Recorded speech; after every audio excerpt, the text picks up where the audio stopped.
Yesterday, we witnessed 3 of the top 5 performers surprisingly falter in flawless Chopu. Taj Burrow falling victim to Thiago Perez. Former world champ Joel Parkinson would go down to an informed Brett Simpson.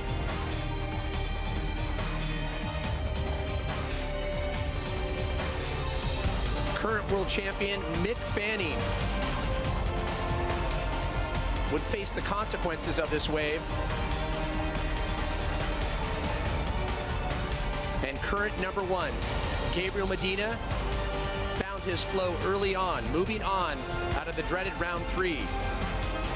And no surprise, the winningest surfer here in Tahiti, Kelly Slater, posted 5 9s in his heat as he moves on in the hunt for a title here at the 2014 Billabong Pro Tahiti.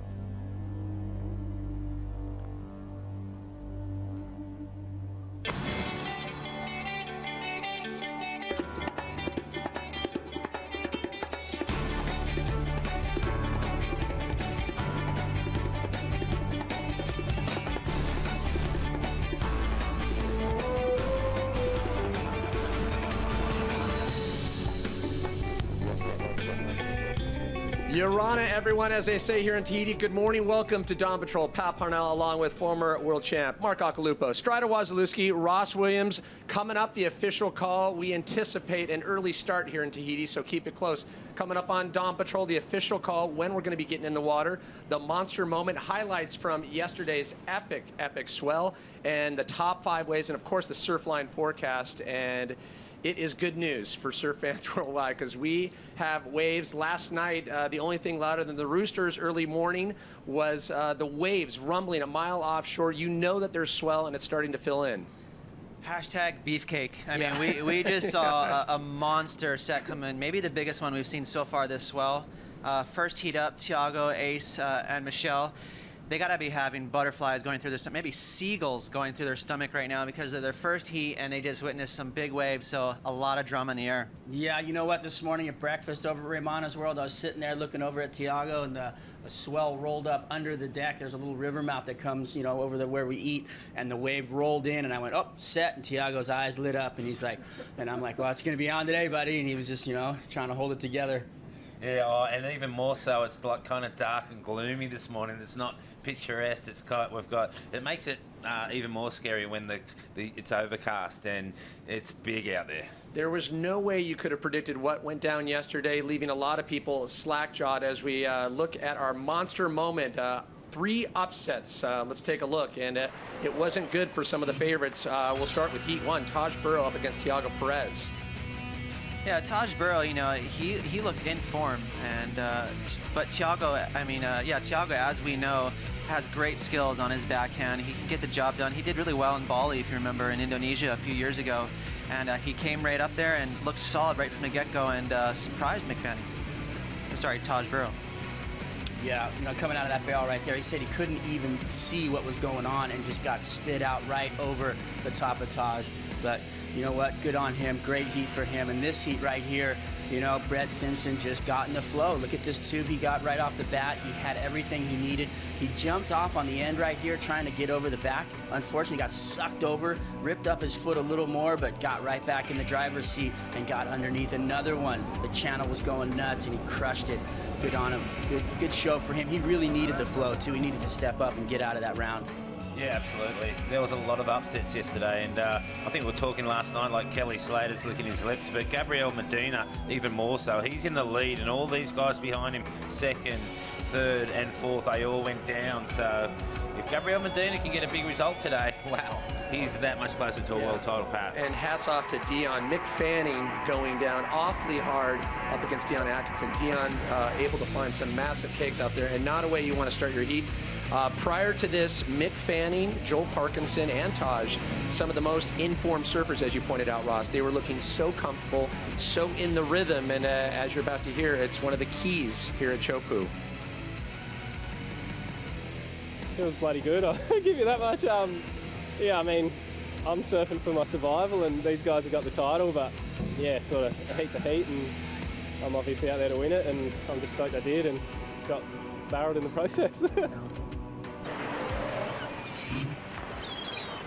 So there's your monster moment. Right now, let's take a look back at Beyond the Upsets, round 3 highlights from Super Sunday here in Tahiti.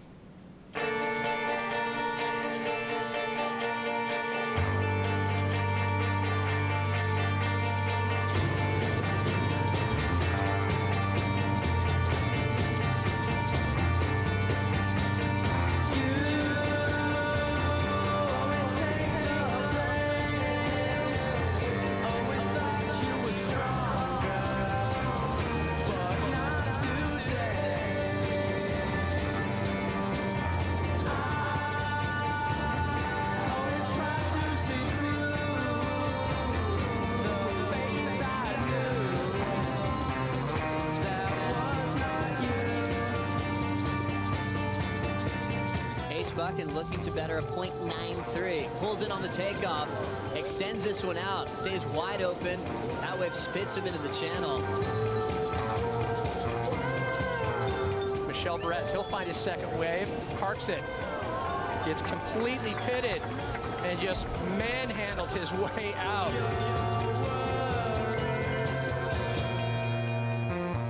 Dino calmly glides into another one. He'll grab rail on this. A little deeper. What a wave. That was gorgeous.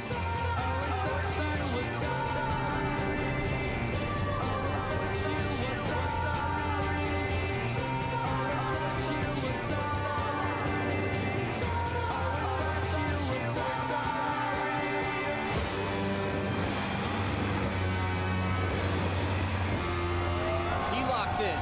Driving down the line, he's ultra deep, and Medina comes flying out.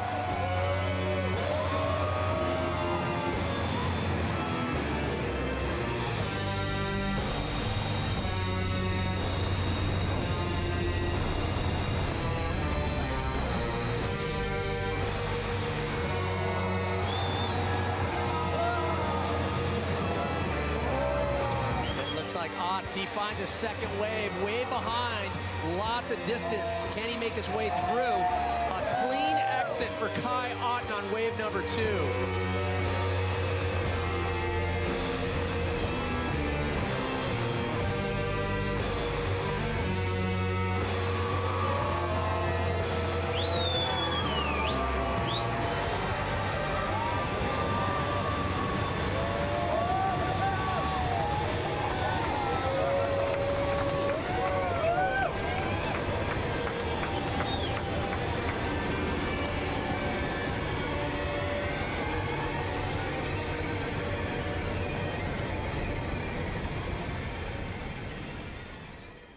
So the barrel buzz still alive and well here in Tahiti. The big question, when are we going to be getting back out in the water? And it looks very, very good. A lot of swell in the water for the official call. We check in with Pete, Mel, and Renato, who are in the channel. Guys. Wow, it is on. I got to say, it is electrified here in the channel. You know, I think it's pretty easy, but I'm going to ask the question anyway. What's the call? It is on. It is so on, Pete. We have a monster of swell in our hands. 8 to 12 foot, 15-foot sets. I risk to say we're going to have some bigger ones today. Winds, light offshore winds. So we're going to start 7:15 with round 4, aiming to finish the competition today. How long the heat's round for and throughout the rest of the day? These first 4 hits, we will have 30-minute hits, and then we extend to 35 minutes, probably all the way to the final. There you go. It's on, of course, and it's 10 foot, 12 foot, 15 foot, and awesome. You know what, though? Coming up after the break, we have the top 5 waves, and this wave right now by Kai Otten, can't miss it.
Urana, good morning and welcome back to the Billabong Pro Tahiti. 11th day of the waiting period as we come into some of the biggest surf that we've had since we got here on this beautiful island. Joe Chappelle alongside former world champ Martin Potter.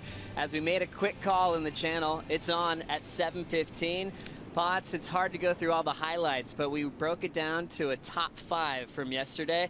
And let's get right into it. Starting at number 5 on the charts, world number 1, Gabriel Medina, got a 9.77 here. Yeah, Medina was on fire, and this is kind of when the swell just started peaking, and, you know, Medina looking more and more comfortable out here at Chopu. Right there, that was the key factor. He got out of that wave and got straight back in the lineup and backed it up with another big score. This man, Kelly Slater, well, what can we say about him? The most winningest surfer here at Chopu, and he was absolutely on fire, posting 5 waves up into the 9-point range, Joe. This one, a 9.87, hands-free, getting blown out of the pit as he eliminated Jadson Andre. Put a GoPro in his mouth on one wave. He was having a blast in these insane conditions. That was pretty good wave. All right. High fives to the camera crew, Potts. Yeah, well, I tell you what, it's ominous when Kelly Slater's having that much fun. You know, he just, the pressure's off.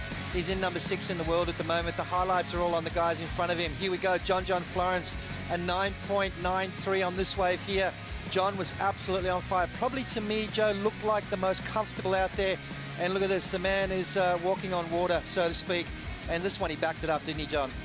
With this beautiful 10-point ride, Joe. 9.93, then a perfect 10 back-to-back for John Florence, and an insane heat with Sebastian Zietz. Seabass even had an 18.5 total, and Seabass thought John had a perfect heat. Amazing surfing. Our number 1 wave, Kai Otten, gets a perfect score. Yeah, this was one of the deepest barrels I think I've ever seen at Chopu. He came from behind the foam ball. He said he almost fell off a couple of times. He managed to hang on, got spat out of that, and posted a perfect 10-point ride. Kai Otten's going to be hard to beat out here if he keeps doing that. I know, like from my first wave, it was kind of just a nice pocket ride. It was a good wave, but I just know what they want. They want you to drive in behind that west bowl, and I just said you're going to have to get through this heat by putting yourself behind that peak and actually drive into it. And you know, I got lucky. I tiptoed. I thought I nosedived at one stage, and yeah. My old granddad up there's helping. Kai Otten dedicating that wave to his granddad. A perfect score. 2 10s from yesterday. John Florence and Kai Otten leading the charge. Now let's get more insight on the Surfline forecast. Back to the desk. Pat, how are you looking at getting this thing started pretty quickly? We're completely amped. I'll tell you what, and looking at the Surfline forecast, it bodes well for the entire day, even in tomorrow, but we anticipate crowning a champion today, Ross. Picture a newscaster standing in the middle of a hurricane getting blown around. That's kind of what's going on right now. We've been tracking this swell for literally about 10 days, and it is right on top of us. It's going to fill in all day. It's definitely pumped up a little bit from yesterday. As you can see right there, perfectly peaking for Monday. That's all day today. You couldn't have timed this better. And the icing on the cake, easterly winds. It is buttercup conditions. It's light offshore. That's going to make for smooth conditions. These guys are going to take advantage of it all day long. I know both of you guys are chomping at the bit. You want to get out there, Strider. Well, I do, but you know what? It's scary out there. There's no doubt. It is terrifying. We were looking at waves coming through this morning. There are some big, gnarly, just serious waves out there, waves of consequence, and I'd be shaking in my boots if I had to go in the heat right now. Oh, me too. It's scary. You know, the best thing about it is this first round is a 3-man heat, no loser round, so these guys can kind of size it up, you know, see if they're ready to take it on just yet. But when it comes to man-on-man, these guys are going to have to go, and they're going to try and outdo each other for sure. Great news, 7:15 a.m. start, and we anticipate another one for the history books here in Tahiti at the 2014 Billabong Pro Tahiti as we send it back to the booth with Joe Chappelle and Martin Potter. Thanks a lot, Pat. Let's get this thing started. It's right at 7:15 local time, and we see the first heat already in the lineup with their jerseys on. Tiago Perez, Ace Buchan, and local boy Michel Perez looking for that first place spot to skip straight to the quarterfinals. As we look at this matchup, with waves like this being so heavy out there, Potts, you can see how crucial it's going to be to skip that round 5. Absolutely right. You know, the winner of this event today could quite possibly surf 5 times today. In conditions like this, it's going to be pretty testing. But yeah, you want to win this heat. You want to move straight through that quarterfinal. Give yourself a little bit of a rest. You know, Michel Perez has got to be licking his chops. 3 guys in front of him faltered yesterday. And I think the only thing really that these guys have got an advantage right now is that the fact that they had that round 1 to warm up. they had yesterday as well to feel it out a bit. Today it's a little bit bigger, clean as. It's some crazy gnarly waves out there. These guys are going to have to go for it. You can hear the announcer on the tower, Cedric, about to count these guys in. As you see the size, even on the inside, perfect conditions, 10 to 15 foot plus. We still have one more day in the waiting period tomorrow where it'll trim down a little bit in size, but they want to see what these guys can do on one of the bigger days that we've run in Billabong Pro Tahiti history. I'll tell you what, if Strider said he'd be shaking in his boots being out there for a heat, well, you can tell that it is gnarly, because Strider's charged out here before, big toe in swells. If he's saying it's crazy gnarly, then it is. But these guys have got to go for it. They've got to put that out of their minds, Joe. They've got to just kind of try and focus on competing out here, and I think that's going to be the toughest hurdle for them to get over. Well, right now in a three-man heat, there's no priority yet until we start getting some rotations going. In the blue jersey is the local boy, Michel Perez. In the red is Tiago from Portugal. I'm wearing the white jersey, Ace Buchan, last year's Billabong Pro Tahiti champion, dealing with the butterflies at the start of this heat. We had 35-minute heats up until this point. This is a 30-minute heat. How does this change with less time on the clock? Well, the boys have got to get busy, and I think the reason being for the 30-minute heats, there's a lot of waves coming through, Joe. It seems really consistent this morning. There's plenty of swell filtering in. It's going to give these guys an opportunity to get 2 good waves each, and I think that's what the contest directors, as well as Renato, and that looked at, the head judge, Richie Porter, they look at the fact that, okay, how many hits, how many good waves are coming through in that 30-minute period? Obviously this morning it's pumping, so plenty of opportunity for these guys to all get 2 good waves. Michel Perez, one of the soldiers out in the lineup, wanted to prove himself on his local reef called Chopu. 2 wins this year. Last year, he was talking about how amazing it felt just to make a final against Joel Parkinson. And now you're starting to see an opportunity for Michel with 3 of the top 5 out from yesterday's competition. Well, I'll tell you what, if he makes it through to the quarters, he could be doing some moving. Have a look at this. Here we go. Anyone going to answer? Yep, Ace up and riding. Ace Buchan on the first wave of the morning. Big drive. He has a clean exit without a problem, and we'll set this score out to start off a potential finals day in round 4, heat number 1. Now he'll be in the back of the line of priority, and Tiago and Michel will sort the next set out. You know, we heard Renato say they're going to probably run through and crown a champ today. Let's have a look at this. The opening wave of today. Now, the judges have got to be real careful today. They had a great day yesterday. I think they nailed it, doing a great job working out the scale. That is the first wave of the morning, and you can only say it's going to get, you know, crazier through the day. So the judges have got to be really conservative, so to speak, on this opening wave. Ace, nice and clean barrel there, not deep at all. It's going to be interesting to see where they go with that, because that is going to set the scale for the rest of the day, Joe. So first wave out of the way for Ace Buchan, an emotional win for him last year when he beat Kelly Slater in the final. As he comes into this event, 31 years of age, 5'9", 169 pounds, now a proud father. As he started off the season a little bit injured, you saw those results kind of hinted that he was recovering, trying to get back to 100%. Looks like he's feeling good now by event number 7. He looks amazing. You know, he's been surfing really well. He's looking like a really tough guy to beat out here. His wave selection's been spot on. He's been really deep in the barrel, posting some really high scores. Have a look at this, though, as this wave just lurches on the reef there. There's going to be some unrideable ones today, Joe.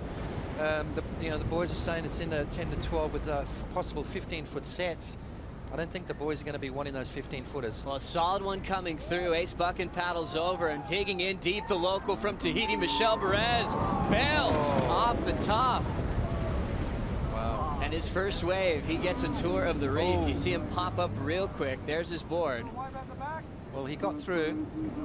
And look at this. Oh, my goodness.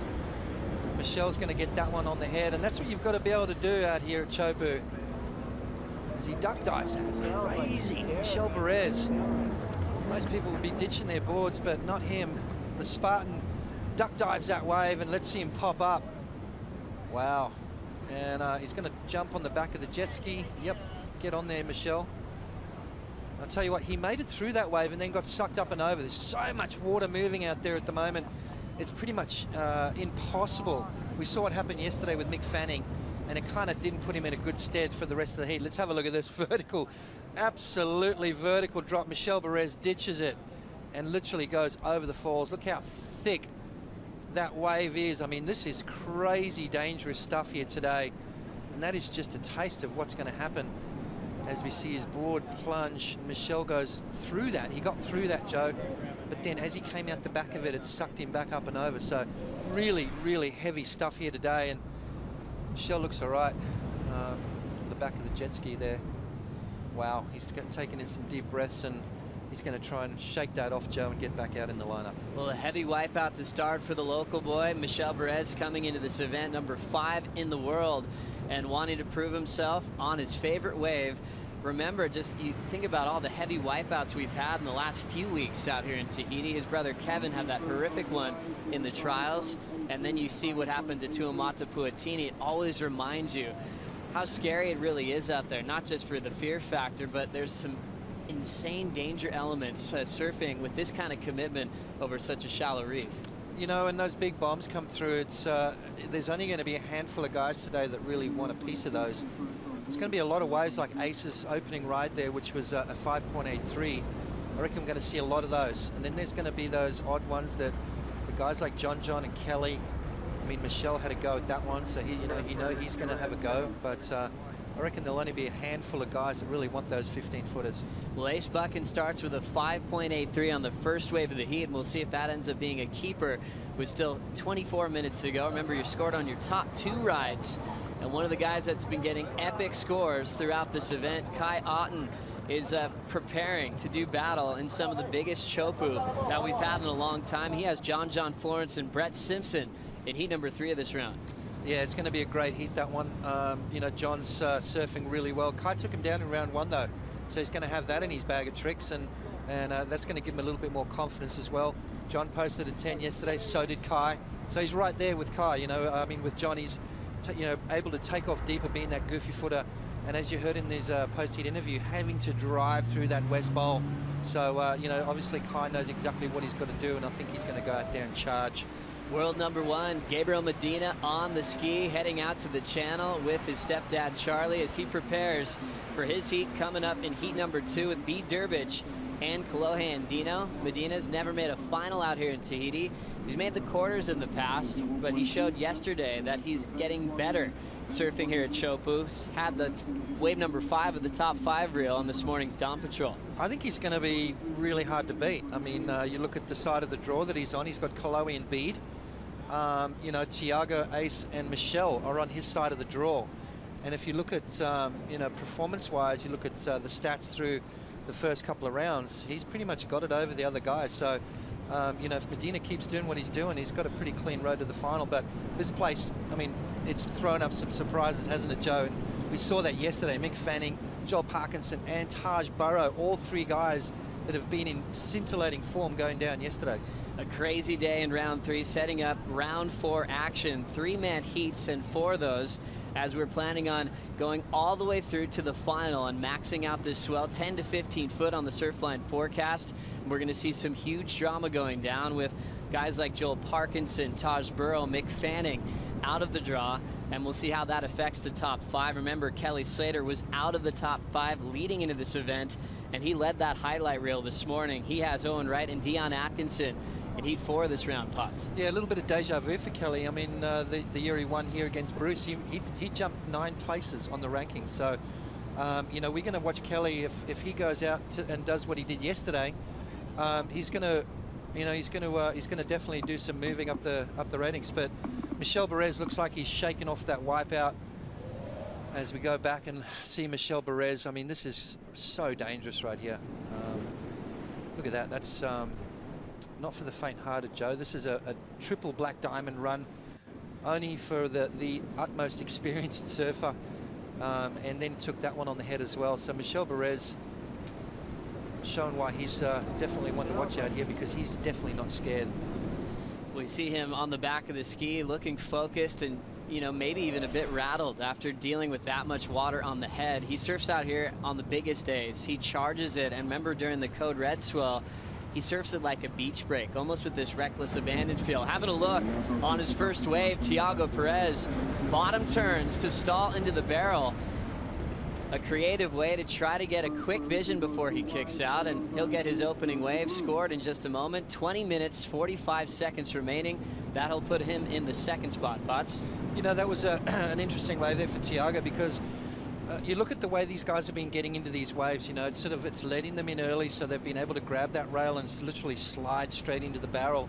Thiago on that one a little late, so he had to really drop right down to the bottom here, and you can see paddling in, didn't have time to grab that rail and pull it in, so just deciding to go straight down. Bottom turns off the bottom there, and then stalls, hits the brakes, pulls up nice and tight. So different technique there from Thiago Perez, and just doing what he's got to do to try and get in that barrel there. So yes, he will jump into that second spot. 5.83 for Adrian Buchan's opening wave. Michel Perez just a 0.60 for his commitment on that massive bomb. Well, Thiago Perez is such an exciting draw. He's been around for a long time, Potts, and he's dealt with some injuries throughout his career. And you'll see him on the road to comebacks, trying to fight through some of those injuries. As soon as you think he's kind of the underdog, he'll show his best surfing, show why he's one of the best in the world. In the tube, on the open face, he has that signature forehand hook. Remember back when we had the event in Indonesia when he took out Kelly Slater in perfect conditions. You can see Thiago step up his game when the ocean comes to life. You know, also when these guys have their backs against the wall, you know, that's when you see them perform at their best. I mean, you know, you look at CJ Hoggood, no stickers on his board, no sponsors. He ends up, producing some of his best performances. Thiago Perez as well, you know, when his back's against the wall, he knows he's got to produce something special. These guys kind of dig deep and do that, and that's what makes them the best in the world.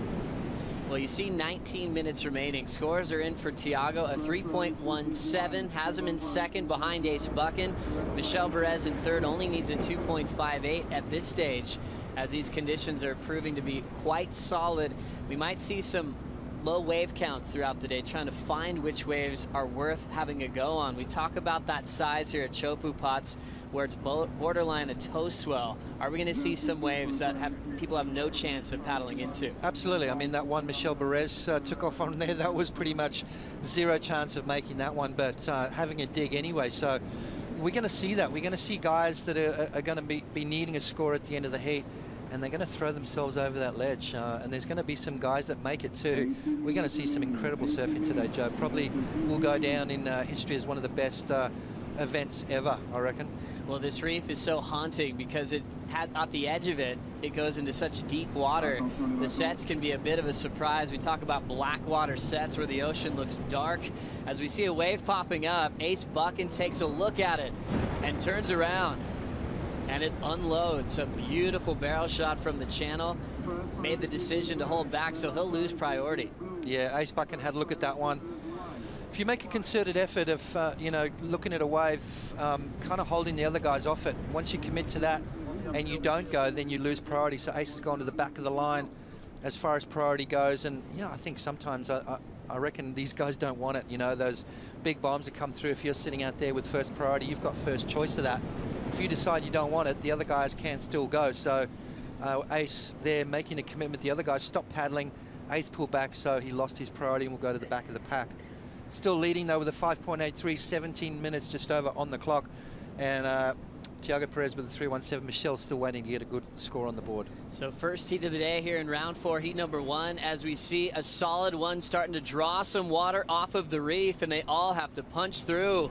Watch this one detonate and unload. A bombing day of action, a massive finals day. Right now it's Ace Buchan out in front with a 5.83 here in this first heat of the morning. We'll say a big Urana and good morning to the boys on the desk. Ronnie Blakey with Strider and Aki. Morning, Ron. Morning, Joe. What a morning it is. Huge waves just detonating on the reef here at Chopu. It woke me up at about 3 a.m. last night. You know, usually it's the roosters. I know Pat Parnell mentioned that this morning. This morning, it was like there was thunder out there, Rock. And certainly we're seeing that with that first wave of Michel. I mean, what an absolute legend. It almost seems unfair that he only got a 0.6 for that. Absolutely, you know, on days like today, you know, you wake up, it was dark and gloomy, and you're like, you know, I don't really feel like charging today, but bad luck, it's finals day, you've got to, you know. Some days you wake up, you're like, yeah, I got this, I feel good. So it's, you know, it's the individual guy today, I'm thinking Kelly, John for sure, that are going to, like, just aim up and take these big waves on to win this event today. Yeah, you know, these guys, their mindset, you know, personally, when you get out into big waves like this, it's a matter of only looking at it once and making sure that you don't look into the eye of the beast too long, because she will win. I mean, Mother Nature always wins. So you just have to look away, know what your boards are, know that you've got the equipment, know that you've got the skill, and get out there and just get down on the face, because if you stare at it for too long, boys, it'll take you down. It's a contest that, you know, can obviously deliver some big upsets. We saw that yesterday with title contenders dropping out of the draw all over the place. But for me, just looking at this fourth round, I believe that the winner of this contest is in that second half of the draw, or in the bottom half. It's so heavily stacked, Doc. I totally agree with you, Ronnie. Yep. There's Kelly, there's John, there's all kinds. Kai Otten, yeah, exactly. Owen Wright. It's so bottom heavy stacked. It's radical. So maybe, you know, you never know. Those guys are going to fight it out. Maybe someone can slip through the top side of the draw and draw someone and win. But it's going to be exciting, no matter what. It's a crazy day. Yeah, I mean, Gabriel Medina, Michelle Perez, they're in the top. It's going to be gnarly. This is going to be a hell of a contest. I can't wait to see these guys get after it. I'm really looking forward to seeing Gabriel Medina face up to one of those waves out there. This is going to be a true test, and he's going to get after it. Well, let's get some perspective from someone who's right out there close to the action. Rosie Hodge, how are you? Thanks, Ronnie. Good morning, everyone. Yeah, I'm actually terrified. I mean, I'm just in the channel, and while I was on the beach, they already had 2 guys in there getting medical attention. They had hit the reef. So, you know, these guys, you can see there's a little bit of nervous energy. Like I said, I'm on a boat, and I'm terrified. There's some massive waves coming through. This morning, I think wave selection is really going to be the key today, because there are some tow waves coming through, and the guys could potentially surf up to 4 times today. So you've really got to conserve your energy, you know, keep that adrenaline going in a positive kind of manner. But like I said, it's scary out here. Even in the channel and the safety of a boat, big up to the boys that are going out there and facing that. Hey, Rosie, yesterday, obviously, the sun was out. It was nice and pretty.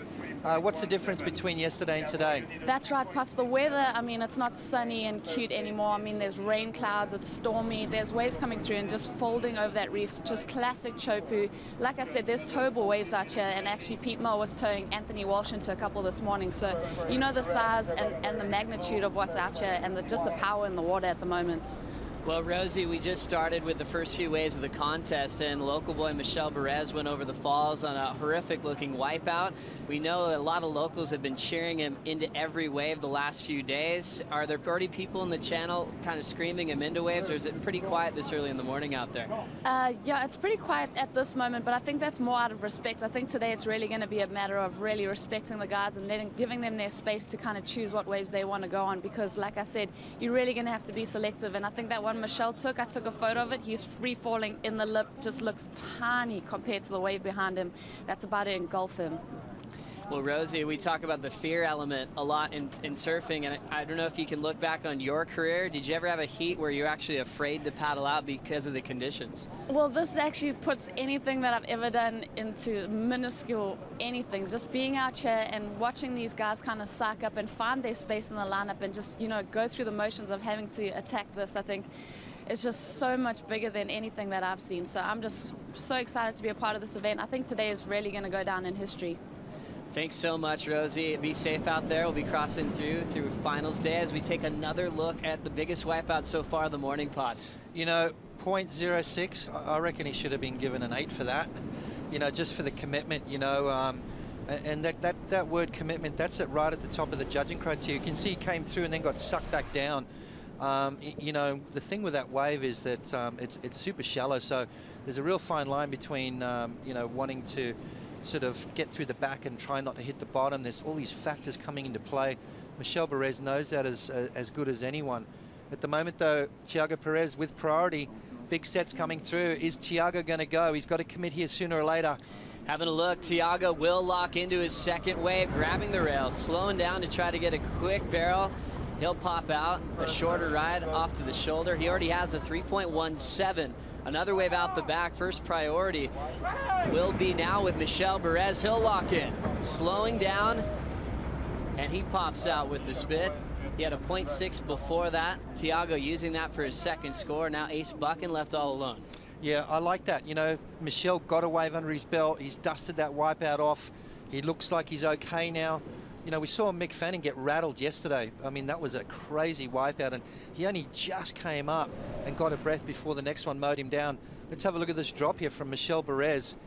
really straight up and down vertical drops here today. It's not as easy in as yesterday. And Michel using every ounce of his ability to slow down and try and get some tube time. So Michel looks like he's back. He's got just over 10 minutes on the clock.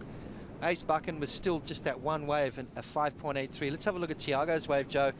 Great technique as well, pulling up. Didn't really get barreled there. The judges, well, a 3.17 on his first wave. I think that's going to be better than that one that he's just taken off on. So a relatively slow scoring heat, and these guys just being very cautious right now. There's no losers in this heat, so they don't want to go and hurt themselves just yet. We remember Thiago Perez with a quarterfinal finish back in 2010. That was the year that Andy Irons won his last CT. Back to Ace Buchan. He pulls right in on the takeoff, but already onto the shoulder as he'll kick out of his second scoring ride. He already had the 5.83 on the start, so he'll use that into his top 2 for the time being. You know, Ace is looking good. I mean, he's not taking any chances, and I think that's what you've got to do out here in these early heats. These guys have just got to bide their time. You don't want to be too anxious, too amped up. You don't want to do anything stupid just this early in the day. You know, just get your waves under your belt. You know, if you win this heat, great. If not, you've got another shot. 9:40 remaining on the clock. Scores coming in for everybody in this first heat of the morning. We'll take a quick break. We'll be right back after this.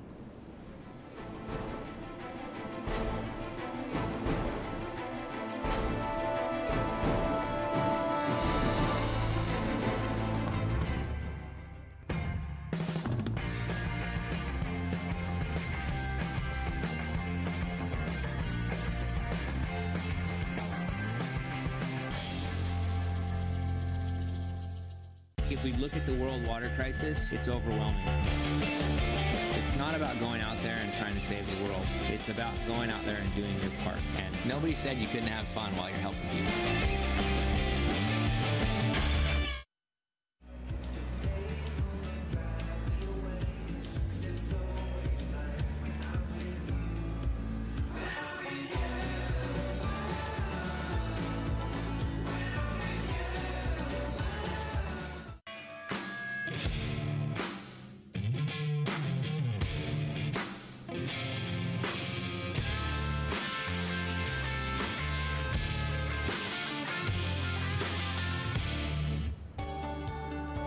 Welcome back to the South Pacific. You're watching the Billabong Pro Tahiti, the first heat of the morning on finals day, with Ace Buchan out front over Thiago Perez and Michel Perez. First place skips straight to the quarterfinals, and the surf is pumping, 10 to 15 foot. The danger factor is real as we cross back right into Ace Buchan on wave number 3, as he's trying to build on his score line. Just to note, the judges taking their time with the last exchange as we wait for that update. Potts, it is still firing, and these guys are starting to make sense of where to sit out there. You know, it's going to take them a little while. You know, like I said, these guys don't want to do anything silly this early in the morning. Just biding their time, making sure they make a few waves, you know, feel out, you know, whether they're on the right board. It's a no losers round, so, you know, if you're feeling a little uncomfortable, just take it easy, you know, just break the ice slowly. Michel Perez, he went straight into it, didn't he, head first, and you know, I mean, he's looking like he's okay. He's got a good wave under his belt. And this is what happened while we were away. Thiago Perez falling out of the sky, standing tall. And I tell you what, it looks like a lot more difficult to get into the waves today. Michel Perez, look at this one again. So Michel starting to find his form, starting to find that groove, and starting to pick the right waves. So all the guys starting to get scores on the board. Ace Buchan as well. Look at this late drop, just knifing straight into the barrel. That board's looking really good under his feet. And Ace looks like he's on a quad as well. So Ace Buchan with a 5.83 is going to be tough to beat here today, Joe, I reckon. Exciting exchange. You can see all three of them getting involved in that last situation. Michel Perez is waving his arms to get an update on the scores, but they're telling him right now that they're not in yet. The judges taking some serious time to set the scale on finals day. We talk about that theme all over the world, Potts. First heat of the morning, a new swell as big as this, so they can't really compare it to what they were scoring yesterday. They're still expecting someone to take off on a bigger wave and make it. How hard is that for the panel to hold their scale back in this first heat? Well, yeah, I mean, they're experienced judges. They know exactly what's going on. They got it right yesterday, but yesterday was a different day. It started off small. They had to keep their scale really low, and then it kind of grew through the day. You know, that swell peaking, obviously, there was 10-point rides towards the end of the day when the swell was maxed out. So today, a little different, obviously. We started off with big, gnarly conditions straight off the bat. So the judges have got to just, you know, take a breather, really analyze what's going on out there. Compare the rides, and that's why they're taking their time, which is good. And in the meantime, instead of you know, the surfers in the water wanting to know scores, you've just got to continue surfing. You know, don't think about what the judges are doing. Just concentrate and focus on what you've got to do. As we see Michel Perez going deep, and he's looking like he's in second place at the moment, a 6.23. So Michel Perez starting to find some form as we see a wave coming through now. Surfer in red, Thiago Perez with priority. Michel Perez will take off without priority and lock in, getting a nice barrel and spit out. He controls it and kicks out. Michel's starting to build on his scoreline ever since he took that crazy wipeout. He is not afraid. He's ready to pack more tubes and building on his scoreline. Now, it's going to be interesting to see if he can take out Ace in the lead right now, Potts. Well, I'll tell you what, he took the big wipeout straight away. He got those nerves out of the way. He said to himself, look, I'm okay. Nice barrel there, beautiful, high and tight. Michel Perez got some great technique out here, riding a thruster, and it looks like a really small board too. So Michel Perez manhandling these waves here at Chopu this morning. And as I said, that big wipeout to start things off, he got that out of the way, Joe, and he looks comfortable now. Looks like he's saying to himself, well, got the worst over with, now let's just go and get some waves. And that's exactly what he's doing. Well, now passing the 5-minute warning, Michel Perez out of 6.23, the wave after the wipeout we're referencing. And now a big number coming in for wave number 4, and looks like we will see a lead change. Remember Buchan with the 5.83. He has a similar score coming in for wave number 3. And we're about to have this one all set to go. The guys in the water don't know the situation yet. As we see Bede Durbridge, he's coming up next. Yeah, Bede, Kaloe, and Medina. That's going to be a pretty tough heat for the natural footers. Gabriel Medina looked really good, really comfortable yesterday, Joe. And as Strider said, this is going to be a big day for Gabriel Medina. You know, he's pretty much, if he comes out and wins this event, he could push himself just that little bit further ahead and take 3 wins so far this year. That'll be amazing for the goofy footer. 7.50 for Michel Perez, and now he is way out in front. Adrian Buchan needing a 7.90, and Thiago Perez in a combination situation, Joe. 3:30 remaining. Kalohe Andino already on deck. Had a superstar heat yesterday against Mitch Cruz, moving into round 4, surfing like a top 10 athlete, making that mark at a top 10 surfer for the first time this season in his career on the WCT. He's finding out which waves to surf out here at Chopu. He's been here for a long time, well before the contest started, and it's paying off. It is. You know, he's looking good out there. Surfed really well yesterday. But now we're getting down to the nitty-gritty. Now he's coming up against guys that are really going to charge. I'm really excited to watch today's action unfold, Joe. Well, now let's check out the heat recap of round 4, heat number 1, with all the numbers in. Michel Perez just dropped a 7.5. It was all about Thiago Perez getting involved early, and Ace Buchan starting with a 5.83. Yeah, Ace kicked things off with the first real score of substance of 5.83. Michel Perez, just commitment plus. Oh my goodness. I'm so glad that he came out of that one okay, because that was dangerous stuff. And then took the next one on the head just for good measure. Just shows you this how fit and strong this guy is. He pushed under that wave, Joe. Mere mortals would have got smashed to pieces. Oh, for sure. Then 3.67 for Thiago as he was working on building his score line. But then more waves came for Michel Perez, a 6.23 after the wipeout, showing that he's not rattled, Potts. No, not at all. Michel Perez started to just find his feet. And this one here, the best wave of the heat so far, 7.50. Michel Perez stays high and tight, comes flying out of the end there. So the Spartan starting to build some momentum here. And as I said before, Joe, got that early wipeout out of the way. He knows what it feels like to go down today. The other guy's still yet to find that. And maybe that's the difference with Michel Perez's attack right now, taking the worst wipeout first. During the highlight reel, Ace Buchan locked into a serious bomb, super deep. And when he claims, you know, he's feeling good. He loves this vision at Chopu, an 8.83 to take the lead back. Well, that was kind of some of the stuff we were seeing yesterday. That wave would have looked so big and hollow for Ace Buchan as he kicks out right next to Bede Durbridge. Bede saying, yep, those are the ones I need to get. I'll tell you what, 8.83, big scores there. The judges went into the 9s already in the heat number 1 of the day, Joe. Remember that a first place finish in this round goes straight to the quarterfinals. Think about an extra heat that you might have to surf in conditions like this. That's what Michel Perez and Tiago Perez are trying to avoid. Tiago comboed right now, meaning he needs 2 new waves. Michel Perez can do it in 1 wave. He needs a 7.17, and he does have first priority. Yeah, Michel's going to go for it on the next one, that's for sure. 7.50 on his last ride, so he knows he can do that. That's a 7.17 required. Michel's got to go deeper, and Ace is starting to find that. He's starting to realize, okay, those first couple of waves, just warm-ups, 5.83, 4.93, then drops an 8.83. So Ace knows the ones he needs right now. He needs to come from behind on that west bowl and backdoor that section. It is so wide open right now. It's just that commitment that you really got to have. 25 seconds remaining here. Tiago is going to have to reset and prepare for round 5, and we'll see if the local boy can pull off a miracle. We hear some whistles from the channel. He could have one more chance. He needs a 7.17 to take Ace's spot and go straight into the quarterfinals. Oh my goodness. And he's taking a look, digging in. Here goes the Spartan needing the score. He's committed, going down, grabs the rail, pulls the takeoff. The wave unloads behind him. 7.17, that's the biggest wave of the morning, Joe.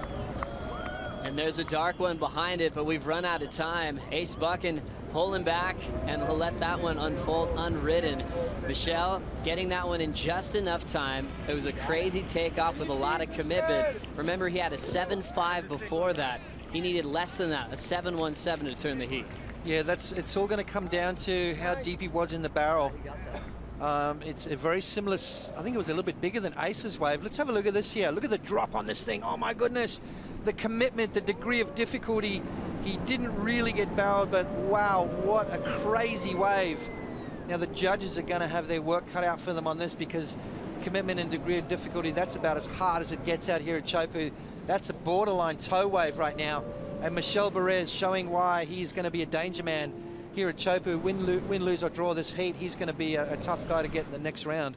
That is for sure. We can see how heavy that drop is out here at Chopu. We often reference the code Red Swell because that showed some serious commitment, where the judges would reward these guys with decent numbers just for flying over the ledge and making the drop. The drop is so heavy out here. Sometimes that can get you close to the exit range, even if you're not really packing the pit too hard in conditions like this. Scores coming through for Michel Perez. Looks like he's going to end up short. Yeah. And Ace Buchan will get that spot straight to the quarterfinals. We'll take a quick break. Round 4 continues here at the Billabong Pro Tahiti right after this.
It is the morning of the finals here at the Billabong Pro Tahiti. Round 4, heat number 2 is on deck. Kolohe Andino from San Clemente, California, currently ranked number 9 in the world, takes on Australian B. Durbridge, and world number 1, Gabriel Medina from Maresias in Sao Paulo, Brazil. 30-minute heats, first place moves straight to the quarterfinals. Joe Chappelle alongside former world champ Martin Potter as we check out these conditions and reflecting off the finish from that last heat. Michel Perez got a decent number, but not quite a 7.17 to turn that last heat. Yeah, you know, just a little unfortunate that he didn't get deep in that barrel. Now Medina starting off heat number 2. Big pump as he's driving in the pit. Plenty of momentum as he'll look back and kick out and set the pace here in heat number 2. Well, I'll tell you what, he's going to be hard to beat. He's taking off deeper than everyone else at the moment. Driving through those barrels, he's feeling really comfortable. He's got a good board under his feet. And you know what it looks like to me, Joe? He's riding a little longer, a little thicker. You know, probably in that 6'3", 6'4" range, 19 inches wide. Foam is your friend out here at Chopu. Beautiful long barrel and a great way to start this heat. Tell you what, Beard and Chloe have got a lot of work to do if they're going to try and take down Medina in this heat. Have a look at this here as he drives through that barrel, just using the very similar technique as what he had yesterday, finding those little gems and making sure that he comes out the end. So Medina straight away out of the gates firing. Well, Medina with a huge opportunity as he's still world number 1 with 2 wins, one at Snapper Rocks, and also dominant at the Fiji Pro, and a beautiful left-hander as we see the horizon jump pots. We've got a monster coming. Yeah. You know, and I guess you don't want priority when these guys come through, do you? I know I wouldn't. I'd be going, it's all yours, guys, as we see Bede having a look. Bede Durbridge paddling. Is he going to go? No, not one of those ones. Have a look at the size and the thickness of that thing there. That's, yep, pretty much impossible to catch, really. And all about positioning. Kolohe Andino is just sort of checking this one out, and look how inside out this one's going. Oh, my goodness. See, those ones were kind of deep on the reef there. Got to be taken off really sort of way up the reef to get the barrel on those ones. This guy's sitting almost at the end of the wave, and I don't blame them. I tell you what, I'd be sitting in the boat. I wouldn't be out there. It is crazy gnarly out there at the moment. We saw Michelle go over the falls this morning. Gabriel Medina, Joe, just posting a good wave straight off the bat. An 8.5 for world number 1, Medina, as he takes the lead. He's in the back of the line with priority, so it's up to Kolohe Andino and Bede Durbridge to work out the next set. But what a way to start off his heat. We saw him back in his round 3 performance against Nathan Hedge, the wild card. Every wave he was taking off on, he was turning into an excellent range score, throwing away 7s and 8s. He's got this wave dialed. He's making it look like it was his backyard. Well, he is. You know, and that's just confidence. That's just, he's oozing that confidence right now. And he's picking the right waves, and that's just building. Every time he catches a wave, his confidence is rising, and he's getting good scores. Well, at the moment, last year's champ of the Billabong Pro Tahiti and our first heat winner of the morning, Ace Buchan, is out on the boat with Rosie Hodge. Thanks, Joe. Ace Buchan, you know, we heard from Josh Kerr this morning. These are life and death kind of conditions out there. How do you prepare to compete under those circumstances? Yeah, look, you just got to trust your instincts and your ability, and first heat's always a little tricky. Like, kind of felt like we were feeling it out a little bit, and swells definitely kicked up a lot since yesterday afternoon. I kind of woke up early this morning, and down at Big Pass in front of my place, I was like, it looked a lot bigger than yesterday, and so pretty much packed the boat with everything I've got, and yeah, you know, to have that early morning heat with Michelle and Tiago in waves like this is a dream. And we saw Michelle get the last exchange of the heat, and it came close to the score, and all 3 of you guys were sitting in the channel. What was kind of going through your mind in those last moments? Yeah, look, when the waves are this good and this big, I think there's a fair bit of camaraderie out there. You know, there was a little bit of talk, and afterwards, you know, he just all said well done, and you know, regardless of the result, I think you're stoked to ride a couple of those waves, and you know, obviously, you know, I'm here to defend my title, and really stoked to get today off to a good start. All right, Ace, well, we look forward to seeing you in the quarterfinals. Take it away, Joe. Thanks, Rosie. Ace Buchan excited to be into the quarterfinals. His best results so far in 2014 with the equal 5th that he's guaranteed at this stage. But I love that he was on Twitter before this thing started. He came here with the role to defend and protect his Billabong Pro Tahiti title. Here goes Kolohe on his first wave. Backside pump in the pit. He's got a high line, and he falls on his way out of the barrel to start off his campaign here in heat number 2. He'll paddle to the channel and reset for his next one. Yeah, that was almost a complete ride there, Joe. So close to getting the score. Let's have a look here as he grabs the rail, pulls in nice and deep, driving through that section there. Perfect positioning. Everything was going really well. And and then he got kind of hit a little high on the foam ball there, lost his balance, and went down. Let's see if we can look into the barrel and see what happened. See how he's riding on the white water there, and that kind of threw him off a little bit, lost his balance, and went over the handlebars. So the judges will deem that as an incomplete tube ride, and you know, that was looking like a good score, but it's going to go into like around about the 2-point range, Joe. So now first priority goes to Bede Durbridge as he's getting this heat started. We remember Kolohe Andino was injured his rookie year. He was doing a backside air reverse at one of the local beach breaks. Didn't get to surf on the start in Tahiti. Came back last year and was eliminated in round 2, but it's a much different Kolohe Andino this season, being ranked number 9th in the world. His first final to Michel Perez back in Brazil, but he was able to back it up with a semifinal appearance at the Fiji Pro. We've seen some big changes in growth. It's crazy when you watch footage of Kolohe in his rookie year. He was a lot smaller. He's been working out like a madman, and he's really growing into this new body, a lot of power and a lot more clean headspace, ready to compete. You know, he's got his confidence up, that's for sure. I mean, you can just tell by the way he's been surfing out here. Very similar to Gabriel Medina, who's also packed on some pounds and, you know, looking a lot stronger. Obviously, you know, he's a big boy, and they're starting to fill out now, you know, and we're starting to see them, you know, start throwing a lot more power around, starting to handle big conditions a lot easier. You know, these guys very similar in stature, very similar heights. Both kids starting to work things out, and we're seeing the best of them, well, starting to come out now. Well, the fun part in pro surfing, you start hearing about kids like Medina and Kolohe when they're about 10 and 11 years old these days. Both had serious backing from a long time ago, and we were waiting for their big opportunity to come onto the world stage. Both of them qualifying at 17 years of age, way beyond their years. Medina was able to jump into a CT jersey and take down a lot of his heroes early. Kolohe had a longer road, but now he's showing that confidence, and he just shares that he wants to win. Here goes Bede Durbridge now on his first wave of the morning. He'll pull into the pit. Perfect exit. And he'll kick out in the channel. He's on the board, Potts. You know, it's so important to get that first wave completed. It just gives you that little bit of confidence. Kolohe, here we go, Joe. Having a look. He's trying to slow down. Let's go to the rail.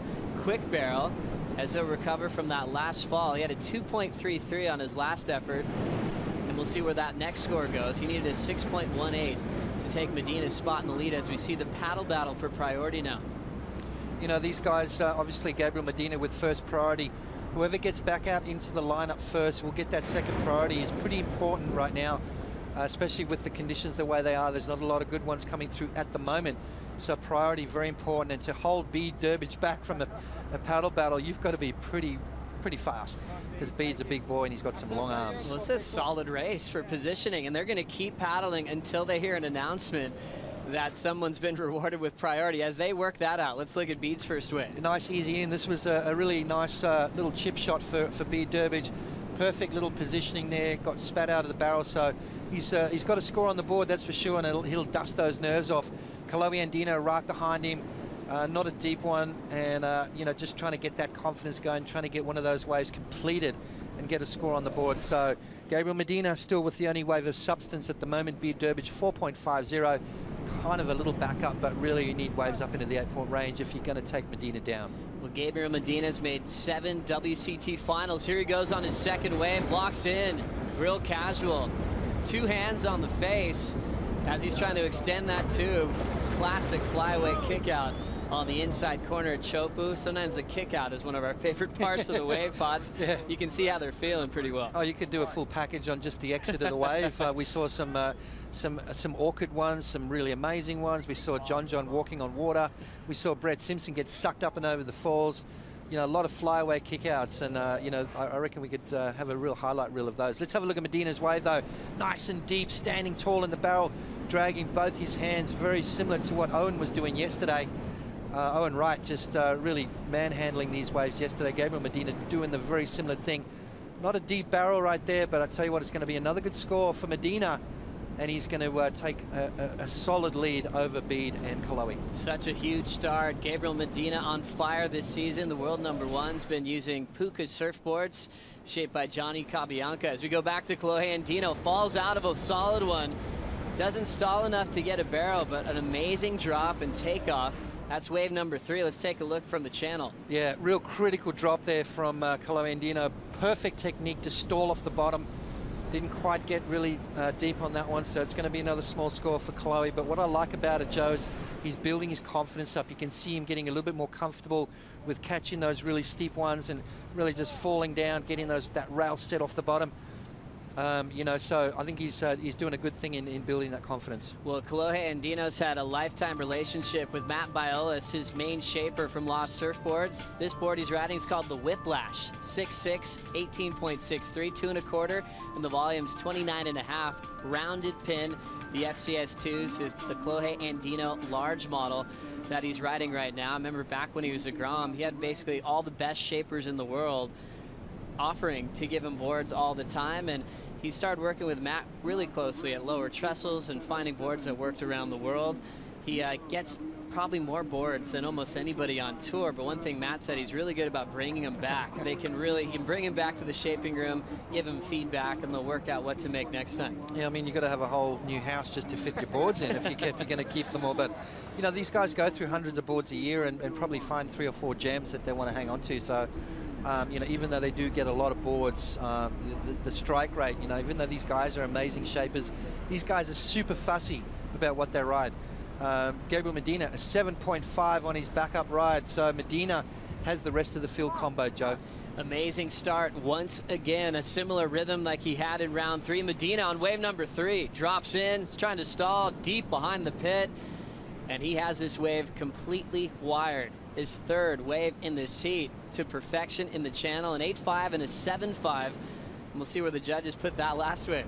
That's a good one. It was a bigger, thicker, gnarlier one. Let's have a look at it here as he paddles in nice and late and just grabs the face of the wave there with both his hands.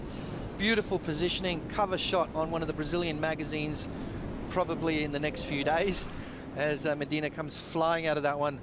Let's have a look at Gabriel's board breakdown. Puka Surfboards, his signature model's called the Freak Kid, 6'3", 19 inches wide, 2.5 inches thick, a rounded pin, FCS2s.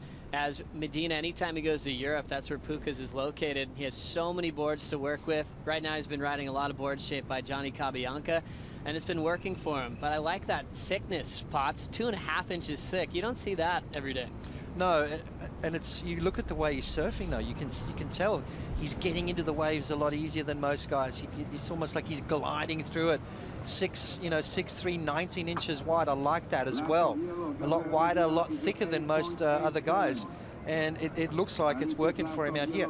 As Peter Mel says, foam is your friend. Don't be scared of getting that little thicker board and you know, really just, that board looks like it's not pushing any water. It's gliding on top of the water really well. Medina right now extends his lead, an 8.87 on his last wave as he extends his total. We'll be back for more right after this.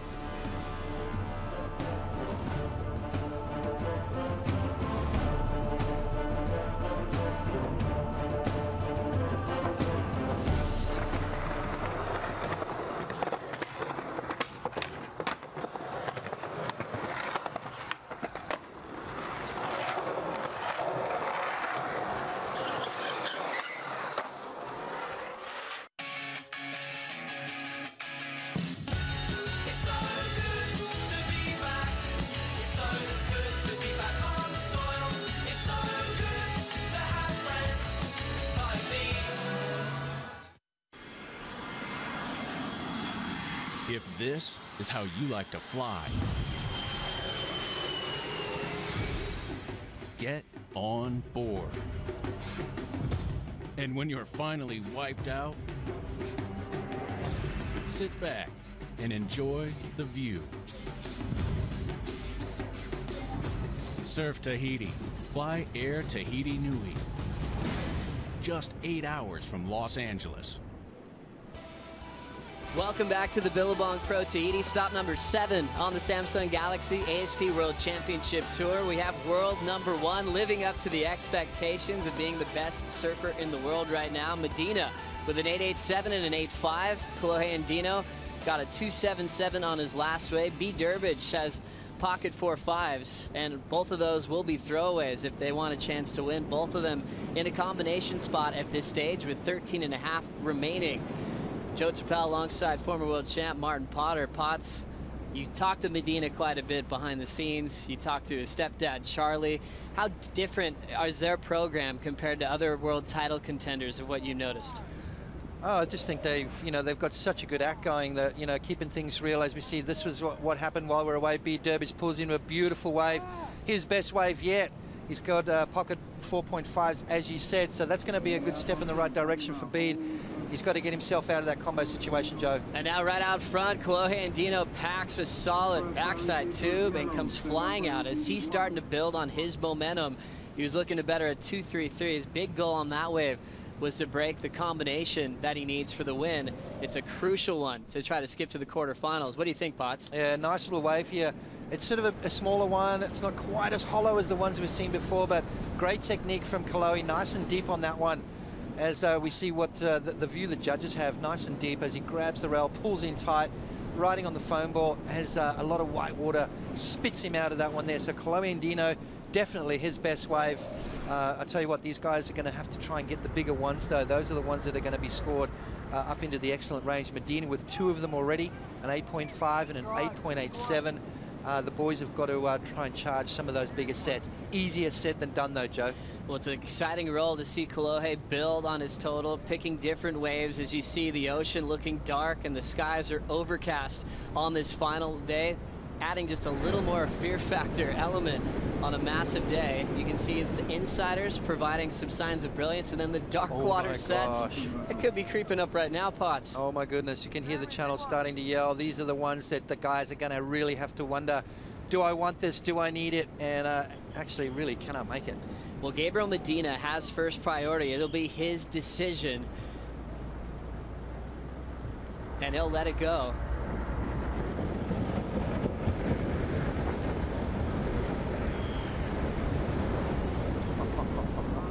Well, no one wanted that one, did they, Joe? Next wave will be an opportunity. Medina makes an effort. He'll lose priority as another mutant detonates on this shallow reef. Incredible to watch those waves belt through this lineup. Medina looking over the edge. Just wanted to see if he had an option to take off, Potts. Just keeping an eye on it. I mean, he's got 2 good scores under his belt. Kolohe Andino just locked in a 7.57. Gets himself out of that combo situation. So Kolohe now needing a 9.80. And out here today, I reckon you could get it. I mean, there's going to be some 10-point riders today before this day's done. Still 10:30 remaining. Gabriel is dominating the lineup right now, but he's been dominating the entire season. For more insight on Medina's performances, we'll send it to the desk with Ronnie Blakey, Aki, and Strider. Thank you, Joe. Gabriel Medina has really turned things around since last year. He finished 14th on the World Tour, but this year just proving to be a major threat, creating history along the way. First Brazilian to win on the Gold Coast, and hasn't been a goofy-footed champ on the Gold Coast since way back when Mick Lowe took the event out. And then in Fiji, the first Brazilian to win a World Tour event there. This was the contest for me, Ock, that was a real big question mark for Gabriel, how he'd perform in big waves in Tahiti. Yeah, absolutely.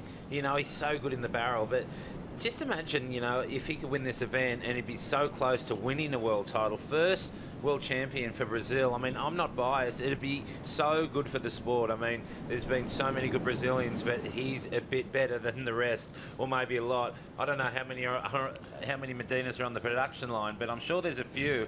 It'd be just so good for the sport if Gabriel could be the first Brazilian world champ. Yeah, you know what? Look at that. He's been in first place almost the whole year and just looking really solid. The smarts of this kid is unbelievable for a young guy coming into this. He's holding the court like a true veteran. He's out there. He knows exactly what he needs to do. He probably sat there with his coach and stepdad this morning, Charlie, looking into those pits and seeing those runners up deep off the point. He's gotten 3 of them already. He put the scores on the board he needed. They're nice, settling, like 6-footers. They're not the gigantic master beast coming through out of the back. He's really smart about what he's getting into out there, and that's the most important thing today. I think really taming that inner urge to listen to the little devil on your shoulder and not look at those big giant ones and think you need those, and really just sticking to a good game plan. And that's what he's doing, and he's got him on the fence right now. He's looking really good. Well, Gabriel Medina and Kelly Slater are now the only title contenders that aren't holding on to a result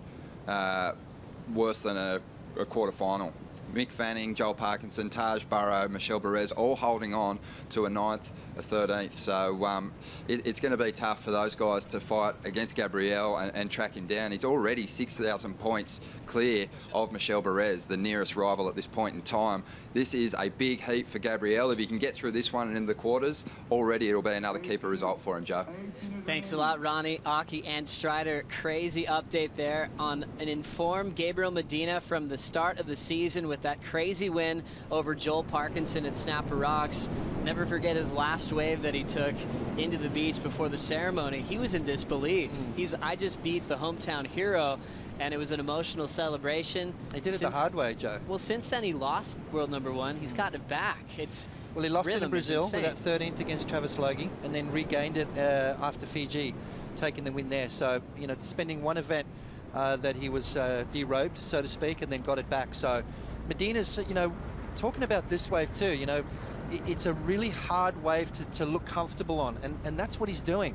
So the ability of this kid is not only good in those little conditions, but he's starting to work it out in these big gnarly conditions. He's looking more and more comfortable, which to me is a really ominous sight for the rest of the tour, because come Pipeline at the end of the year, if he's in the running, it's going to be really hard to bet against him. Coming up next, the Hawaiian from the North Shore of Oahu, John Florence, had a 10 and a near 10 the other day over his win over Sebastian Zietz. He's the guy that sets the pace out here during the free surfs. Anytime he puts a jersey on, he's expected to win. He's always so casual and calm and comfortable. As the swell has picked up, he has Brett Simpson, and we remember Kai Otten, another guy who's had a perfect score, an insanely stacked heat coming up. Insanely stacked heat, and you know, both Kai and John pretty much looked so comfortable out there yesterday. Look at this though. Having a look, Kolohe Andino, big bottom turn. He's nice and deep as he continues to improve. He had a 7.57 on wave #4. He'll improve on a 2.77 there. Ultimately needs a 9.8 to take out Medina with still 6 minutes remaining. This is where it gets a little bit interesting, Potts. What do you think of this one? Well, look at this. This is definitely a bigger one. It led him in nice and early, and he managed to pump. No hands, taking a leaf out of John's book there, and comes flying out the end. So Kolohe Andino starting to look comfortable out here at Chopes, and gnarly conditions. Tell you what, these young kids are stepping up, and these guys are looking way more comfortable than I ever thought they would. I thought today was going to shake up a few guys, but tell you what, everyone's charging. I'm excited to watch this day unfold. I think we're going to see some upsets quite possibly, and maybe quite possibly a new winner, so to speak. Well, it's been so insane watching Kolohe Andino on this year, where he's coming into his own. His 3rd year on tour. His highest rank was a 23rd before this, but right now he's putting together his best results. His first final happened this year, semi-finaled in Fiji Pro, just to show that it wasn't just a fluke. He's looking that dominant right now.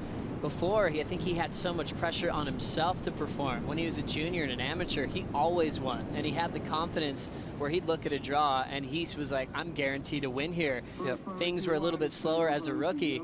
Let himself grow up, and now he's a serious threat in all conditions. You know what? It's all of a sudden the left-handers are becoming his weapon. You know, you look at Brazil, he utilized his backhand really to effect. Let's have a look at this one from Bede. Pete Durbridge glides in. Nice stall, trying to slow it down. He'll let go of the rail and hop out. Remember, pocket 4.5s before that. One more wave to come. Medina might want it. He'll let Kolohe take a look, and they'll hold their positions with 4:30 to go. Yep, you know, still waiting for that wave from Kolohe to be locked in. I've got a funny feeling that's going to be his best score. As we see scores starting to trickle in, it's looking like a good one. It's not going to be the 9 that he needs. Medina rolls in, takes off, pulls in, nice and tight. He'll look back at the barrel just to see what happened. His 4th effort hasn't got anything under a 7.5, and one more wave coming through. And Kolohe's going to let this one unload on the inside. Wow, look at that. That's one of those ones you kind of don't want. You know, it's that borderline of, are they makeable, or am I just going to get absolutely smashed? And Kolohe letting that one go. Good move from him. He just posted an 8.0, Joe, so now needing a 9.37. Medina, have a look at this, though. The replay from him, so easy, so cool, so with grace under pressure. Medina comes flying out of that, and it's going to be another score. Have a look at that drop, how he just falls out of the sky, sets the rail, the foot back on the pad, making sure those fins as well and truly set. and comes flying out of the end of that one. So Medina just looking as cool as, you know, pretty much in control of this heat, Joe. Well, Medina in the position to go straight to the quarterfinals. Ace Buchan won the first heat. Ace is already in the quarters as it is starting to look like a goofy foot day so far, but Kolohe started with 2s, building to 7.57, and then an 8.0, still with 3 minutes in striking distance to turn this heat. On the other end, Bede Durbridge has been struggling to get a score in the excellent range. Here he goes now. Bede trying to make up for it. Great positioning. Smaller wave, but a clean exit. And he's out. He'll still need a bit more with 2:50 to go. That he will. You know, Bede's been getting some donuts through this event as well. You know, I like the fact that he's still there. He's probably taken as big a wipeout as anyone. He's been caught inside, and you know, he's still kicking. He's still pulling into barrels. He's still giving it a shot. A great competitor is Bede Durbridge, very underrated surfer, and I like the fact that he's still chipping away, building that confidence up. This is a no-losers round, so he's going to get another shot no matter what. And I like the fact that he's just ironing out the creases now and making sure that come the next round, he's going to be well and truly ready. Well, sometimes in sports, you see these moments where athletes redefine themselves in the back part of their career. We saw Bede Durbridge as a top 5 guy previously, former Triple Crown champ, former pipe master. He's won in Brazil, lowers, all around the world.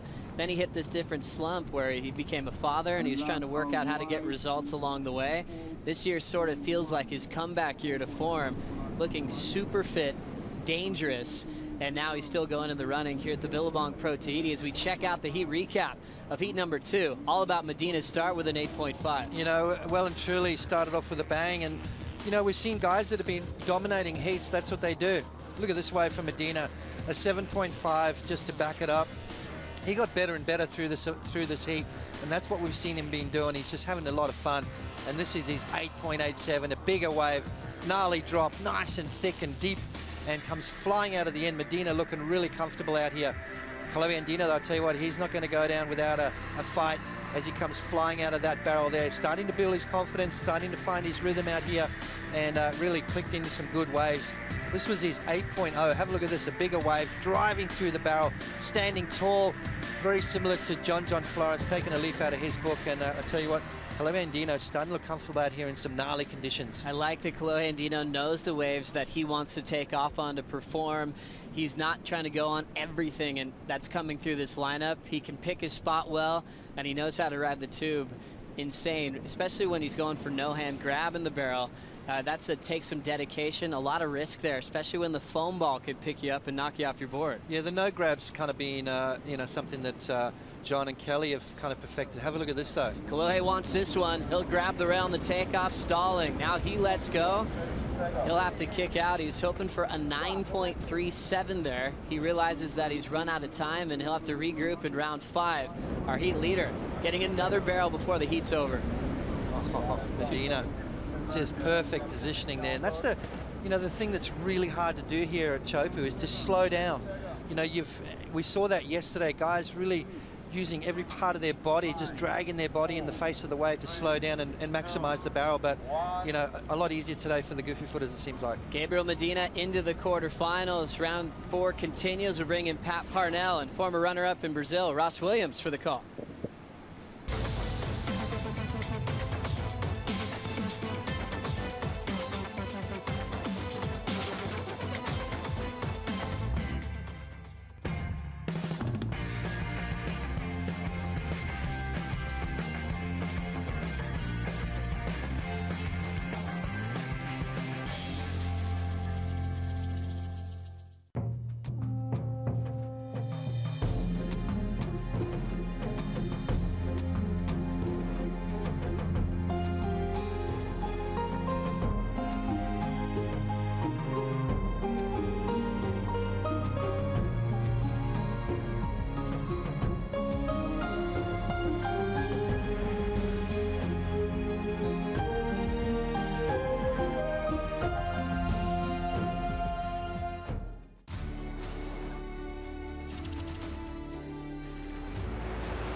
Welcome back, everyone, to the 2014 Billabong Pro. Pal Parnell, along with big wave charger Ross Williams. Honored to be in the booth today and calling what we're considering to be yet another historic day, because we've seen some massive waves come under the radar of these guys. A little difficult to find the good ones out there. It's unofficially turned into a big wave event. This is great. You know, these guys are having to compete in waves that's not familiar on the ASP Tour.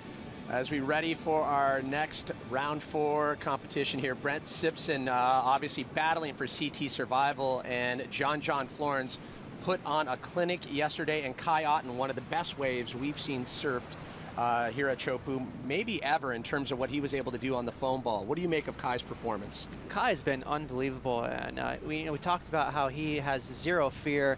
On paper, this is probably one of the most exciting heats this morning. I really wanted to watch this one. Brett, John, and Kai had some of the, Brett obviously had a big upset with Parco earlier in this event, so these 3 guys are going to bring it. We just witnessed Gabriel Medina living up to expectations. John Florence, he's always the surfer to watch, whether it be the free surfs or even in competition here. What is it that John Florence does that allows him to be so relaxed, to be so calm in these heavy situations? It's crazy, his technique and skill factor. I mean, what he does on these waves is literally on another level. He just finds that perfect entry. He's so casual, he never panics, and he doesn't hesitate. As we see John Florence, the first to strike, he pulls in, gets cleanly pitted, and he'll kick out. So John Florence, first wave in the exchange up against Kai Otten and Brett Simpson, as we send it down to Rosie Hodge. You looking down like that, just going. Yeah. Hey Gabriel, I mean, on a day like today, scary conditions. How much does fear influence your decisions? Yeah, it's pretty big out there. Yeah, I just had 2 good ones, you know, like I was looking for the middle ones that you can get deeper, and yeah, it's pretty big out there. I had fun against Kolohe and Bede, and I'm pretty stoked to make it. And it's finals day today. How aware are you of your rankings and your other competitors? I don't know. I not think about it. I'm just surfing and worried to get my waves, and I don't know. It's so fun out there, you know. I've never surfed waves like this before, and I'm enjoying. And I want to get a good result, of course. All right, Gabriel, we'll see you in the quarterfinals. Back up to you guys. Thanks, Rosie. Gabriel Medina, eyes fixed on the horizon as he sees more lines. This swell continuing to fill in, and we're still waiting for numbers on John Florence, but watch this unload. And today, all day today, Pat, it's going to be, I want everyone to really focus on who puts themselves in a position. All these surfers are highly intellectual. They know where to sit and where to grab these waves. There's only going to be a few of them that really want it. You know, the same as if it were 3 feet. And John is one of these fellows. Look at this right here. All day long, he will be looking to be in that zone to totally knife it. He will look for that perfect spot to take off right there under the ledge and put himself in that position where he will get the maximum amount of tube time. And that is a very understated fact. A lot of these surfers, all of these surfers are scared, but it takes that little bit of extra something to get themselves to get deeper over under the ledge and actually swing under it and take off. And commitment definitely being awarded the high numbers. 9.43 for John Florence, so the bar is set awfully high. And just so much power unloading early morning. And as we mentioned, we anticipate waves building throughout the day. So 9.43, the barrel barometer set by John Florence. Now Kai Otten and Simpo have to really dig deep and get some serious numbers on the board. I think a big part of it for John that helps him is his heart rate. If we took his pulse, it's barely there. It's as if he's surfing 3-foot waves. He really does swing around under these huge monster drops as if he does it every single day. In fact, he enjoys it. 6'1", the Hawaiian, so calm in very high consequence. situations, as he illustrated yesterday, and he's doing just that today, putting a 9.43 on the board. It's interesting, after that 5th place finish in Rio, he was immediately on the jet, came to Tahiti, spent a lot of time here. He loves the waves here. As we check in with, yet again, John Florence stalls it up, hits the brakes, and gets the clean exit once again. So 2 back-to-back clean waves. John Florence on the board. Kai Otten, Brett Simpson yet to get their first waves, as we see Simpo. He'll take a look on this medium-sized one, instantly tries to stall it up, not overly deep, and then loses it right at the end. You can see Brett there just caught an edge as he was exiting that tube, and a bigger wave from Kai Otten. Kai Otten then gets the lip right on the exit of that. Well, I tell you what, you can see Kai definitely charges. There's no doubt about that. That board still tombstoning.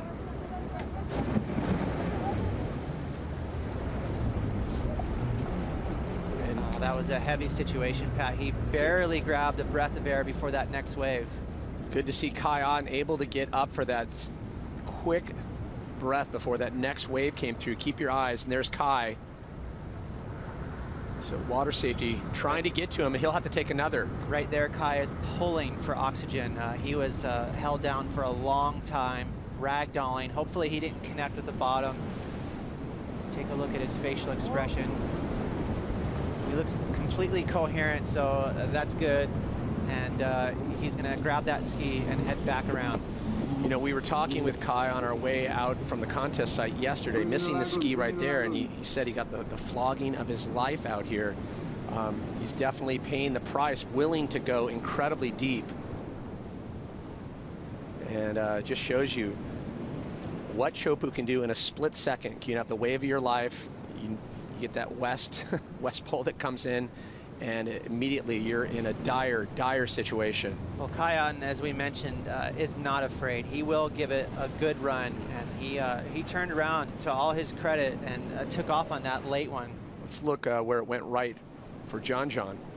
John, so smart, getting a quick backup score for that 9.43, and score still about to drop. That's definitely going to put a pretty tricky situation on the rest of the heat. And here's Kai Otten falling from the roof of that wave, trying to connect, just barely does, catch his inside rail, and he can't get that bottom turn in. There he is. He's going to connect with the lip right now. He's actually inside the barrel. Extremely heavy situation right there. That is the last way you want to fall in the wave. Falling backwards always is painful. It really puts you in a bizarre situation underwater. I guarantee he ragdolled. He flipped upside down. And it looks like he's fine now, which is a good sign. I don't see any blood. Unbelievable. So a rainbow welcoming everyone here on our final day of competition. We hope to complete and go all the way into finals as the swell continues to pump. A beautiful morning, a little rain, but lots of swell. And Kai Otten just getting a little punishment there early on wave number 1. As scores coming in, John Florence had second wave an 8, so he has an 8, 9.43. Both Simpo and Ott are in a combo situation. And we see some waves of consequence continuing to filter through. Let's check in with Pete Mel. Well, thank you very much, guys. And in the channel, that was a heavy wipeout. I mean, I was right there on it in the channel here. He was extended and literally looked like the lip just took it right on the chops, man. And lucky that I think he's just now coming around. Hopping off pretty quickly. He should be all right. But tell you what, I mean, I was just going to kind of talk about the fact that yesterday, Ross, you were talking about the fact that you're getting that draw from the 17, the 17-second stuff or the 15-second stuff didn't quite have it. Today, we're seeing it. We're actually seeing it. The reef comes down and literally comes into the wave, and that's what we're talking about, that subterranean type of surf, and it's just doing that on the biggest sets. It's pretty amazing to watch and pretty amazing to feel right here in the channel. Yeah, Pete, John made his first big wave. That drop looked pretty easy. What was the difference between his wave and Kai? And obviously Kai, fell on his heel edge. Did he get in early enough? Well, I mean, he did. He got hung up a little bit right at the top, and that's where he got extended. And that's just what you can't do. You got to paddle down the face. A lot of times, you paddle as hard as you possibly can, but you're not totally in it. He knew he wasn't totally in it, and he was going to have a late drop there. Whereas John, same thing. He took the first wave of the set too, though. It was like kind of a perfect scenario for him. There wasn't too much draw off the reef. He was just paddled down the thing with like 3 or 4 strokes. His positioning is impeccable. It really is. I mean, he just knows how to sit in that perfect spot. He just nonchalantly turns around and paddles into it with like 3 or 4 strokes. It's pretty amazing what he does, and it's just you can't teach that stuff. Pete, it's always easy to speculate when you're the armchair quarterback, these waves that are going under these guys, some of the sets. Are there waves that these guys just can't catch no matter where they are? Yeah, I mean, yeah, I was going to say, yeah. I mean, there is those waves. They're the biggest ones. You can hear the hoots and whistles going from the channel, and you kind of want to paddle over. But I'll tell you what, these guys are still thinking they can. They'll look at them as best they can, but sometimes it just, you can't get down the face with your 2 arms. Got to use something else. Hey, Pete, I know it's hectic in the channel, but did you get a chance to look at what size equipment most of the fellows are using? Yeah, they're on the 6.4s, 6.2s. Kolohe's on a 6.6. I think that's kind of the biggest one is 6.6, and I just don't understand it. But that's the future of big wave riding, is you got to ride small boards. Well, as we pointed out, foam can be your friend. Definitely wanting to get in early on these waves. Scores coming in for Brett Simpson, 2.17, and there is Dion Atkinson up against Owen Wright, Kelly Slater, 4-time champ here, 11-time world champion. You remember back in 2011, Owen Wright and Kelly Slater doing battles in the finals, a massive one. And we can see our own Pete Mel right in the channel getting a great perspective, that thing just spitting all the way out to the flotilla, and another one. And if that sound doesn't send shivers up your spine, nothing will. You can feel it. It's amazing how loud this wave is. It has so much power. The reason for that, Pat, is all that water drawing off the reef towards these swells coming at it. It's a double whammy. It's twice as much energy. We talk about that no back situation. Literally, it feels like the ocean spilling over on itself like a waterfall. It really cracks when this lip lands in the trough. It's like nothing you've ever heard. Well, at this point, John Florence doing an unbelievable job getting to work very early, a 9.43, almost a 10. Backs it up with an 8. Priority sits with John Florence. Second in line, Brett Simpson and Kai Otten. Both Kai Otten and Simpson in a combo situation. 17 minutes on the clock here in round 4. Winner goes directly to the quarterfinals. The only saving grace for losing in this round, you do get a second chance. Get another crack at it. And that could either be a good thing or a bad thing if you're overly nervous. Maybe you're dreading that second run at it. It's really impressive. John not skipping a beat out here, straight off to a solid lead. And you can tell he's literally enjoying himself. I'm sure he's got a little bit of nerves because it's a heavy situation, but he's relishing.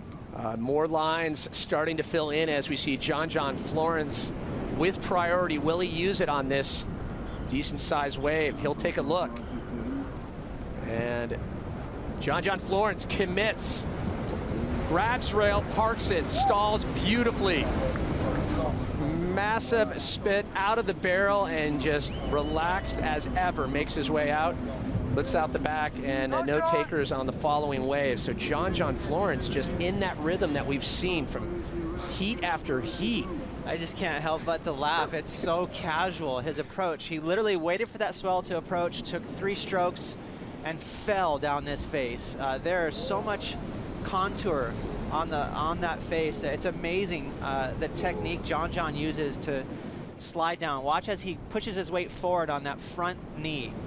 Then he slides his rear end to slow down, just for good measure, making sure he gets the maximum tube time on a 12-foot double up at Chopes. I mean, it's unbelievable. He is actually toying with this wave right now.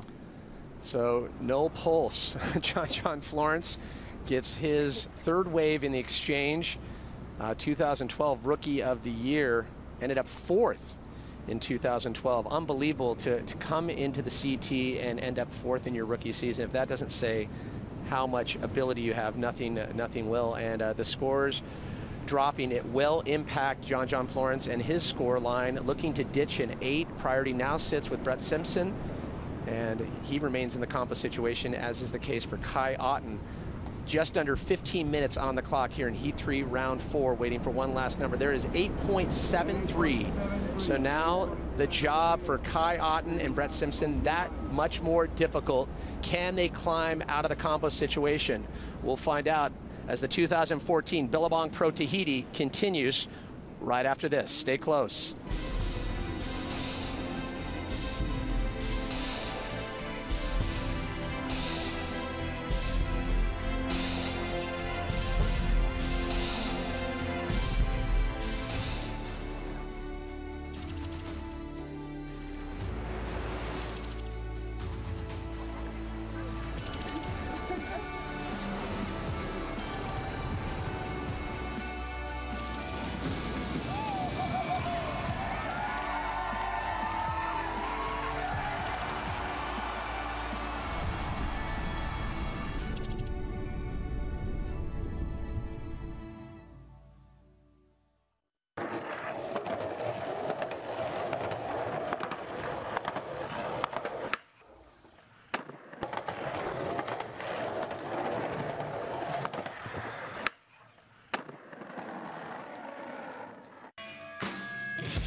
John Florence continues to show his dominance here in Tahiti, dropping 8.73 and a 9.43, leaving Brett Simpson and Kai in a combo situation. So not only is the story about rising to the occasion, it's all about requalifying for Brett Simpson, current 34, and Kai Otten, current 26. For more on that, we send it to the desk. Morning, guys. Cheers, Pat. Yeah, a very crucial event for Kai Otten and Brett Simpson, this one, and they've already done so well to make it to this point in the draw. Between the number 10 spot and the number 22 spot, there's only 3 surfers that are still alive in the draw. So for all those guys outside of qualification, like Brett and Kai, this is a fantastic opportunity to get back inside the requalification mark heading into the back half of the season. And it's been a tough one for Kai, taking one of the beatings of the contest in this heat. Oh, absolutely. Requalification is the last thing on their minds right now, absolutely. It's all about survival. But Kai has got a good chance. You know, no one loses in this round, so I can't see him getting past John right now. But Kai, if he can draw an easy heat or a relatively easy heat next and try and get back into the quarters. You can see him in 26th position there on the ratings, and a lot of the names above him there are already out of the contest. Same goes for Brett Simpson. You look at all those guys ahead of him, you know, only Dion Atkinson and Tiago Perez are alive in the contest still. So great opportunity for those guys outside the bubble. In fact, Strider, when you look at the remaining 12 surfers in the contest, they're so well spread out throughout the contest. So this is going to be one hell of a final day, an important one for those guys trying to requalify, a crucial one for the title contenders. Waves approaching. We'll throw it back to you guys. Thanks, Ronnie, Strider, Aki, as we just continue to see how much water's drawn off the reef. As Simple will take a look, he'll instantly grab rail, stalls it up. Massive spit on the end of that tube, and Simpo trying to climb his way out of the combo situation, as behind that wave, Kai Otten scrapping into this one. Clean on the bottom turn.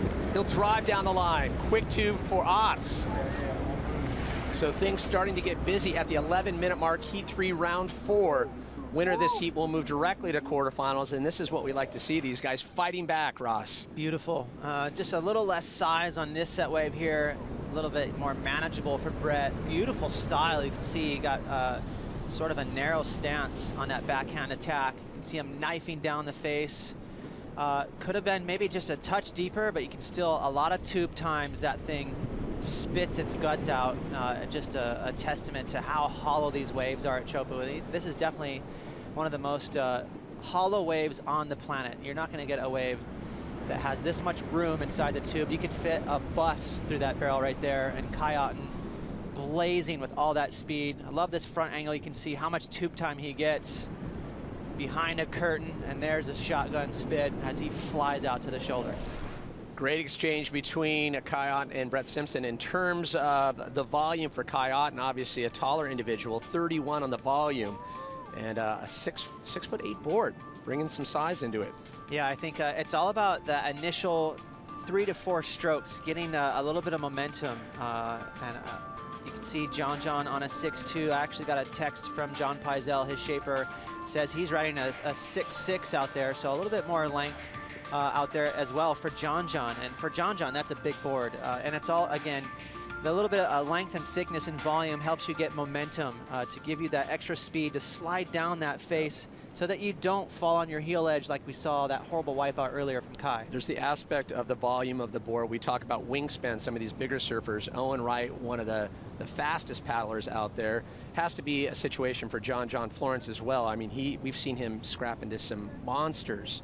I don't know how he's able to get out of that ledge and paddle down the face on these. It really is all about keeping your weight forward. So picture a skateboarder dropping into a half pipe. You'll never see them lean back. If they lean back, they're instantly going to shoot that skateboard forward and fall on their rear end.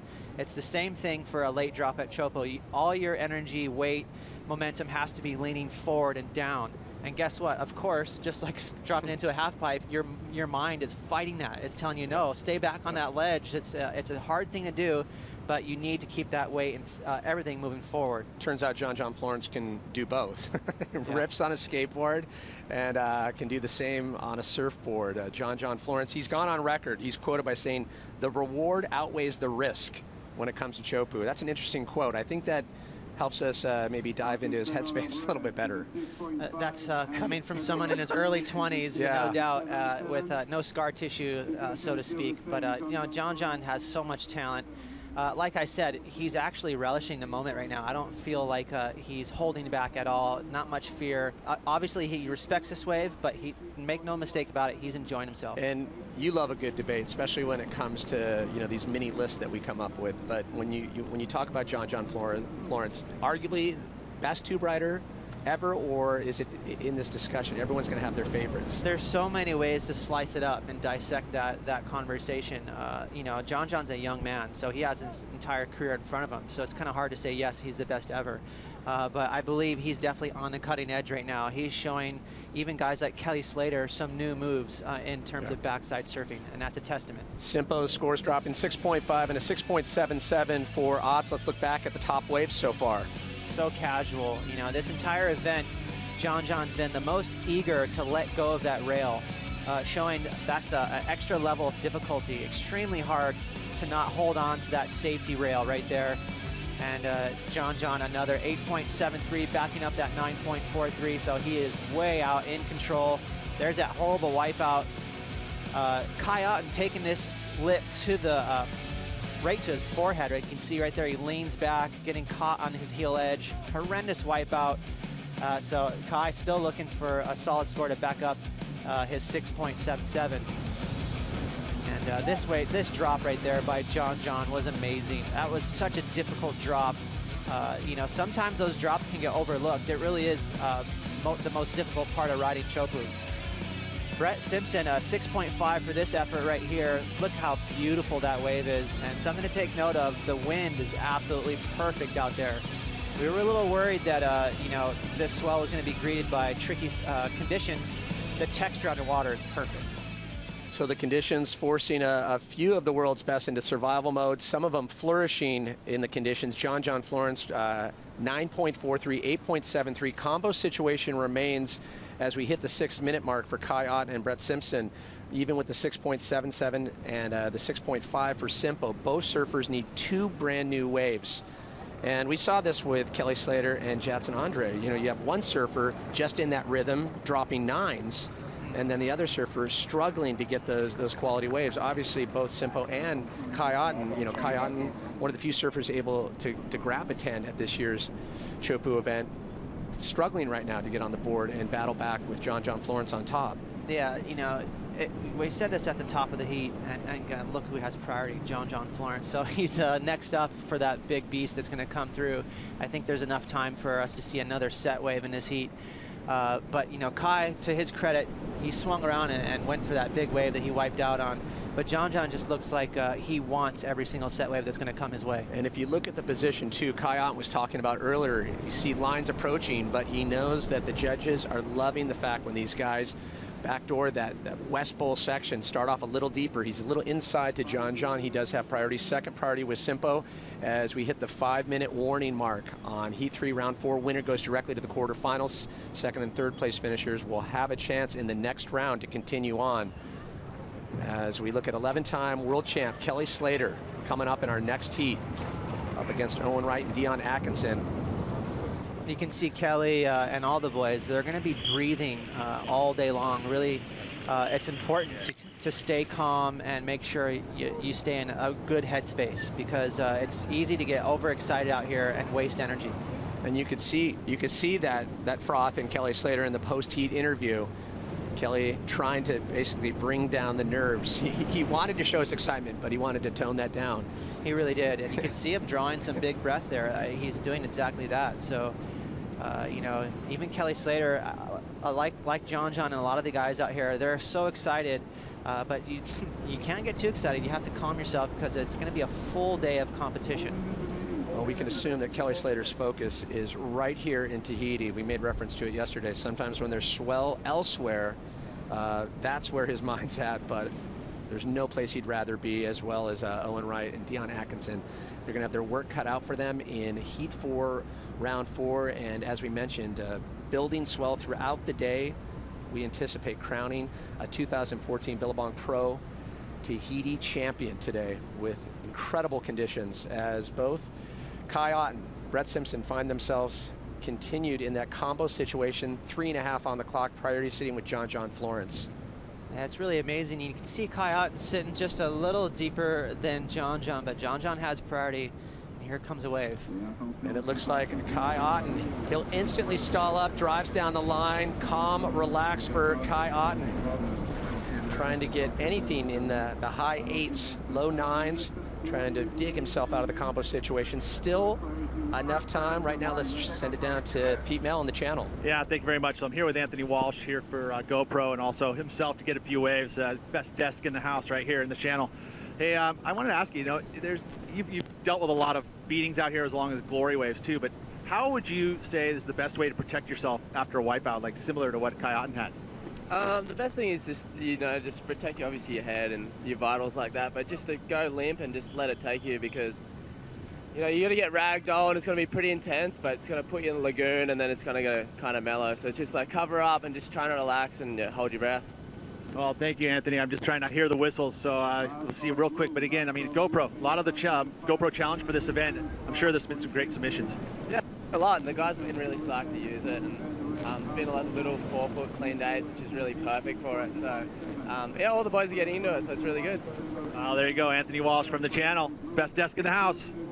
Thanks, Pete, and all the fans out there. Be sure to go to aspworldtour.com / GoPro challenge. $15,000 if the submission is from in competition, $10,000 in the free surf, and be interesting to see if Kelly Slater got a good submission. Did grab the camera yesterday in his heat. As time is ticking down, it doesn't look like Kai Otten or Brett Simpson was ever able to climb out. Some lines approaching, however. Priority, as you pointed out, Ross, sitting with John Florence, and he's been patient. He wants one last bomb to finish this heat. Yeah, no doubt. Maybe looking to even better his scoreline. He's got the 8.73 for a throwaway, and he just looks extremely comfortable in this heat. But Kai Otten and Brett Simpson, make no mistakes about it, these guys are dangerous. They will go for it out there. They have a lot of courage. Well, in terms of the battle, we heard the Dust talk about it. It's all about requalification, more so for Brett Simpson, currently 34th. Kai Otten right there at 26, and it's that end of the year. If you make that 20-second cutoff mark, your CT hopes are alive and well for the following season. Then they'll take the top 10 WQS rated surfers and the 2 wild cards. So for Kai Otten, obviously looking good right on that outside perimeter of requalification, still with a few more stops in the 2014 season. As we near the last 30 seconds, John Florence taking the fast track to the quarterfinals. Kai Otten, Brett Simpson relegated to the following round. Will be an elimination round, trying to make their way to the quarters. And a few more lines approaching. John Florence with priority. And once again, calmly glides into this one. Slide hand touch, stands up tall and proud for John Florence. So quick and almost a sketchy dismount there for Florence, as time will wind down here in this heat. As we mentioned, coming up, 11-time world champ Kelly Slater, Owen Wright, and Dion Atkinson. They'll take to the water. When we come back to Tahiti, we bring in Joe Trappell and 89 world champ Martin Potter in for the call.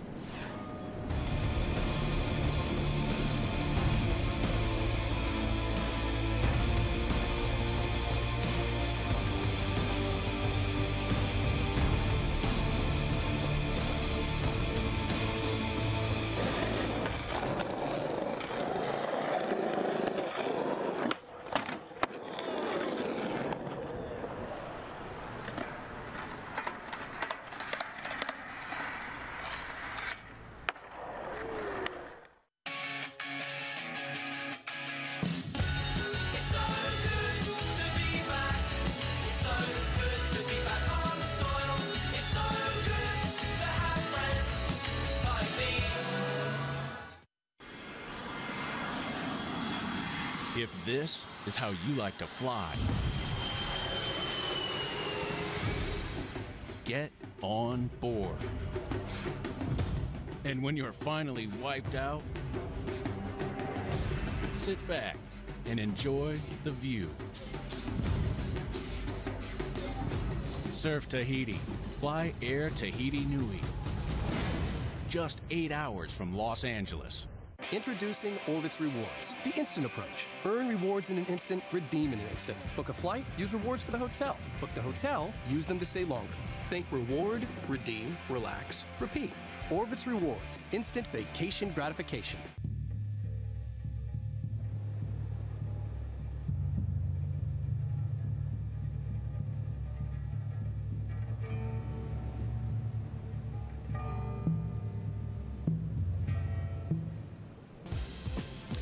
Welcome back to the Billabong Pro Tahiti. Round 4, heat number 4 just hit the lineup, featuring 11-time world champion Kelly Slater, current number 6 in the world at the moment, Owen Wright, number 11 in the world, and rookie Dion Atkinson from South Australia with his best WCT result in the making here at Pumping Chopu. Joe Chappelle alongside former world champ Martin Potter. Well, Potts, we got started during the break with Kelly Slater dropping into a beast.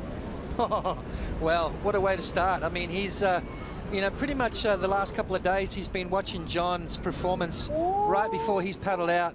And the thing that Kelly, he gets fired up when he sees guys going to town like John has been doing. And that really gets him psyched up and gets him frothing. And I tell you what, that's when Kelly really does do his best surfing. You can see him there just getting himself in position. Beautiful drop there from Kelly Slater. And sitting nice and deep. Look at this thing unloading on the reef. Big scores dropping in for Kelly's opening ride. A 9.67 to kick things off here. Owen and Dion have got their work cut out for them. I tell you what, as Kelly Slater gets spat out of this one. Look at it. The spit comes out, Joe, and Kelly follows it. And you know what that means, don't you? He was as deep as you could possibly get on that wave right there. That's always impressive when you see the wave spit before the surfer comes out. Kelly maxing out the tube time on his opening strike. The judges love it. He gets a 9.67, the oldest surfer on tour at 42 years of age. He's defined brilliance when he came on the tour back at just 20 years of age, taking his first world title. He was able to win 6 before deciding to take a break. He came back. He's added more world titles to his mantelpiece, and now he's looking for title number 12 as he locks into his second wave without priority. Great positioning and style, coming with a lot of speed in this inside corner. He'll kick out. Wow. Well, straight off the bat, he's going to have the other boys comboed. Dion and Owen, they've got to get busy. They can't let Kelly have it all his own way, which he's doing at the moment. I mean, no one looked at that wave. Kelly picked it off, and that's going to be a pretty good score because that thing was a bomb. It was pretty solid, got nice and deep. There was no hands on that one, so a little bit of a different approach on wave number 2 for the 11 times world champion. The youngest as well as the oldest world champion in our sport, the winningest surfer of all times. And it's good to see that he's still on tour. I think there'll be a massive hole when Kelly retires. Let's watch the replay, Potts, on his second wave. How does this compare to the 9.67? Well, I'll tell you what, it's a little bit of a different approach. You can see no hands and then grab the rail there, deciding to really just hang on. But look at the drive he gets off his board.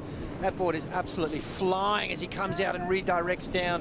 Kelly Slater surfs this wave as good as anyone ever has. Andy Irons really set the pace, and Kelly's really cranked it up as well. So Kelly Slater, a good wave there from him.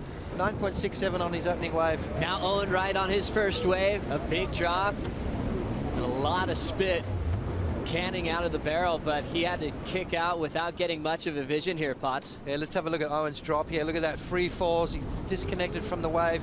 And that's the thing with this wave. It's really hard to slow down on your forehand.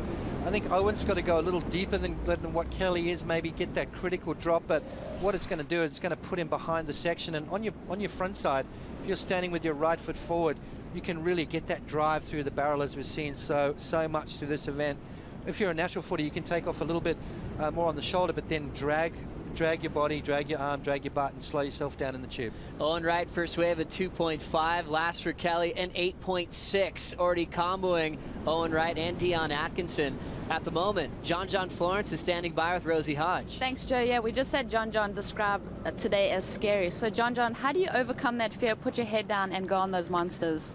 I don't know. It doesn't really seem like there's any overcoming the fear. It's like kind of scary the whole time. And so I think the scariest thing though is it's one that you want to get a big one, but some of the big ones that come through, there's not really any entry into it. And so it's just scary because that moment, like when you make that decision to go and then if you like find out that it's not a makeable one, then you're pretty bummed. And so that's kind of the scariest thing about today. And you have an interesting point of view. Pipeline is your backyard. Which is scarier, Chopu or pipe? Pipe's scary because it's much more unpredictable, you know, but then here is really scary because when it's this size, like I said, it's like at that line where there's those ones that will come through where it's like there's no entry into it. You just can't get into it anywhere, and if you try to do it, you're just going to get thrown over the falls. And as you can see, there's a lot of power and water moving behind these waves. All right, John, well, exciting stuff. We look forward to seeing you in the quarterfinals. Right now, Pete Mills in the channel with Kai Otten. Take it away, Pete. Okay, so here with Kai Otten. You know, Kai, tough heat always against John. Certainly a lot of guts there for you. First, I asked you, how was the wipeout and the beating that ensued afterwards? Yeah, luckily I didn't touch a reef, but I definitely got ragdolled. I feel like I was that scene out of Braveheart at the end when he's getting pulled everywhere, just like out of hand. But yeah, I'm disappointed. It would have been a good wave, I think. It was one of those ones that kind of runs from south, and I just couldn't get into it, and yeah, lit up. Are you looking forward to the next round? Obviously, you know, it's going to be a big heat. Yeah, definitely. There was a lot of big black sets in our heat. Like, I think there was about 5 or 6 waves unrideable too, so I didn't really get a chance to get back in the heat. John just smashed it, basically, so I'm hoping it's a little bit more manageable, but definitely there was too many tow waves in our heat then. There's another one now. All right, well, back to action in the water as the whistle sound.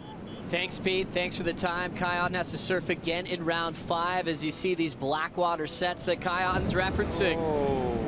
Unbelievable to watch. That's why you talk about borderline toe swell. There's some of these that even John Florence says you just can't get into. When we see the water pulling off the reef, all of a sudden all normal laws of physics go out the window and the thing just sucks up, creates such a serious cavern into a flat transition. And Kelly, Dion, Owen with the task of finding the ones that will let them in. Well, the weird thing about that last set is the fact that those waves are throwing out, not up, as we see Dion opens his account there. Nice barrel from Dion, starting to find some momentum here over the last couple of rounds. He had a great heat yesterday afternoon up against Mick Fanning, and you can see this place, I tell you what, when those big sets come through, it literally goes below sea level. The wave doesn't stand up, it almost throws out. So, you know, if you're trying to take off on that wave, you basically go backwards before you go down, and then it throws you out. So you really disengage from the face of the wave. Pretty impossible to make those big ones. But, you know, interesting comments from John, saying that there's no overcoming the fear. You're constantly scared the whole time you're out there. It doesn't look like it, does it? He looks so calm, and when he talks about looking over the edge of a beast, it almost feels like he's not really taking in the consequences there. He's obviously dealing with it. He's the guy that's put as the best guy out there, where we talk about that being a pressure sometimes. Pete Mel's out in the lineup right now. He's a former big wave world champ, and he talked about that pressure. As soon as he became a big wave guy, no matter where he is, you got to go. Everyone expects you to go. Yep. Well, that's true, but, you know, John's got the bag of tricks to do that. You know, you watched him in that last heat. He was making, you know, late drops like it was a walk in the park, but interesting to find out that he actually is scared out there, and that's, you know, if he is, geez, he's handling it really well. 20 minutes and 45 seconds on the clock as we watch perfection out here at Chopu, 10 to 15 foot plus on finals day. Kelly Slater starts with a 9.67 and an 8.6. He's sitting alongside Owen Wright, which reminds us of that epic year back in 2011 where these two, Kelly and Owen, were in a final out here at Chopu. That was the Code Red year. They were able to find the best waves from round 1 all the way to the final. That same season, Owen went 3 finals in a row, all against Kelly at different venues from here to New York and to Lower Trestles. Absolutely right. And, you know, that year pretty much Owen was the only one that could have taken Kelly down out here. It was an amazing surfing from Owen Wright, that whole event. Here we see Kelly Slater having a look again. Wave number 3, Kelly sliding into this section. Plenty of spit will shove him into the channel. Smaller look there. 9.67 and 8.6. Now that score will come in. Owen Wright with priority, fades the takeoff. Big pump, and he'll come out to the exit. Just had a 2.5 before that as Owen builds, and that hands priority to Dion Atkinson. Remember, Dion had a 5.67 on his first wave. Yeah, Dion in second place at the moment, but still in that combo situation. These guys need to get busy. Plenty of time remaining, though, 9.5 on the clock. There's still some of those big ones coming through that we saw in that last exchange there, that both Kelly and Owen, who normally would go on those bombs, deciding not to. Because why? Because impossible to make. Let's have a look at Kelly's technique here as he slides into that one as easy as you like, and just maximizing his time behind the curtain there, looking to replace an 8.60. And Kelly just flying by Sam Smith there, just making things look really easy out there at the moment. As we see Owen Wright taking off, is this one going to be a keeper throughout the heat? No, I don't think it's big enough, Joe. You know, you need to be on those bombs today. The judges have made it quite clear the big scores will come from those big committed drops and those nice barrels, those big sort of backdoor sections that you've got to get. That's going to be a pretty good score to get on the board for Owen. He's going to build his momentum through that wave, but I think at the end of this heat, it's not going to be a keeper. So Owen Wright starting with a 2.5. Remember, he came off a semifinal finish at the J-Bay Open. It was really his comeback to form that we're waiting for, since he had to sit out basically the whole season last year. He got the wild card without a problem, since he was a top 10 caliber surfer when he applied for it. He's come back into this rhythm. He had the surgery right before Tahiti on his nose so he can breathe better. He talked about the lack of oxygen he had at J-Bay on finals day, and he said there's not getting enough oxygen in his system really increased his fatigue factor. Having a look, Dion pulls into a meaty section. Wow. Nice round barrel for Atkinson to back up the 5.67 with 18 minutes to go. That was a great wave from Dion, and you can tell that Owen and Kelly are paddling a lot deeper. And the good thing with this priority is that back in the old days, you basically, Dion wouldn't have got that wave because he let everyone go on his inside. What's happening now is Dion's got priority, so he's allowed to sit where he wants in the lineup and pick and choose his wave when it's his turn. You can see Owen and Kelly both looking over that one. Dion, this is where I want to sit. This is the wave I want. And a beautiful barrel there from Dion Atkinson. Not really deep, but nice in the guts of the wave. The judges are going to throw a score at him, and it's, I tell you what, it's going to be a pretty good score for Dion Atkinson. And a deep one, setting up on the reef. Owen Wright is inside this thing, and he comes out. His wave before was a 4.5. Owen's been steadily building on his scores, a 2.5 to a 4.5, and now Kelly Slater is holding priority with the ocean still providing some bombs out the back. Let's check out what happened on the takeoff for Owen. Yeah, nice, straight into the barrel. Beautiful deep section. Look at that wave just folding over as Owen comes out nice and low with the spit. So this is definitely Owen's best wave for sure. And he's going to start trying to reel Kelly in. Kelly with a 9.67 and an 8.60. Look at this wave. It's a big set. He's driving through it. Perfect positioning. Standing nice and tall. Owen in the running for the AI award for the most committed performance in round number 1. And I tell you what, today there could be a lot of shake-up in that, to tell you right now. Well, we saw a lot of nominees on that opening day of competition in round 1 when we had massive waves, and we'll watch this inside all day long, going inside out, sucking up the reef and detonating. But we're going to get a lot more entries on finals day today. Owen Wright was packing some serious closeouts. Remember back to his round 1 win pots, he had a 6.34 total. Yep. But he left a huge impression. Why were you so impressed with that total and his performance that day? Well, just the commitment. I mean, there was so many big waves came through in that heat that no one really wanted him, and Owen was the only one that took off on those waves, and the judges actually rewarded the fact that he was going the big bombs and actually making it to the bottom and driving through the barrel, even though he didn't come out.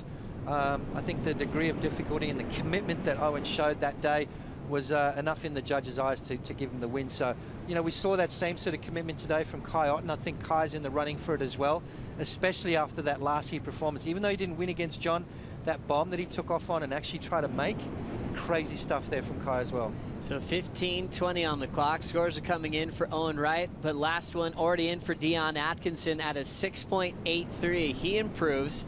Thing is, he's in second. He's still comboed for the win, since Slater had the great start, a 9.67, followed by an 8.6. Kelly's throwaway, a 7.8. Looks like he's still carrying that rhythm that he had in round 3 when he had 5.9 range scores. You know, it's funny with Kelly, he's been on the tour so long, and people always question the fact of where does he find that motivation. He's won 11 world titles. He's got close to 60 World Tour victories under his belt. He's won every single event on the tour. He's won this a bunch of times more than anyone. Where does he find that motivation? Days like today is what motivates Kelly Slater. Riding good waves, riding big, crazy. In that 8 to 12 foot range, Kelly is probably the best in the world. And you actually basically quoted Kelly from back in the final when he was with Owen Wright out here that one year. Owen looked up to him and said, "What is your motivation?" He's like, "Surfing perfect waves like this with nobody out." Owen Wright just dropped an 8.67 on his road to comeback. We'll see if he gets another big barrel right after this.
Welcome back to Chopu. You're watching the Billabong Pro Tahiti. Kelly Slater in the lineup right now with a 9.67 and an 8.60 with Owen Wright and Dion Atkinson chasing him. Wright did break the combination, now needs a 9.61 after that last bomb that just came through. They're all fighting for the first place position so they can skip straight to the quarterfinals. John Florence, Gabriel Medina, and Ace Buchan all solid in winning their heats early in round 4. And we'll see how the rest of finals day goes. Joe Chappelle alongside one of the most successful pro surfers of all time, Martin Potter. You came here back in the 90s on a trip to see what this wave was all about. When was the first time you heard about Chopu? And who were the first couple of guys that were really trying to surf this place? Well, I think, you know, Ben Severson and Mike Stewart, the boogie boarders, it was not considered a wave that you could surf. It was one of those slabby sort of waves that, you know, wasn't even looked at as far as a surfable wave goes, but things changed real quick. You know, this place really pretty when it's small, but really gnarly when it's big, as you can tell. Kelly Slater locks in, grabs around the takeoff, one big pump, and he's trying to slow down right on the foam ball, puts his head down and dodges the explosion of the spit. Big flyaway kick out. That's when you can tell Kelly's having fun on that forefin. We'll see if that improves on an 8.6. Look how small that board is too. I mean, it's maxed out Chopu, maxed out paddling Chopu, and he's riding probably what, 6.0 maybe, 5.10, 5.11, somewhere around there. But look at this perfect positioning, just sliding in the barrel there, those forefins grabbing, giving him the direction that he needs. Kelly Slater straight down the face of the wave there and then just pulls it up under the lip. Look at that thing unloading on the reef. Look how thick that lip is. As Kelly comes flying out of the end, looking to replace an 8.60. And you know when Kelly's having fun? When he does stuff like this. Yeehaw! Look at that wave though. Beautiful drop right there. Epic conditions here for Chopu. And Kelly driving through the barrel. He's in his happy place right now. You can tell Kelly having fun, enjoying the day. Owen Wright's coming back at him though, so Kelly understands that Owen's got that ability to post big scores. So Kelly's starting to crank it up, Joe. Well, I love how Kelly's throwing a little bit different energy into each wave, which how he's stalling, how he's approaching the tube. Scores will be coming in for a second, but let's get the details on Kelly's equipment. I think Pete Mel found his backup board. What do you have for us, Pete? Well, again, here in the channel. So Kelly Slater's backup board. This one's a 5.11. He's got a 6.1 in the water. 6.1, by the way. He's got a 6.3 as another backup here in the channel as well. But all of them 3 fins. Yesterday, riding the quad. Today, going to the 3 fin. A little bit more water. Of course, with that third fin gives him a little more directional drive. 18.25, 2 5/16, a little thicker than his normal boards for this Chopu excursion. So there's some insight. Thanks, Pete. I think he's on a quad, mate. I think the one he's got right now, we saw him kick out. I saw 4 fins, but what's the difference between? It's not, though. It's a 3-fin. It really is. I don't know, but we'll find that out for sure. But he's all, from what Belly's saying, it's all his boards out here are 3-fins. Okay. As we see Owen Wright kick out of a wave real quick, he had the 8.67, and Owen back to the combination because last wave for Kelly came in at a 9.77. Pete, while we have you out there with those boards, yep. Are you surprised Kelly's on a 6.1? That almost sounds big for him these days. Yeah, no, I hear you, but I mean, no, I'm not surprised. You know, he's probably riding the shortest board for his size out here. And again, his theory is that he can ride one board all year round and just have it be the one board. You know, he's got a couple different rockers. This one's a Fred Rubble. He's got a semi-pro that he's been riding. I don't know exactly which one he's got in the water as far as that goes, but I know it's the 6.1. I think it is a semi-pro, but they're all a little bit different rockers, so he's just feeling it out, figuring it out. And then the thing here, configuration is really what gets me baffled is when he knows he wants to change it up, he just does it and then adjusts. I mean, there's a big difference between a 3-fin and a 4-fin in the way they perform, you know. I guess in barrels it's probably not as extreme, but anyway, just wanted to give you some insight, guys. That's solid, Pete. Thanks so much. We appreciate it. We'll be checking with you on finals day. Throughout this day, our goal is to finish the whole event and max out the swell that we have. Kelly on fire with a 9.67 and a 9.77 so far. As we see Owen Wright just dropped an 8.07 as he's back into combination. As we go into the details on the board breakdown. You know, 6.1, 18 1/4, 2.31 thickness, volume not applicable. Semi-pro 12 Channel Islands, which Kelly's been riding since day dot pretty much. FCS2, K2 and a rounded pin. So Kelly Slater, as you said, Joe, kind of a longer board for him. Notoriously, he's riding those really tiny boards, but Kelly Slater obviously going up a bit of a step up, maybe 2 step-ups for him. You can see him looking back at the tower, obviously wanting to know what's happened. Owen Wright locked in an 8.07 on his last ride, but is back in a combo situation. Enough points to pretty much win any other heat except the one he's in right now. Kelly with a 9.67 and a 9.77. His throwaways are 7.8 and an 8.60. Now, when you're throwing away big scores like that, Joe, that just means the guy's having fun. He's having a blast out there. It's scary when he gets this kind of rhythm and looks so dangerous in perfect conditions like this. This is where he really wants to perform. When the ocean comes to life, we saw what he does in Fiji on small equipment. We saw what he did back at the Pipe Masters when he introduced that Deep 6 model, where he started changing the game as far as equipment's concerned. Remember back in the Momentum generation, he started messing everybody up. He was riding those paper thin boards. Everyone started ordering what Kelly was riding. He's kind of been the one to watch for the last 20 years as far as surfboard evolution is concerned. Well, he ordered those paper thin boards, everyone got on them, and everyone went backwards. And that thing, I think that was a ploy of Kelly's. You know, he realized how much of an influence he has, and if everyone's thinking, well, if Kelly's on that, that's probably what we should be riding. But you got to forget that the guy comes from a different planet. So right now, Kelly out in front, 6:30 to go. I know the boys on the desk aren't too surprised with Kelly's performance. Ronnie, what do you think? Amazing matchup out there at the moment. Kelly Slater, very dominant. It's incredible to think that Owen Wright's bagged a couple of huge barrels. He's with a couple of 8s, but still comboed. It goes to show just how strong Kelly is at this location, Oki. Absolutely. The cream came to the top in that round 4, definitely. The matchups in round 5 are pretty interesting, though. Like Bede's got Michelle, Kalohe's got Tiago. Pretty even matchups there. Kai Dion. At this stage. At this stage, yeah, and Owen Wright and Brett Simpson at this stage. So, you know, it's kind of going to plan so far. Geez, the waves are big. They're big. Strider, you've surfed this place so many times. You've surfed it big, and even you're calling that a couple of the sets that are rolling through are actually unmakeable unless you're towed into them. Yeah, they call them a tow wave, or the big, just gnarly dark blue ones. And the reality is, when you're sitting out there, you got the best surfers in the world out there. Guys like John, who will pretty much just turn and burn anything, are paddling over waves right now. As we heard him in the channel, he's scared too. It's just a matter of how you position that fear inside and let it go. You know, you just have to let it go and get underneath a couple. And out here, the heavy thing is when you're looking at these waves, they all look like, you know, they're rad, gnarly waves. But when you get underneath them, you actually find out. You don't know until you're on the wave whether you're going to make it or not. We've mentioned throughout this contest that there can be huge upsets at Chiyopu, but that's not the case today. We've seen, I think, the favourites from each of the round 4 clashes move directly through to quarterfinal action. So these guys are going to have to bounce back in round 5. Amazing matchups to come. Thanks, Ronnie, Aki, and Strider for that insight on the finals day. There are some questionable waves. Is it a tow wave or is it a paddle wave? We saw Michel Perez set the pace early this morning, flying out of the sky, taking a serious beating on his first attempt. He has to get reseeded into round 5, as he'll have Beat Durbridge coming up next. This non-elimination format is exciting to watch. First place skips to the quarterfinals. Right now, it looks like Kelly Slater will be in quarterfinal number 4. Well, it's not over yet. There's still 4 minutes and 20 seconds to go, and Owen Wright knows how to surf this wave. Let me tell you right now, he's got an 8.67 and an 8, but still in that combo situation. Kelly with 2 close to perfect rides. We saw him go into the 9s 5 times yesterday, Joe. We saw some massive scores so far today, yet to see a 10-point ride. Are the judges holding back?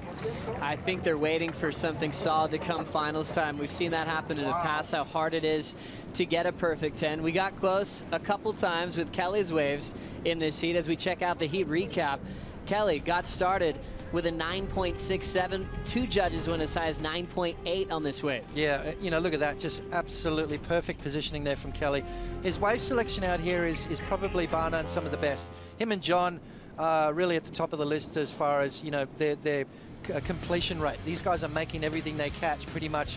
So, you know, they're taking no chances and making sure they're on the good ones. Owen Wright, look at this wave from Owen, though. Owen's got standing tall there. This kid's not scared. He's just getting back to 100%, and we're starting to see why this guy was in the top 10 before his back injury. He's back with a vengeance, but I tell you what, he's got a lot of work to do to take down this man here, Kelly Slater. And you talked about it before, Joe, a little bit of a different approach on every wave. Most guys are just hanging on for dear life. You know, he's mixing it up. He's showing some different stuff on a quad, by the way, as he flies out of the back of that wave. Amazing heat recap as we see an insane rainbow, an ominous sight out the back of what appeared to be kind of a creepy feeling this morning when we woke up to dark skies and 10 to 15 foot bombs. And then you see Tahiti's beauty in the distance on this horizon, just protecting all of our competitors today. We hope everyone has good waves and good luck out here. It's such a frightening scene when you see people go over the falls. We have the best in the world rising to the occasion and putting on one of the best shows on earth. Slater with a 9.67 and a 9.77.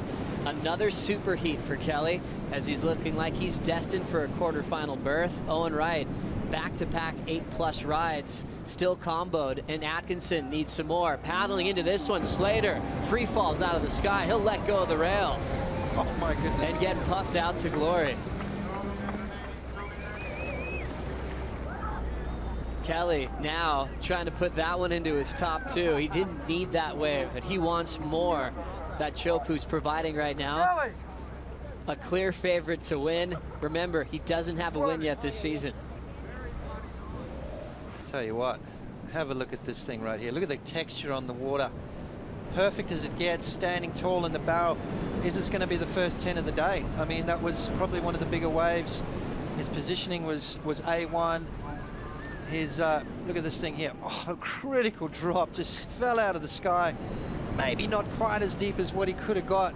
It's definitely better than what he's had, though. As far as commitment, right there, degree of difficulty. Look at the board. Disengages from the face of the wave.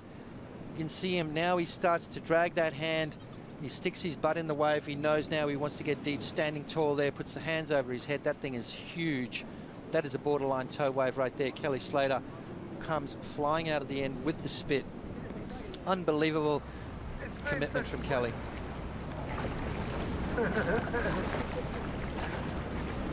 All right, well, Kelly Slater having a bit of fun today, Joe, in some really sketchy conditions.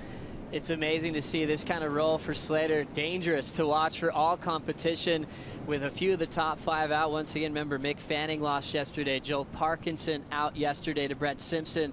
And also Taj Burrow out of that picture. Still remaining Michel Perez, Gabriel Medina, world number 1. Kelly will be back in that top 5 scenario. How high will he go? We'll see what happens once we get into the final series, as the numbers are starting to drop for that last wave. Wow. It might not improve his total, but another score probably going to the 9s.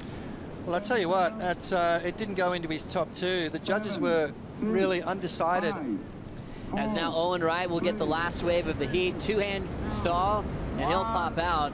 He was comboed, so he's going to have to regroup in round 5. It's going to be a big day for the guy surfing in round 5, potentially going all the way to the finals.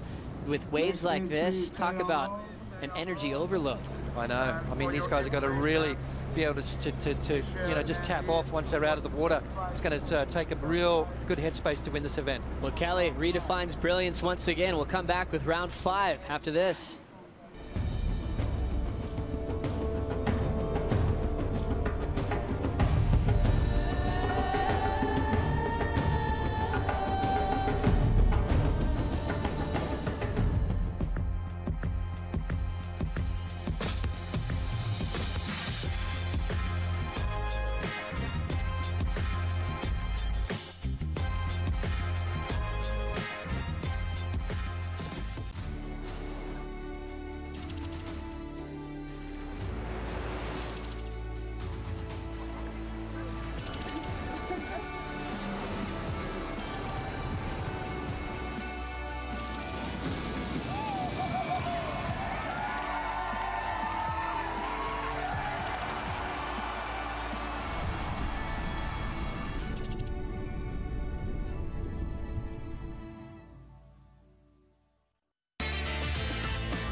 Oh yeah, Tahiti always been really hard contest for me because I never made a quarter or whatever, you know, never made a good result. So I guess this year is going to have to be different because I want to do well there. I feel like I can. I just need to focus more, I think.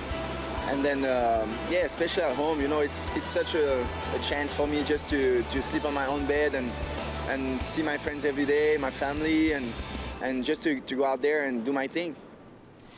Tahiti's favorite son, Michel Perez, current number 5 in the world, with his sights set to go to victory here for the first time at the Billabong Pro Tahiti. Beat Durbridge, former pipe master, former Triple Crown champion, is in the same boat. Whoever wins this heat will be their best result ever in Tahiti history. Joe Chappelle alongside former world champ Martin Potter as we go to the lineup. Dark blue set still setting the stage, and we'll see if Bede or Michel will be taken off on some of the biggest ones that come through. Well, I tell you what, Michel's not scared. He showed that earlier this morning as he duck dives through that one there. And sometimes you can't get through those big ones. They literally suck you back up and over the falls. Bede Durbridge has already opened his account, and this is what he did right when we're away from that break. Nice and clean, a little insider there for Bede Durbridge, and a 6.0, so Bede draws first blood. Tell you what, watch out for Bede Durbridge. He's slowly building momentum, Joe.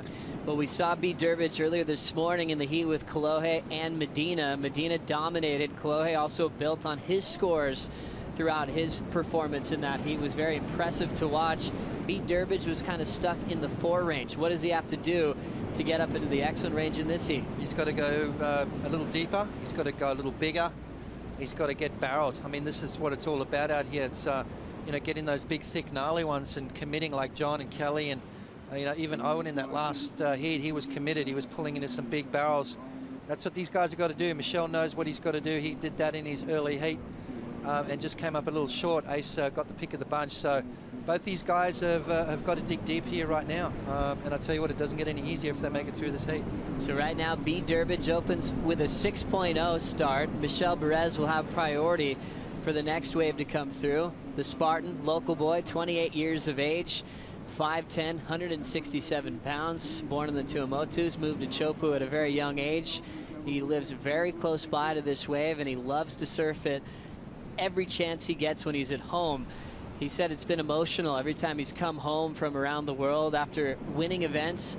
He'll land in the airport here in Tahiti, and everyone will be here to applaud him. They say, don't even worry about carrying your bags. We'll deliver them to your house. And he gets a really warm reception every time he comes back to this island. At the moment, we see the horizon jump. No takers on the first one. It's up to Michel to decide if he wants this next wave. He's thinking about it, but so is Bede. And Michel's going to let Bede go on his second effort. He'll glide in, now grabbing the rail. Great positioning on the west bowl. The foam ball rattles him and takes him down. Interesting situation there. Bede leaning back as opposed to most of the guys leaning forward. Now Michel Perez will take the next wave of the set. He has clear water.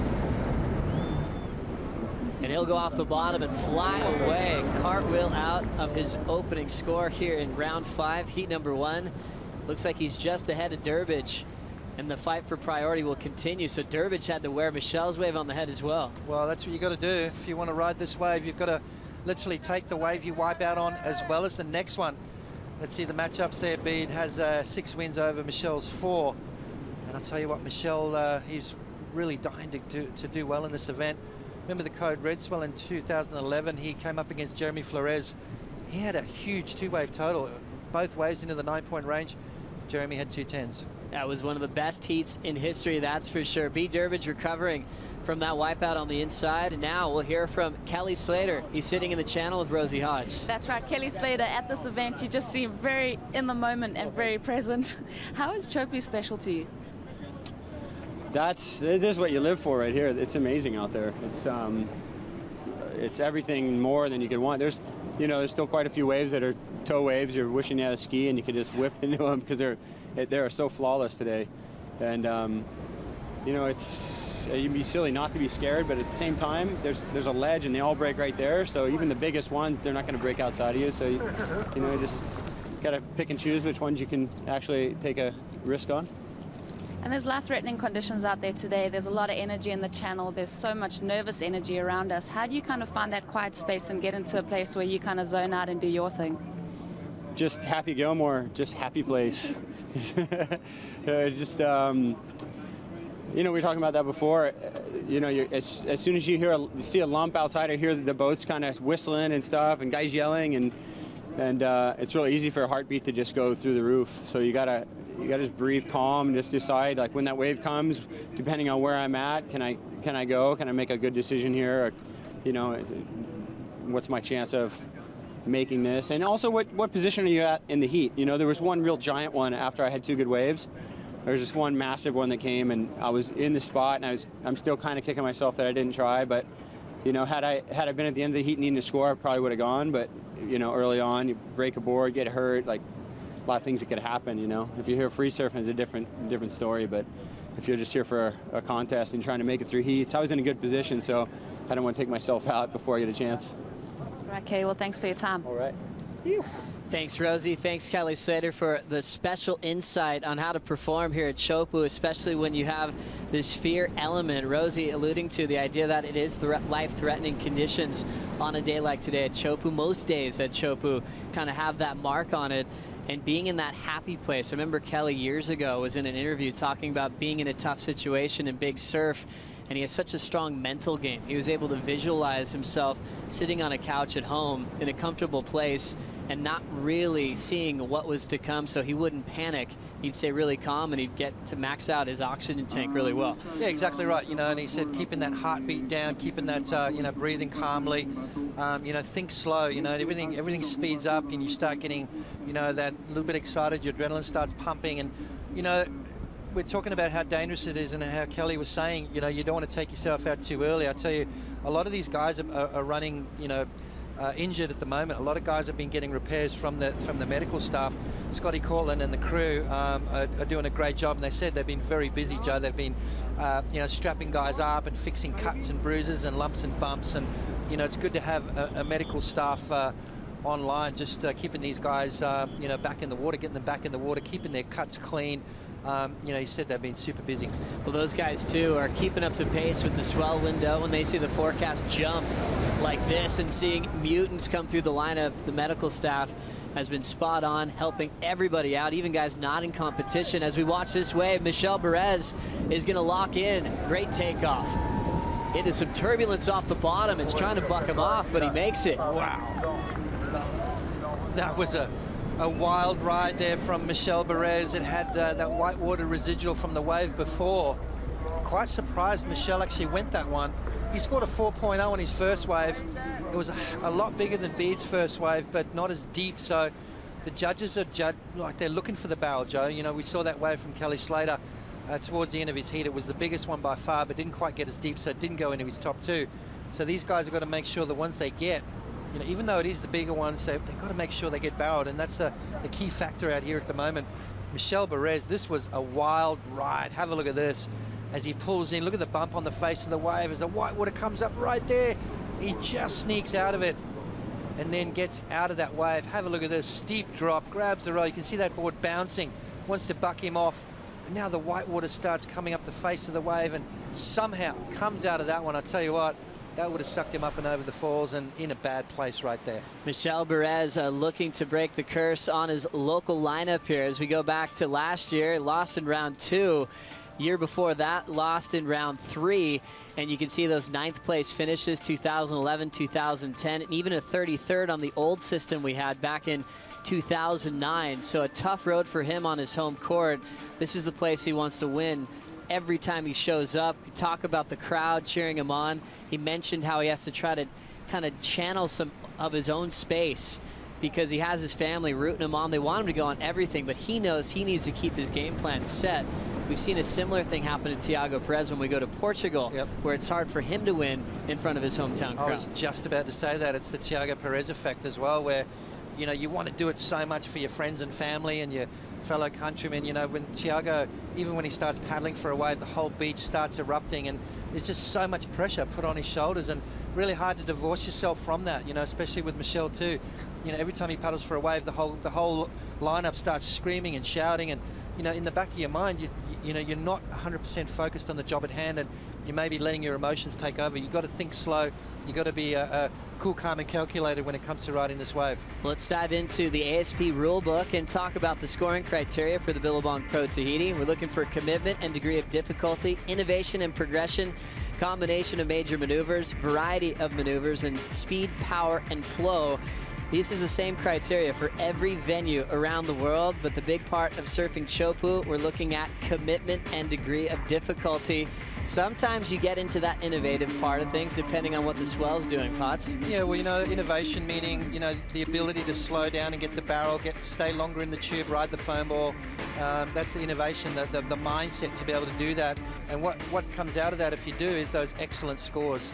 And now back to the action. Michel Perez going down after successfully making the tube ride. He started with a 4.0, backed it up with a better score of a 6.67, and we'll get a good view on that last wave from the takeoff right now. What do you think, Potts? Well, it's a late one. Michel's been taken off super late, straight into the barrel, and the judges are like this. Why? Because it's a longer barrel, and he backdoored that inside section there. Michel Perez comes flying out of that, and as we've seen so much in this event, just gets blown off the end there. So 6.67 on the wave before puts him into the lead. Bede Durbridge needing a 4.68, so I think Michel's going to extend his lead. That's going to better his 4.0, and I think Michel's going to be looking pretty good after that exchange. So right now, Bede Durbridge started with a 6.0, has a 1.93 as his low score, as we see the Andino family. His dad driving the ski, Kalohe on the back of it, gets so much knowledge passed down from his father, and that's how it's always been from way back in the day at Lower Trestles and T Street in San Clemente.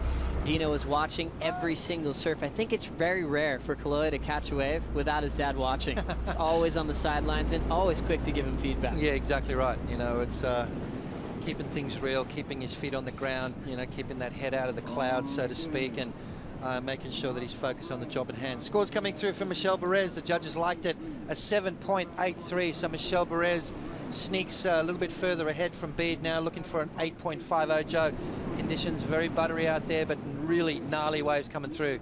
Bede paddles and lets that one go, and I think priority will shift now into Michel Perez's favor.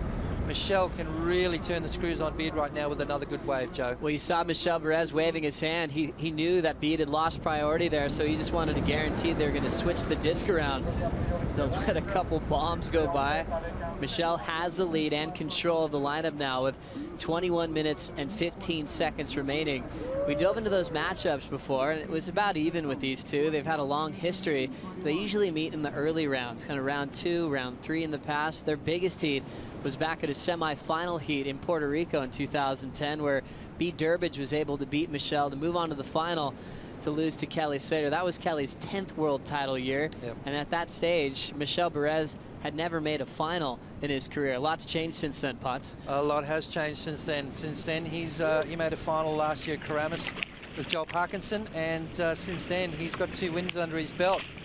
One of 3 surfers so far this year with multiple wins. Gabriel Medina with 2, Mick Fanning with 2, Michel Perez with 2, and all those 3 guys, well, I'll tell you what, Michel Perez still in, as well as Gabriel Medina. Mick Fanning unfortunately going down yesterday.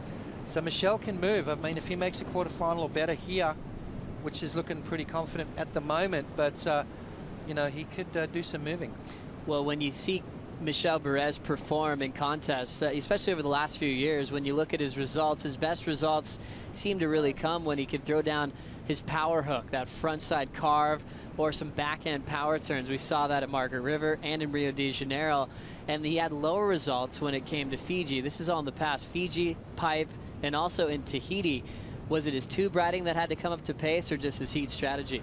I think just his heat strategy. I think that whole belief, you know, I think he's good in beach break conditions. He's good at surfing tricky waves. Why? Because he's honed his skills on the beach breaks of Papara here in Tahiti. And you surf that wave. That is a super tricky wave. Here goes Michel Perez using priority. Glides in with the grab rail. Big pump without the grab. Hangs onto that outside rail for another completion.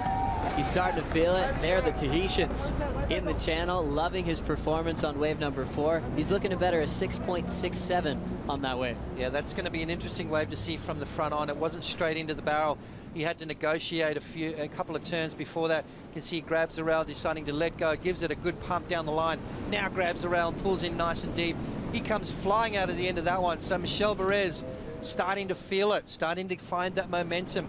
Maybe he's found his happy place right now, as Kelly talks about, as Michel looking to replace a 6.67 as he kicks out of that one there. So Michel Perez, all behind him, B. Durbridge on a big one, Joe. As he kicks out, he had priority. He'll kick out behind Michel, and we'll give you the takeoff of B. Durbridge's wave in just a moment. He had a 6.0 start. He's looking for at least an 8.5. A lot of scores to come as you see this drop way out the back. Yeah, nice drop straight into it. No bottom turn there for Beard, and a deep barrel. He comes out. As you can see, that wave got bigger as it went down the line. That was a lot of west in it. Michel Perez is paddling out right now going, oh no, maybe I took the wrong one. Beard sitting nice and tight in the barrel. Now he lets go and stands up tall, and for Beard to stand up tall in the barrel, it is a big wave. He's a tall man, Joe.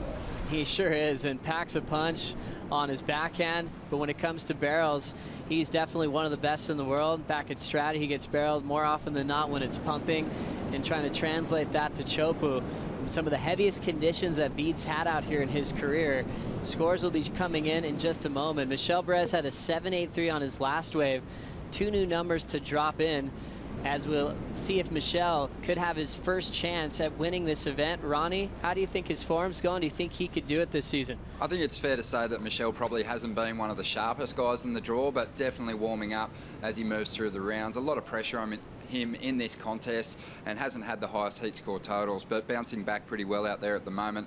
Michel Perez, he can't afford to drop this heat really, guys, because he's already counting on a throwaway result, really. No, absolutely not. I mean, talking world champions today, if Michel Perez can win here and his 3rd event win of the year, he could put himself in really good stead for getting a world title. I mean, just imagine for French Polynesia and the Polynesian community, if he could bring a world title home, it'd be all time. Well, yeah, I mean, it would be huge for, you know, Tahiti in general, but it just seems like these guys are just getting the ball going. You know, Michel looks like he's just getting comfortable out there. He's just starting to find a flow, and it looks like you know, really to me that there's a little separation in the field as to what we've seen today. There's been some incredible rides and some comfort levels that I just haven't seen out here at Chopu today. And, you know, I'm hoping that Michelle can find that level of comfort, so to speak, out there on the big ones. We saw him take a huge beating in the 4th round, but a little more composed and making smarter decisions in this heat, I think. I thought his last ride, technique-wise, was probably one of the better waves that he's had, really driving into that west bowl, which the judges tend to love of. Yeah, absolutely. He's got great technique. I mean, he's the only local in this draw, really, isn't he? So, you know, he's got more experience and stuff, and it's just starting to click. And on final day, all about peaking at the right time. You know, he's getting better and better, and he looks like he should make the quarters. It's not over yet. It's only halfway through. But he's looking good so far, boys. And here's some of that technique, Strider. Break it down for us. Yeah, you know what? He just threw the shoulders up in front of himself to get the momentum through that section, and he had to climb through the foam ball as you saw him come through the ball on the west bowl there. So it was pretty sick. I mean, good technique. Some movement in the lineup. Michelle Perez came into this contest in 5th. 3 guys above him are already out of the draw. Taj Burrow, Mick Fanning and Joel Parkinson. He could get back up into 2nd position with a huge result here. Waves approaching. As we take a look at Michelle Perez locking into a solid one, grabs the rail, sits on it and tries to slow down. It's still stalling, and he'll come out. Another successful read for Michelle Perez. His last wave, a 6.83, as he continues to improve. And that'll be wave number 5. Durbridge, last wave is 7.6, right in the picture, Potts. Yeah, that was a good wave from Bede, but have a look at this technique as the boys are talking about from Michelle Perez. Just slowing himself down, didn't quite disappear that on that wave there, but sitting behind the curtain nonetheless, right in the critical part of the wave. So Michelle Perez starting to find some good ones, and as the boys touched on, starting to really feel comfortable out here, starting to find that zone and get his confidence level up. It's he's still got a fight on his hands. Bede only needs a 7.07, Joe. And is that wave going to better his 6.83? So an exciting exchange, but one thing that Ronnie Blakey was bringing up is how exciting the world title race is getting. Remember, Joel Parkinson out, Mick Fanning, Taj Burrow, De Souza, Nat Young, and even Josh Kerr went down.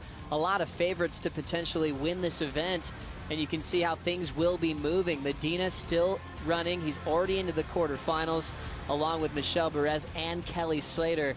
Those guys already guaranteed at least 5,200 points. Yep. So now you could possibly see Mick, Joel, Taj could be out of that top 5 picture heading into lower trestles. There's only 4 guys in the top 10 still in this event. Colombian Dino down the bottom as well, so he can do some moving.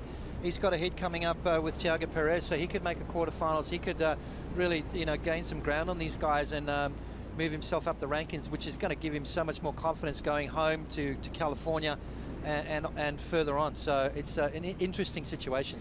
Well, right now, Michelle Perez is still out front in round 5. We'll take a break. We'll come right back after this.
Your Honor, welcome back to finals day here at the Billabong Pro Tahiti. Local boy Michelle Perez in the lineup right now with a 14.66 combined total over Bede Durbridge. Bede, former pipe master, locked in a 7.6 before we went to break and only needs a 7.07 on this wave to get a lead change. He's nice and deep. Nice dramatic drop in and a clean finish for Bede Durbridge. Subtle claim. He was liking the way that one fell. Let's check it out again. Yeah, this was a perfect wave for Bede Durbridge. Hit the reef, So perfect right there, just position number one. He didn't have to stall, he didn't have to do anything. He just stood there, grabbed the rail, a little finger click. That felt good from Bede Durbridge, only needing a 7.07. We are going to see a lead change, and Michel Perez is going to have to come back. He's going to have to dig deep. He's going to need something really solid coming into the back half of this heat, Joe. Well, Bede made that one look so easy. Had a perfect setup out the back, stalling, using his body to control the pace of the tube. And we see a lot of guys like Kelly, who are amazing body surfers as well. Do you think that helps with your technique in Bapside tube riding? Yeah, absolutely right. I mean, the stronger you are, the easier you can manhandle these kind of conditions, you know. Obviously, you've got to be fit, and, you know, mindset's got to be there as well. Technique is really the main factor. You know, if you've got good technique, you can pretty much get away with all the rest. Last wave in for Bede Durbridge. It's enough, a 7.8. He takes the Tahitian down to second. Perez now needs a 7.57 to answer back. Again, plenty of time on the clock. He does have first priority, but Bede with a steady pace, he's taking his first lead of this heat so far. Yep, well, we saw that coming, didn't we, Joe? That was a good wave from Bede Durbridge, and he's had back-to-back good ones now. A 7.6 and backed it up with a 7.80. Michel needs something special now. He needs the best wave, well, almost the best wave that he's had. He's got a 7.83, so he's got that confidence underneath him. He's got 10 minutes to go. He's got priority. The waves are pumping. He's just got to wait. Now he's got to wait for a bomb. He's got to take off late, and he's got to disappear. And I think that's been part of the problem for Michel on his last two rides. His wave selection, he hasn't been deep enough in the tube, and I think you really got to get barreled out here to get those big scores.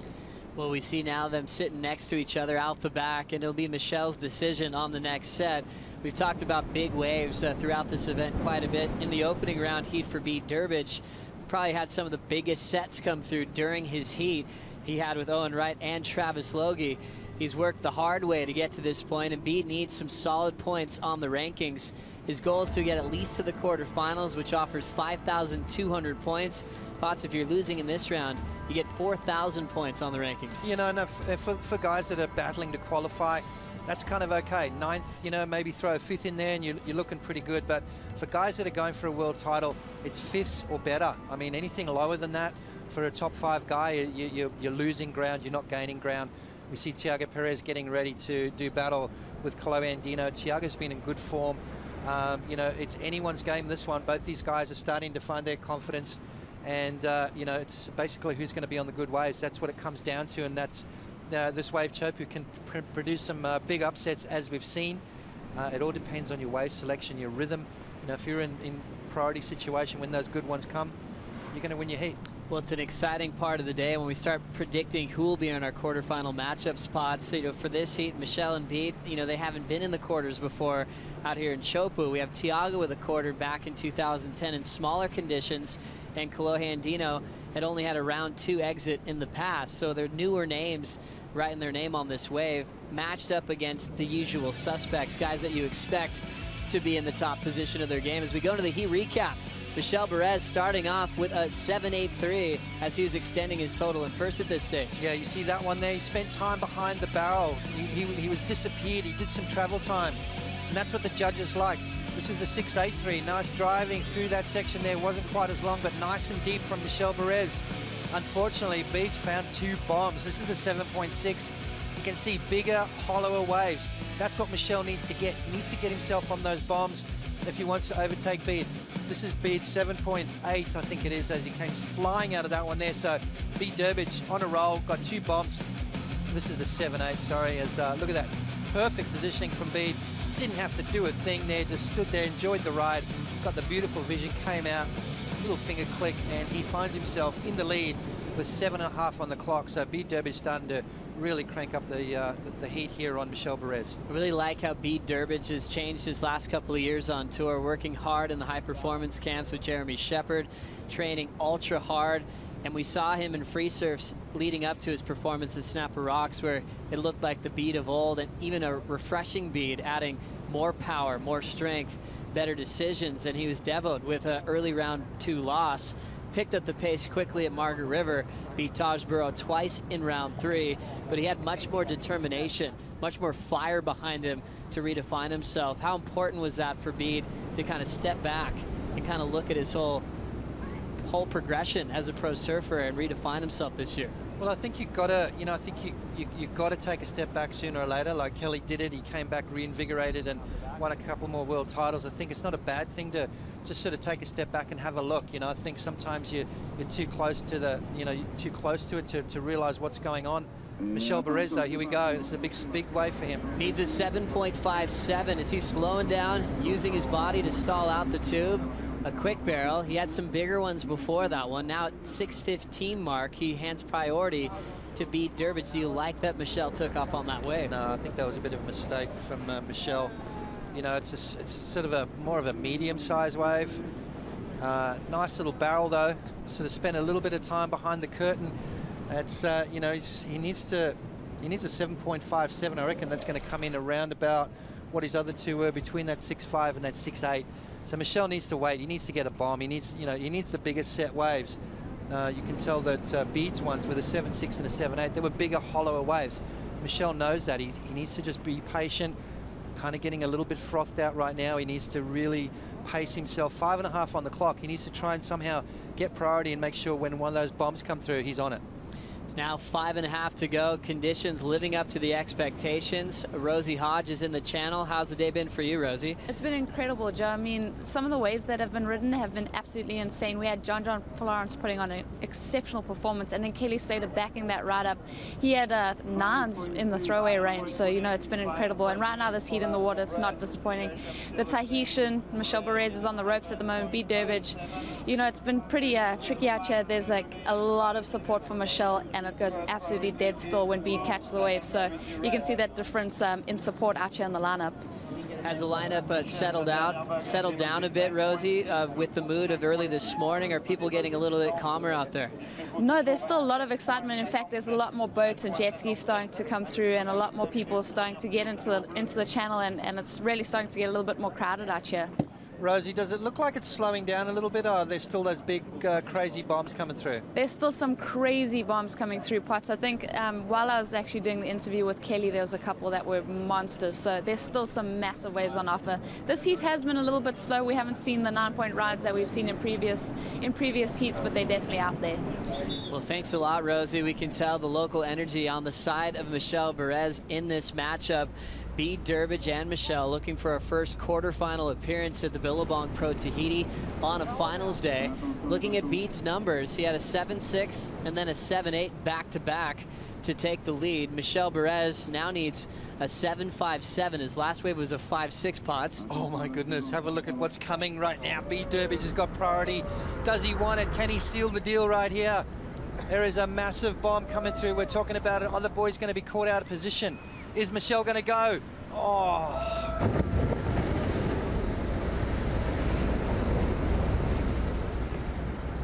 Oh my goodness. No takers on that one, Potts. Bede had priority. Michel Barrez also paddling over the top. Was that one makeable? You never know until someone has a go. I wouldn't have gone, but no, that's. I mean, that was that wave turned itself inside out. So even if you had made the drop, Joe, I don't know how long you would have been able to stay inside of that barrel. I mean, let's have a look at that thing. As it hits the reef there, you can see it stands up there. The boys went over the ledge. Both of them realized, hang on a sec, even if I made the drop, how long would I have been in the barrel for? And would I even be able to come out of that thing? I mean, look at it. It regurgitated. Normally you get this nice mist that comes out. That was literally thrown itself inside out. So maybe let those ones go. And Kaloyan Dino staring at that thing, knowing that he's coming up next to decide if he's going to go on something that massive. Bede and Michel still holding their positions out the back. Bede not going on that wave. He's able to keep priority. 2:30 remaining. Michel Barrez in a bit of trouble. He had the goal of performing in front of his hometown crowd. He's had 9ths out here a couple of times, and looks like he could repeat that result if he doesn't get one more chance. Again, the world title race would get even crazier if we saw the Spartan knocked out at this stage of the event. He can't afford another bad result. Michel Barrez, if he wants to keep himself in that top 5 conversation, if put himself in that world title race, he needs a quarterfinal or better here to make it worthwhile. A 9th place is a throwaway for a guy that is sitting in the top 5 with 2 wins under his belt. He can't afford this. He's got to go. The next big bomb that comes through, and Bede doesn't want it. Michel's got to commit to it. He's got to take that drop. And we heard Kelly Slater say, you know what, if it was the end of the heat and I needed a score, I probably would have gone on that big bomb. But you know, Michel's in that situation right now, needing a 7.57.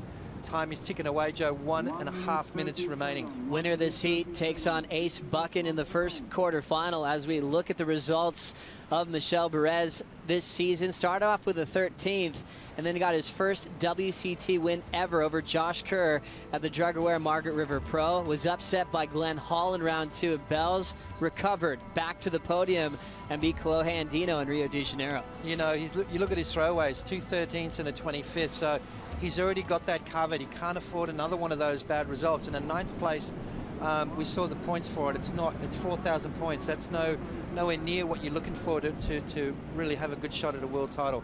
55 seconds remaining, and Bede Durbridge still sitting out the back with priority. He's going to finish this heat in the box seat. He doesn't need to catch another wave.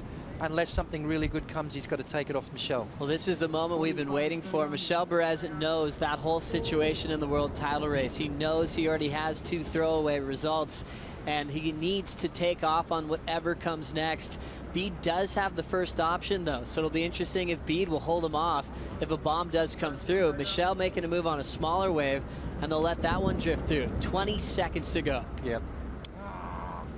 You can hear the sound effects from the channel there, and I think Michel slowly realizing that another year slips through his fingers. You know, tell you what, he got himself in a good position, but then just, you know, somehow was just on the wrong waves at the back end of the heat. I think he got himself in that bad rhythm with a 6.5 and a 5.6. You know, Bede found the good ones, and the heat ends on Michel. Horn sounds. Michel doesn't get a chance to answer back again. It's Bede Durbridge with a 7.6 and a 7.8. upsetting the local boy, and he moves on to surf against Ace Buchan in the first quarterfinal in solid conditions here at Chopu. Bede solid on that backside tube effort. Coming up next, round 5 heat number 2, we'll bring in Pat Parnell and Ross Williams for the call.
To the riptide, taken away to the dark side. I wanna be your left-hand man.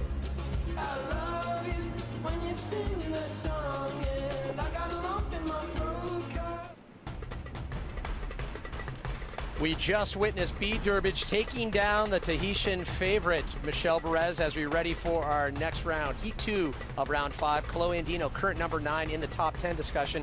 And Tiago Perez, the Portuguese surfer known to charge. As we welcome everyone back, Pat Parnell. Pat Parnell along with former ASP CT competitor Ross Williams. It's one of those mornings, Ross, where it really forces all the surfers to put it on the line, go deep, grab the big bombs, and Bede Durbridge definitely putting Michel Perez's back to the wall. Yeah, I think that made the difference. He had 1 or 2 waves were slightly bigger, and that's going to be the main difference all day. Who's going to really go out there and grab those bombs? So Ocean going a little quiet, and it's good news for B. Durbridge. Obviously, disappointment for Michel Perez as he has 2 wins for this 2014 season.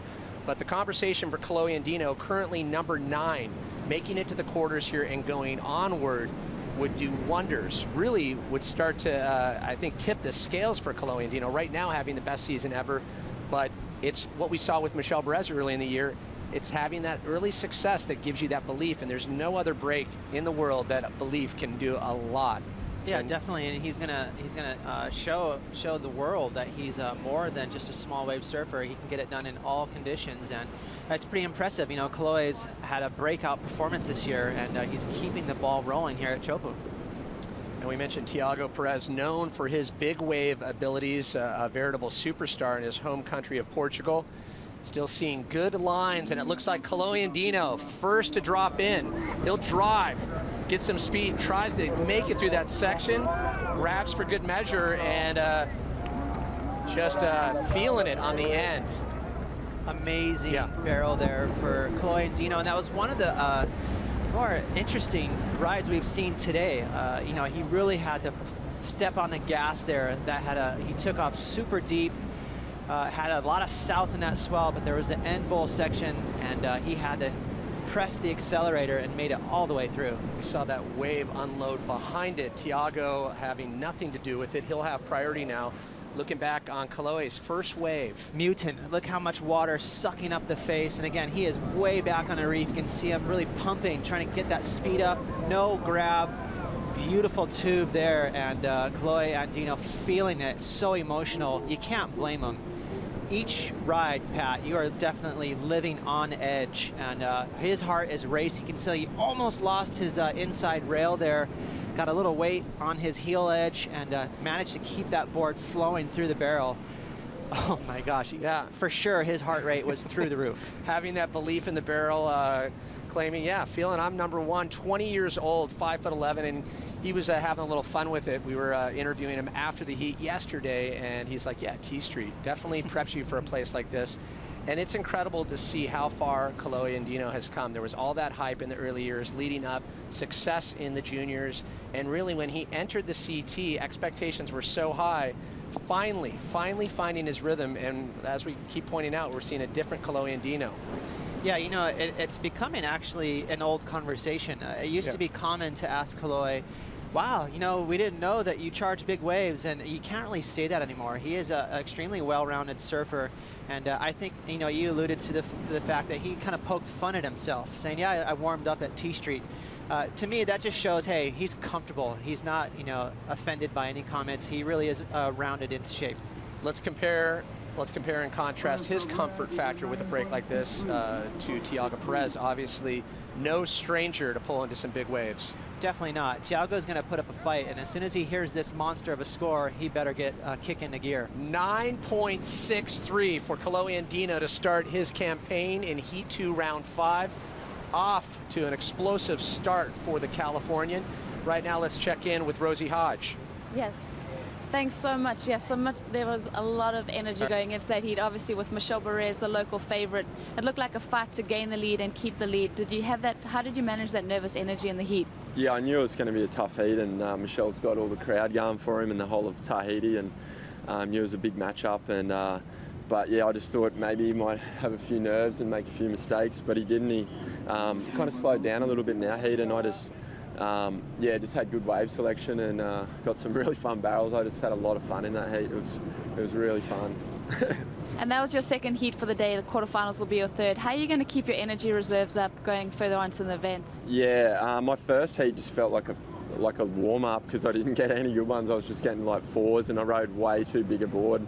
I rode a 6.8 and I'm down to a 6.4 now, and it just feels so much better, and lots more settled and know which waves to pick. So you don't burn a lot of energy unless you get flogged, and I got one good flogging on my second wave, and yeah, just got my breath back, and then got composed, and just a lot of hydration and good food, and yeah, just pick the right waves, don't be silly and get smashed. All right, we look forward to seeing you in the quarterfinals. Back up to you, Pat. Thanks, Rosie. Great job by B. Durbridge. He talks about staying hydrated and managing those nerves. Let's talk about anxiety management. Every surfer handles it differently. How do you feel Tiago Perez and Kalohe Andino? How are they just channeling those nerves and pushing them down? It's extremely important. You know, I can speak from experience being in the Eddie Aikau event. It has that same kind of vibe that we have here today, where the waves are dangerous. Of course you're excited. All these guys love getting pitted out here. It's one of the best feelings in the world, but it is scary, and they all acknowledge that. So you have to breathe. You have to keep yourself calm. We even heard, you know, that story of Kelly Slater using some psychology tricks on himself, making believe that he's somewhere else to sort of trick his mind into staying cool. You don't want to waste that energy on being nervous. We talked about Tiago Perez, a veritable superstar back in his home country of Portugal.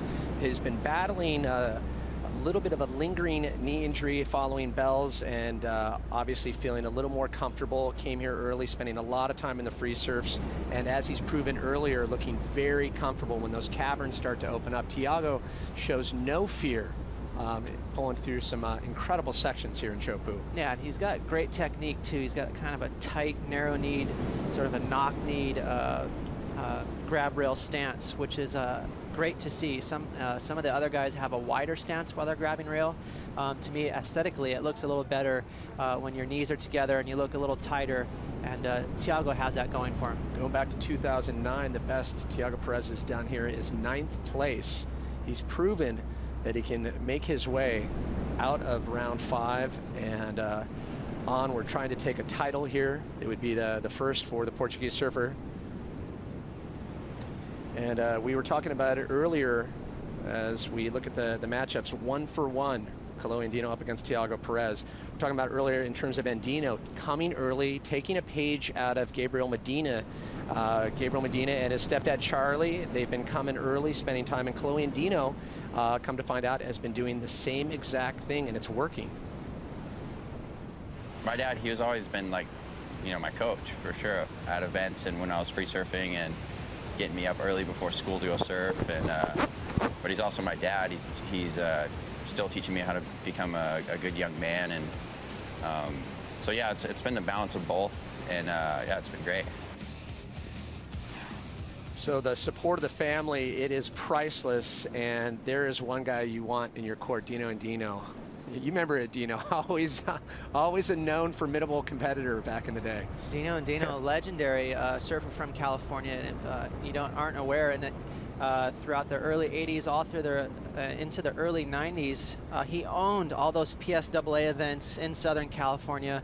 Was a great competitor. He won a ton of events, so that experience no doubt has rubbed off on Kalohe. A real student of the contest aspect of surfing, as we see Dion Atkinson. He readies for his next heat up against Kai Otten, and he is having the best event of his 2014 season. Are you a little surprised by Dion? Obviously, we know, South Australia known for deep, dusty kegs that he's always comfortable pulling into, but Chopu's a different animal. How about Dion's performance? What do you make of it? Slightly surprised, yeah. But we have been talking about that he's from South Australia. There's some real meaty slabs there, so that takes a lot of guts to surf those kinds of waves. Being brought up in that type of surf definitely helps the cause out here. It's that same vibe, a lot of late drops, so he's used to that. That's nothing but good feedback for him out here at Chopu. So bringing the conversation back to managing that anxiety, when you have priority and things go completely quiet, it's almost eerie because you know that the bombs are coming, right? Tiago's, has to be thinking when it does come through, I have priority, I almost have to go. There's a couple things going on. First and foremost, you have to position yourself in the right spot. If you get too deep, you're not going to have a chance to make these waves. Second thing, you have to keep your nerves calm. It's extremely difficult to do. The entire channel will light up when a set wave comes in. See some medium-sized lines, potentially a bigger set out the back as both surfers start to paddle. 23 minutes on the clock. Remember, round 5 elimination round. Trying to jump up to quarterfinals. The winner of this heat will face Gabriel Medina as we watch this one unload.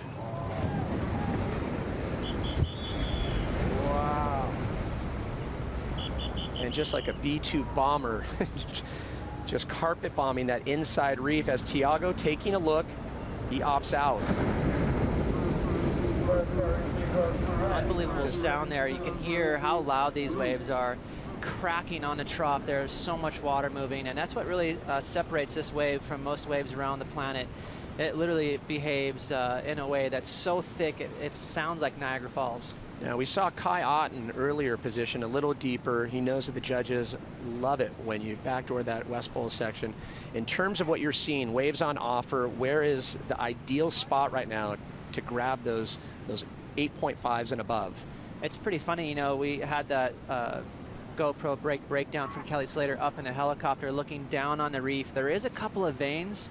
You know, obviously you can't see it until you're up above it in a helicopter, but there's a zone where it's extremely important to be.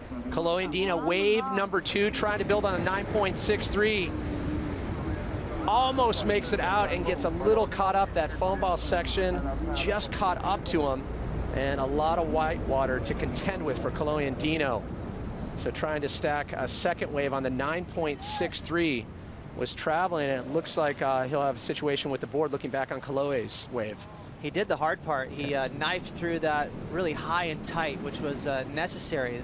There wasn't a ton of room out here, you know, at Chopu. It's interesting. It's such a huge barrel, but that tube monster, the whitewash ball inside the barrel fills up the entire room in there. So as you can see, Kolohe making his way back out, he snapped his surfboard. It's extremely technical tube riding out here at Chopes. So a broken board for Kolohe Andino as we're at the 21.5 mark. Surprisingly, priority with Tiago Perez, and Tiago yet to catch a wave. Are you a little surprised how quiet Tiago's been? Yeah, he's been very patient. He passed up one of those waves just a couple minutes ago, but it had a lot of west in it. To his credit, those waves are extremely dangerous. They behave like a giant clamshell. There's so much water moving around. He played it a little safe, waiting for one of the waves that has an easier entry. That's what Tiago, I believe, is looking for. So one of his magic boards, we've got the schematics on that, what Kolohe Andino was on. So this was the board that he just snapped. Yeah, 6'6", so, you know, for Kolohe Andino, that's a pretty large surfboard. And we heard Pete Mel on the channel talk about it earlier. It's pretty amazing how short the equipment is nowadays. It's really you know, evolved. From 10, 15 years ago, you would see 7.0s out there in a day like today. What's also evolved is the amount of boards these guys are given. You know, Matt Biolos with Mayhem, they literally load them up. The reason why these boards are so much shorter, you know, it's all about getting that tight bottom turn under the lip. With the long surfboards, they're faster and they paddle better, but it takes more time. You know, picture a long car. It's going to take more time to turn around. These shorter surfboards, you can edge under the lip a lot quicker, and that's the reason why surfboards have gone shorter. So Kolohe Andino on board number 2 for this heat. Heat 2, round 5 winner, moves on to the quarterfinals, matched up against current number 1 in the world, Gabriel Medina. We've just decided quarterfinal number 1 as we check in with Tiago. He tries to stall up behind the section and fails to get into the barrel on that. He'll dismount in a very shallow section. Well, Tiago waited 15 minutes almost, over 10 minutes for that wave. And it looked like to me he was waiting for a wave that had a little bit of a softer entry. He wanted to bottom turn his way into the barrel as he just gets on that ski in time before that wave nabs him. So that didn't pay off for him. You could see that wave was too soft, didn't really allow for him to get pitted. So now by virtue of Kolohe Andino, even with the fall on the end of that wave, a 3.33, you stack that on top of the 9.63, it puts Tiago Perez in a combo situation. So now pressure on under the 19-minute mark, round 5, elimination round. So what we might see from Tiago is frustration in a good way. Maybe he'll kick into gears. You know what? That was the wrong game plan. I need to get a little more gangster out here right now and swing it on a thicker, heavier wave. Well, we've seen it throughout the competition so far. It's a continuing discussion. Those who rise the occasion. Kolohe Andino finds a third wave, a quick tube, clean on the exit. He'll make his way back out, trying to hold on to priority 18.5. Starting to find the rhythm for Andino. He's having so much fun. He's literally enjoying himself. A medium-sized wave for today's standards. That wave had a lot of west in it. It's at the end edge of the bowl, at the end of the reef there, and you can see just a quick tube ride, but it's going to throw away that 3.3. As we pointed out, 9.63, the first wave score for Kolohe Andino. and scores starting to drop on the 3. A few more numbers yet to come in. Thiago Perez remains in a combo situation as we're under the 18-minute mark. Mentioned quarterfinal number 1 is set. Ace Buchan, defending champ, up against B. Durbridge, who will meet Gabriel Medina, current world number 1, in quarterfinal number 2. It'll be the winner of this heat. 5.5 on that's third wave for Kalohe Andino. So now the situation that much tougher for Thiago. He's really going to have to be selective at this point. Well, if you look at the total, that 5-5 leaves Kalohe slightly vulnerable. There's still a little bit of a, you know, the door's cracked open for Thiago. So again, as I mentioned, he's going to have to get a little angry at himself and just find that edge that he needs to swing it on those set waves. We mentioned the injury that Thiago has been battling. He's also been battling some lackluster finishes for 2014, but he's a soldier of the tour. 7th year on tour, and Thiago, as we pointed out, very comfortable, challenging the world's best, capable of taking down the likes of Kelly Slater. And talk about an informed surfer. Kelly Slater looking awfully comfortable, but the good news for Slater and the other surfers still in the hunt for a title, a lot of swell, a lot of energy still coming through. Let's check in with Pete Mel, who's out in the channel. Yeah, thanks, guys. I was just kind of wanted to give you an update on the board change. Well, not board change, forced board change, right? I broke the 6.6. That was the one he's been riding the entire event. That was a good board for him, but he's got a 6.4 right now, so it's gone 2 inches smaller. And, you know, with the conditions, though, it's definitely, it feels like it's mellowed out. You've got nice glassy conditions. I mean, as smooth as you can get here. So there's no wind holding you up, you know, and there's still some bombs out there. But I think, as you can see, the bigger ones are definitely more, like you were talking about, more approachable. Pete, in terms of the way that the water is drawing off the reef, it's, you know, we saw those sets earlier that, you know, like we said, none of the surfers wanted to have anything to do with. Are you still starting to see the same type of draw, or is it backing off a little bit? Well, we saw Thiago go on that one, yeah, or look at that one. That had the similar feel to it, but it definitely is mellowed out a little bit. And it could be a lot about the tide too. You know, there's a lot of water moving in and out of the lagoon, and it changes with just the subtle changes in tide. So we'll see, you know, as the day progresses through, there's going to be moments where you're going to see a lot of consistency. We'll start to see the action move around and get intense again, but. You know, right now it's actually kind of a nice slack tide. There's not a whole lot of current moving anywhere. We're just kind of sitting here and enjoying the day. Yeah, you continue to enjoy the good seats, Pete. Yeah, I will. Thanks. All right, so as we see Dion Atkinson in the channel right there, right in front of Pete, waiting to face off against Kai Otten, an all-Australian battle, trying to stay alive. And the winner of that heat will meet John Florence in quarterfinal number 3. So we continue the discussion. Want to know how you're watching out there? Be sure to hashtag Billabong Pro Tahiti at the DMV. Ouch, watching the ASP morning show while I wait. Hoping the contest starts. Well, it has, and I'm sure, well, you know, by now they might still be in line at the DMV. Yeah.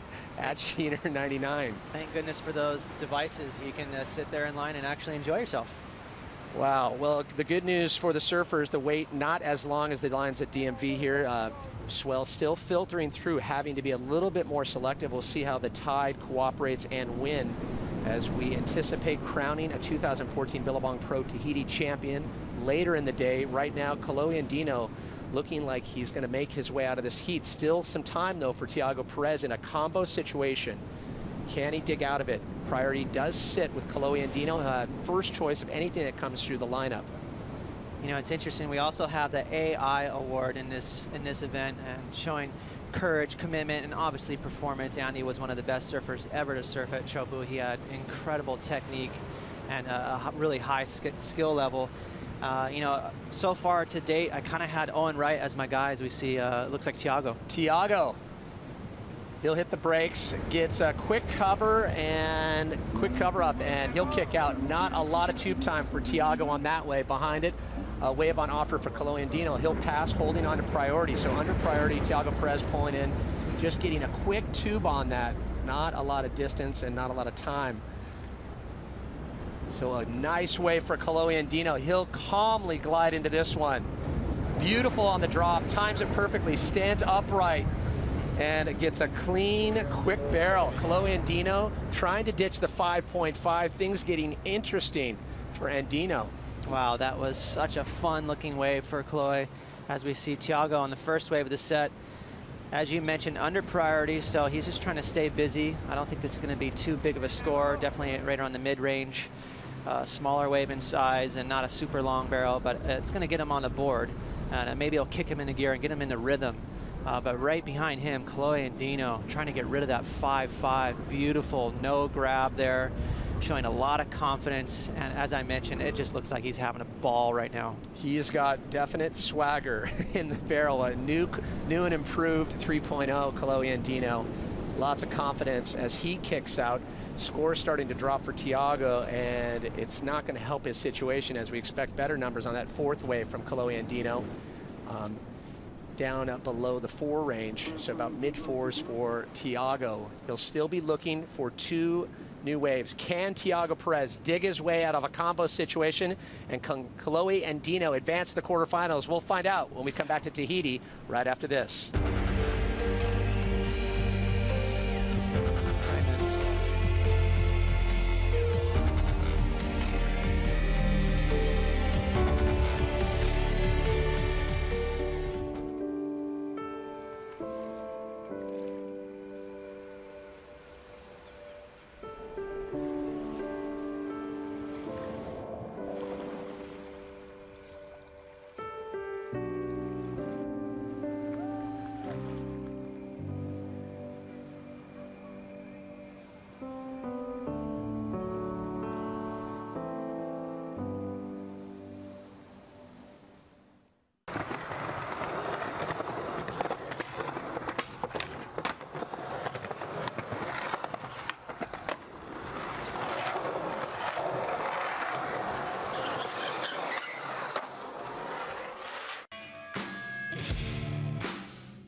A 5.9 for Chloe and Dino, his 4th wave in the exchange. He puts that on top of a 9.63 for the Portuguese surfer Tiago Perez. It's not looking all that well here in Heat 2, Round 5, elimination round in the combo situation, 10.5 on the clock, and priority still sitting with Chloe and Dino.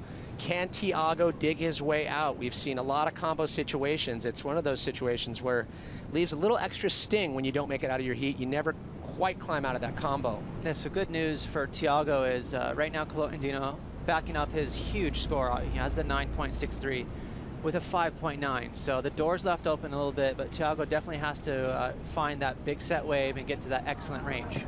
And there we see Kai Otten, which brings up the discussion when you started talking about the Andy Irons Most Committed Award. You have to put Kai Otten on the short list, would you not? Short list for sure. I would say, you know, so far I've been kind of backing Owen Wright. Kai Otten is right there, definitely in a discussion. But I've been leaning towards John now for my vote for the AI award. He's really combining, of course, he's one of the most laid-back individuals. His technique has been maybe the best so far in this event. But he swings, he goes, he turns on any set wave that comes his way. So maybe my vote's sort of swinging towards John right now. Previous winner for good reason, as we're under the 10-minute mark, 9.5 on the clock. Priority sitting still with Chloe and Dino. Combo situation remains for Tiago. And a bit of a lull right now as we check in with Ronnie, Aki, and Strider at the desk, guys. Cheers, Pat. We've been marvelling at Kolohe's performance out here in Tahiti. He's had some great results this year. Just looking back on his competitive season so far, a couple of big results. Obviously had that runner-up finish in Brazil, but also really strong over in Fiji, and we'll have a look at those results. You can see Kolohe's just evolving beautifully and coming of age at a really good time. Absolutely, Ronnie. There was huge expectations when brother was really young, Kolohe. I know his mum and his dad really well. I've known him since he's been a baby, and it did take a while to come to fruition.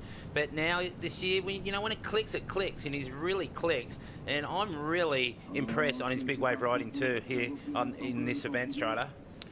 Yeah, you just saw that was Tiago. Didn't quite make it through the end of that one. Couldn't find the exit on that nice little nugget right there. But Kolohe, he'll be out the back now, sitting there waiting for something big to come through, and he's ready to go. As we've seen on those results, things changed when that heat came down to the wire in Rio against Kelly Slater, and the confidence just went through the roof. And I'm pretty impressed to see. I'm really actually happy to see him step up into the next realm where the confidence settles in on him, because he's such a good surfer. He's got so much talent, and he's super young, you guys. He's just, you know, he got onto tour at such a young age that, you know, he's really got a lot of room left, and he's got a lot of career left. So the time left on tour for him is just, you know, I mean, look at Kelly Slater. He's 42 and just on top of the world. So I think he's got plenty in the tank. Well, he's the youngest surfer here in the draw today, just 20 years of age, Kolohe Andino.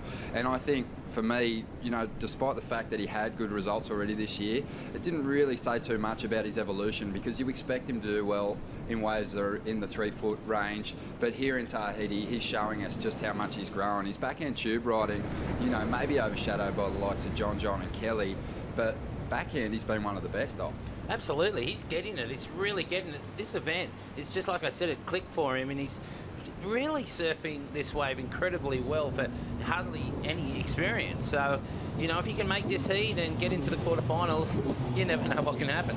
Yeah, well, he's been here. He got here early. He's been out in the water. His dad's there behind him, and he's really got a good backup support crew. And I think he's really thriving off of Nat too, his travel partner. And it's really good to see those guys pushing each other into the next level. So I think we're going to see some big things from him. And as you said, he's been going big in this event, getting some beautiful tubes out there. And that first wave, he showed that he had the backside swivel, got up in it, and came out through the end. You mentioned Nat Young there. If Kolohe does progress through this heat, he will overtake Nat on the ratings and jump up a spot. We'll throw it to you guys to get caught up on the action in the water. Thanks, guys. Great stuff, and couldn't agree more. There's that great rivalry in how Nat and Kolohe push each other, and it's definitely evident. It's working for Kolohe. The confidence is contagious, but getting back to what we witnessed with Tiago just illustrates is something that can really not look all that, you know, dangerous, can get pretty heavy, and you saw how they had to scramble to get Tiago on the ski. Yeah, it gets pretty funky fast in there on the inside. Both the channel sort of converges on itself. The wave ends, obviously, but there's a thick, heavy right-hander that connects with the end of the wave at Chopu. And what happens is there's an apex there, and keep in mind, it goes dead dry. Absolutely no water on the reef. So we saw as Tiago got on the water ski there, he had to, actually the water safety man had to take his leash off because it was dragging him backwards. So as he scrambles to get on the ski, trying to race against time there, before that whitewash nabs him, you can see the water patrol right there taking the leash off of Tiago so that they can zoom forward. That board is dragging them backwards. You can see him scrambling for that leash. So not a lot of time, but you have to have very quick reflexes. So Tiago able to get out of that one. The big question now under the official 5-minute mark, remaining in the combo situation. Priority still sitting with Kolohe Andino calmly, just lying out the back, waiting for another bomb to come through. Kolohe Andino, if he makes it out of this heat, he'll meet Gabriel Medina in quarterfinal number 2, and it brings up the whole youth brigade conversation again, because that is going to be an amazing quarterfinal if it goes down. Just picking up on that conversation at the desk, you know, I believe there's a translation that sometimes gets lost with these younger surfers. Gabriel Medina, keep in mind, he said, this is the first time I've ever surfed Chopu this big. Kolohe Andino is kind of in that same conversation where they're learning on the fly. One thing that I think really translates well for these young kids is their technique and their reflexes are so spot on. They're used to surfing with all these crazy technical sort of skateboarding, snowboarding types of moves. That translates well into big wave surfing, believe it or not. It's a very difficult drop to get that contour, to fit your board down that wave. It's a technical move.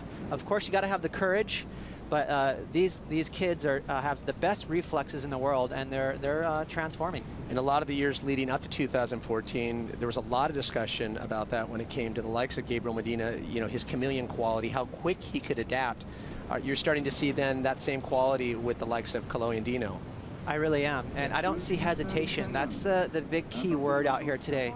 who wants those set waves. You know, you can really see who's in that sort of quote-unquote beast mode. Some lines approaching here as we approach the 3-minute mark. Priority sitting with Kalohe and Dino. He'll let this one go as we sit back and watch.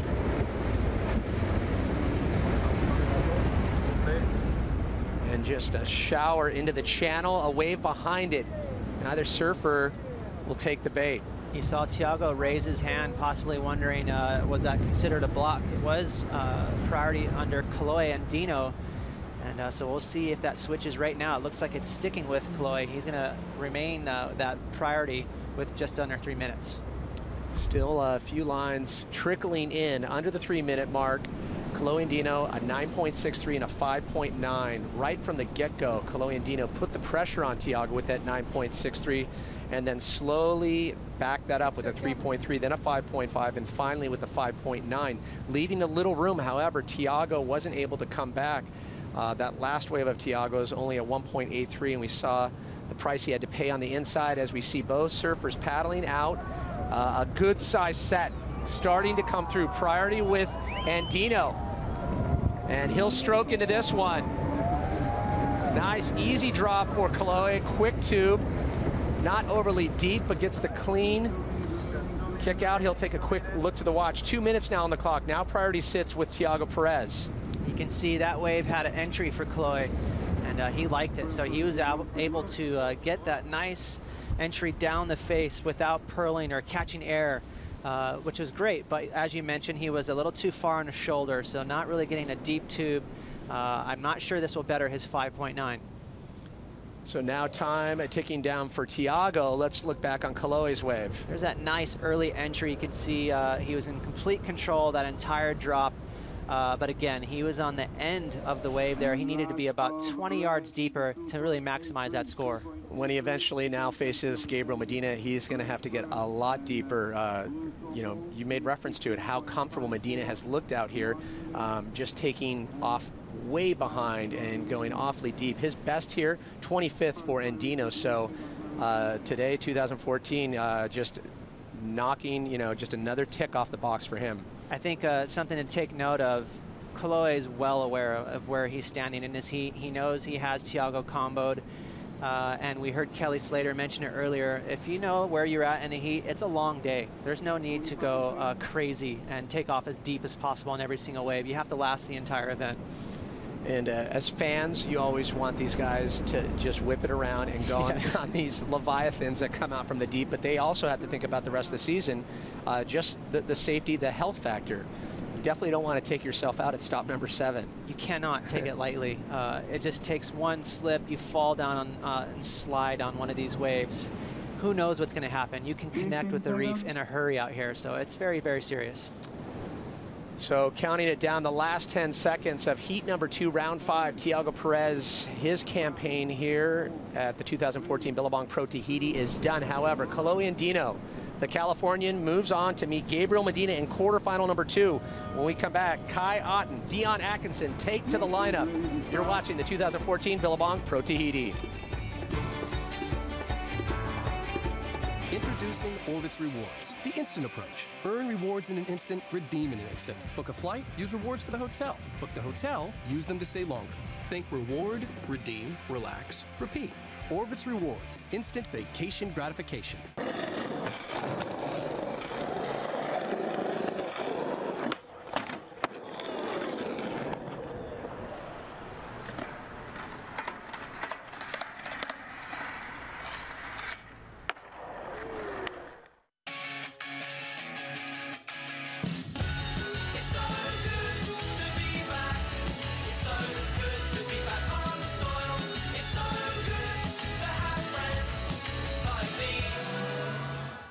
If we look at the world water crisis, it's overwhelming. It's not about going out there and trying to save the world. It's about going out there and doing your part. And nobody said you couldn't have fun while you're helping people.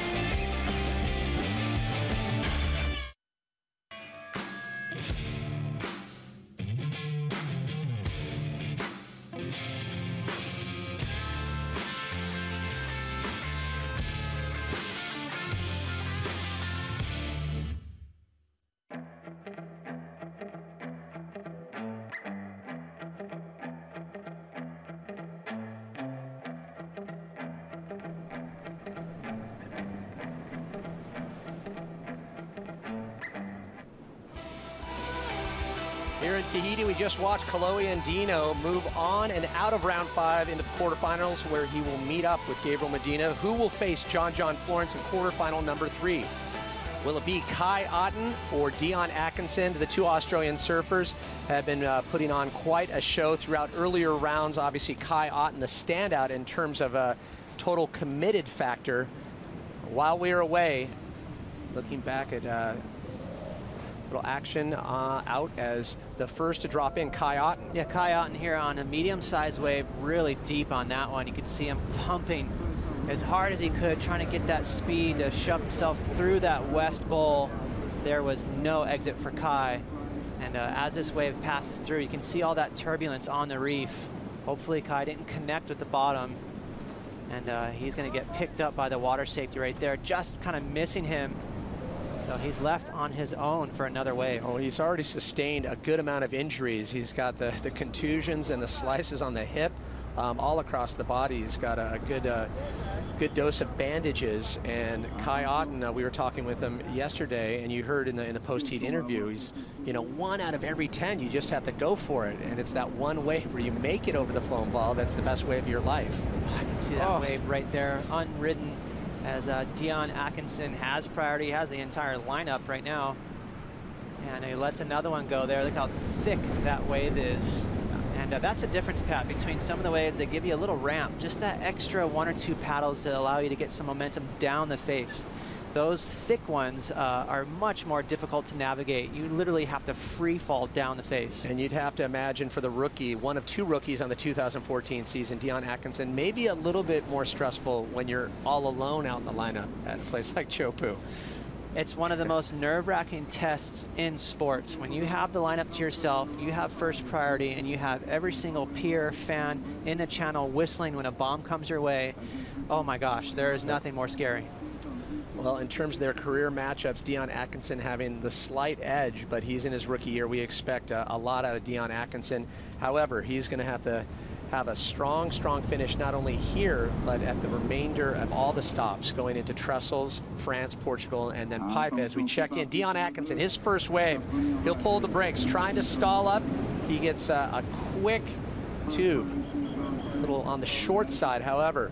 Just trying to get on the board. That first wave for Kai Otten, a throwaway at 2.5, as Kai Otten on the wave behind almost loses it on the drop, but very clean as that wave just completely opens up. Great battle right there, those 2 waves. Look how thick this is, a third one. Beautiful. You can hear that. You can even hear the noise from the spit. There's so much water moving around.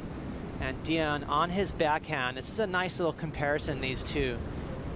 Dion's on his backhand with his left foot forward, whereas Kai Otten, both Australians, Kai's a goofy footer, so his right foot is forward. He's going to face the wave with his chest.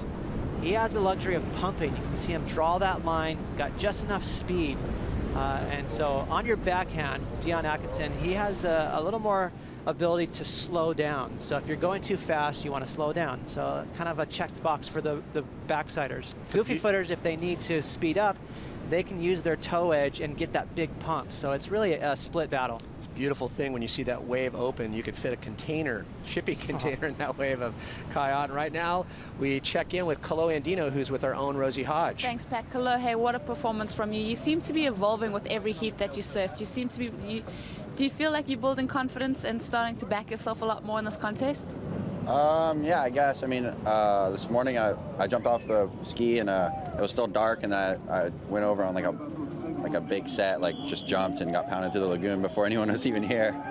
And yeah, so I kind of like got that out of the way, and I feel a lot better now knowing what it's like.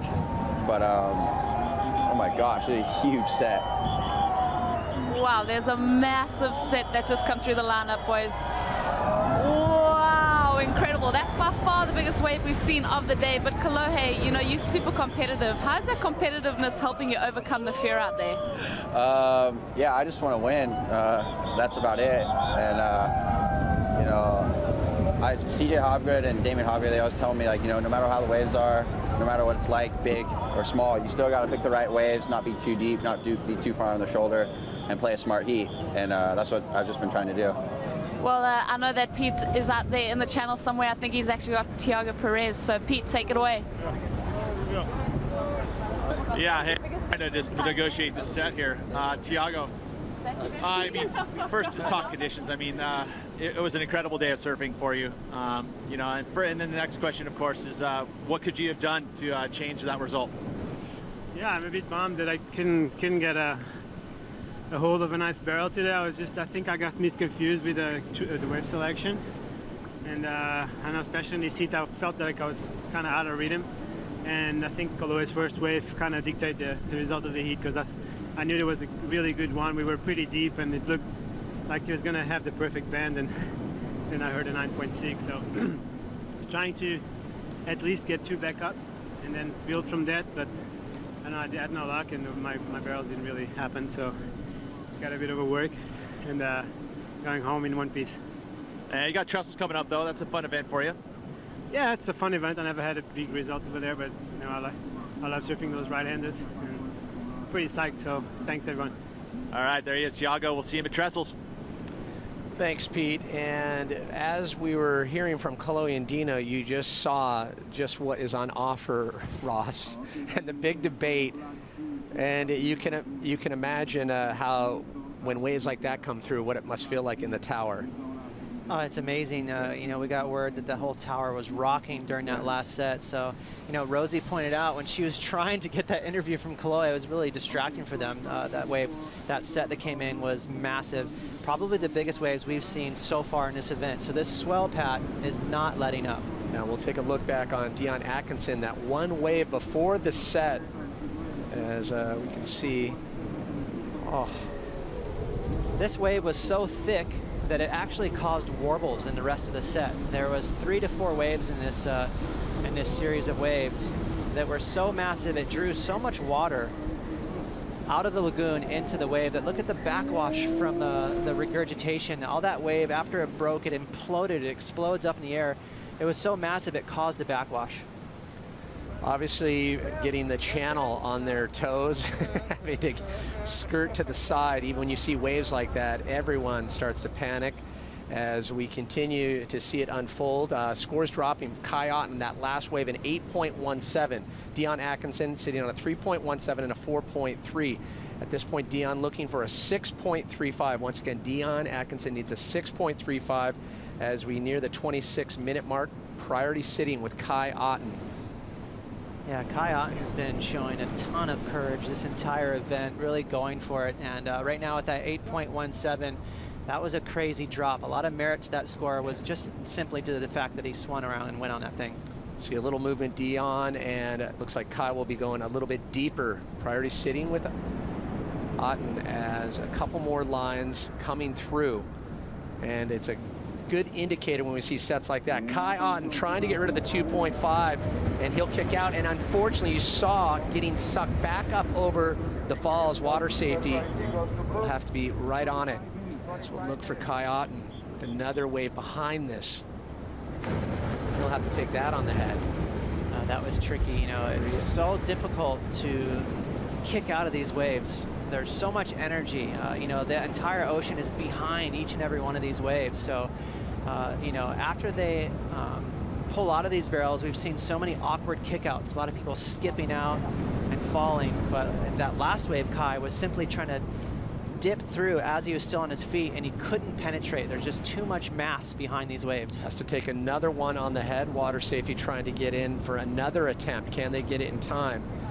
And just shows the severity and the fine line. And that's Vitia David Poto, a legendary Tahitian surfer who's one of the water safety jet ski drivers out here. And there's so much experience, you know, Poto has, and it's really warranted. You need to be on your toes out here and have great reflexes. And Poto knows this reef like the back of his hand.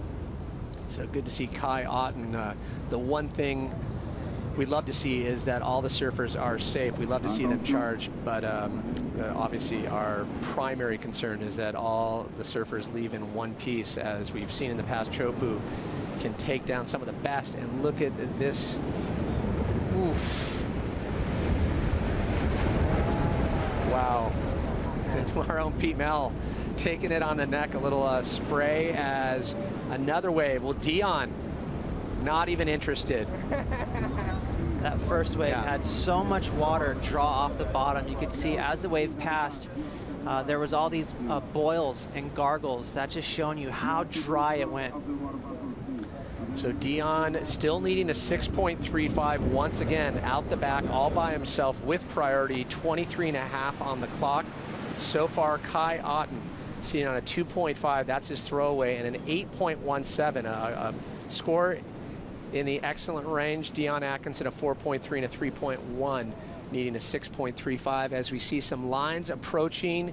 Well, Dion, have a look at this one, and he does. Glides in, gets a slide, and loses it. So Atkinson, you saw getting complete release there. Slid out in the barrel, went up and over. Pete, in terms of your perspective in the channel, what did you see on that as we wait for Dion to surface? Hey, you know what? I mean, both these guys have been held down for long periods of time. Both times that Kai was down, he was down for at least 20 seconds before he came up just in time for the get a breath. So he's already got to be taxed with all that, getting at least 4 or 5 waves, and then that last wipeout from Dion. I mean, it's pumping still, guys. I mean, we thought it was going to be a little taming of the seas here, but no, it is definitely some of the biggest and gnarliest waves we've seen all event. Hey, Pete, it's Ross here. From our angle, we weren't sure if Dion got a breath before that wave. It almost looked like a 2-wave hold down. Yeah, did you see that? Yeah, no, I didn't see him get the breath either. I was trying to get myself just in safer waters myself. So, you know, it's again, you know, it's just the intensity. You never can let your guard down. You think all of a sudden, you know, Kai came over to the channel before his heat, and he was saying how, oh, wow, it's kind of tamed up a little bit. You know, that's why he was kind of trying to sit really deep in those first 2 waves and just a too deep, you know, and unfortunately, and he's heading back out. He's got a slow paddle, but he's right back out to the lineup. So just for our viewers at home, a 2-wave hold down is a big deal. That means you have to wait a whole nother wave to catch your breath, and so we'll have to confirm that. Yeah, no, and on top of that, I mean, it'll tax you instantly. You're taxed. So I'm drifting in a little bit too far here, guys, so I'll come back in a bit. Yeah, stay safe, Pete. Incredible for the rookie baptism here for Chopu, his first time beating, really having to earn his keep here in Heat 3, Round 5, trying to keep his campaign alive at the 2014 Billabong Pro Tahiti, as we see Pete making his way out of the channel. Both Kai Ott and Dion Atkinson taking a good flogging on that last flurry of waves. 21 minutes on the clock. Priority sits now with Kai Otten as Dion Atkinson will make his way out to the lineup. And you know, what an orientation for anyone to show up at a place like this. So Kai Otten really showing his resilience, his tenacity. For a little more insight, we check in with Ronnie, Aki, and Strider at the desk. Guys. Cheers, Pat. Kai Otten's been going absolutely loony this entire event. 34 years of age. Kai had his first child back in May. Oh, you made the point earlier on in the contest that when you had your first child, you're on tour still, and it kind of changed the way you approached bigger waves. Yeah, it kind of made me pull back a bit more, actually. You know, you've got someone you dearly love and you want to go home and see them. And but Kai, I love him. He's such good value. He pulls in so deep. He doesn't mind getting wiped out. Just a lot happens in his heats. Hey, he's good value for money, Strider. Yeah, he's definitely a show. You know, he's here to give us all a great show, and the performances he's been putting in have been amazing. You know, turn after turn, he's just been going for it as deep as he could possibly be right there. Fell out at the end. We had a chat with him about that one. He said he didn't even think he was going to make it, and the whitewater literally just put him back up on his feet and propped him down, just like somebody up above did what he said they did. And it was just amazing. And here he is, just pulling it up right there in the corner in this heat. He's just gone after it, and I love it. And just something to point out too is when you're on the inside in there and you're getting pounded like they've been getting pounded, and those huge walls of whitewater are coming at you and you're neck level. It's one of the most terrifying experiences. It's like watching a 3-story building just coming down on your head. It is so scary. It's unbelievable. He's semi-finaled out here twice previously, and at this stage of the game, he's out in front. He has the lead over Dion Atkinson, who just took a horrendous wipeout. Huge set still rolling in, and this clash is getting very interesting. Thanks, guys. Can't agree more. High stakes, high reward, and it's paid off in the past for Kai Otten.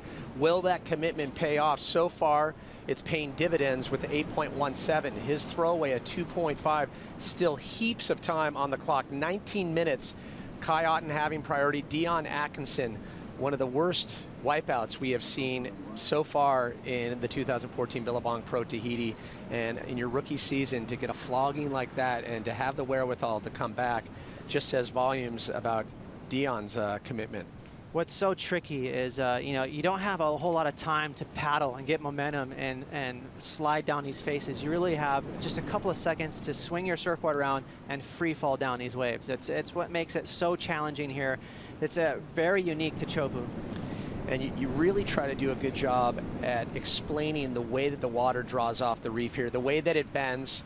And it's just so much power as we look back on Dion Atkinson and his wave. Well, let me explain right here. So I'm going to have you pause it right when he gets to the top of the wave. Keep going for me a little bit more. Now stop. Now what I want to show you is from the lagoon, we have a ton of water that's sucking up this face. There is so much momentum from the lagoon that's actually creating almost a river rapid. So he has all this energy going against him. Now, I'm going to show you exactly what's going on with Dion.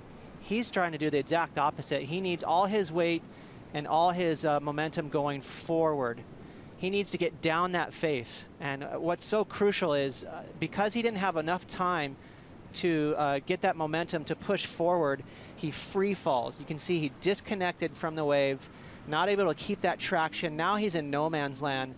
And you're going to see he still won't penetrate, even with his body. He's going to slide in that barrel, leaving him you know, in so much peril. He's really just subjected to whatever the wave's going to do with him at that point. So perfectly illustrates the power of the wave here at Chopu. And back out in the lineup, Dion Atkinson now with priority. 6.35, we'll check back in. Obviously, Kai Otten utilizing priority. We can see his making his way back out, looking back on Kai Otten's fourth wave. Huge barrel there. You can see it was nice and deep. I really thought he was going to get blown out of that one. So Kai Otten just a little too deep. And what happens when we look into this barrel, a lot of these waves are so hollow, they fill up with whitewash. We call it a tube monster. And right there, it caught his rail. It grabbed his board. And when that happens, you lose control. You're at the mercy of the wave. And he couldn't hold on, and it grabbed him. So, you know, again, Kai showing a lot of courage, but just a little too deep. And if there's any one surfer, he's really defied the physics of the foam ball here at Chopu so far. 5 WCT heat wins in 2014. Kai Otten trying to make his way to the finals, and definitely, as you pointed out earlier, one of the surfers on the short list for the Andy Irons most committed. Just incredible guts. Definitely. You know, it's funny, you'll hear a lot of feedback from surfers when they're in the barrel that deep and they're standing there and they hit that foam ball. You're at the mercy of the wave. At that point, you just hold on. You'll even see some surfers close their eyes. They're just trying to have reflexes and respond. There's no planning at that point. Everything goes out the window. You're just trying to simply mend with the wave and somehow make it out. That one wave that he had that has everyone talking here in Tahiti, he said he couldn't see a thing. It's barrel by braille. You can see nothing. You really have to rely on your instinct, and that's what it says in terms of how much time you have to spend in a barrel to have success on situations like that. It makes surfers like John and Kelly and a host of others so good at that deep tube riding. They don't give up. So not only do you have to have that natural instinct, but tendency is to jump off your board and just sort of get scared. You'll see the best surfers in the tube have so much commitment, they will go down to the bitter end until they fall down. Well, for the moment, Kai Otten, his title hopes alive and well in Tahiti. Can Dion make his way back? Still have a lot more time here in Heat 3, Round 5 of the 2014 Billabong Pro Tahiti. Stay close.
A magical Monday here in French Polynesia as we continue with the 2014 Billabong Pro Tahiti. And we've learned this much. Even when things go quiet, you cannot turn your back on the ocean here. We just watched two massive waves come through. Kai Otten still on top by 3.67. Dion Atkinson looking for a 6.85. And the winner of this heat moving on to face off with John Florence in quarterfinal number 3. But love to see those waves come through because it tells us that there's more on store, and we're looking forward to crowning a champion in great conditions here in Chopu. I think I need a hug pretty soon. I feel stressed out for these guys. It's one of the best days on record in surfing competition. It really is. You can't exaggerate it enough, but it's just intense. As we see Kai Otten under priority, they'll scrap for this one. Kai Otten gets in. Clean on the bottom turn, stalls it up, and gets a quick cover-up section there, albeit, and then right out the back, Dion Atkinson utilizing priority. He'll pull in, grab some rail, hands up, and he'll make his way out. Wow, that was a perfect wave for Dion. Just that right size. It was a set wave, but it wasn't too big. You could see he had a great entry into that takeoff, and it really was a buttercup ride. He loved that. So clean on the drop for Kai Otten as we look back on his wave. Taking the first wave of the set, a little bit smaller, but you can see him wipe off a little speed there. He turned down and then pulled up into the barrel there, trying to get rid of that 3-point ride. I'm not sure that's going to really help his cause, but out the back, look at this thing drawing off the reef. As I mentioned, he had a great line into that wave. Not a super long barrel, but it's going to be better than his 4.3, no doubt. And Dion Atkinson was hunting for a 6.85. As you can see, just how much spray was behind that. Just look at that spewing behind him. Beautiful technique from Dion Atkinson. You can see as he was dropping down that face, he was already leaning forward. That's the key. It takes so much courage and commitment to lean forward. Everything in your brain is telling you to pull back. So amazing there, that great takeoff for Dion, and got rewarded with a huge pit. We talked about that earlier, how counterintuitive it is. Just the self-ascent preservation. Everything's telling you you're not going to make it on a wave here at Chopu, right? It's one of the biggest mind benders ever. Flipping it around, you literally have less than 2 seconds to make that decision and paddle for your life to get under that ledge. So that last wave of Kai Otten, a 4.27. Now Dion Atkinson in his first appearance ever at Chopu, needing 8.12 as we check in with Kai Otten, trying to scrub off some speed. Takes the high line and casually will glide out. Now Kai Otten looking to ditch the 4.27 as we still wait for scores as another one comes through.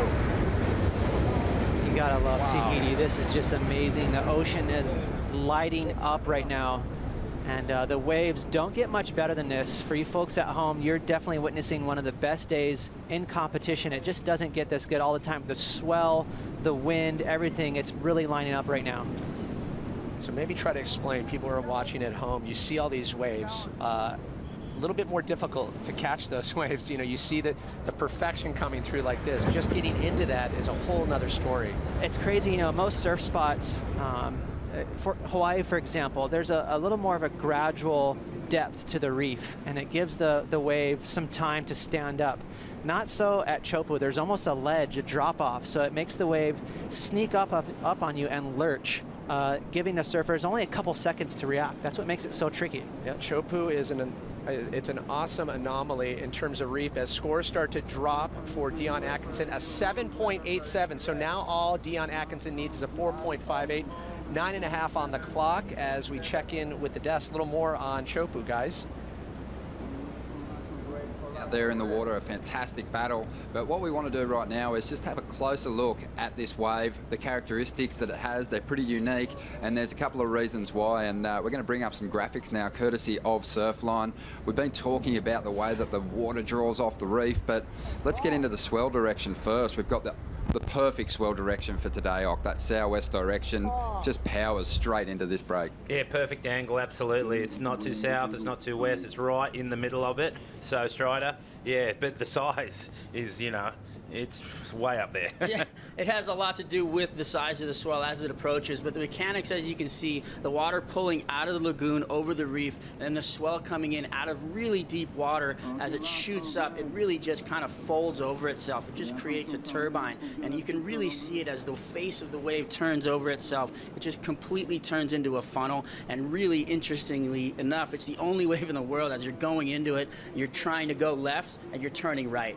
Such a radical drop off, and that is the reason this wave just draws so much energy and it's such a hard drop. We're going to throw it back to you guys in the booth. I think we've got some set waves approaching. Thanks, guys. As we see lines approaching, Priority City now with Kai Otten and Dion Atkinson under priority, finds another barrel and gets the clean exit. So Dion Atkinson needing a 6.91 on this wave. Dion finding another beautiful wave with a little bit of an early entry. Those are the waves you die for out there. You know, it's not quite as exciting as those mutants that come in where the guys are free falling, but you're almost guaranteed to slide out of that barrel. So Dion's going to be back in the mix with that one. And just to update the score situation, 7:30 on the clock. Kai Otten's last wave is 6.6. By virtue of that, and the 8.17, Dion Atkinson needs a 6.91, so we'll wait for scores to drop. The throwaway for Dion Atkinson, the 4.33. He does have that 7.87, and we mentioned this being Dion's first appearance at Chopu. What an orientation, what a way to just show up and have one of the best swells in Chopu history. Yeah, some huge numbers dropping here, guys. 9.43 on that last wave for Dion Atkinson. So now Kai Otten needs a 9.14 with 7 minutes on the clock. Big number. I'm going to be honest, I didn't see that happening, but it was definitely a beautiful wave for Dion. Now Kai Otten up against the wall. 6 minutes and 50 seconds to go. Well, you mentioned he got the glide in on that. It wasn't as deep as other waves that we've seen. So we'll have another look at that when we recap a couple of the waves there. So 8.17 for Kai Otten, 6.6. Those are his two waves. Now he needs a 9.14. And Dion Atkinson being awfully sneaky, 7.87, and now the 9.43. Well, one thing I love about Dion surfing, he has beautiful technique. He is a regular footer, so his left foot is in the front, and he's got that little knock-kneed forward transition. As he stands up, all his weight and everything is leaning towards the nose of his surfboard. It looks great, and it's very functional. It allows him to really get into a tight ball. Kai Otten needing a 9.14. Gets another barrel, and the foam ball just takes him down again. You can see how he was driving, almost making it out. Unfortunate for Otts. Still under 6 minutes as he'll scramble to get out the back. Disappointment on that wave. Had some good speed. It looked like he was in front of it for a bit. I think he was onto something there. It was a medium-sized wave. It wasn't a large one, but he was extremely deep. Again, Kai just on the wrong side of that whitewash ball, the foam ball in the barrel, you know, signifying how deep he was in it. If somehow he would have made it through that, it would have been a big number, but it got the best of him. So let's look back at the top scoring waves so far and it'll lead us into the 9.43, starting on the 8.17 for Kai Otten. A little bit of a bigger wave there. You can see almost caught his heel edge there, drew the nice high line, and that's an excellent score. So right from the get-go, Kai was looking good. This is the wipeout here where he tried to kick through the back and went up and over the falls. That is the worst feeling as a surfer. He was trying to get out the back, and it looked like he got shooken up pretty good on that. Dion Atkinson, another horrible wipeout, as he, not by choice, was doing a Mark Cunningham there, body surfing on his back on a beast of a wave at Chopu, and you can see he was a little shooken up as well. But then he got back in the heat with this sneaky score right here, a 7.87. Beautiful surfing, and as I mentioned, Dion's technique on those late drops aesthetically looks beautiful, but it's very functional. And right here you can see Kai trying to shut the door on Dion. But again, sort of a softer wave, so they didn't allow the judges to get too high with the score. And here you go, bomb of a score, 9.43. Beautiful surfing there from Dion. As I mentioned, I was a little surprised by that number. I didn't see that coming, but he's really tightening the screws on Kai. Well, nonetheless, 4 minutes now on the clock. Priority sits with Dion Atkinson. Kai Otten still needing a 9.14.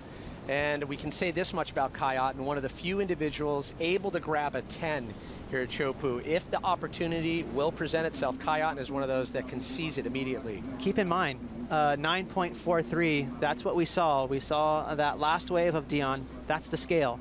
So you think Kai Otten, wow, he needs a 9.14. Very obtainable. If he gets a set wave, gets that nice early entry and pulls in and gets spit out, he's easily going to get it. It's all about the rhythm here in Tahiti, and if you can check in, we've seen it work for the likes of Owen Wright, Kelly Slater. When it turns on, even Gabriel Medina yesterday, just incredible when those pulses come through. If you can seize the opportunities, it needs to turn on for Kai Otten at this point. 9.14, he's under Dion Atkinson's priority with 3 minutes on the clock as the channel's starting to fill up as we get closer to crowning a champion here at the 2014 Billabong Pro Tahiti. I'm trying to understand how perfect it is, right? And it's amazing. And you look at the swell, it's huge, it's exciting, but look at the texture, Pat. The water is absolutely pristine. It's so smooth. It allows the surfers to get as deep as you can get in these big waves. So glassy as we see a small size bump coming through the lineup. It's now 2.5 on the clock. As we see Dion Atkinson, he has priority.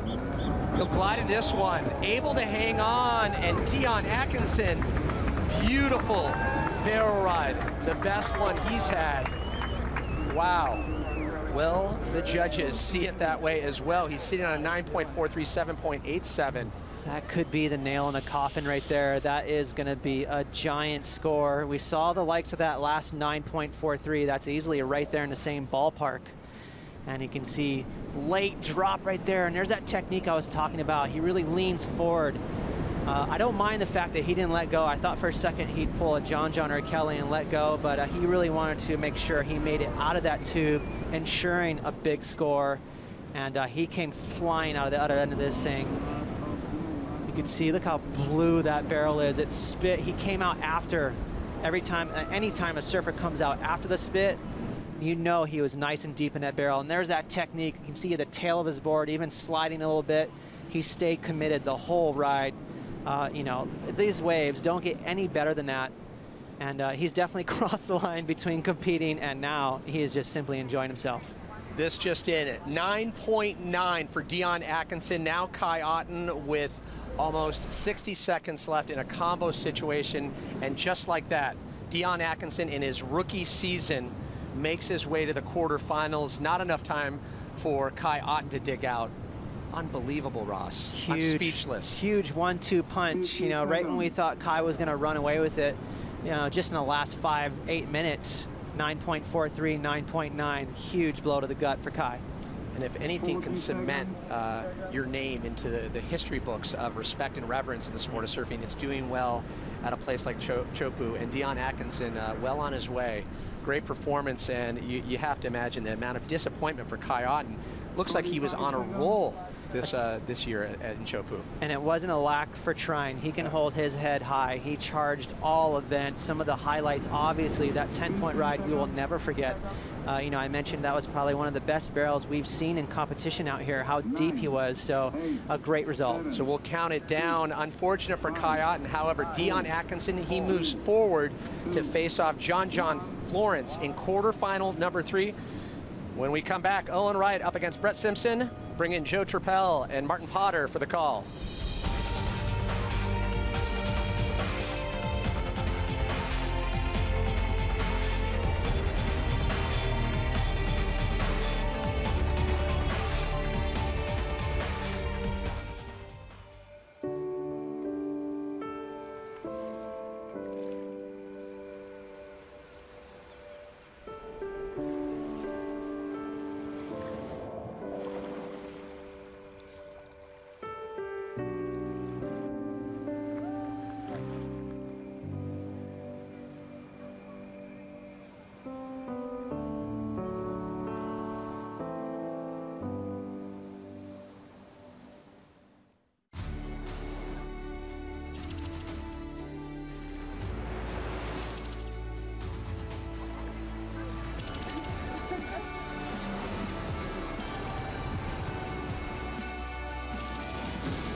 Introducing Orbitz Rewards, the instant approach. Earn rewards in an instant, redeem in an instant. Book a flight, use rewards for the hotel. Book the hotel, use them to stay longer.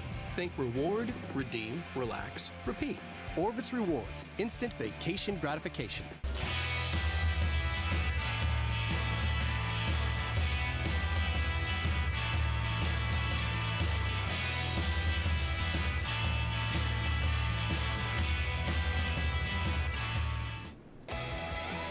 Chopu is still firing out here in round 5. Heat number 4. We have Owen Wright, current number 11 in the world, taking on Brett Simpson from Huntington Beach, California.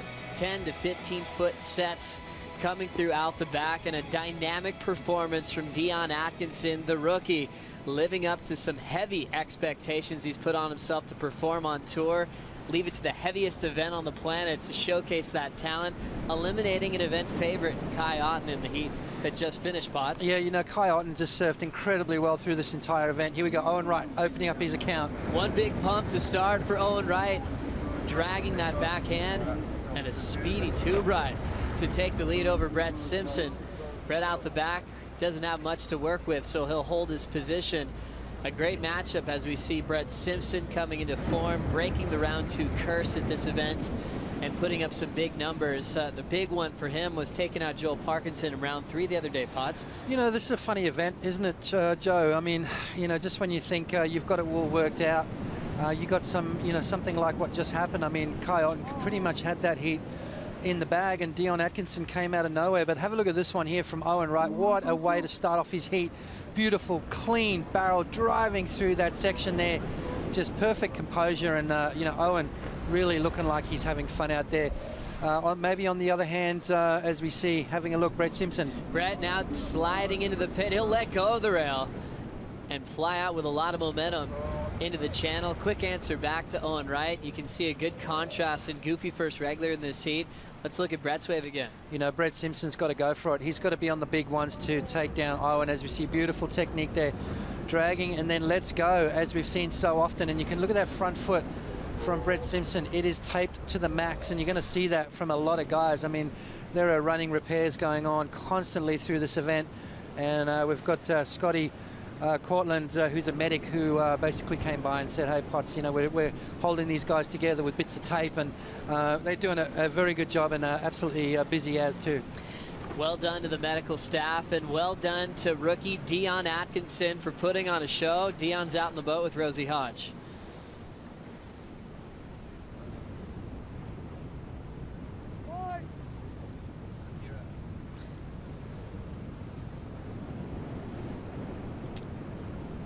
Have we got Rosie? Maybe not. As now with 30:45 on the clock here, Owen Wright getting a 7.67 on his opening ride, waiting for Brett Simpson to get started. Let's send it back to the boat with Rosie Hodge and Dion Atkinson.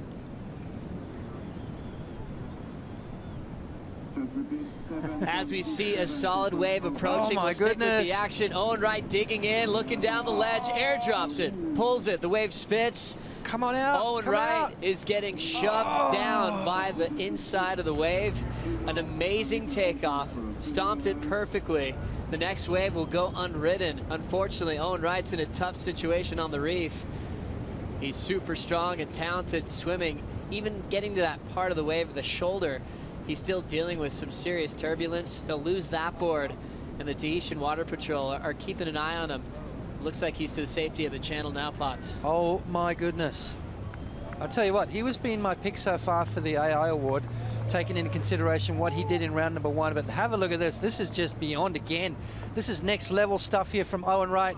Free falls down, manages to somehow set the fins and pulls deep into the beast and just gets absolutely eaten up. So Owen Wright, he seems to be okay. He's taken that one on the head really well, and he's bounced back. Look at him, straight back out in the lineup again. Owen Wright flicked that leash really quickly, John. I think that saved him a lot of time. A lot of guys would be hanging onto their board for a bit of support.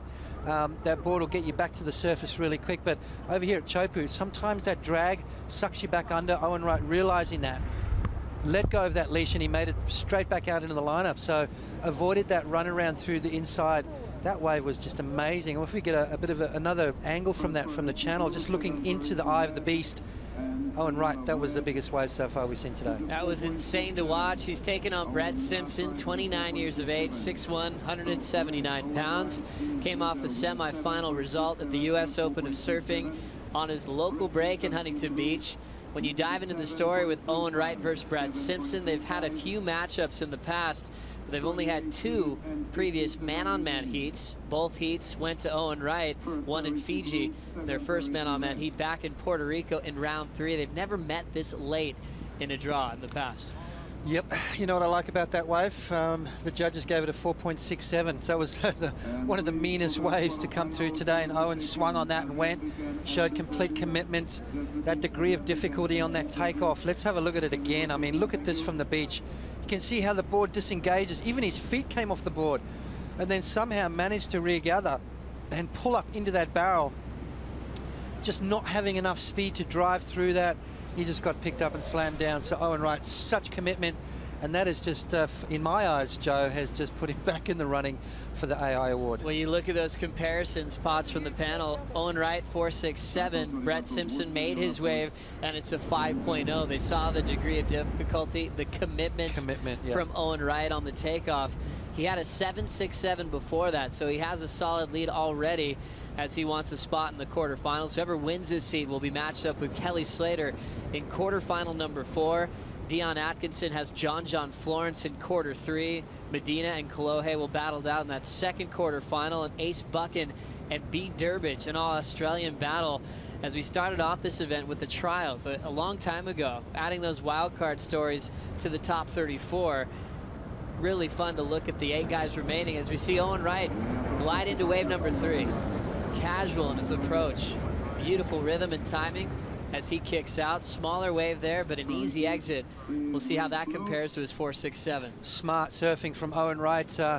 Brett Simpson deciding not to go on that. And that's the thing with priority, guys. If Brett Simpson doesn't want it, Owen Wright has got all the right to go. And look at this wave. Beautiful positioning. Great timing there from Owen Wright. And I think he's going to better that 4.67. It's going to extend his lead. Another nice little backup to add to that 7.67. And that's the thing out here. You've got to get busy. You've got to get your 2-wave total under your belt. You know, it's got a good score under it. You've got to back that thing up. Owen Wright, former Rookie of the Year back in 2010. He got an equal 9th in this event that rookie year. His highest ranking, 3rd in the world when he was in that world title race with Kelly Slater in just his 2nd season on the tour. We saw that year him make the final out here during the Code Red Swell. And then in 2012, he made a semifinal, losing to eventual event winner Mick Fanning. Last year, we really missed Owen Wright's presence on tour. He took a lot of time off, but we saw how hungry he was to get back into Jersey. He had an emotional heat win back on the Gold Coast. It meant so much to him to be competing again. You know what? He just had to dust that rust off, you know, and I think we saw glimpses of old Owen at J-Bay. You know, I mean, he was on fire, made the semi-finals. He's got some momentum again. He's got that competitive juices flowing again. I think this kid's going to be one to watch in the next couple of years. Definitely world title capabilities. I mean, he's got all the game. He's got the airs. He's good in small waves. He's good in big waves. He's got an amazing backhand. And as shown here today, he's got the guts to push himself over the ledge. And he's really good in the barrel. So come at the end of the year at Pipeline, if he's anywhere close to that world title, you've got to put some money on him for sure. Well, right now, just sitting outside of the top 10. But remember, Josh Kerr, who is 10th in the world going into this event, got knocked out in round 3 by Ace Buchan. So there's some room for Owen to really move up in that top 10 scenario. 25 on the clock, scores coming in. Owen Wright still improves. Brett Simpson in a bit of trouble. Now let's catch up with Kai Otten out in the channel with Peter Mill. Yeah, thank you very much. So Kai, I mean, it's been actually some great banter in here, talking about backside and front side. He's actually claiming the backsiders are cheating out here, which is great. But, you know, good to have a smile on your face. I mean, there were some beatings that happened in that heat, and you gave it your all. Yeah, this has been the most hammered I've ever been in one day in my whole life. I was completely fatigued trying to make those last few waves. I think when I look back at the heat tonight, I'll see there's probably a couple of 9s in there if I had made them. I was really close. I know one blew me out onto the face doing cartwheels, and that felt like it would have been over a 9. But yeah, hats off to Dion. He dug in under the ledge and got 2 perfect waves and stoked for him. And what about, I mean, you got to be pretty pleased with your performance. I mean, that 10-point ride, one of the best rides ever in competition. Yeah, that was a highlight definitely, but you know, it's bittersweet. Today's pretty pumping, and I just couldn't find my range at all today. I know the waves I like that get those scores for me. They're kind of deeper and they run. You come in from behind them, but I was just a couple of feet too deep or a couple of feet too wide most of the day in both heats, and I've pretty much got 2-wave hold downs twice, like really close. They weren't, but they felt like it, and I'm toast. Well, congratulations on a job well done. Let's hear from Dion Atkinson as he took the win on that one. Rosie? Thanks, Pete. Yeah, Dion, rookie on tour. You know, you've yet to prove yourself yet throughout the year, but this event, you're absolutely going mad. Do you feel like you're really cementing your place on the World Tour? Yeah, I hope so. It's been, I don't know, been a pretty long year with not making too many heats, but yeah, I can't believe it, how good the waves are, and just doesn't even really feel like competing, you know. It's just out the back there chatting to Otto, and yeah, just to get good waves and to get picked up by a jet ski when you get flogged too is just a bonus, and yeah, I'm just loving it, and yeah, I can't wait for the next one. You're telling me, you know, you said that yourself and Otto were having a bit of a conversation out there and kind of laughing about the situation. How do you kind of override that fear and really push yourself over the ledge? Yeah, at the start of that heat there was a lot of big ones, and I don't know, I kind of was, I know we're both kind of saying it, we seen the big blobs coming in and we were just like laughing, going, oh, not again, sort of thing, and you kind of feel like a pussy letting them go, but I don't know how makeable a lot of them are, and yeah, I kind of just tried to pick and choose, and then I went one and I got flogged, and I just thought, well, that's about as worst of a thing that could happen, and yeah, I just got back around and got back on the horse and gave it a go, so I'm stoked I pulled myself out of that one in that heat, and yeah, it's pumping. All right, Dion, well, we look forward to seeing you in the quarterfinals with performances like that. Back to you, Pat. Thanks a lot, Rosie. Great to hear from Dion Atkinson, exciting rookie on tour from South Australia. His best result in the making. He still has more surfing to do on finals day. He will have his biggest test against John Florence as this one continues. You know, this wave produces upsets. You know, I think Dion's got himself in the right frame of mind. A couple of high-scoring 9-point rides. That's what he's got to do against John. And, you know, just that performance that he put on, I mean, he took one of the biggest sets on the head. He got picked up and slammed, broke his board, got held under for what looked like 2 waves, manages to get back out and get 2 9s under his belt. That's an Andy Irons kind of performance.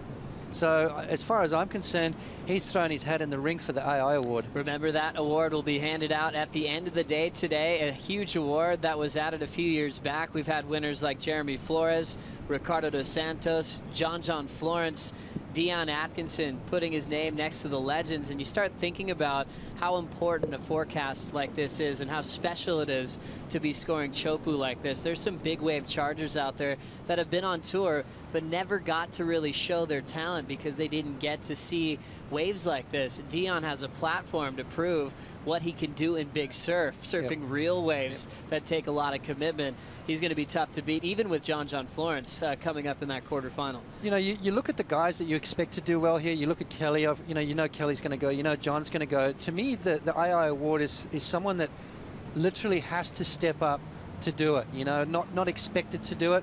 You know, we saw Kai do that. I mean, that last performance from him, he took absolute beatings. He got held down on some massive wipeouts, came very close to, you know, coming out of a couple of bombs, but just kept plucking away, kept going for it. Didn't pull back one little bit.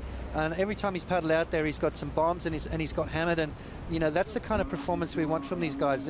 We expect it from certain guys, but what really pleases me is when you see someone that you don't expect it from stepping up. 20 minutes, 30 seconds remaining now in round 5, heat number 4. Owen Wright with the lead. A 7.67 was his start. Third wave is 6.6. You even see the insiders are perfect on that West Bowl, providing the most round barrel in the world. And that is the feeling that every surfer around the world wants to get. But this is the ultimate test at this size from the best surfers to prove themselves, to commit over the ledge. Owen Wright had a brand new quiver based on this wave and how round this barrel is. He said he won't be riding these boards anywhere else in the world. No, you know, very specialized equipment for this place. You need something you can get into, something that paddles real fast, yet something that's super responsive. It's got a lot of curve in it, so it fits down the face of that wave. something that's not a rocket ship. You don't want a board that goes 100 miles an hour. You want something around in that 50 to 60 miles an hour, so it really keeps you in the guts of the barrel, because you don't want to outrun it. The wave carries so much power and you get so much speed so quick that it's really hard to wipe it off. So these guys really do have specialized boards for these kind of waves. Well, it's interesting when you break down what they're actually doing out here, competing and trying to maximize their tube time to get a perfect 10. They don't want to fly through the barrel too quickly, as we see Brett Simpson with priority committing. He has to look down the ledge. Perfect takeoff. One pump, and he'll make this one without a problem. Simpo just hand jiving his way to the channel. Clean exit, had a 5 before that. He needed a 9.27 to take the lead. That was a good wave. That was total commitment from Brett Simpson. We know he can charge. We've seen him do it out here in the past. He made the quarterfinals in the Code Red Swell. Look at this wave there, nice and vertical, drops down, pulls in. Not a deep barrel, so I don't think it's going to go into the 9s, but it is definitely a step in the right direction for Brett. Look at the commitment he's got. You see him paddling down the face of the wave. He stands up and just pulls straight in. My goodness, it is absolutely pumping today. You can see that front foot is strapped to the hilt. He hit the bottom really hard yesterday. So Brett Simpson carrying an injury into this heat, but it's not showing right now. His adrenaline is taking over, Joe. Well, it's interesting seeing the matchup with Joel Parkinson and starting off that heat, going over the falls, hitting the reef, and he said he's had such an aggressive impact when he hit the reef. He wasn't even sure if his foot was still there. He didn't even feel it. It felt really numb. He paddled the channel. Brandon Gilmet, his team manager, was reassuring him that his foot looked okay, and he said the feeling slowly came back, but he had quite a shock. Then he turned around and paddled into another solid one, so he recovered real quickly and took out number 2 in the world. That's a pretty big effort there from Brett Simpson, that's for sure. You know, to have a go down like that and to smash your foot on the reef and then come back and beat number 2 in the world out here, who's been on fire. That's a big call for Brett Simpson. Well, we know this heat for Brett Simpson and Owen Wright, they're trying to be involved in the last quarterfinal against Kelly Slater. The matchups are looking insane. We'll send it to the desk for their view on these big matchups to come. With another wave out the back, though. Owen Wright's going to slide right into the barrel on the takeoff. Nice and deep. Hands leading him to the channel, and he kicks out. You always remember Jerry Lopez, the great pipeline master, used to say, put your hands towards the exit. The rest of your body will follow. We'll see a replay of this one from Owen Wright real quick. He was trying to better a 6.6 to strengthen his lead, Potts. Yeah, I think he's done that for sure. You know, Brett Simpson's going to get his best score yet, but look at this wave. It's below sea level. You can see him dropping down now. You can see him from knees up, and he pulls in nice and deep, really pumping through that section. Critical surfing from behind the bowl there as he comes flying out of the end. I think that's going to be his best score, Joe. That was definitely one of the deepest barrels we've seen in this heat yet. Well, quarterfinal matchups are getting exciting. Ronnie Blakey, what do you think about the first one? Ace B. Durbridge will be out there first. Yeah, it's a huge heat between 2 very good mates. These guys actually stay together each year in Tahiti. Ace on the forehand, Bede on the backhand. Ace has been really showing a lot more form than Bede so far throughout the draw, Rocky. But people can turn things around so quickly in this contest. Yeah, they sure can. Hey, Bede's just kind of been sneaking his way through the draw here. Ace is a really tough draw for him. I think it's going to be his toughest test so far. Defending champion would have to be tipping the Ace there, Strider. Yeah, I think it's anybody's game, actually. These guys are going to have to get after it. Ace has had a little time to sit back and watch the conditions and see what's going on. It does seem like there's a little bit of a slow in the swell, although the surf line has it coming up all day, so those big ones still will be looming out the back. We know they're going to be out there, and those guys are going to have to get them. The second quarterfinal clash, we're going to see our current world number 1, who looks like he's going to be extending his ratings lead if he can keep powering through this draw. He's up against Kalohe and Dino, one of the real strong performers throughout the entire contest so far. That's a great clash. And quarterfinal 3 also set John Florence, Dion Atkinson. Oh, that's radical. Yeah, Dion's been just proving to everyone that he can charge. Where he lives in South Australia, there's a wave called Blacks, and it's just like this. Probably shouldn't have mentioned that. Sorry to the locals. But, yeah, it's going to be a big test for him. John,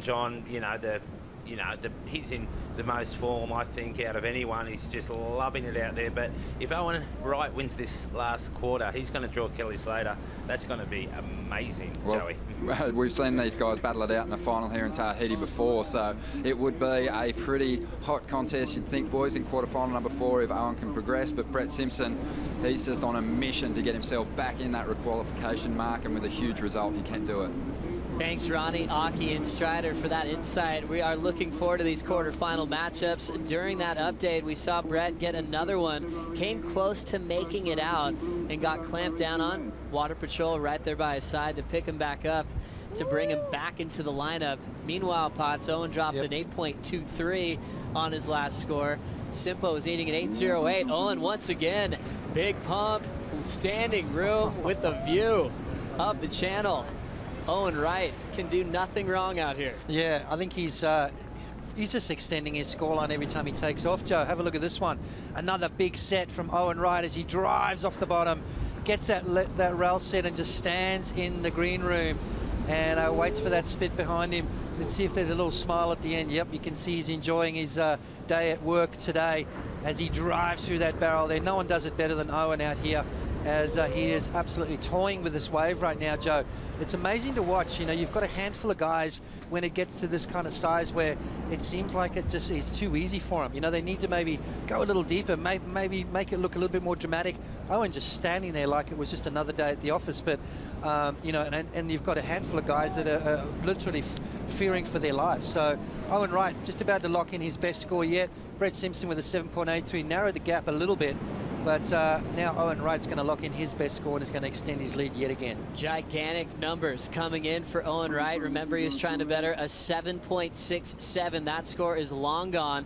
It'll be the best wave of the heat so far at a 9.40, as Brett Simpson is still making his way back to the lineup. Time against him now, and now he needs a 9.8 to answer back. We're seeing so many nines in the last couple of days. Potts, a 9.8 requirement doesn't really feel the same if, you know, we're saying that at Rio de Janeiro or at Bells. Yeah, impossible. Which would be a bigger task at hand. Yeah, exactly right. I mean, it's you can do that in the drop of a hat. You can do it in 30 seconds here at Chopu. It is absolutely pumped today. I hope everyone out there in the world is enjoying this, because we're sitting on the edge of our seats. My little boy's screaming at the television back home. I hope you guys are too.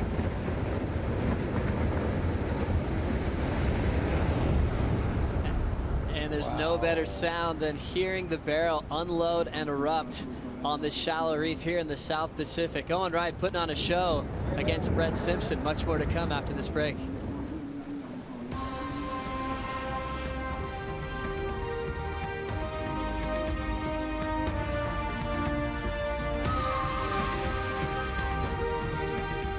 If we look at the world water crisis, it's overwhelming.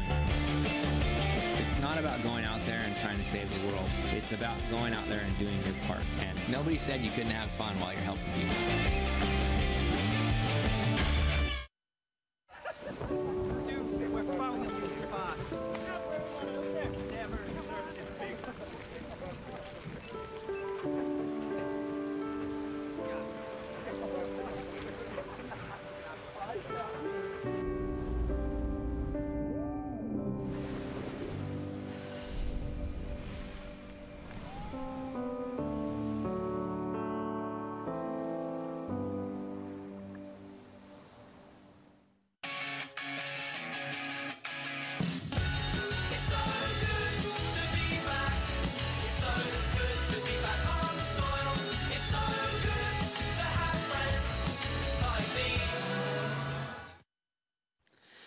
Welcome back to the Billabong Pro Tahiti. Billabong, only a surfer knows the feeling since 1973. Owen Wright out in front with a 17.63 combined total, a 9.4 and an 8.23 back-to-back. Brett Simpson took a tour around the reef to get back into position. He did have a 7.83, needs a 9.8 now as we take another look at the last of Owen Wright.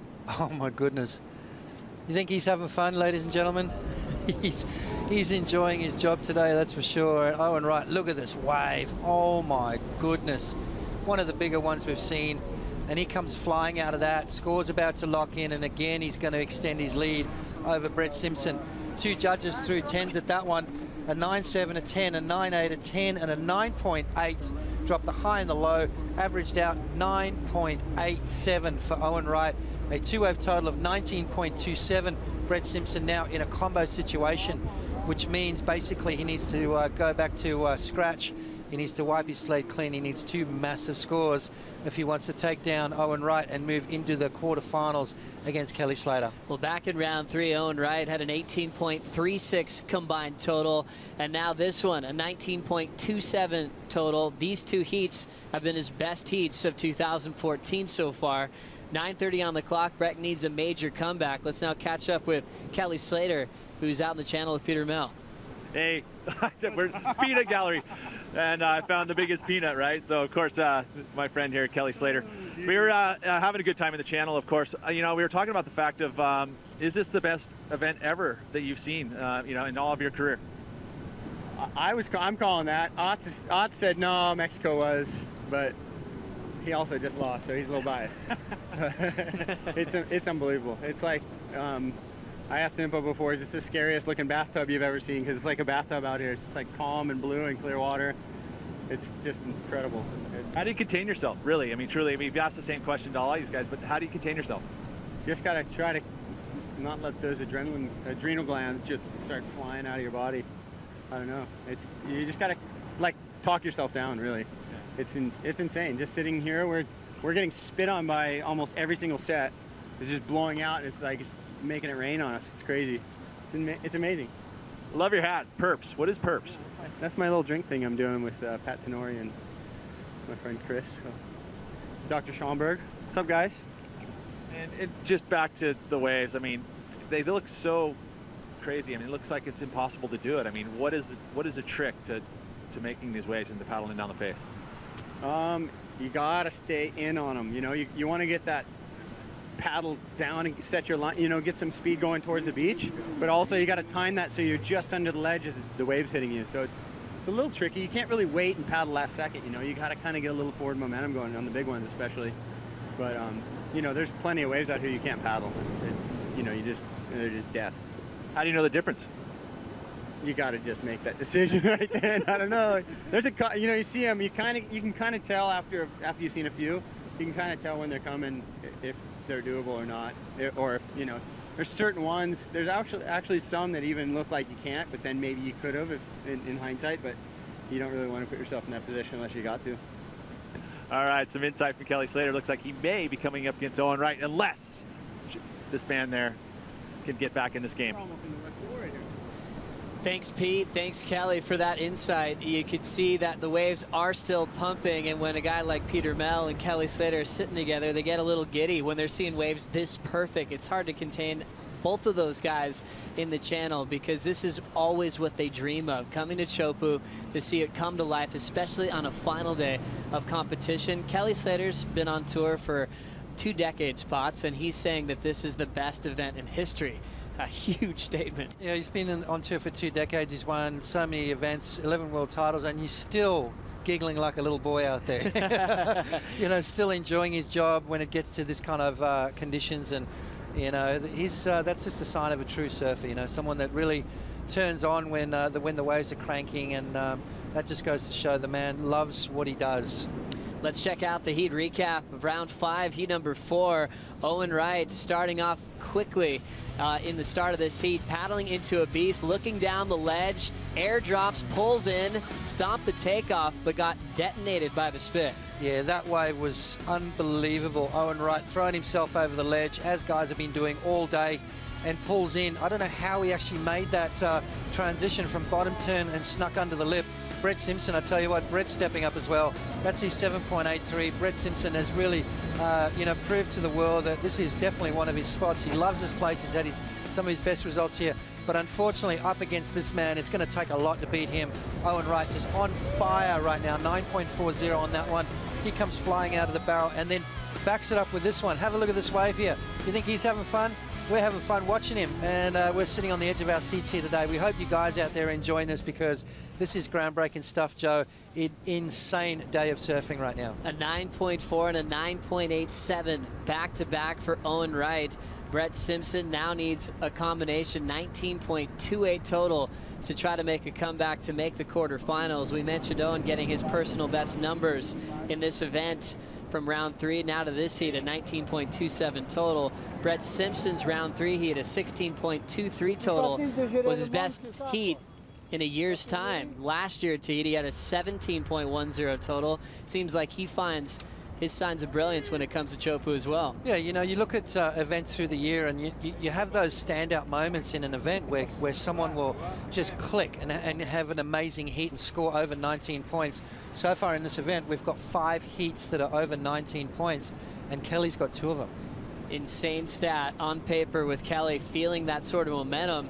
We look back on the Code Red win for Kelly Slater, and he wasn't making the highlight reel leading up to it. Now having a look, Owen Wright locks one in nice and tight. Beautiful glassy wall and a light puff with a spit. He's starting to laugh and giggle, and he will Superman his way into the shoulder. The channel's erupting. Simple looks over the edge and lets that one drift underneath him.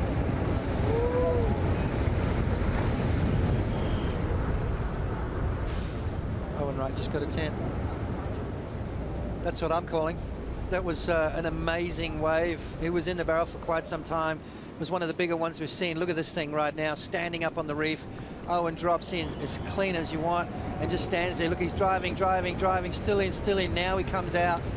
And I tell you what, that was an insane barrel. Look at the front on view here, one of the bigger ones too. Look at him driving through that thing right there and comes flying out. Wow, I think that was better than his 987. And one of the best kickouts we've seen all event. We could have a highlight reel of the kickouts. I mean, it's you know, these guys come out like a cannonball out of a cannon. They get shot out going so fast. I'd like to get a speed gun on them too to see what kind of speed these guys are doing when they come flying out of those waves. Unbelievable performance from Owen Wright. Another number to come. Remember, he's already thrown away a 7.67 and an 8.23. Mick Wilcombs, part of the production team, has been out in the channel. I was asking him how Owen was doing when he's taking off on some of these waves, and he said it was actually kind of crazy. He's giggling as he's paddling in. He's laughing. And this is where he wants to be, surfing maxed out Chopu conditions. If he's even having any sort of fear factor, it's not showing whatsoever. He's in complete control. His boards are looking magical. And first signs of his score, Potts, I think they're right there with you. 1, and now 2, 3, 4. It's a perfect 10. It's a 10. They had to. It was his best wave. It was better than his 987. One judge said no. One judge gave him a 9.7. So you drop the 9.7, you drop a 10, you average the 3 in the middle. Perfect 10-point ride for Owen Wright. He backs it up with a 9.87. Amazing surfing from the goofy footer, who is absolutely toying with it and giggling as he takes off. That's a crazy thing. I've never heard anything like that before. 2 minutes remaining on the clock. Brett does have priority. The total increases a 19.88. Remember, we've had a couple of perfect heats in history. Jeremy Flores has had one out here in the past. Kelly Slater has also had one out here in Chopu conditions. This seems like that kind of a day where we could get that perfect number, Potts. Well, I'll tell you what, Owen's got 1 minute and 45. He could get another 10.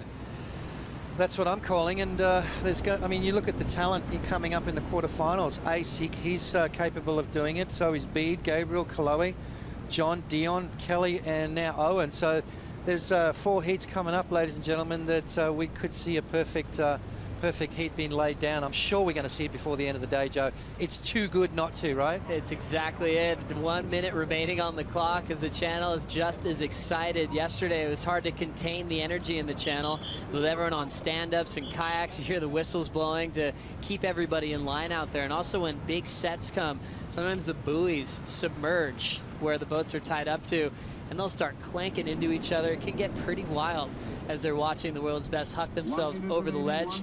Channel can provide its own sections of fear as we have 55 seconds. Brett Simpson out of time, but the big news for Brett, the curse is over. He was out of round 2, and he got that winning feeling again, Potts. I'll tell you what a place to do it. You know, Dion Atkinson did exactly the same thing. He's looking at a quarterfinal, minimum quarterfinal position here. I'm so glad for Brett that he broke that curse. You know, the guy's too good not to, you know, and it really, you know, you really feel for him when you see him, you know, at Cloudbreak. He surfed really good. He just, you know, came up against Nat, who surfed that just that little bit much better, and that's kind of what's been happening to him through the year.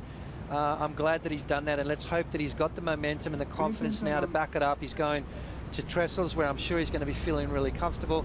He's done well in Europe in the past, so I hope he takes it from here and does well. We'll close this one out. Owen Wright throwing down the highlight reel, proving to be one of the best out of the top 34 and riding the barrel at Chopu. Coming up next, it's quarterfinals time. We'll bring in Pat Parnell and Ross Williams for the call.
Introducing Orbitz Rewards, the instant approach. Earn rewards in an instant, redeem in an instant. Book a flight, use rewards for the hotel. Book the hotel, use them to stay longer. Think reward, redeem, relax, repeat. Orbitz Rewards, instant vacation gratification.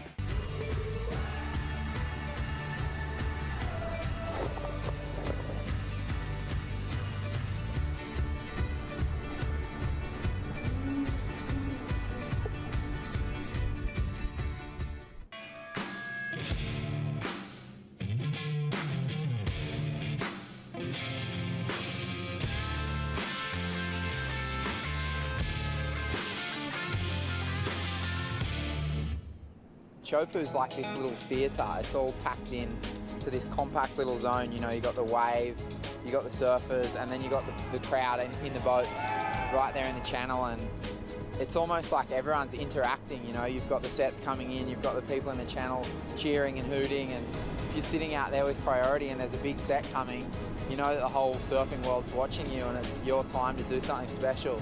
I think it's the one spot that really captures the imagination of the public on our tour, and you know, when it does get big there, it's definitely a pretty special occasion.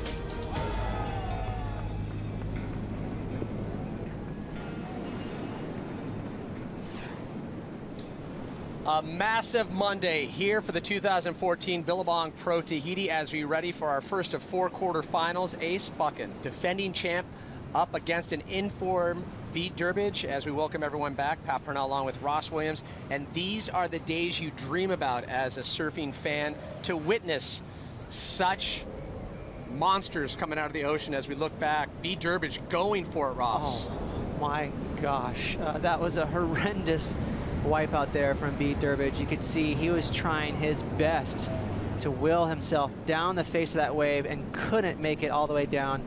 You can see he free fell right here. He's going to get disconnected. There's so much curve in the face of this wave. Not enough momentum to get under that ledge.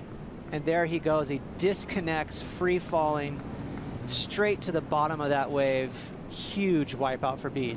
Literally dive bombing that entire section. And unfortunate for Beat Durbridge, going down hard on that first wave. He'll have to reset and ready himself for a big battle against defending champ Ace Buchan. As we look at Beat Durbridge, that 6'1" frame, just a powerhouse, known for those powerful hacks, but it's all about digging deep into your reservoir of confidence here. A little different. He's a smooth operator, Beat Durbridge. He's a big unit, as we see.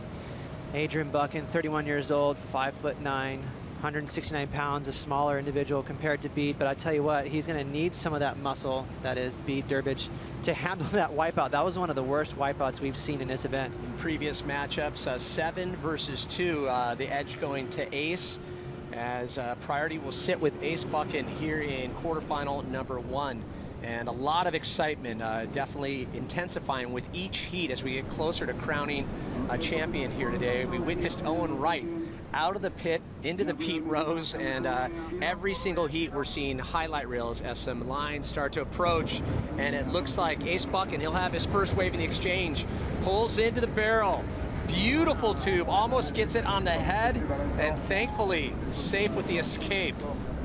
It's amazing how perfect it is. And take a look on your screen at the texture of the water, or lack thereof. It's basically like a piece of glass out there. There are 0 bumps on the face.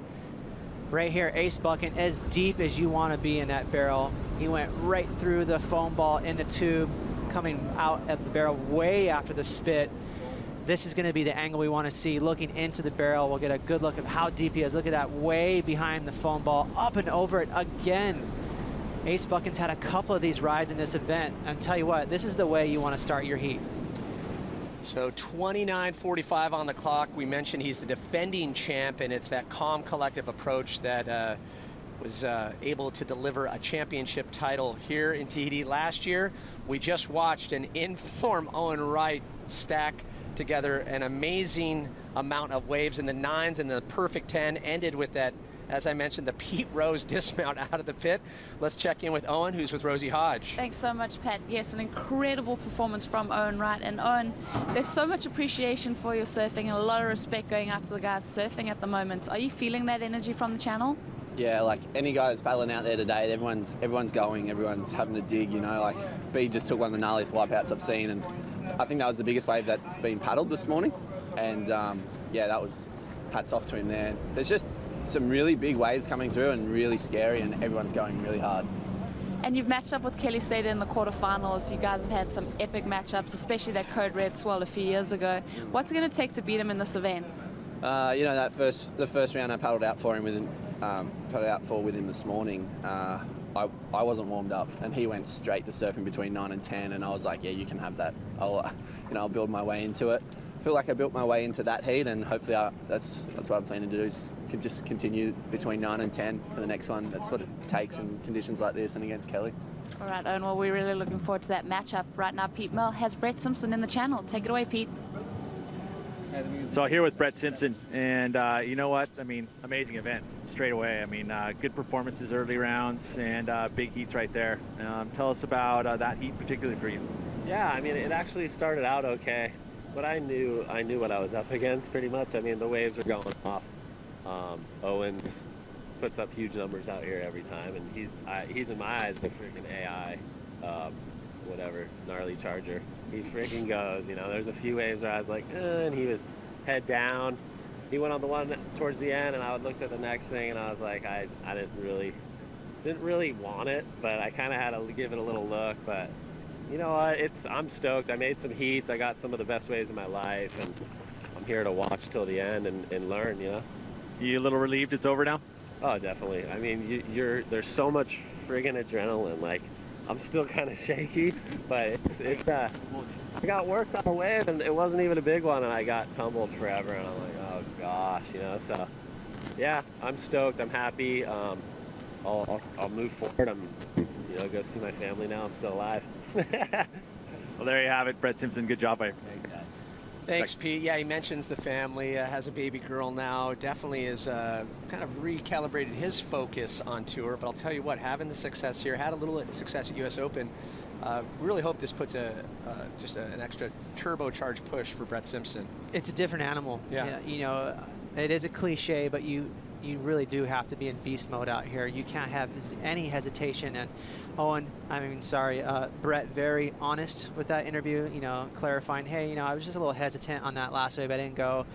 He's a new father. He's got a daughter at home, so maybe that has a little bit of influence on him, but you can't blame him. Today is, you know, a very heavy day. And you mentioned Owen. What I really took from that interview is just his comfort and a very calm confidence, very understated. I like that. That's a good point. He looks like he has a trajectory to make it to the finals, and we'll have to see if he can keep that going. Well, it'll be a rematch up against Kelly Slater, as we saw in 2011. Owen's going to have to channel some 9s and some potential 10s, and we heard Potts and Joe talk about it.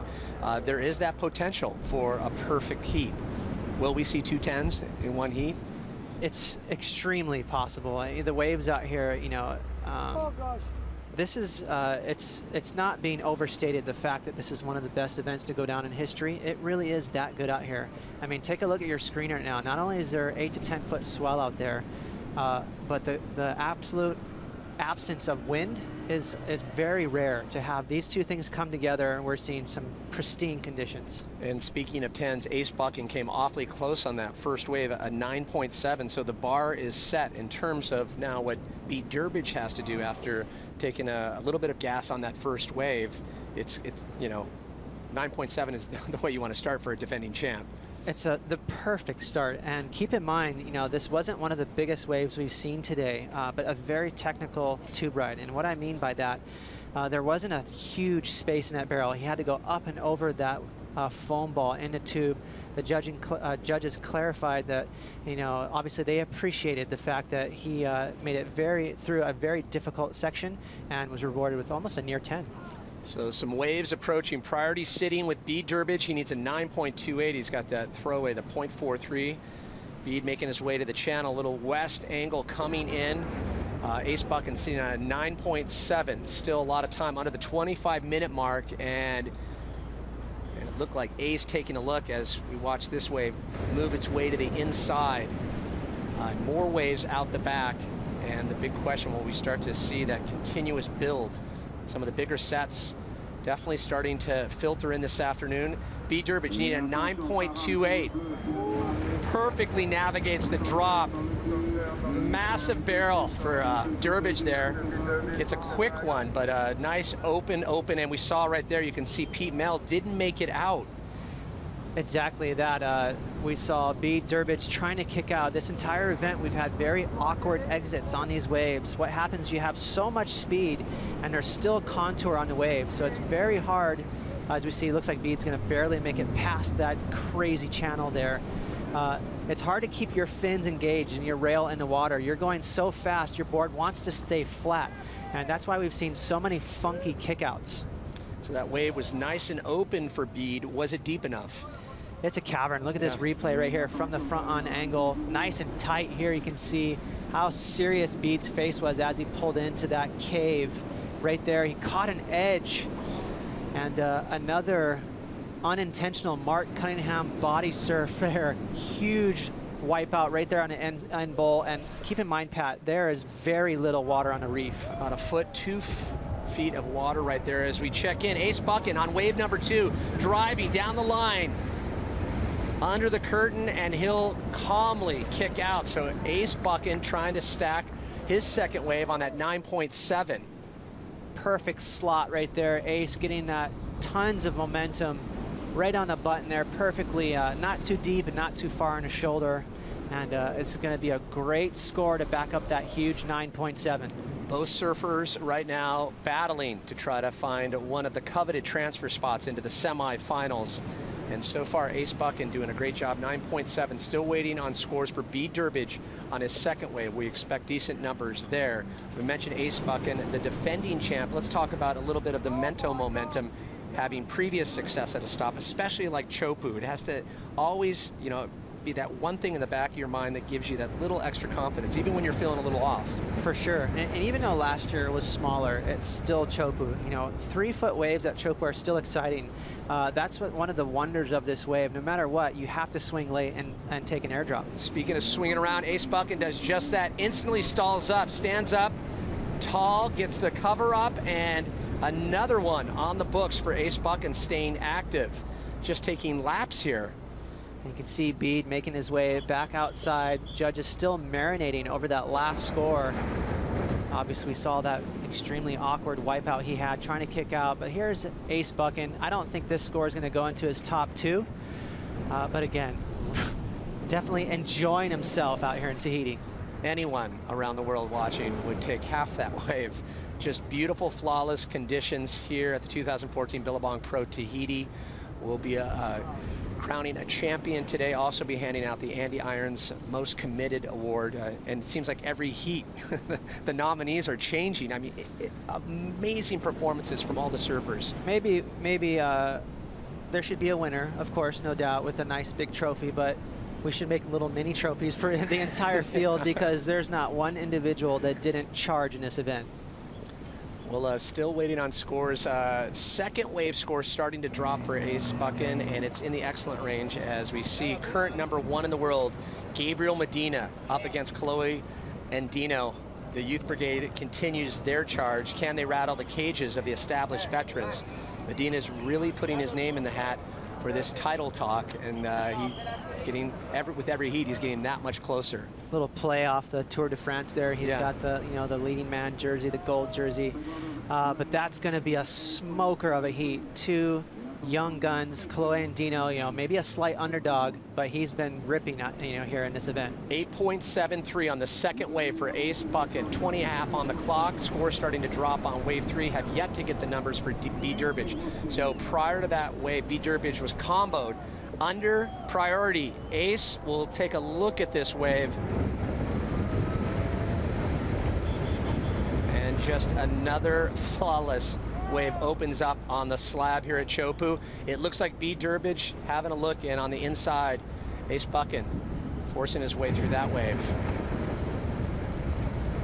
Such raw power we're seeing here today. I mean, incredible amount of swell coming through, and this was the swell that we were hoping for.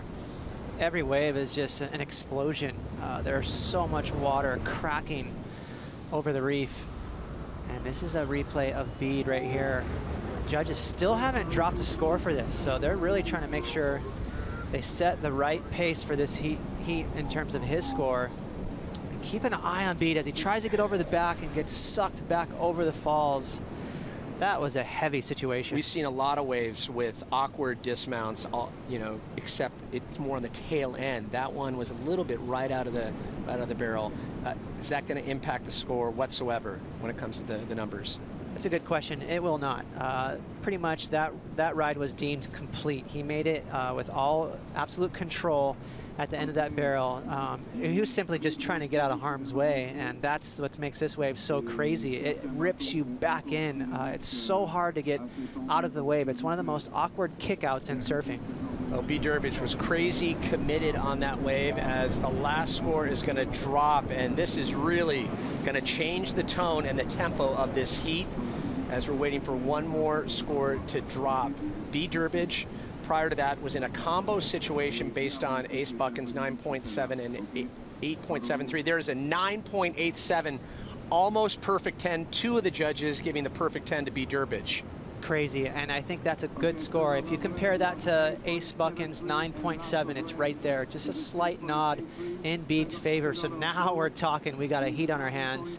Pat, it looks like he's going to need an 8.56 to turn this heat. Let's look at it again.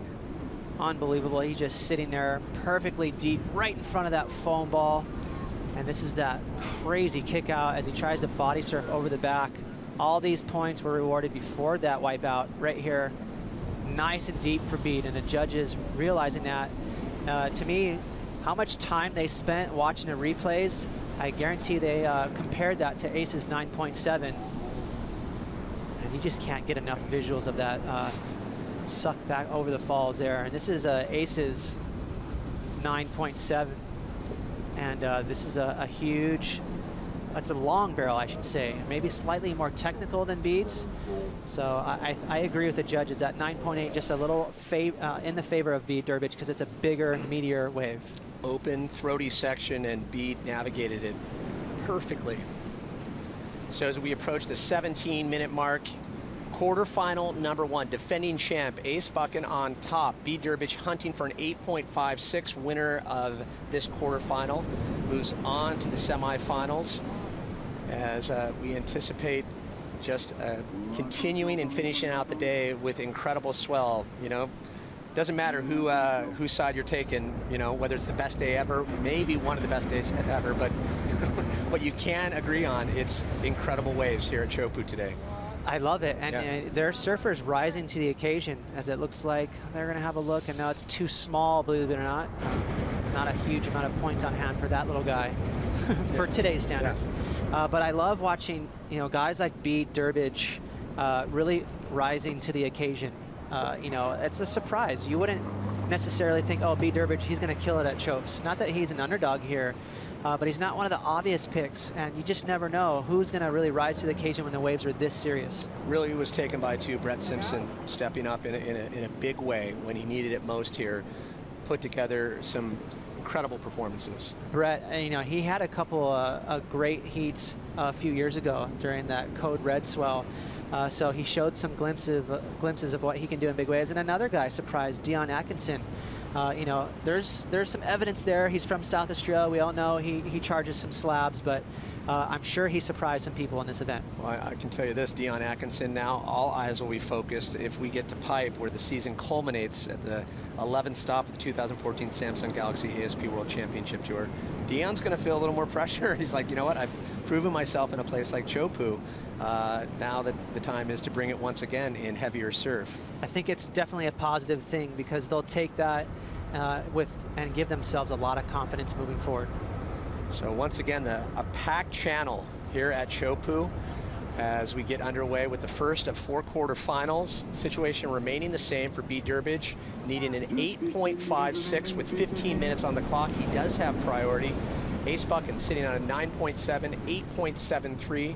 And B. Durbridge, the highest score so far of the heat, a 9.87, has that throwaway 0.43, which is no matter for him, needing an 8.56.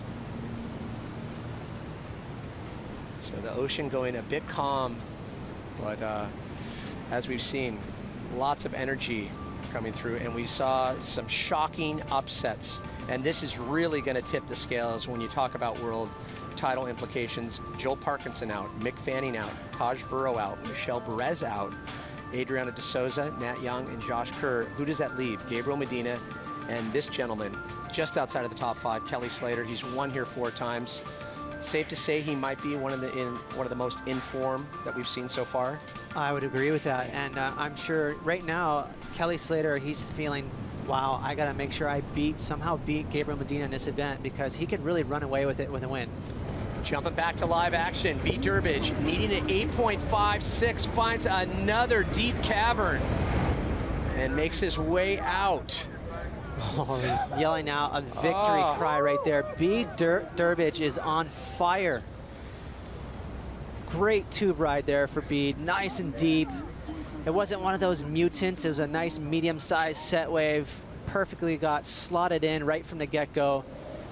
I'm feeling he's definitely gonna get the score. You can see right here, perfect little opening for him, slid down the face with ease, right on top of that foam ball, and that's always gonna be the sign of how deep these surfers are. If they're in front of the foam ball, you can't really see the scores going too high. Bede was perfectly slotted in that one. Needs an 8.56. Tell you what, he's looking very good to turn the heat. 13 minutes on the clock in quarterfinal number 1, defending champ Adrian Buchan on top for the moment. As we wait for scores on B. Durbridge's last wave, we expect some big numbers. Until we get to that, we'll check in with the desk. Guys. G'day, Pat.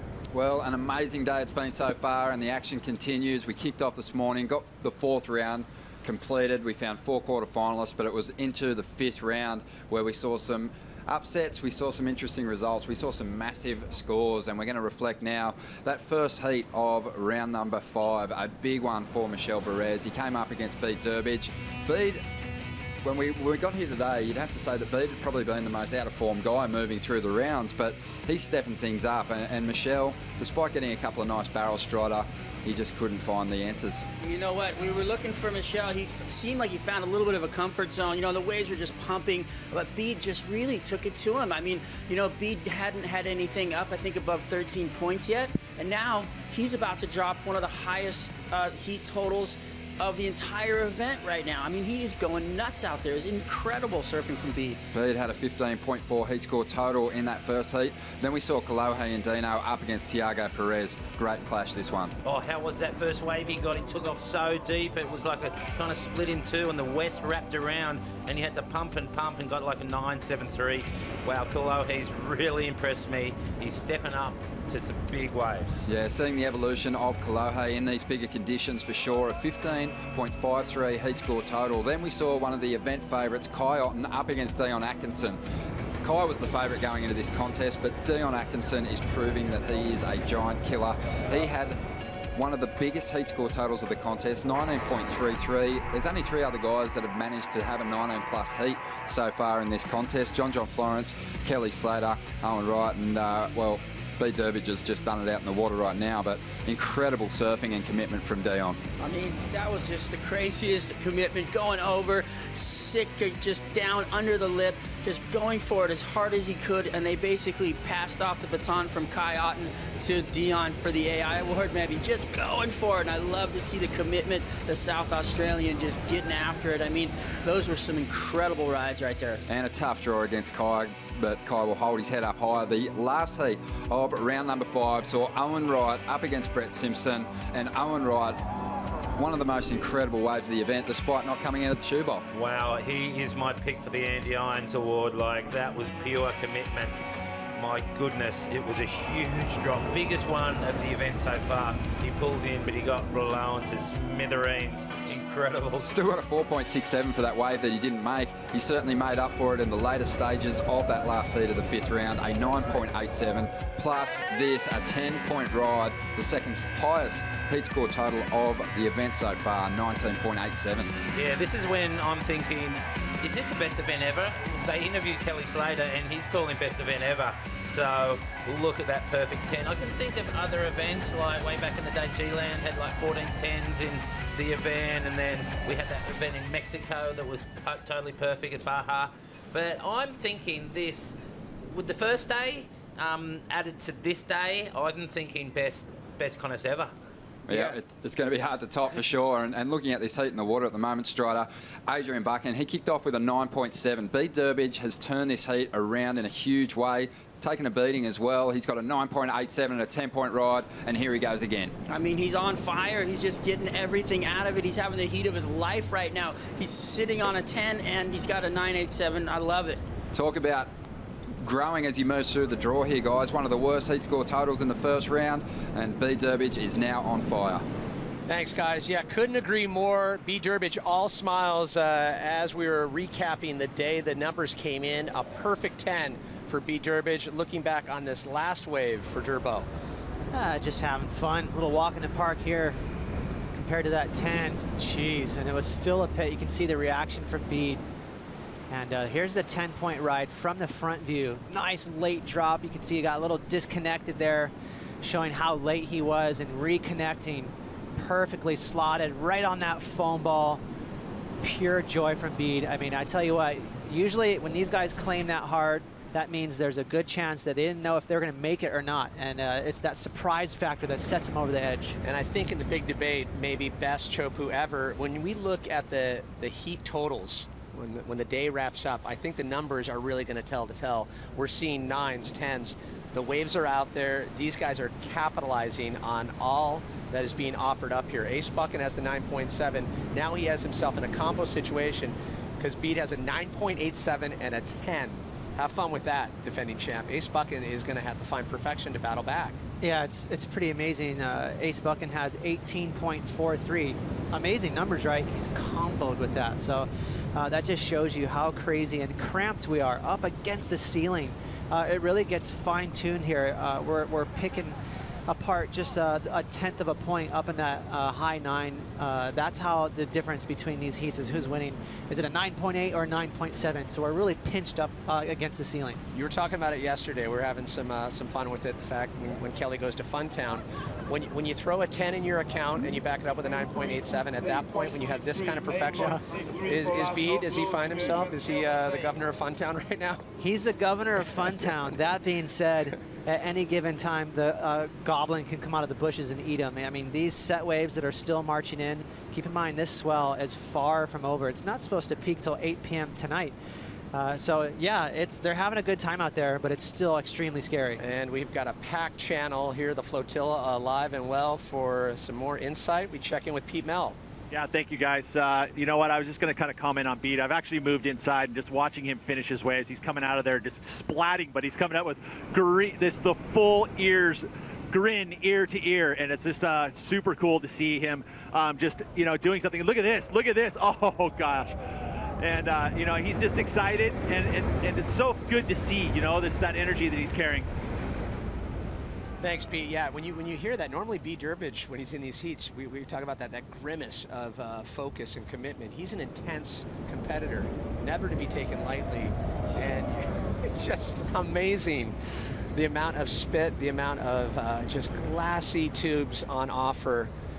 Every wave is 4th of July. It's Yeah. just a fireworks show. It's crazy how much water gets trapped in these barrels. That's what causes that spit. It has to go somewhere, and these waves are so wide open, it absolutely pukes itself out. So visually, it's just a sight to see. And if you ask any of these people, you can pretty much guess they would say best day ever, as the channel is packed, everyone out in force to see who is going to take top honors at this year's Billabong Pro Tahiti. Right now, it's looking really good for B. Durbridge to move on to the semis, one of those coveted transfer spots.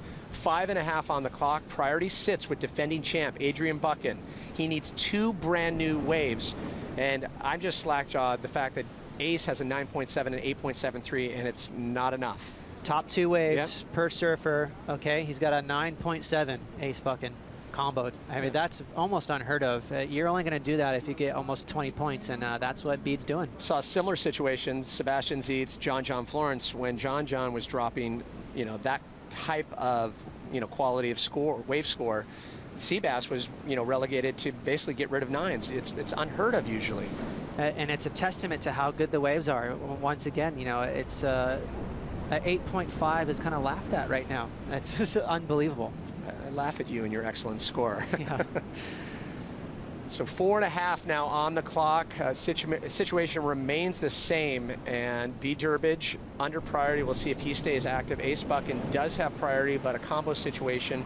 As we keep explaining, Ace Buchan needs 2 brand new waves. It's your top 2 scoring waves that decides your wave total and will dictate whether you move on or pack your bags and go home.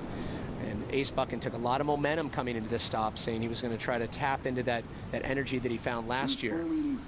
As we see Ace Buchan scanning the horizon, I'd love to see the faces on Kalohe Andino and Gabriel Medina. You know that they are frothing right now.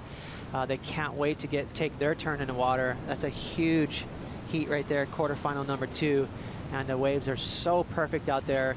Again, you have to really contain yourself and make sure you realize it's going to be a long day. It's going to be really interesting to see who strikes first. I would anticipate Gabriel Medina. He's been really quick to strike, but Kalohe Andino, it seems like with each heat, he's getting that much smarter. Can Kalohe Andino take down the current world number 1? And see Kalohe there getting his backup board ready. There's Gabriel Medina sitting in the channel. See how blue the water is. Crazy. There's so many aspects to Chopu at the end of the road. And how's about when you're visually looking back at the mountains? That alone, it's just Jurassic Park there. There's visually, it's amazing. You're waiting for a pterodactyl to come swooping down, and then you have everyone in the channel hooting, basically calling you out when these sets come through. And here's a good perspective. If you look back, just these vertical hills goes up to 4,000 feet. Look at the palm trees, just complete doldrums right now. No wind in the air. Makes for great surfing. A little sticky in the booth, but unbelievable conditions for surfing. And again, you just, anywhere you look in Tahiti, let alone Chopu, it's a postcard. Let's get tropical. Let's keep it going here at the 2014 Billabong Pro Tahiti. 2.5 on the clock. Priority with Ace Buchan. Not enough time to climb out of that combo situation, but allows us to at least talk about B. Durbridge and his performance. Let's look back on the top scoring waves. It started with Ace Buchan's 9.7. He backed that up with an 8.73. B did the same, 9.87, and built on that with a perfect 10. As we hit the 2-minute mark, hats off to B. Durbridge. He's had to fight his way back. Had that 3rd place finish at the Drug-Aware Margaret River Pro, a 5th place in Rio.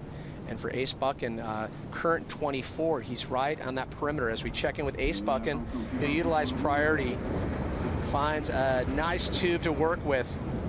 Quick, and he'll kick out a clean one. But in terms of finding scores in the high 9s and a perfect 10, not a lot to dig out and not enough time, as we see out the back, Gabriel Medina in the yellow jersey getting ready for his next heat. Well, I'll tell you what, Bede's second score right now is a 9.87. That's the minimum Adriana needs, Ace Buchan needs. You can see right here, stylish surfer. I can never get tired of watching Ace surf. Adrian Buchan, he has that style where he gets his knees kind of knocked together. You saw he almost looked like a praying mantis. His hands came together. He's a beautiful surfer to watch. Great technique, but right now, Bede in control. Kind of a T-Rex in the barrel a little bit, just getting nice and compact. So as we'll count it down the last 60 seconds, as we mentioned, coming up in the next heat, Gabriel Medina, current world #1, current #9 in the top 10 discussion, the Californian, Kalohe Andino. And following that, John Florence, Dion Atkinson. And the last quarterfinal of the day, I should say, of the day would be Owen Wright and 11-time world champ, 4-time winner here, Kelly Slater. Just stacked quarterfinal matchups going into semis. Battle Royale right there. That's going to be a smoker of a heat. And all of these heats are just crazy right now. Big numbers, though, dropping for Ace. Ace Buchan trying to stay active. Bede Durbridge keeping him off that wave with priority. He'll take an easy glide into the inside section as we'll count down the last 10 seconds, but you can see this set coming in just before the next heat. Such power, such perfection today. So Bede Durbridge moves on to semifinal #1. Who will join him? Gabriel Medina or Kalohe Andino? We'll find out.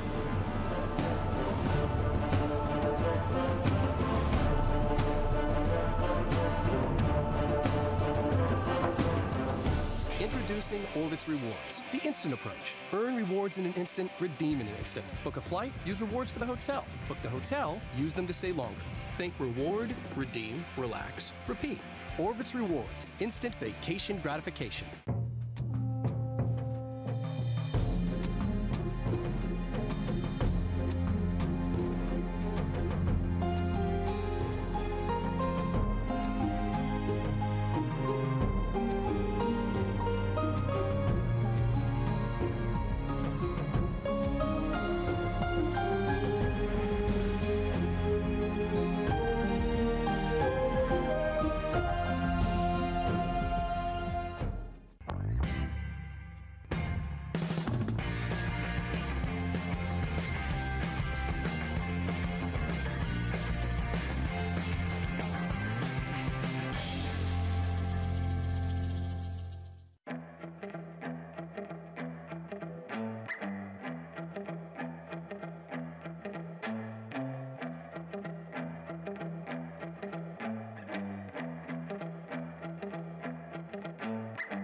If we look at the world water crisis, it's overwhelming. It's not about going out there and trying to save the world. It's about going out there and doing your part. And nobody said you couldn't have fun while you're helping people.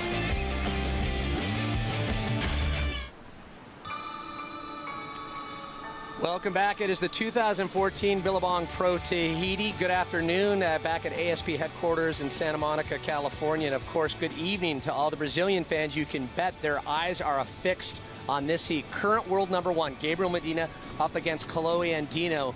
And these two surfers starting to establish quite a rivalry. And we're seeing similar tactics played out. As you can see, Gabriel Medina moving way up the point, taking a bit of a gamble here, Ross. Hyper competitive. Yeah. You know, you could argue that Gabriel is the most competitive surfer on tour, which is a big deal. Yeah, I mean, everyone's competitive on tour, obviously, but basically they don't want to relinquish that powerful position of being on the inside. Keep in mind, even though this is a two-man heat with a priority system, at the start, nobody has priority. So it's a little bit of an old school tactics. You can paddle battle. In terms of the way that the waves are breaking now with the ebbing tide, I mean, is this a smart move going that far up? I mean, they're a considerable distance farther up the point. It's pretty interesting because who is going to flinch first? If you take off that far up there, you better hope that that wave has a lot of south in it, otherwise you'll get trapped. The 20-year-old Californian Kalohe Andino, we talked about his season earlier in today's heats, the second place in Rio, the third place in Fiji, and he's really starting to find his momentum. But Gabriel Medina, the big question, when can we really start talking about, are we going to see our first Brazilian world champ? As a good shot of just how far they are up the point. Yeah, you can see right now, there's the age, they're both 20 years old. Gabriel Medina, 5'11", 164 pounds, so these are top shape surfers, but as we see over, it looks like Gabriel Medina, which is interesting, gave the inside position to Kalohe Andino, so they sort of won that paddle battle up on the top. In terms of matchup, you give the edge to Gabriel Medina 6-1, and both of these surfers really enjoyed a lot of focus, a lot of success coming up through the junior ranks. Medina, a little bit more successful right from the get-go when he came on to the CT. Andino having to find his form. And now you see both surfers having to scrape their way closer to the inside. Are they too deep at this point? So that's what happens there. Gabriel, his plan, this is what happened for him in Fiji as well. He sort of baited Kaloy to go way up the reef, knowing that he's out of position. Now he's trying to race back towards the channel to get in position, hopefully, in his mind, leaving Kaloy way too deep. So, you know, he's really toying with him right now. Got to time it perfectly with these sets. As we've witnessed, you can definitely get caught behind the peak here. Let's check in with Pete Mel. Pete. Hey, they're at a different surf spot. No joke. They are seriously, I mean, it's at the right on the other side of the point. They paddled each other to no man's land, and they're going to have to come back another 150 yards before they can even ride a wave. Wow, and you can see Gabriel Medina having to scrape over that one. Pete, how soon did this paddle battle in terms of just going deep? When did it start to take place prior to the heat? The moment before the last heat even ended. Yeah. They were already sitting deep, and they just kept going deeper and deeper and deeper and deeper until now they're at a totally different surf spot. They're finally coming back now, almost into a realm of maybe finding a wave to ride, but they've still got at least 50 to 75 yards before they're in the right spot for the bigger sets. So Pete, obviously, you know, we know Gabriel's trying to get back in position and leave Kaloy too deep. Just looking out to the horizon, do you think he can execute that plan? Well, right now it looks like he could be, yeah, but I mean, they're not, like, both of them still aren't in the zone yet. Now Gabriel's they both stopped again, and they're still so deep. You know, if a real wave were to come, I don't think that they'd be in the spot. It just, you know, you've seen them get vaporized. The waves, you can't, you know, you have to pick those perfect ones, and there's just not that many of them you can make from that zone. Thanks, Pete. Yeah, great insight, and it's starting to establish. We talked about the rivalry that's starting to form. You know, there was such the discussion at the Fiji Pro about this youth brigade, this just insurgence of talent and ability with the likes of Gabriel Medina, Kaloy Andino. You go down the list of the younger surfers. You know, you look at the age of Kelly Slater. I mean, he's twice their age surfing at the level, and these guys are coming in with you know, half the experience at breaks like this, but they're really challenging the best. It says volumes for the future of surfing. It does. So, you know, I think Gabriel right now, you can see he's paddling Kaloy back up the reef. So he's still doing some cat and mouse. It's pretty interesting tactics going on right now. So Medina in the yellow jersey, as we pointed out, current #1 in the world out of Matosinhos, Brazil. Such natural ability. As we check in with Rosie Hodge. Thanks, guys. I got Beat Durbridge with me, our first semi-finalist. And Beat, you seem to be improving with every heat. How do you adapt so fast? Yeah, that's yeah, the thing, I don't know, I was just getting more and more comfortable with it, and yeah, just wanting the bigger ones. Each time I paddle back out, I wanted bigger and bigger, and I went that massive one at the start and just copped an absolute flogging. Got the wind knocked out of me, and I thought, well, that's the worst it can be. Like, might as well just enjoy it now. And yeah, and just got into some bombs, and it was surfing against my good mate Ace, who I'm staying with. We come out on the boat, and yeah, it's just a dream. Like, I don't know, I'm just having a lot of fun with it, and yeah, just enjoying surfing Chopu with one other guy out, and perfect 8-foot waves. Like, I don't know, it's something you dream of as a kid, and I just can't wait to get back out there and get some more of those barrels. It's just such a rush. And you're one of the surfers that's really enjoying these conditions. What's challenging you out there, and how are you going to overcome that? It's just positioning, and yeah, just not paddling out to the wave, just sitting there and just having the confidence to wait till it lurches right on you and then turn and go. And yeah, that's what I've worked out. Like that last heat, I was just felt comfortable with my positioning, and yeah, knew how deep I could push it, and yeah, I'm just enjoying the ride. All right, Pete, well, we look forward to seeing you in the semi-finals. Right now, Pete does have Ace Buchan, defending champion, in the water. Take it away, Pete. So Ace, bit of a heartbreaking loss there. I mean, in perfect conditions, started off with the 9.77. I mean, if you can reflect on that heat, was there anything you would have changed? Yeah, I wouldn't have gone that third wave. I kind of was just having fun at that point, and I had a funny feeling that one of beads where he didn't actually kick out, he might have made, and that was the difference in the heat. You know, he made that wave. They didn't read the score for a long time, so I kind of didn't know the situation. But then I took that third one, you know, not a super deep barrel, wasn't going to improve on my score, and he was paddling back out, and the 10 was the next exchange. So, you know, it's easy to kind of look back with hindsight, but that was a big mistake, you know, taking that wave. And, you know, don't take that wave, you're on the 10. So we're both in the same spot. Hats off to Bede, you know, like he's been coming here for a long time. We stay with the same family, so I'm super stoked. We got someone in the semis, and yeah, he took the big wave at the start of the heat. Like, he was super late, and I was like, oh, you can have that one. Like, I didn't think either of us were going to make it, and I guess he just, he must have jumped, though. He was super late, but yeah, what a dream. It's like picture perfect, as big as you could probably ask for it to paddle into, and it's super scary, you know, like, but so rewarding. And yeah, some of those waves were just incredible, and you know, it's tough to relinquish the title after last year. This place is super close to my heart, but I feel like I turned my year around here, and yeah, I feel content and happy, and you know, hopefully Bede can go all the way. There you have it. Thank you, Ace. What a gentleman. So thank you, Pete. Thank you, Ace and Rosie and Bede. And going back to what Bede Durbridge was talking about, positioning, positioning, positioning. Now, it's gone 10 minutes. They've declared that there won't be a restart. Is positioning, is it killing both of these surfers right now? Well, the head judge can deem whether or not they were able to catch waves. And that's what I'm thinking is the reason for they didn't give them that extra 10 minutes. It was not a restart. Because, hey, it's not their fault that, it's not the judge's fault that these guys are messing around and paddling way up the reef. So they're getting penalized now. They only got 24 minutes left to fit 2 scores in. An interesting battle right now between current #1 in the world, Gabriel Medina, Kalohe and Dino, trying to find their way to the semifinals. And we just watched Ace Buchan taken out by Bede Durbridge. Bede Durbridge getting that first transfer spot. Immediately following this, it'll be Dion Atkinson, John Florence, and the last quarterfinal for kicking off semifinals, Kelly Slater and Owen Wright. 24.5 on the clock. Still no wave surf between the two. And keep encouraging everyone. Join the discussion. Hashtag Billabong Pro Tahiti. And there, Lakey Peterson. I should be surfing, but cannot watch Chopu today. Good luck to all the guys.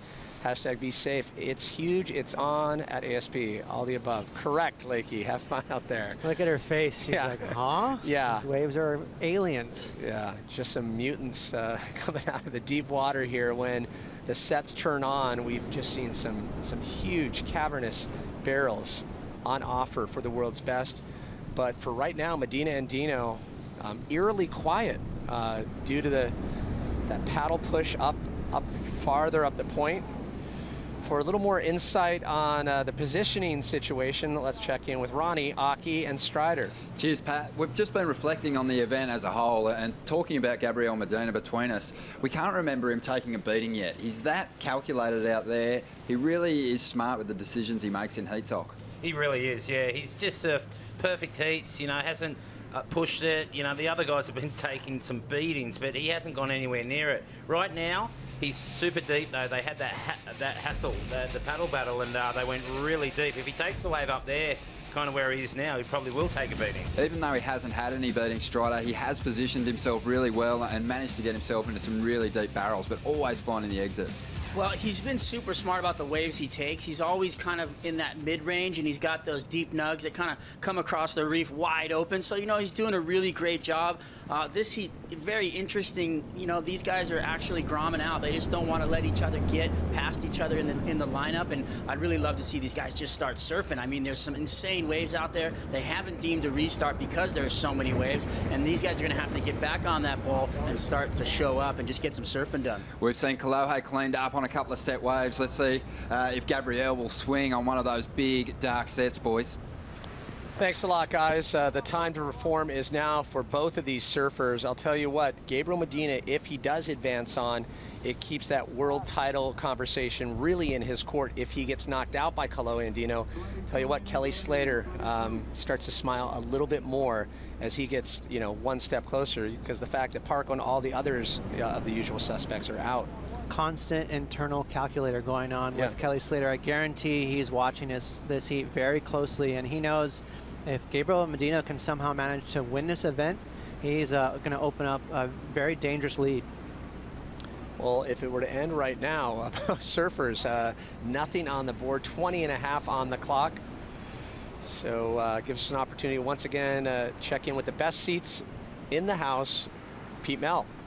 Hey, yeah, no, I just wanted to let you know, guys, that, again, they're not relinquishing position whatsoever. In that last set wave, they were still too deep, and then as soon as Gabriel saw an opportunity to scoot underneath Kolohe, he did, and then sure enough, they're just paddling each other up the river.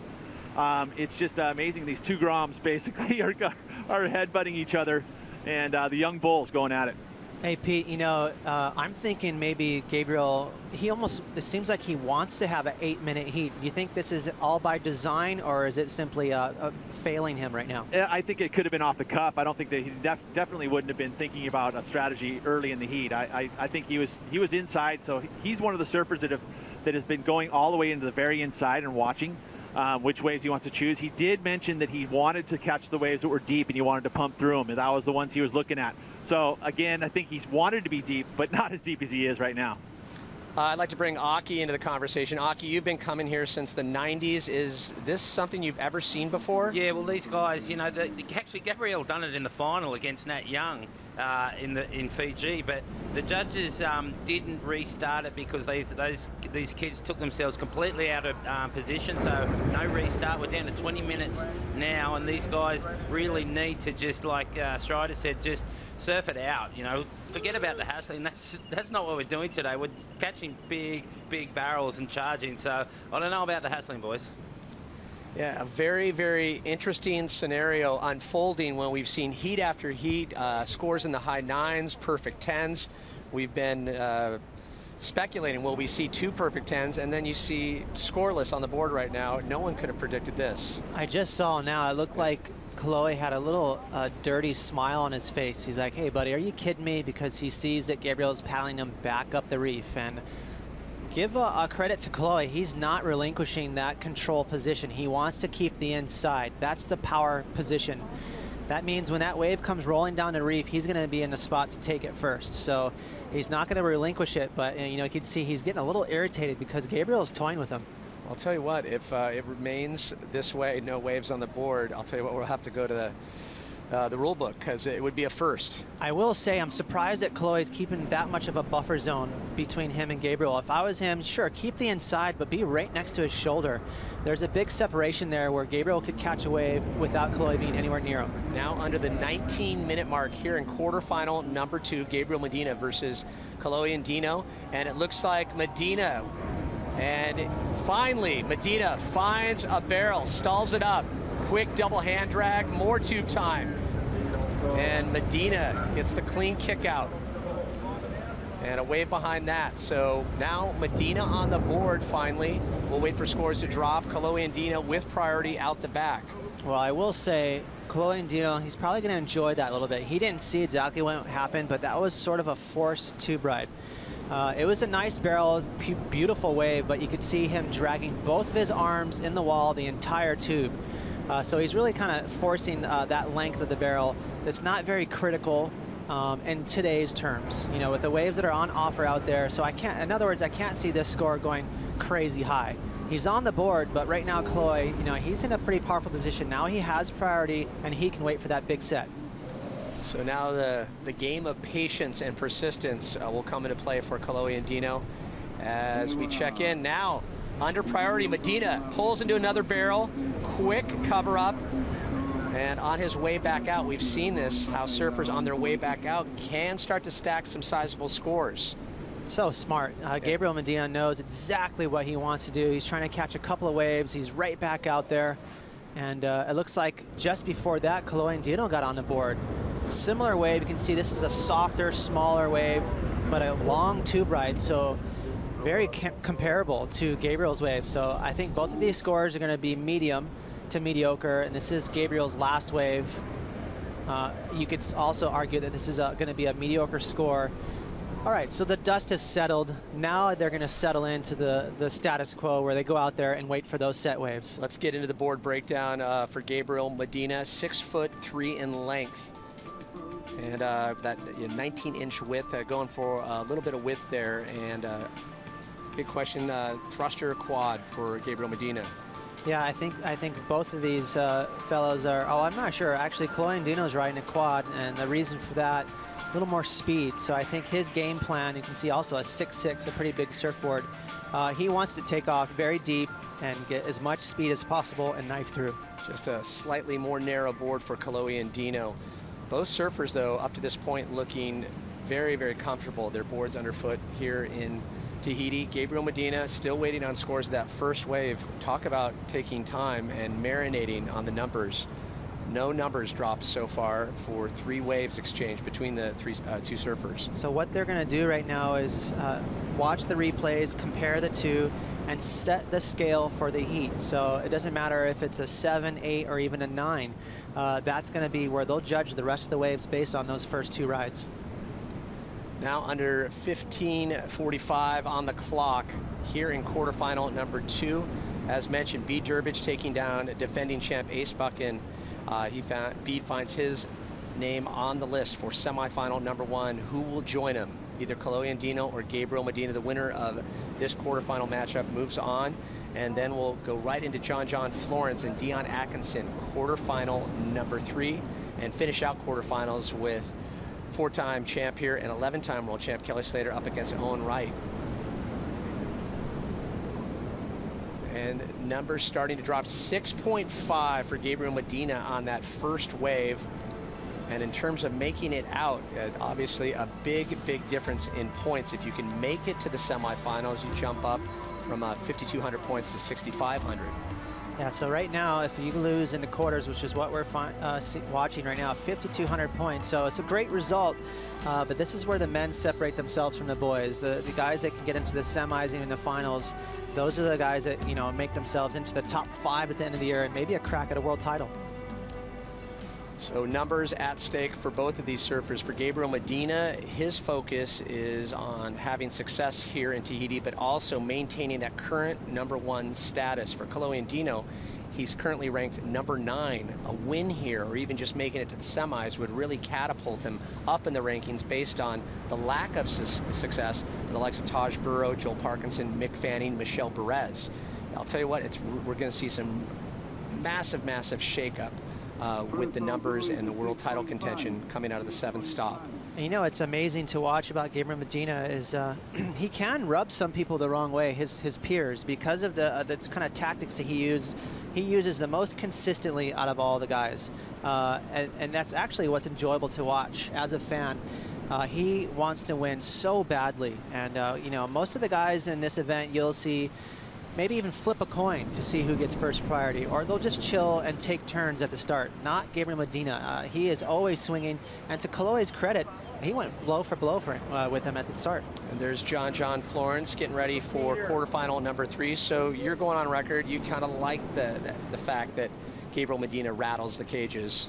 I don't think he means anything personal by it. I think he's doing everything in his power to try and win this heat, and he's not afraid to use a little bit of tactics. Chloe Andino, his first wave, 6.5, and we'll get to scores for Gabriel Medina on his second wave. A little bit better on wave number 2 than wave number 1. So 6.5 as we wait for the last numbers to lock in for Gabriel Medina. Now under 13 minutes on the clock in this quarterfinal matchup. There it is, 6.9. Chloe Andino needs a 6.91. Priority sitting with Medina. Chloe Andino out the back. 6.5 is his first wave score, and a 6.91.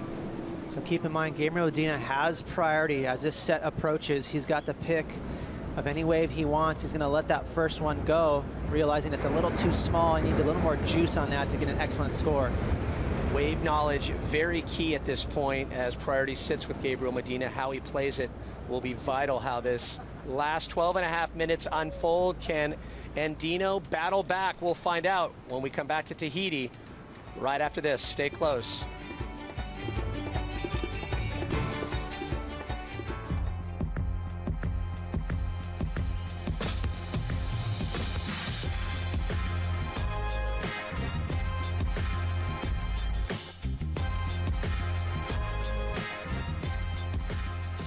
If we look at the world water crisis, it's overwhelming. It's It's not about going out there and trying to save the world. It's about going out there and doing your part. And nobody said you couldn't have fun while you're helping people.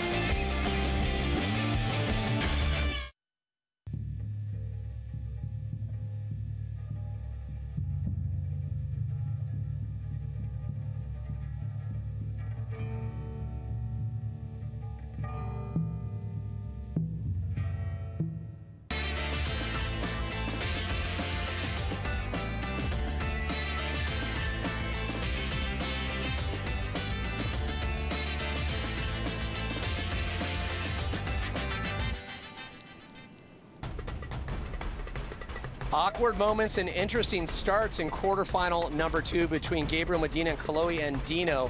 A long, long wait for that first wave to be surfed, and it was Gabriel Medina on the inside. He grabbed a 6.5. He backed it up with a 6.9. Kolohe Andino, his first wave so far in the exchange, is 6.5. Now under the 11-minute mark. Kolohe Andino needing a 6.91 as we check in with Medina. Another screamer. He's pumping his way, trying to make his way through the section, and he does. Wow. Peace and pits for Gabriel Medina. And out the back, Kolohe Andino driving, no hands, then grabs the rail. Can he make the clean exit? Double shakas as now Andino on the board with 2 waves, trying to stack it on top of the 6.5. Well, this is Kolohe Andino, wave number 2 in his set. Nice and deep right there. Shorter barrel, but exciting spit there, showing just how hollow that wave was. Double shakas, but this wave, I believe, is going to be a bigger score, a longer barrel. You can see right here pumping. He's on his forehand, a goofy footer, so he gets lots of speed, comes flying right through there. Pure stoke for Gabriel Medina.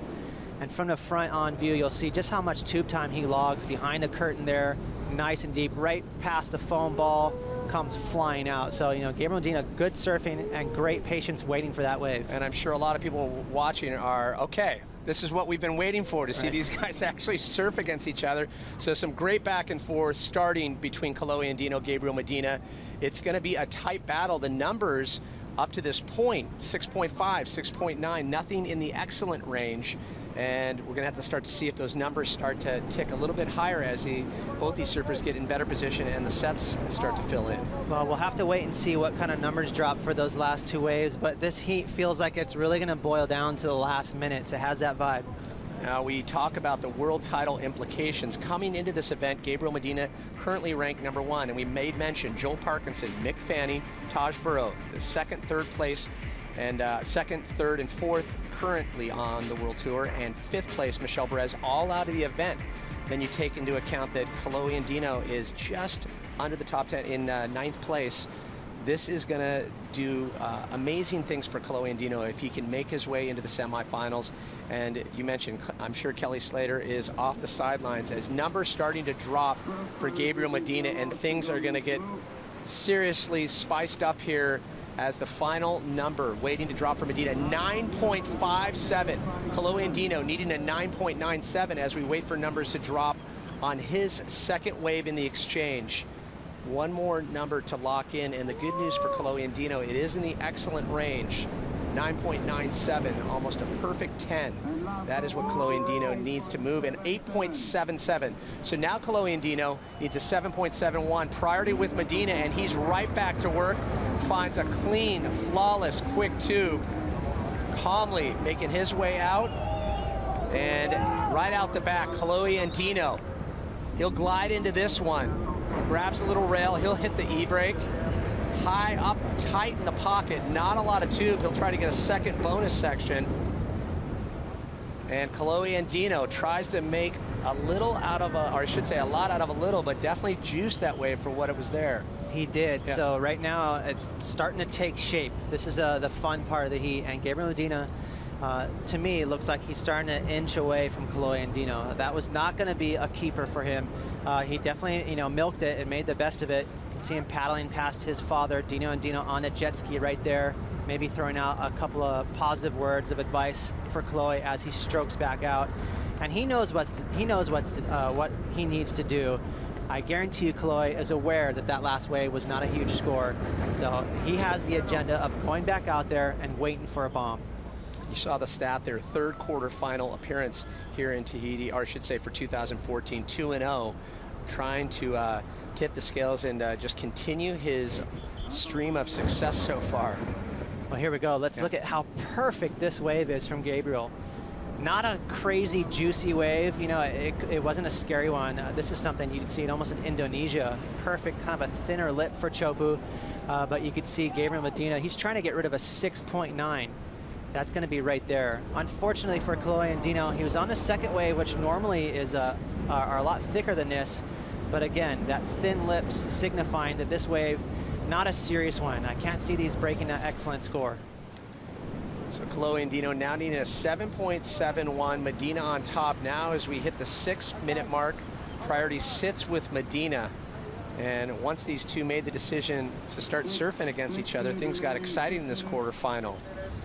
Who's going to be the one that meets B. Durbridge? That's the big question. In terms of if it were to end right now, the numbers would say Medina, but you say that there's a slight shift, that Medina's starting to take control of this heat. Well, I'll steal your job just a little bit. Okay. Gabriel Medina just dropped to 7.7. So now, as I mentioned, the heat is starting to take shape. We're really seeing what's going on. It took a long time. They kind of messed around with each other at the first 10-15 minutes. So that leaves with Kalohe needing an 8.5. As we mentioned earlier, you know, people are almost scoffing at numbers like that. So this heat is still wide open. Interesting. Kalohe and Dino needs an 8.51 as we approach the 5-minute mark. And we've seen Medina do this throughout his 2014 Billabong Pro Tahiti campaign. Just slowly start to whittle away and start to stack those scores. That third wave for Kalohe and Dino not going to make a dent as we look back at our top scoring waves. And this is the real difference maker. You could see that wave was juicy. It was nice and hollow. Gabriel technically perfect right there behind the foam ball. And this is a big score for Kalohe as well, 8.77. So that score is keeping him alive in this heat. Easily the best two waves so far. And then here, a backup score for Gabriel, 7.7. Using the double hand grab stall to get him a lot of tube time. But again, that lip line was thin, sort of an almond-shaped exit. So if he's going to improve his score line, he needs to get a set wave. 4.5 on the clock, and Medina still having priority as Kalohe and Dino need an 8.51. He's surpassed that on his best wave score, an 8.77, looking to ditch the 6.5. Some great back and forth. You mentioned it. It started late in the heat. Only to think, if they got started a little bit sooner, how many more waves would have been surfed between the two surfers. Yeah, we sort of had our cameras fixated on the two fellows way up the reef, but there was a couple of bombs that passed through them. So, you know, again, I was kind of asking Pete Mel in the lineup, you think this is going to fall into the favor for Gabriel Medina? And right now, how could you argue? Yeah, the 9.57, it took him a while to find the rhythm and almost grab a perfect 10, came awfully close, and then back that up with a 7.7. Now 3.5 on the clock. Both surfers just forced to sit. And how comfortable is this moment? When you're there, things go quiet, you know what you need, you know priority sits with Medina. What can Kalohe and Dino at this point do under priority? I'm gonna take a wild guess and say it's not super chummy right now. You know, there are probably a couple icy looks. And we love that. These guys are both super competitive youngsters on tour, and really Gabriel is someone that Kalohe's looking up to be quite honest, because Gabriel at a young age has achieved a lot. And points aside, getting back to the Slater discussion, you can imagine Kelly Slater watching this heat very closely to see what Medina is doing, how he's playing it. Obviously, Slater has to get through the likes of Owen Wright to make his way to the semifinals and hopefully eventually the finals. But as we see a wave coming in, 2:45 on the clock, both surfers scraping, scraping over and trying to work their way outside here at Chopu as some bigger size sets start to fill in. And Medina is still having priority. Kalohe and Dino once again needing the 8.51. Can he find it on this small size runner? Not a lot of barrel to work with. And Dino looking visibly frustrated, knowing that he needs more than that wave-wise. Yeah, so I'm not sure if Kalohe had priority there, but you could see he's kicking some water, a little bit frustrated. He knows that's not going to help his cause. And we haven't seen a big, thick wave in quite some time, so we'd love to finish this heat out with a bang. Yeah, a priority was sitting with Medina prior to that. He hasn't relinquished that. Now under the 2-minute mark, Kalohe and Dino still needing an 8.51. And Medina will have his choice. Anything that flows through the lineup at this point, he'll get first crack at. But we've seen Medina, even on the inside where Kalohe Andino is right now, we've seen Medina grab waves and post scores in the high 8s, low 9s on those bombs, able to catch that, just that little side, that elbow of the wave. So that was important information that you gave. Gabriel had priority. That's the reason why Kalohe was being a little, on an exploring mission here. But here comes a bomb pad. Oh, this one's starting to stand up. Will any surfer take the bait?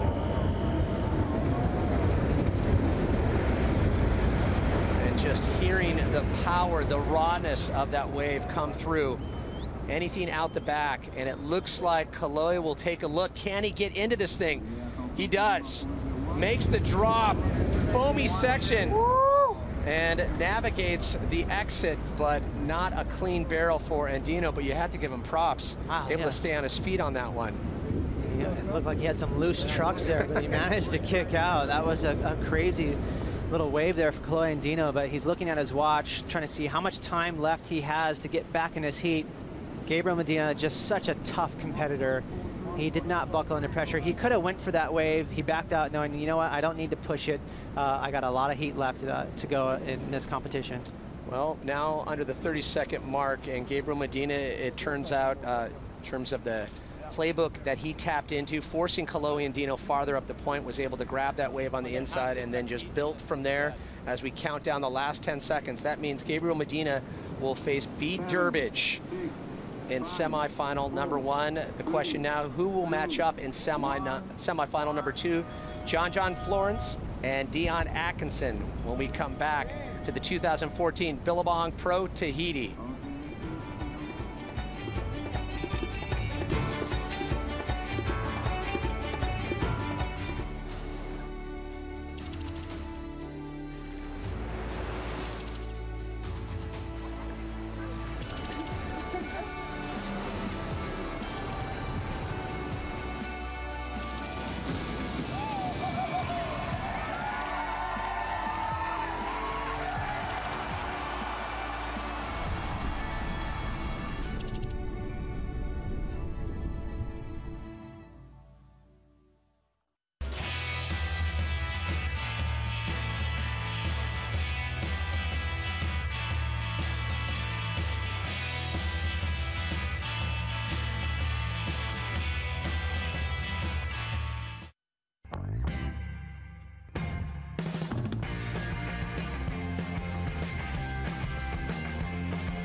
Introducing Orbitz Rewards, the instant approach. Earn rewards in an instant, redeem in an instant. Book a flight, use rewards for the hotel. Book the hotel, use them to stay longer.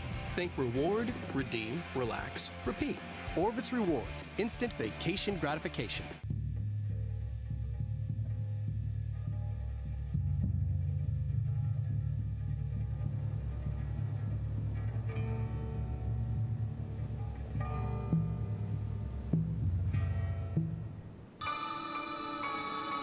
World title number 1, Gabriel Medina just got one step closer to really solidifying his name in the world title discussion. The question now for John Florence and Dion Atkinson, which of these two can make their way to the semifinals? Following this quarterfinal matchup, 11-time world champ Kelly Slater up against Owen Wright as first to strike, John Florence. Goes grabless, clean, relaxed once again. John. Back in the form that we saw yesterday, Ross, and I'll tell you what, if this is any indicator, this is going to be tough for Dion to battle with. Unbelievably deep right here. All event, John's been so casual. Look at that. Didn't even think about grabbing his rail. And the simple fact that he's that casual with that much danger surrounding him just tells you how in control John is. That was one of the better rides we've seen in quite some time in this event. So John starting right where he left off. Right out of the gate, John Florence, the Hawaiian, 21 years old, and you talk about a surfer. This is a surfer that, whether he's in competition or films, people can't take their eyes off of. He always brings highlight reels to every competition, as well as the film parts. He's I think looking back on all the previous stops, he's always known for that one progressive maneuver. And then Dion Atkinson, let's talk about the 28-year-old South Australian, really doing an amazing job, finally stepping up to the plate on his rookie season and looking awfully comfortable. Yeah, it's amazing. He's got his work cut out for him right there. 9.8 for John Florence, so he's off to a crazy start. They've only matched up once there. You can see obviously the nod went to John, but I tell you what, just how casual he is in the barrel is amazing. He's on another level. Well, speaking of another level, current number 1 in the world, Gabriel Medina. He is with our own Rosie Hodge. Let's hear from him. Thank you. Gabriel Medina, great matchup with Kalohe and Dino. Just talk to me a little bit about that priority battle that you guys had in the beginning of the heat. Kalohe made me pedal a lot. Yeah, we started like pretty deep in the peak, and I don't know, that was his strategy, and I worked on mine and tried to keep him out of the position to get the good wave, and I think it kind of worked. My first wave was 6.5 and his was 6.5, and then I got 6.9, and then I could get the priority. So yeah, I had my strategy and work it, and I'm pretty stoked. And you match up in the semifinals against Bede Durbridge, who has a lot of competitive experience out here at Chopu. What's it going to take to beat him in that semifinal? Bede is surfing so good. I watched his hit against Adrian Buchan, and he's ripping. I don't know. My strategy is gonna be just to get the good ones. Just try to surf and not worry about him because he's surfing good too. And yeah, no, whatever. Yeah. All right, Gabriel, we'll see you in the the semifinals right now. Pete, you do have brother in the channel. Take it away. Yeah, thank you, Rosie. So here with Kalohe, and yeah, first question I got to ask is, you guys went all the way over to the right. How was it up there? Yeah, well, I'm not going to let him start with a 9 like he does every other heat. He did that to me earlier. I was deeper, and then he stuck around me and got like an 8.5. So yeah, that's pretty much how he wins most of his heats for that first score, so I wasn't going to let him do that. And then it worked against my favor because then he was in priority for the good ones, and then but I kind of blew it out then. I went on that 5, and then there was a really good one after, and I only needed an 8.5. It wasn't like I was comboed or anything. So a good run though in this event. I mean, you really proved to a lot of people in the world there that this man wants a few of those Chopo bowls. Yeah, you know, I saw Slater, and he's, you know, obviously accomplished the most of anyone. Say the proving never ends. So yeah, I just want to continue to shut people up. I love it. The proving never ends. Thanks, Pete. Yeah, we made reference to it earlier, you know, how Kalohe and Dino would take any of the stuff that he would hear on the blogs, and it would fuel his fire. And I'll tell you what, he definitely silenced a lot of people with his performance here at Chopu. And interesting, too, hearing from Gabriel Medina. You know, when you read interviews with Gabriel Medina, you have to understand he's speaking his second language. People that spend a lot of time with Gabriel Medina, they're like, when they get to know him, they're like, yeah, there's the competitor, that's one side, but the Gabriel Medina that you don't know, totally cool guy. It's a great point, Pat. Yeah. You know, it is his second language. I wish I could speak Portuguese and English, but you know, he's pretty quiet and reserved, which anyone can respect. He's pretty humble, but very, very confident, and he has a game plan, and he executes it time and time again. And as we pointed out, he'll have to go through Bede Durbridge if he is to make his way to the final. The winner of this quarterfinal heat will move on to semi-2, and then we'll go right into Kelly Slater and Owen Wright, quarterfinal number 4, a rematch of 2011 where Kelly Slater got the upper hand. So the score for that first wave, John Florence, a 9.8.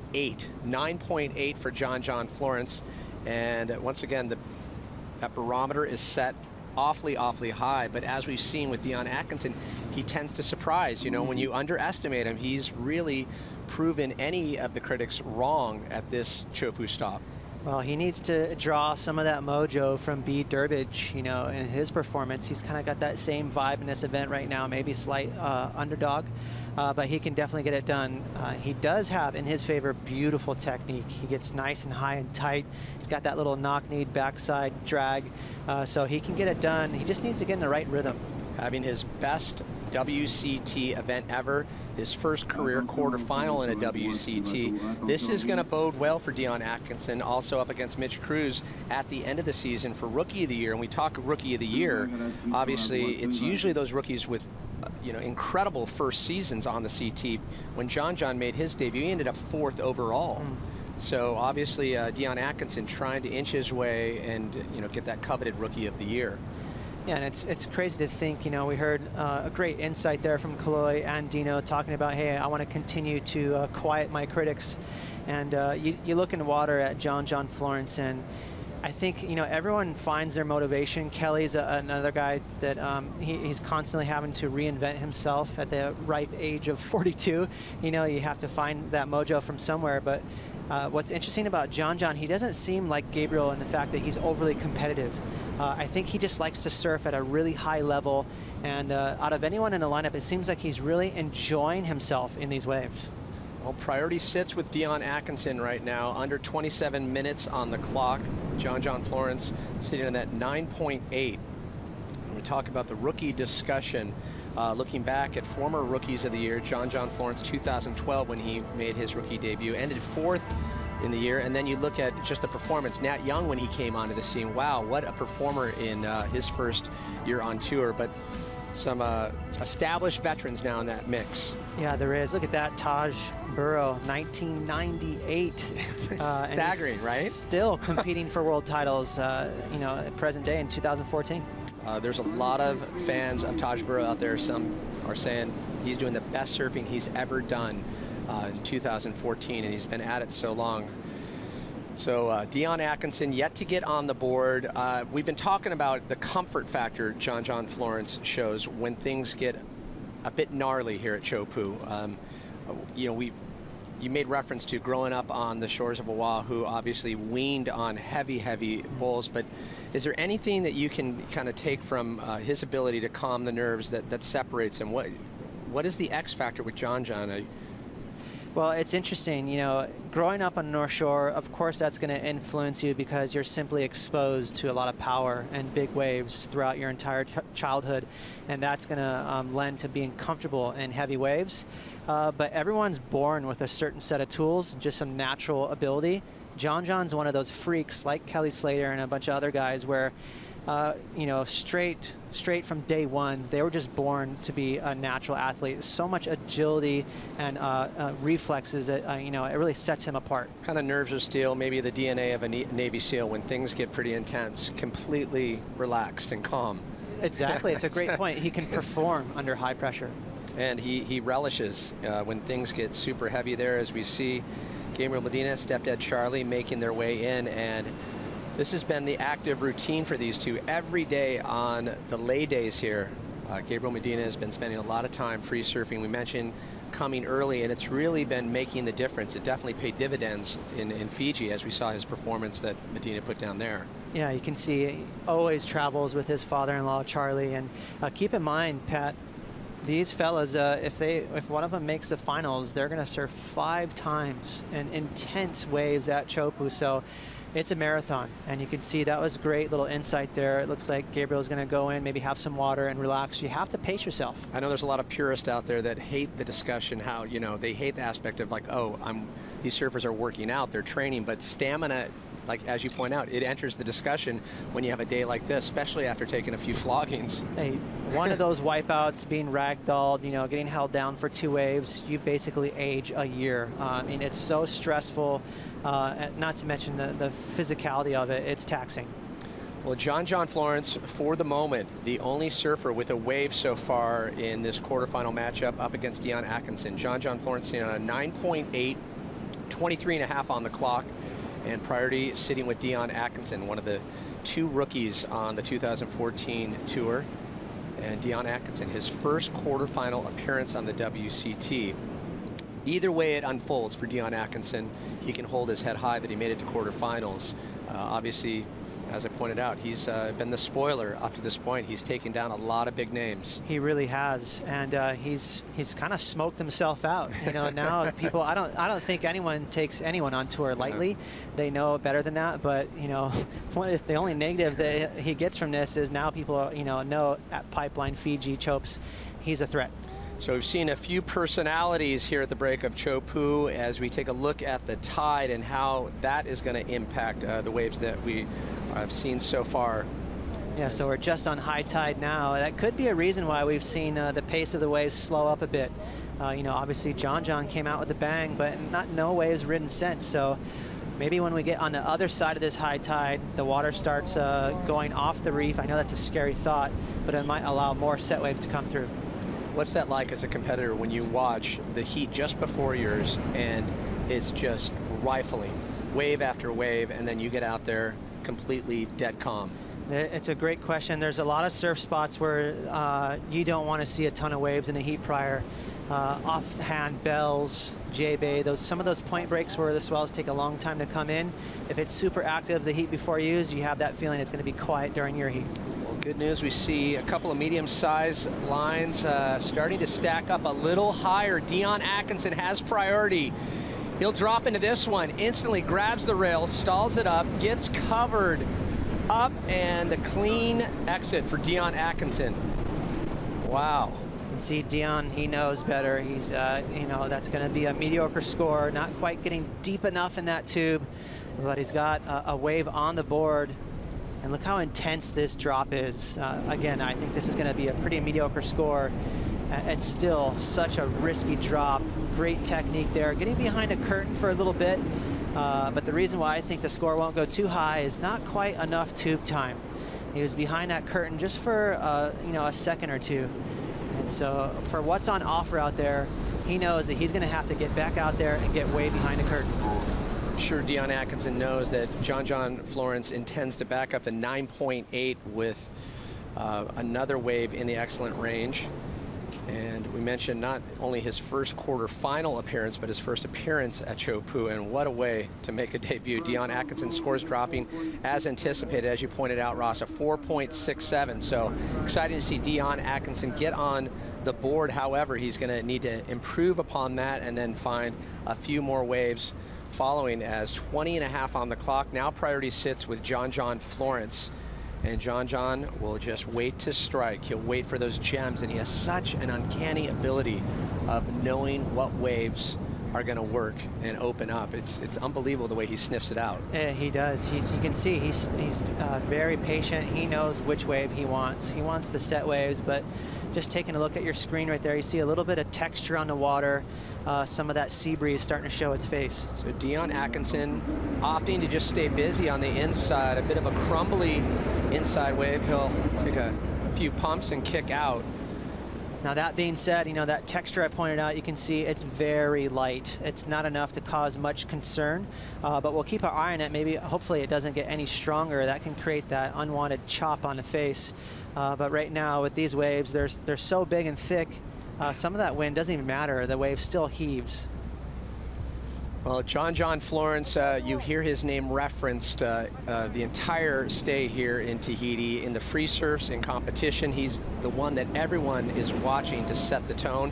For more on that, we check in with Ronnie, Aki, and Strider. Cheers, Pat. For good reason, John Florence is a favourite here. He's probably right up there with Kelly Slater. He's never had a win, but his first year here as a rookie, semi-final, quarter-final last year, obviously in the quarters again, and at this stage looking pretty good to progress on through, opening up with a 9.8, but it's his technique that has him as such a hot pick. It's flawless, isn't it? It really is. You make it look so easy, and you know, the part I like is he hasn't claimed a wave yet, and I don't think he's going to. Strider.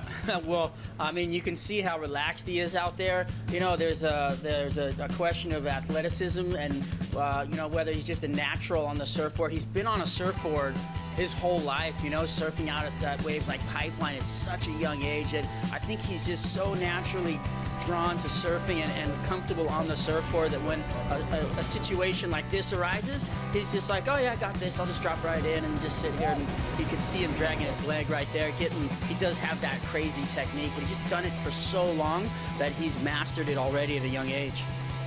Some amazing backhand tube riders on tour. I think John Florence, once he lets go of the rail, he's the guy. He can stand tall in these waves, he can ride over a foam ball without holding the rail. it really sets him aside from some of the other competitors. Absolutely. He just twists his body just around a little bit, and it's almost like he's surfing it forehand. You know, it's not a problem for him. You know, backhand out here, it's just a joy to watch. It's incredible. He had a couple of slow heats at the start of this event, but in his last 2 clashes, he's put together some massive heat score totals, a 19.93 in round 3, and in round 4, an 18.16, and it looks like here he goes again, lads. Thanks, guys. John Florence, standing tall, finds a second wave, and a great way to get started on wave number 2, trying to build on the 9.8. A little surprised Dion didn't catch that second wave. Looked pretty good to me, but maybe it was just slightly out of position. But John, now he's going to back up that huge score, putting on an absolute clinic. Dion Atkinson kicking, paddling. He'll get in, instantly grabs rail. He'll get a quick barrel and makes his way for the channel. Dion Atkinson looking for a 5.14, but scores yet to drop for John Florence's second wave. Under the 17-minute mark as both surfers make their way back out. Looking back on Dion's wave. Well, this is a nice wave. You can see he's a little deeper on this one. And that's where he wants to be, behind the curtain there. So you can see Dion building a little momentum, getting deeper and deeper. That's going to create higher scores. But look at this. As I mentioned, John just putting on an absolute clinic. This smells like Combo Town to me after this score drops. So gets that quick rail grab, sets himself up perfectly, and that's the John you've seen on so many ads, so many films, so comfortable in the barrel. It's like he's at the spa getting a massage once he finds himself shacked. You can see how critical that drop was, and that's where John took care. He grabbed the rail. Once he had control, he let go. He lets go of that rail more than anyone on tour. And I know Aki mentioned he hasn't claimed yet, but I'm going to argue that. I'm going to say he does the no claim. Okay. It's a claim. It's a no claim, but maybe it goes back to a claim because he's not claiming. Okay. Third quarterfinal appearance in 2014. The desk brings up a good point to talk about his relaxed nature as we see Kelly Slater getting ready for his battle. Quarterfinal battle up against Owen Wright, trying to make his way to the semis. But the desk was talking about John Florence, no hand, backside tube riding, bar none, one of the best out there. We saw the evolution of tube riding and how foam ball, getting close to that foam ball is part of the evolution. Is that the next phase where everyone is going to be expected to be comfortable hands-free backside barrel riding? 100%. It's easier to grab your rail, and the reason for that is when you hold on to that rail backside, you're keeping your surfboard under control. You're stabilizing that surfboard under your feet, maximizing your chances of exiting the tube. If you let go and go hands-free, it's much more difficult. It's easier to lose control on the foam ball. So you're showing that you're perfectly slotted in a barrel. The difficulty level goes through the roof when you're hands-free. John Florence says he prefers to surf this wave backside. However, for Owen Wright, on his forehand, he's proven that even on your forehand here, you can get awfully deep. And he has, and people have been talking about this entire event. It's all about that magic button. It's where you're going to sit to be perfectly slotted, not too deep and not too far in the shoulder. And he's been on point this entire event. When you have previous matchups, you talk about Owen Wright and Kelly Slater back in 2011, made it here to the final, and it was that season where Owen really challenged Kelly. Does that always sit back as like an asterisk, a fresh reminder when you go back to a similar spot, or I should say the exact same spot, and you're matched up against that guy that stole a final title from you? I think so. Yeah. You know, Owen has that confidence, and keep in mind he's been sidelined for the better part of the last couple of years with that horrible back injury, and now he seems like he's got, you know, almost back to 100%. So I think he's going into that heat with Kelly Slater thinking, you know what, I have a real good chance of taking this man down. So now let's do the math. Second wave score for John Florence, 9.33 on top of the 9.8. And as you pointed out, Dion Atkinson now finds himself the unfortunate resident of Combo Land. Once again, John Florence continues to do this heat after heat.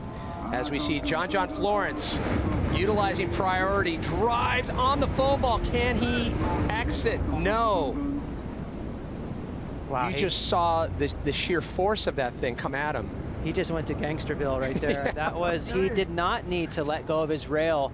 He can't help himself. He really likes to take it to that crazy level. I think he he won't get his kicks unless he lets go of that rail. If he would have made it out of that barrel, they would have been forced to create another scale. I mean, he would have to get a 20. How frightening was the POV? You saw that thing coming at him like a freight train. Amazing there, and John Florence showing that he has zero fear. Still trying to toy with these waves, not just ride them, but actually toy with them. So takes a hard one there that won't impact his score line. However, he definitely got everyone out of their seat. Watch the commitment. I love the size of this wave. It's a big one, but it's enough for him to slide right in, and it gave him confidence to keep a hands-free technique in that tube. It caught up with him, although. I think if he would have held onto his rail, he had a much better shot of coming out. But as I mentioned, he just can't help himself. So John Florence putting together an incredible pair of 9s to combo Dion Atkinson. Can Dion Atkinson, one of the 2 rookies on the 2014 season, battle back out? We'll find out right after this.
The future is now here in Tahiti as we witness John Florence really bringing his barrel riding to the next level. 9.8, 9.33, forcing Dion Atkinson, one of the 2 rookies on tour, in a combo situation. 10.5 on the clock.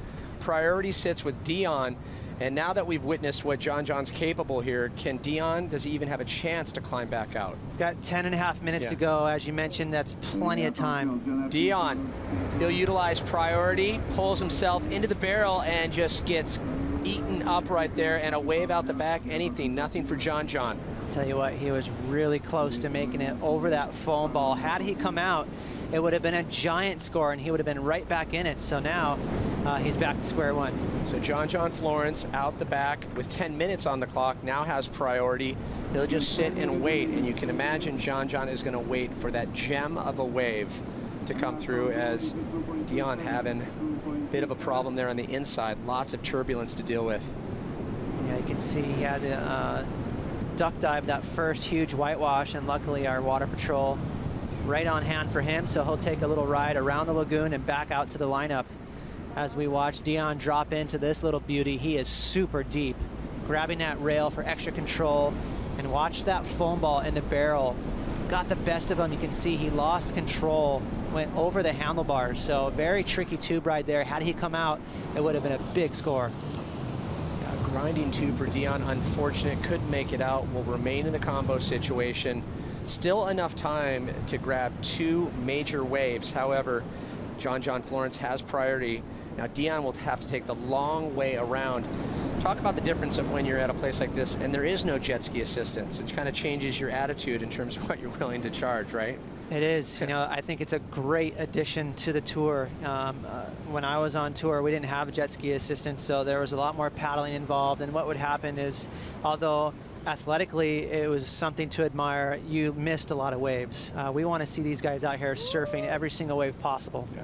And let's not underestimate the aspect of the jet skis being the water safety, saving guys. You know, we've seen how critical it can get in such a short amount of time. It goes, you know, from taking one wave and a 2-wave hold down where you're in a dire situation needing that water safety. 100%. And not only is it safety, but just imagine, you know, if you get cleaned up out here with no assistance, how long it would take you to get washed through the lagoon and paddle back out on your own power.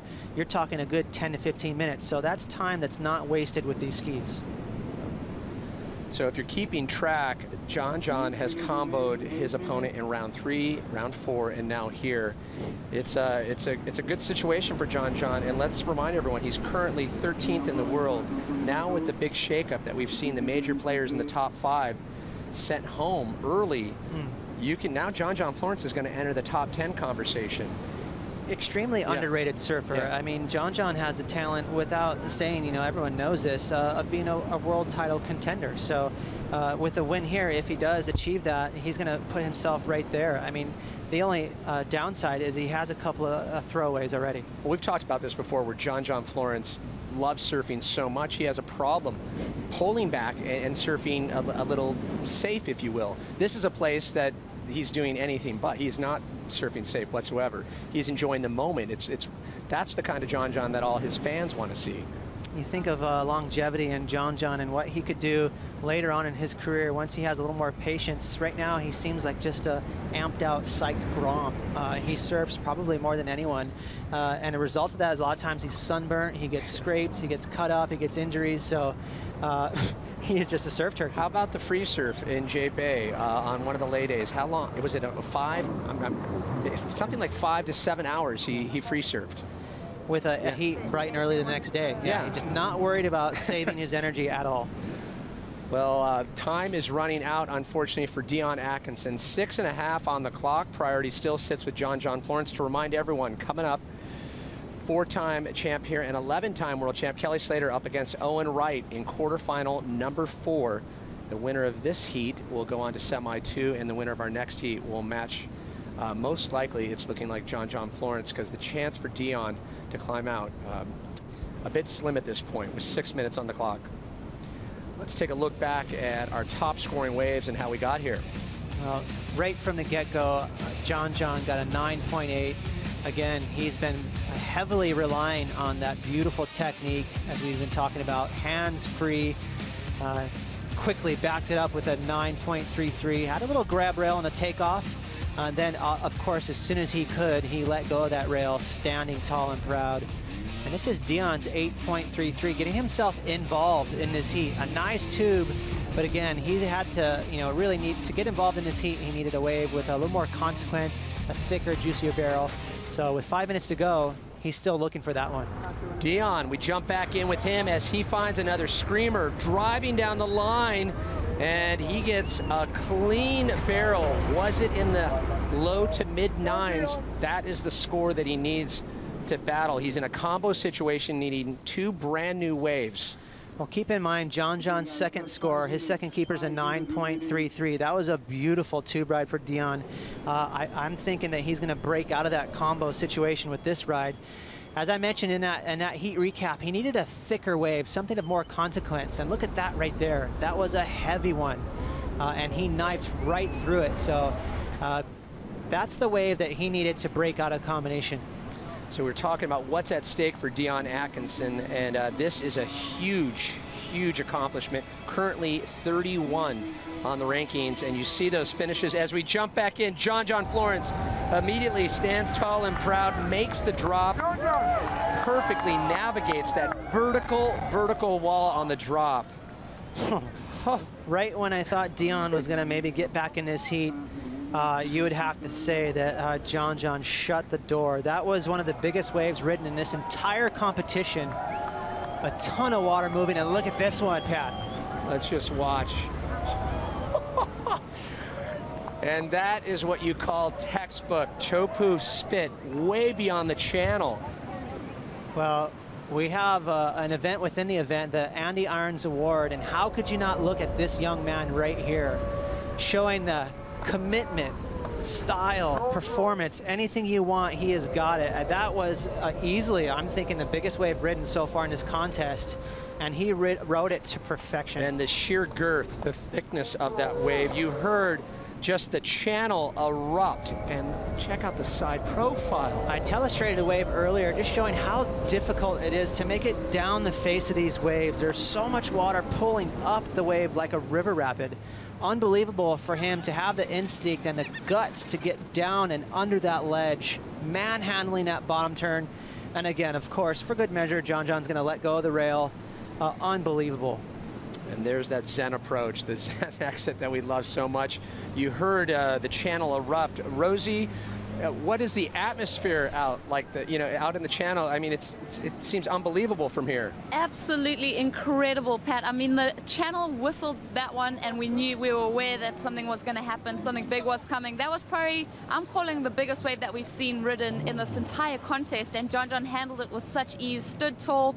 The channel really appreciated that. We all went pretty nuts. Like I said, the first day that we surfed, the channel is really, it sounds like a bunch of eighth grade girls just losing it in the channel. So that's the vibe out here. Junior high at its finest. I'll tell you what, there's so many fans in the flotilla out there. As numbers drop for Dion Atkinson, as you pointed out, Ross, Dion back in the mix, 9.43.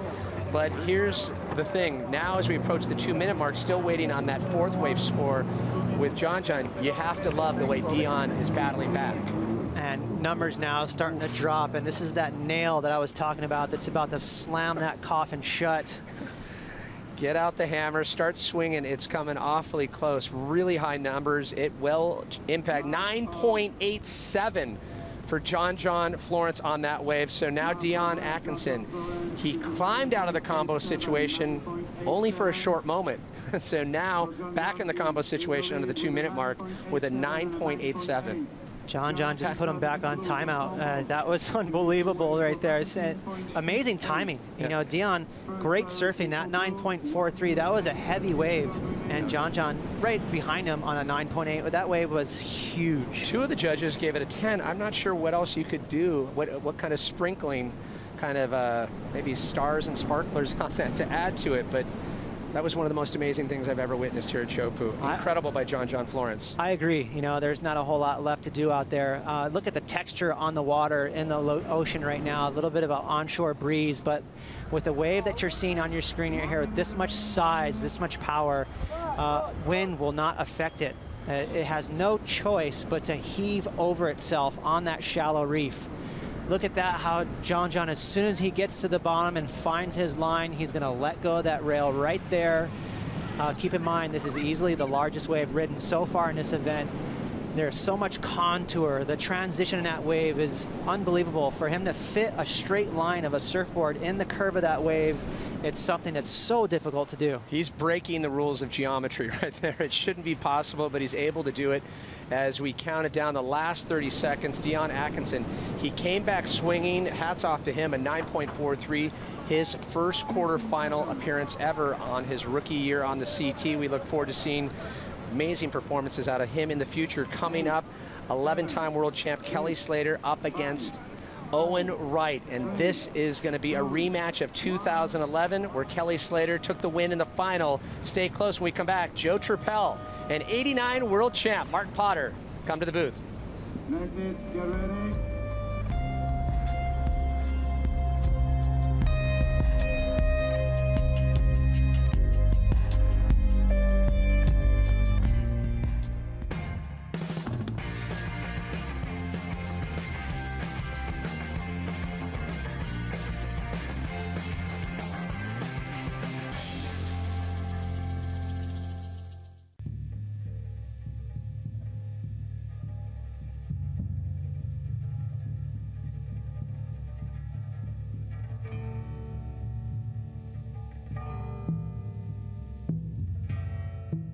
If we look at the world water crisis, it's overwhelming. It's not about going out there and trying to save the world. It's about going out there and doing your part. And nobody said you couldn't have fun while you're helping people.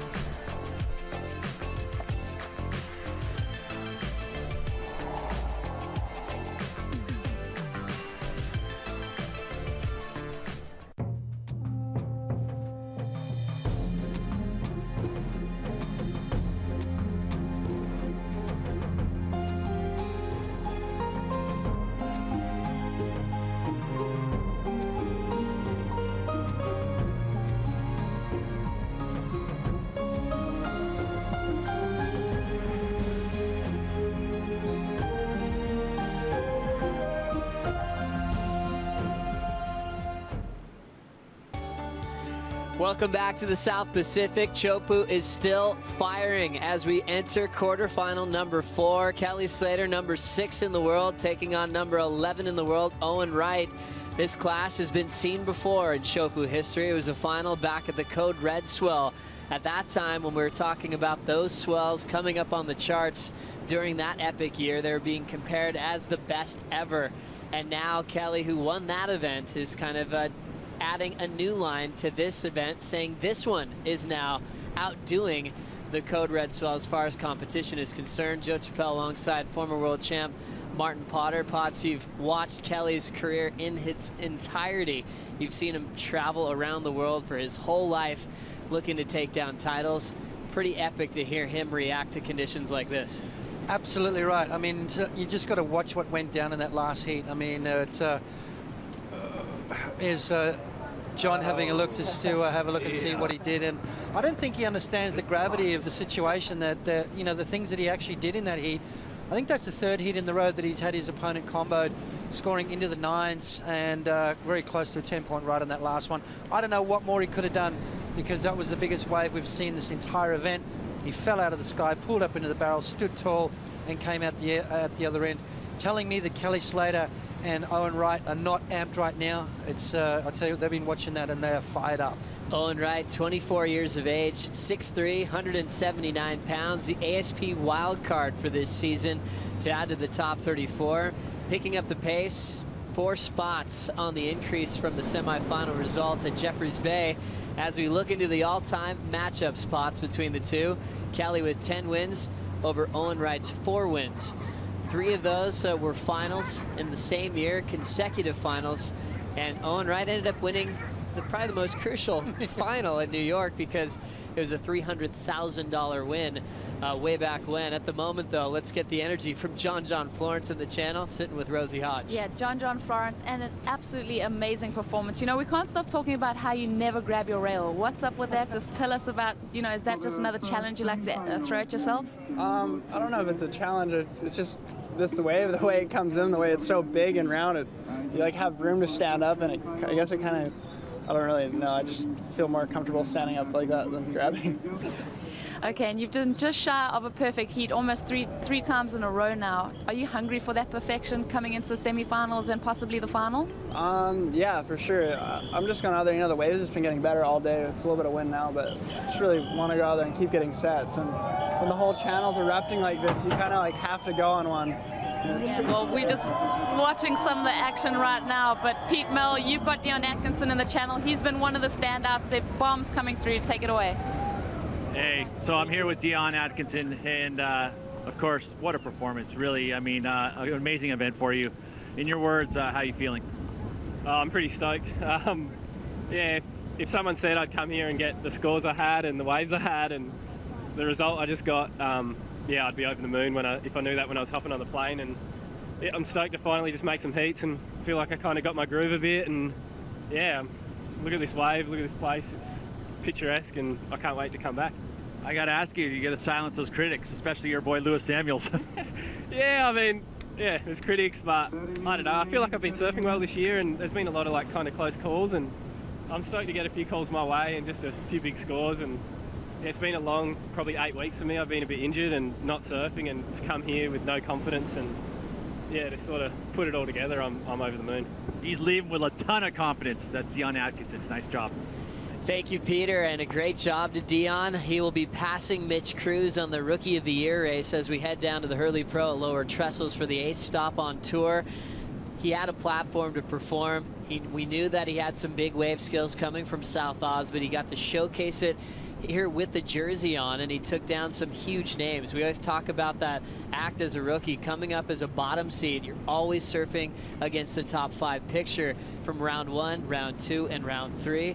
And finishes with a quarterfinal result and a lot of confidence heading in the back end of the year. Absolutely right. You know, it takes these guys a little while to get used to this big scene. You know, it's being a rookie. I mean, you got to look at the talent pool that's going on at the moment. You got to look at the guys they've got to compete against, and have a look at that. That's another thing they've got to deal with.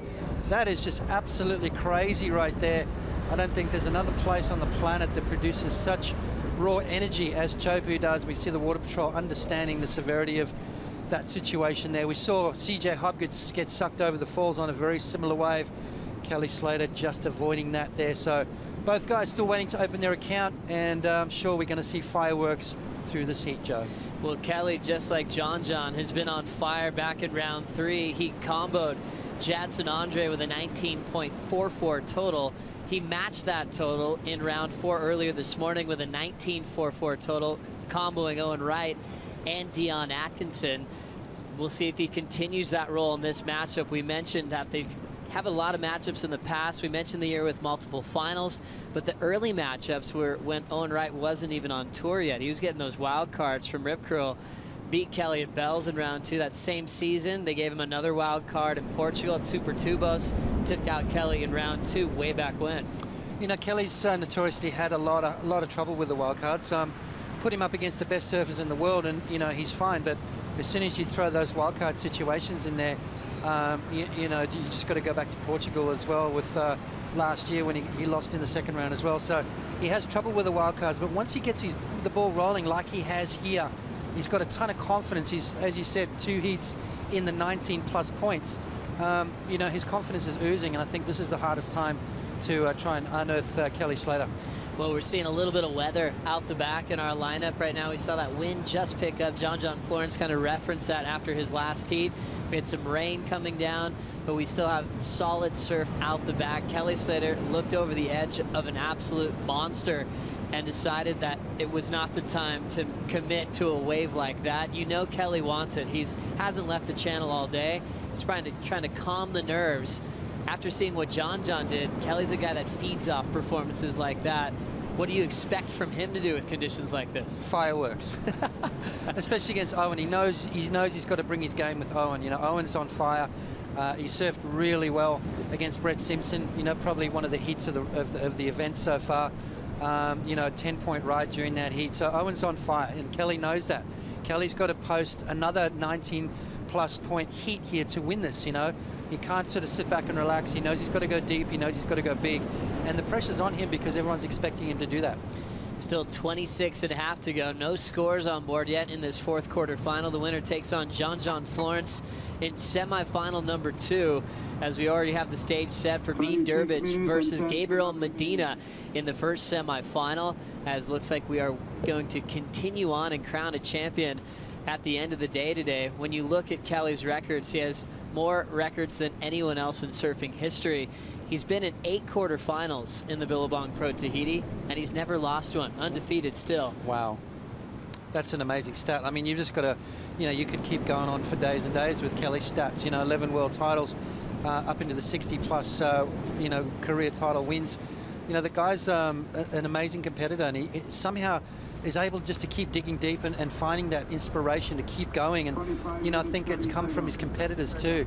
You know, Andy got him back on tour. Andy was worthy. Then you had Mick and Joel, and then the Medinas, and then now John as well. You know, John's someone that really pushes Kelly to the next limit. And, you know, Kelly's double the age of these kids now, and it's just a testament to how good this guy is. I mean, he's kept himself in such physically peak condition. You know, he lives clean, he lives healthy, and he loves surfing more than anything else in the world. Well, this will be his 148th quarterfinal appearance in a WCT event. Back when Kelly won his first world title, Owen Wright was just 2 years of age. As you hear the horn sound, they're going to give this quarterfinal a fresh clock. We're happy about that. Give these guys plenty of time. 35-minute heats. This is our first restart of the day so far. A wave came through there. They could have got that. Yeah, they were seeing that one as unrideable, huh, Potts? I reckon that was unrideable. If Kelly and Owen didn't even look at it, number one, and Kelly looked at it and backed out, and you know, for those two guys to let that go, that just says to me, definitely an unrideable wave. But John would have gone. That's right. That's what everyone's been looking at. See if John's going. That's how they're putting it. If it's a rideable wave. If John Florence is going, that's when it's maxed out. You can see the set's already starting to pulse to set off this quarterfinal heat. Potts, Surfline was letting us know we'd see massive waves in the morning, and it's going to slowly ease through the afternoon. We haven't really seen the ease yet as Owen locks in to the first wave. Huge bomb drop. Super deep on the foam ball, and Owen Wright didn't have a chance once the tube monster picked him up and ripped him down. A valiant effort, though. That was heavy. That was total commitment there from Owen Wright. You know, he pulled into that barrel, was a gnarly drop, and you can see him scratching to get through that next one. Did he get through? Yes, he did. So Owen Wright's going to make his way into the channel. More waves coming through. He looks like he's okay, though. An amazing human, Owen. Most people would have got washed through into the lagoon. Not Owen, though. He makes his way back out into the lineup. That was sheer commitment there from Owen Wright. And you could tell how he was pumping in the barrel. It just didn't let him out. Next wave will be setting up for Kelly. He'll watch that one unload on the reef as he's being selective. And it detonates right in front of Owen Wright on his way back out around the corner. Owen's been saying he's been afraid in his heats, every post-heat interview, but he never shows it as we watch a replay of the takeoff. Yeah, not scared at all. I mean, look at this wave for Owen. He pulls in deep, and you can see him racing, and then it just somehow gets him, pulls him back into the barrel, and just upends him. I mean, look at him flying through. They caught a little bit of an edge, which might have slowed him down just that little bit. But if Owen didn't come out of that barrel, I don't think anyone else could have. Let's have a look at the view that the judges got. Right there, you can see caught a little bit of an edge, and that kind of took the speed off. Look at that wave, just bits of reef flying everywhere. That wave just turns itself inside out, and Owen's in there somewhere. A 3.67 for the effort of Owen Wright to take the lead over Kelly Slater. Kelly still waiting patiently out the back. He always has a special quiver designed by Channel Islands. Owen Wright just made a deal with JS Industries for the first time in his career. He brought a whole pack of surfboards that he'd never ridden before, representing Australia in a big way. Former Rookie of the Year talked about this relationship with JS as something he's really excited about. He said he's always had a huge opinion on his boards. He usually can pick one up and tell if it's going to be worthy of riding in a CT contest. The quiver he's using with throughout this week are all thrusters. So were you surprised by that? No, not at all. I mean, most of the goofy footers probably did ride thrusters. You know, you look at Kai and Ace, Owen, obviously. You know, Gabriel Medina's on thrusters. So a lot of the goofy footers opt to use those because they can fall out of the sky and sort of pivot real quick. And I think the natural footers, they, you know, sliding in on their backhand, that they've got an extra fin in the water on the side, kind of gives them that drive. So the backside versus front side thing's still going. Kelly Slater on his first wave of the quarterfinal. Big pump. He gets puffed out. And he'll kick out onto the inside. It's not really an inside corner, it's an inside heavy closeout section onto the reef that you have to escape. The other wave out the back is going below sea level, but Kelly's still smiling, still laughing, and usually big scores are soon to follow. Absolutely right. Nice way for Kelly to start. You know, just let that big bomb go through, which was probably a good move, and then took off on a wave he knew he was going to make. Let's have a look at this one here. As you can see, nice and easy in there, pumping. Just grabs the rail, let's go. Grab that rail just briefly, just to make sure he completed that wave and put a score on the board.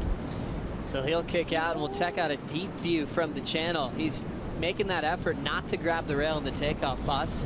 Well, you can sort of, if you don't grab it, you can get that extra pump down the line. You get that momentum going towards the channel. I think as soon as you grab the rail, it's sort of almost you pick that line and you've got to hang on to it. So, you know, John as well, opting to let go, and he, you know, you heard him say how much room there is in there. You know, you can stand up straight. It's a really wide open barrel, so opting to do the no grab at all. Well, it's interesting hearing him say that, Potts. He's very humble, talking about not grabbing the rail and saying it just felt better for him. When you really look at it, isn't it a lot more risky? And he's risking falling almost every single section if he doesn't have that rail really locked in. Well, you got to look at what he's been doing from the beginning of this event. He's been doing that. He's been letting go of the rail. He's been pumping through the barrel. He's been coming out and getting big scores. So he's found his groove. He's found the technique that he really likes. Now having a look, Owen Wright, big pump, plenty of drive, exits, and then pearls on his way out. Well, he was visible outside of the tube. For you, Potts, is that a completion? Maybe just. Kelly's just dropped a 9.0 though, so Owen's going to have to go back to the drawing board. That was a nice little barrel for Owen, but he's going to need a little bit more. The judges like that one. 3 going into the 9 range, an 8.8 and a 9.3. So he dropped the high and the low, 3 9s equaled out a 9.0 for Kelly Slater. 29 minutes remaining. Owen Wright now got his work cut out for him. He needs to wait for the bombs. He needs to find those ones that he can come out of. Kelly already in position. He'll hold back. And you hear the thunder from the reef as he wisely decides to maybe look at this next one.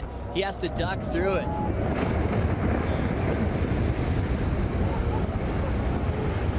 I think I'm going to have nightmares tonight about these waves coming at you.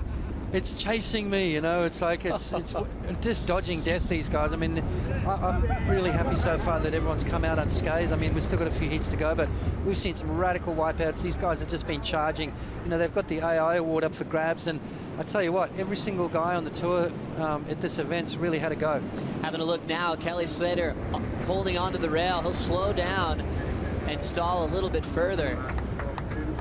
Channel likes it, and he slips off on the kick out. He already had a 9.0 and the lead, so he'll be increasing that total in first with 28 to go. Meanwhile, Owen with a 3.67 and a 2.6. How'd you like this effort? Yeah, there's a nice little wave here for Kelly. Just a little backup, you know. Now he's got his 2-wave total, sort of pulling up tight there. Not a deep barrel for Kelly at all. I mean, he's used to getting 9-point rides here, so a smaller wave, just making sure he gets his 2 waves under his belt. He knows Owen's kind of struggling at the moment with a 3.6 and a 2.6. Kelly with a 9 and probably something in around about the 6-point range as a backup for him right now. More waves on the way. Owen Wright stands tall. A big flyway kick out right in front of Slater. Slater will have the edge for the paddle race for priority. You can see bombs on the horizon. Owen Wright has probably the biggest wingspan on tour. We'll keep you up posted with the paddle battle. How's the takeoff? Beautiful takeoff. Late as usual for Owen and standing tall in that barrel. That's by far his best wave then. I think that flying kick out didn't do him any favors, because if he had got out of that wave nice and clean, look at that beautiful drop, pulls straight up under the lip. Not a deep barrel, but nice and clean, and got a lot of air under his board there. Had he come out of that wave nice and clean, he would have been able to get a bit of momentum and hopefully get out in time to get priority. But Kelly maintains that. He's got a 9, and so far one score dropping from the judges, a 7. So an indication of that wave being around in the high 6s into the 7-point range. So another great start for Kelly. He's been pretty consistent, starting with 9 range scores, a 9.0 to start. We have a feature on ASPWorldTour.com to the 9s, which features those 9-point plus rides throughout the year, and you get a few here and there at each event. But boy, they're going to be booked at this one. We've had so many 9s. Every heat. Every single heat with perfection like this. Every single heat we've seen into the 9s. So, and some into the 10s. I think we're going to have to change that into the 9s to into the 10s, because there's been a lot of those as well. So an amazing day of surfing. It's not over yet. We're still in quarterfinal number 4. We've got the semis already locked in with Bede Durbridge and Gabriel Medina, and John is sitting there waiting eagerly to see who he's going to get. And at the moment it's looking like Kelly, but never underestimate Owen. He's, tell you what, he's an amazing surfer out here. Plenty of big bombs coming through, and you can guarantee if he needs a score, Joe, he's going to push himself over that ledge. Well, we've been talking about the goofy versus regular discussion ever since we got here, and it's one of those events where it's just about even. We've had great performances from both sides, as we have Kelly now up, slowing down on the takeoff. Nice and deep. The wave already going inside out. He'll pop out of the spit. His wave before was his 7.0. That's what he's trying to improve on. Owen Wright already comboed at this stage. Well, that was better than a 7, but Owen's just about to lock in a good score as well, Joe. We see scores trickling in, but have a look at this wave. Below sea level, he disappears deep in the barrel. And as usual, Kelly Slater negotiates that, finds a way out, and he's on fire right now. So Kelly, I think, is going to improve. Comes out with a spit. So for all your people out there, there's all that air gets trapped, and when that wave compresses, it blows the air out. And I tell you what, Kelly's coming out after the fact, which means he is probably as deep as you humanly possibly can get and still make it. Impressive for Owen Wright, getting an 8.0 on his last wave. Breaks the combination, now needs an 8.01. Kelly with a 9 and a 7, and now his third scoring ride will be coming in quarterfinal number 4. But I always ask you, Potts, to describe the feeling in tubes. You know, back at Snapper, we talk about it even in Brazil. Remember that Kelly got a 10 there for a crazy left-hander. At the time, it was one of the best waves of the year. That's all changing now at the best event maybe in surfing history going on right now. But how do you withstand the spit, the feeling of a cannon blowing against you when you take off on waves that are this scary? I don't know. I don't think I've ever done this. You know, I've had waves at Pipeline that literally the compression can blow you off your surfboard. I mean, you see a lot of the guys, they put their hands up to protect their eyes, as we see Kelly up and riding again. Big bottom turn, now holding onto the rail. His back's in the wall. He'll put his head down for the completion, catching that wave without priority. 2 scores to come in for Slater now, with 24 minutes to go. We'll see if that goes into his top 2. Kelly on fire. We'll get more insight on the desk with Ronnie, Aki, and Strider. Kelly having a fantastic time out there at the moment, always taking very calculated risks these days when he surfs this wave. You've noticed that he hasn't really been the guy taking too heavy a beating in this comp. We've got some action outside there. A huge wave just detonating on the reef here at Chopes. I think Owen might have been inside it, but Kelly Slater, I mentioned that he has taken some beatings here in past years. Broken foot in 2003, he went on to win the event that same year, and in 2006 he broke a rib surfing this wave, as we see Owen on the inside there. So Kelly has taken his beatings out here off, but these days he really just swings on the ones that he knows that he has a good chance of getting to the bottom of, and even still he's pulling some miracle drops. Oh, absolutely. He's incredible. He does take calculated risks, you know. He makes most of his waves. I haven't really seen him fall yet this contest, so he knows exactly what he's doing, Strider. Well, he's just so good at what he's got out here. He talked about it before in his positioning out there. He knows that the channel's going to go wild on those big, huge ones. And you know what? He's got to just take his own tune. He's got to tune all those guys out, and he's got to go for the waves that he thinks he can make. And he said, you know, maybe if he really needed the score at the end there, he might need a huge one. But look at that. There's Owen just holding on, and they're holding on to him.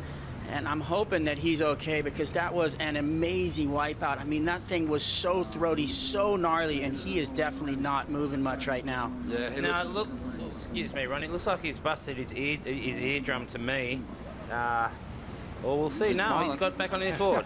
That's great. He's a beast. Well, I was going to say, on the other hand, you got Kelly taking calculated risks. You've got Owen Wright. He's trying to get himself into the deepest barrels of the contest. He has taken some of the heaviest beatings, a bit of recovery time there, and you can see there he's just trying to regather himself. He looks like he's sucking in some big ones, and he's paddling back out. That crazy look in his eyes as Owen Wright heads back to the takeoff zone. But as I said, he's been the guy, I think, taking the most risk in this contest. Absolutely. You know, he's getting the Andy Irons Award for me. I mean, it's in between him and John, I guess. But that crazy look in his eye right there, I think he's going to go out and get a massive one right now. Unbelievable surfing from Owen Wright. Both Kelly and Owen, you know, we were looking at the bottom half of this draw, even after the third round, looking at how stacked it was. And you were kind of thinking, the winner is probably going to be in the bottom half of the draw. Obviously, there's a fair bit of surfing to do, but in the quarterfinals, every single one of the competitors in the bottom half of the draw had a 19-plus heat. Yeah, you know what? The thing that's crazy is that Kelly Slater up until now has been kind of, this is where the final day he's kind of fallen off, and now we're seeing him just coming on as strong as he could possibly come. I mean, he's just stacked it up. He's got Owen on the ropes. Owen is comboed right now, guys, but you know what? With that, what we just saw, that look in his eyes, I've never seen anything like that. I've seen that in Andy before. Yeah, me too. Yeah, but you're right, Kelly, he knows how to peak. That's why he's 11 times world champion. He knows when to peak, and he's starting to peak. In between him and John, but you're right, the bottom half of the draw is so heavily stacked. If Kelly gets through, he's going to meet John, and that's a final right there. Yeah, it definitely could have been a final. This is a unbelievable day of action. I mean, the forums, everyone's lighting up. Keep sending your messages in. We're loving hearing from everyone, of course. Just hashtag Billabong Pro Tahiti. And this is just going to go down in history, Ock. You mentioned earlier that you haven't seen an event like this. Are you standing by that? I am still standing by it, absolutely. I think it's the best event ever. Kelly called it. I'm with him. And we are not finished yet. The best is yet to come. Just under 20 minutes remaining in this heat. Owen Wright at this stage of the game is comboed, but there is 10-point rides all over the place out there.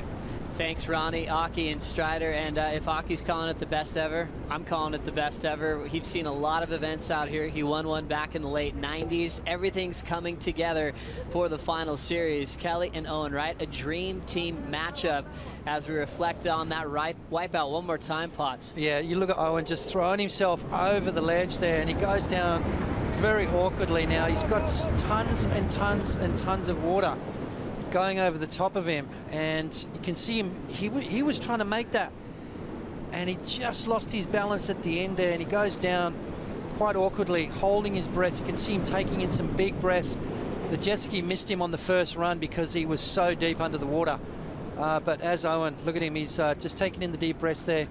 He's okay, he's a tough boy. As we see the water patrol there, making sure he's all right. And he's looking, going, give me my spare board, let me at it. He's got a bit of a smile on his face. Owen Wright, what a tough kid he is. And I tell you what, for me right there, Joe, AI award for me. Well, you're on the panel pod, so your vote's in. Put in your voice to the conversation and hashtag Billabong Pro Tahiti, and that Andy Irons Memorial Award is such an amazing award, showing that fearless commitment in waves like this. Every year we came here, there was a new wave that was now the new best wave in surfing history. And now we're getting brand new waves again, and we're gonna have a champion later on today. Owen and Kelly, a big part of that whole momentum story. When you look at the day today, remember Owen and Kelly had a heat in round 4. This is Owen's 3rd surf. He has been taking beatings. He's making a lot of his makes look really easy, but he'll go for it so deep that he's had to deal with the pressure of Chopu landing on his head a few times. And let's not forget, he just went under surgery like a couple of weeks ago. The doctor told him to spend at least 6 weeks out of the water. 2 weeks later, he's back in surfing these crazy waves at Chopu. So, you know, not only has he come back from a major back injury and looking really fit, he's then had to go under nose surgery and, you know, supposed to spend 6 weeks out of the water. He's back in the water after 2 weeks, surfing the heaviest wave on the planet and charging like no other. Well, the thing was, even talking to Owen Wright about last season, the back was one thing that was bothering, but he said the crucial part was actually his breathing and getting more oxygen. He's broken his nose so many times that he wasn't getting enough oxygen to compete. Crazy part about his semifinal performance at Jeffreys Bay, these plates that he was wearing to help him breathe better fell down the sink on finals day. And so he was feeling this real tired fatigue feel, and he had to battle through that to even still perform to make that semifinal. Yeah, amazing, amazing, and that's why for me, he's in the running for the AI award. You know, just that little bit of a look that he gave the camera when he paddled back out. You know that next bomb that's going to come through. He's not going to pull back, that's for sure. He's in a combo situation, 16 minutes and 40 on the clock. There is time for Owen Wright to come back, and as the boys on the desk said, the 10-point rides are out there. He's just got to find them, and he's just got to say to himself, you know what, I've got a 16-minute heat starting right now. Well, we see that next heat coming up soon. Potts, Goofy versus regular once again with Medina versus B. Durbridge. Medina, remember, still world #1, gaining some ground over Joel Parkinson, Taj Burrow, and Mick Fanning, who fell out earlier in round 3. We still have 16 minutes to go here in quarterfinal number 4. We'll take a quick break. Billabong Pro Tahiti still firing after this.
Still 15 minutes to go in quarterfinal number 4. 11-time world champ Kelly Slater with an 18.8 total over Owen Wright. Owen still comboed his best wave, an 8-point ride, and still plenty of time to go before we set up semifinal number 2 against John Florence. During the break, Kelly got active, Potts. Have a look at this. Big set wave for Kelly Slater. Pulls up into the bow. Here he goes, driving.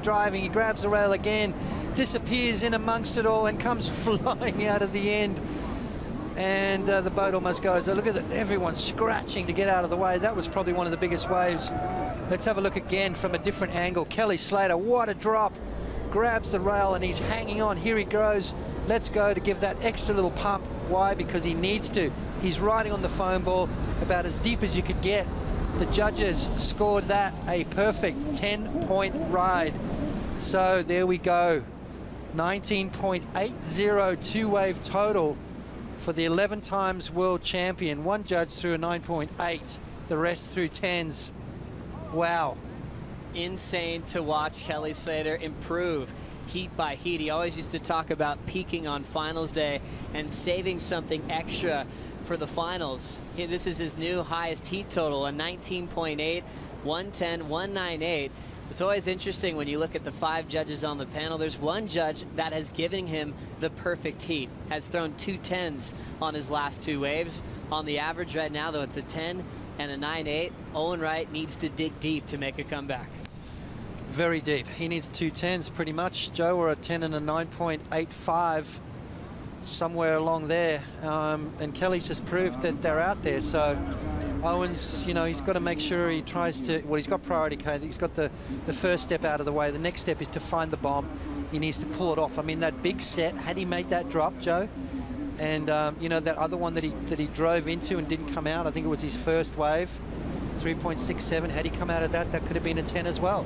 So really, Owen has been on some bombs, but just so gnarly, so difficult to make that he's come up short. So I tell you what, not through the lack of trying, this kid has really given it a go. So Owen Wright needing to break the 19.81 combination to come back to get a spot into the semifinals. He's been in this quarterfinal position in the past. He's made the final out here in smaller conditions, which just makes you reflect on the history of this event again, Potts. Remember that cover that Laird Hamilton had? It was referenced as the Oh My God wave, because that's what Surfer Magazine had on the cover. That wave looked like a cartoon at the time. Everyone was haunted by that new image on what was happening here in Tahiti. And now we're seeing new waves ridden that people are paddling into that could be comparable to the size of the wave that Laird dropped into. Oh, I've seen a couple here today that were easy comparable to that, and that guys have paddled into.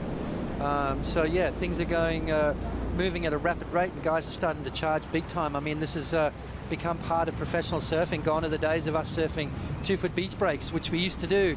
This is what we want to see. We want to see the best surfers in the world be challenged by some of the most incredible conditions on the planet. This is what we've seen today. This is what we've seen this week. And that's why this event's going to go down in history as one of the best. As you can see, the channel alive and well. So excited to watch Kelly and Owen do battle once again. A dream matchup on Owen Wright's comeback to form. Moved up 4 spots into 11th in the rankings. Now due for at least 5,200 points. So we'll see him probably move into that top 10 picture once we do the math at the end of the event, as we take a look at that whole scenario towards his top end. This is before this one got underway. Remember, we lost Joel, Mick, and Taj pretty early. Yep, we lost Michelle today. De Souza got knocked out in the second round. Nat Young, we lost today. Kaloe today, as well as Josh Kerr. Kelly Slater, number 6, he's going to be doing some moving. He's going to move his way up the rankings, that is for sure. Medina into the semi-finals as well. He's going to keep that number 1 spot, and he's going to extend his lead. So only 2 guys left in the top 10. That is Kelly Slater and Gabriel Medina. Kelly in fine form. Medina coming up next. He's got Beat Durbridge, who, I tell you what, is a bit of a surprise package. You know, those first couple of heats that he had in those big conditions, taking some mean wipeouts. He's come back with some massive scores and really produced the goods. Yeah, he sure has. You can check all those scores out on ASPWorldTour.com, and you can click on every profile and click through every heat that they've surfed, not just this season, but the seasons in the past, to see how they're averaging every time they come down to compete. A brand new site that was released at the start of the season with so many new features on it. You can also check out the new feature film featuring our global partner, Samsung Galaxy, providing some really cool ways to show new content on our sport of surfing that we hold dearly to our hearts. Absolutely right. I mean, what's not to love about what we've just seen today? I mean, you know, I would bet my house on it that there's no other sport on the planet that's exciting as what we've just watched today. Just incredible stuff. You know, athletes pushing it to the limit. Some of the most courageous performances I think I've seen since I've been involved with the sport of surfing. Well, we used to see all these magazine articles back in the day come out when Kelly had the feat of getting 6 world titles. That was unheard of back when Mark Richards had 4 and he beat that. They started comparing Kelly to all the major athletes around the world, guys like Michael Jordan, who had 6 NBA titles, and seeing what was harder to do, who is a better athlete. And we see him now, 42 years of age, still running strong, still thinking about world titles. As we come into a heat recap with Kelly Slater, starting with a 9.8. Yeah, this was a great way to start. I mean, Kelly just off to a bang, posting big scores, you know. Everyone's going, oh, Kelly's having an average year, he's number 6 in the world. Have a look at what he's doing here today. He's putting himself right back in the mix. This is crazy stuff from Owen Wright, and that has just put him in the running as far as I'm concerned to take out the AI awards. Look, he tried to make that. He fully disengaged from his board, landed a little awkwardly and lost his balance, and you can see him looking up at the lip going, I am just about to get pounded. He took it on the chin like a man. He got picked up. Well, he didn't get picked up. He swam back out, took a little bit of a breath, gave the camera a very cheeky look, and got himself back into the lineup. So Owen, you can see him there taking in the big breaths. Kelly, this is the 10-point ride from Kelly Slater. Talk about peaking at the right time. Well, it's quarterfinal action. He's got to save some in the tank, because if he makes it through this one, he's got John coming up next, and that is going to be a crazy heat. There's still plenty of time on the clock for Owen to come back, though. 8 minutes on the clock. Can he come back with a couple of big scores? Only time will tell, Joe. Well, that's the craziest part about this event. Still with 8 on the clock, there's still a chance that Owen Wright could do the impossible out here and break down a huge combination right now. He's been throwing up massive 9-point rides. He's been the guy to beat for the goofy footers, taking off deeper than just about everybody. Let's check out a replay. During the highlights, Kelly got another wave pause.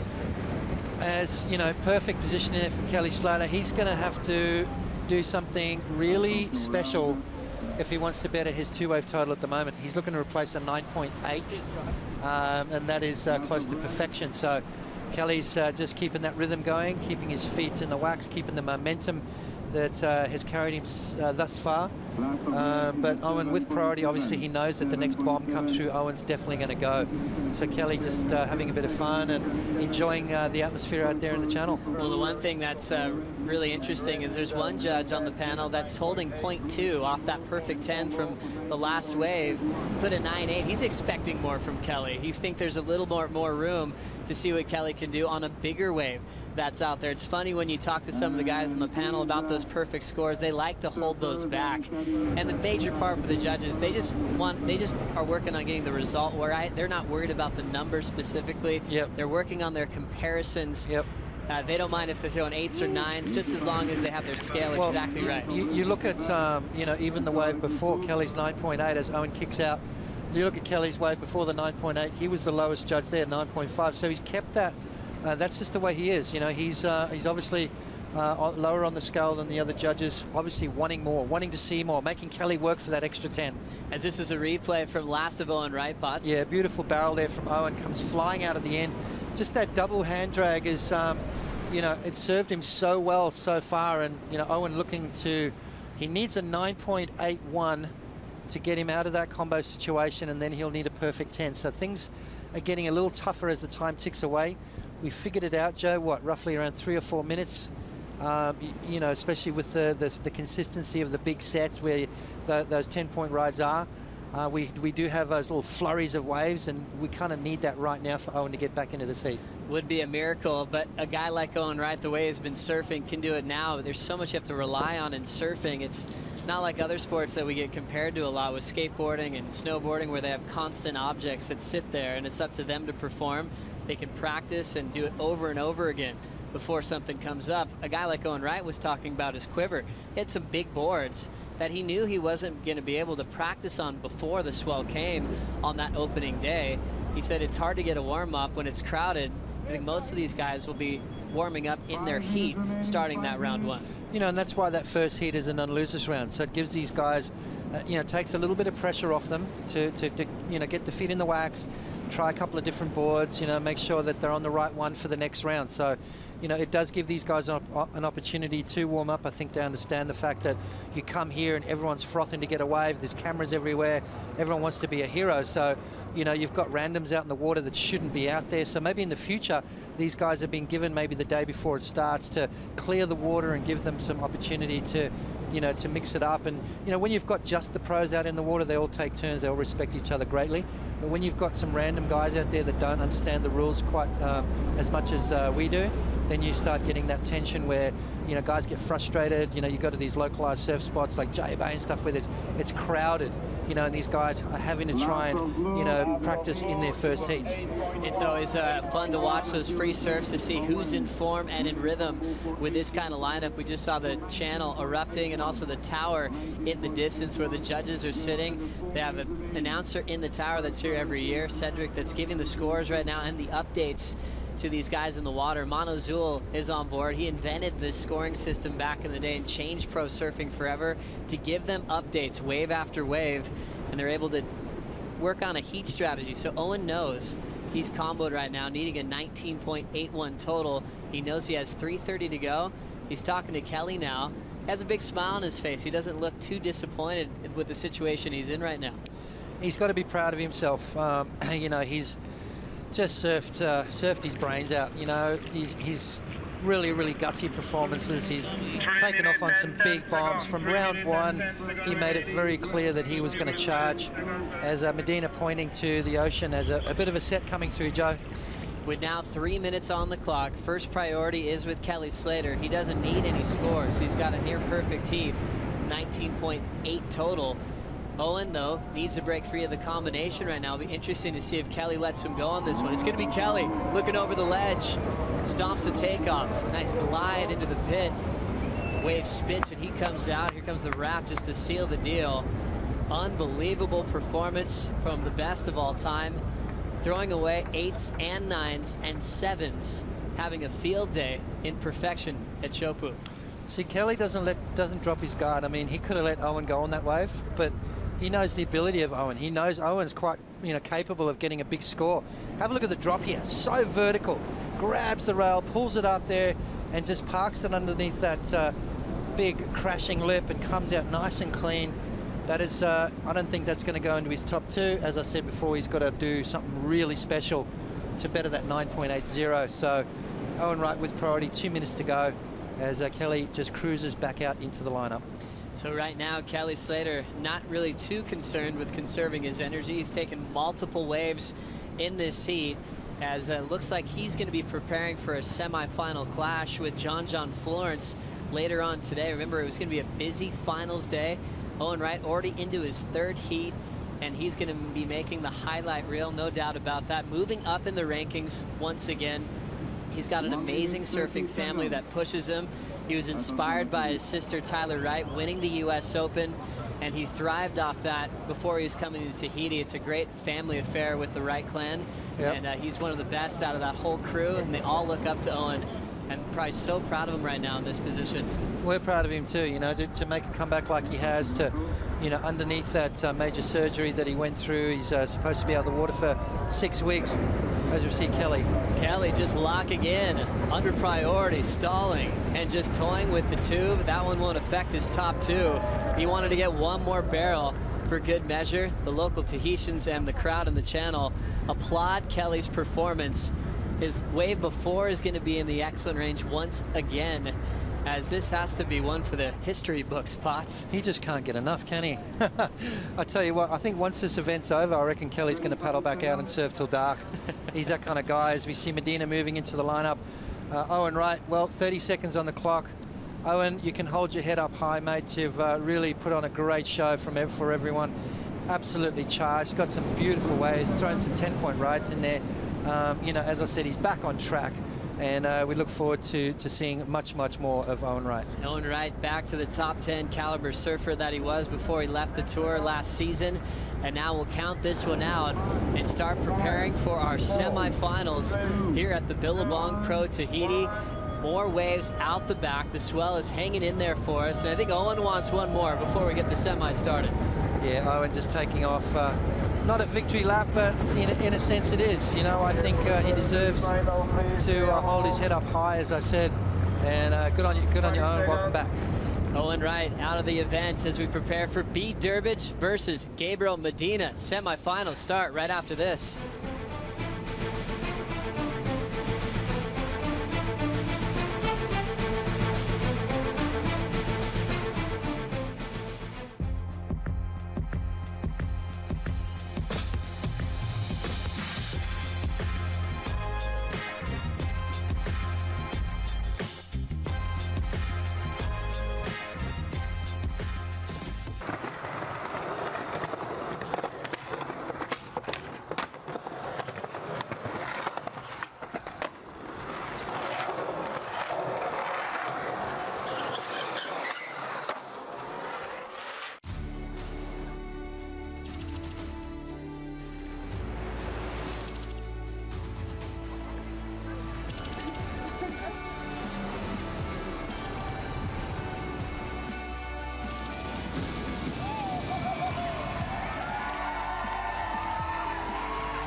Bede is surfing so good. I watched his hit against Adrian Buchan, and he's ripping. I don't know. My strategy is gonna be just to get the good ones.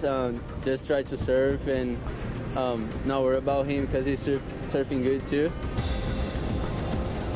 I've had heats against Medina, and he loves a good battle. So I don't know. You got to kind of do the opposite to him, I guess. And I don't know, I think this comp's just going to be about surfing and not really about the other stuff. It's so perfect out there, so I'm just worrying about getting barreled.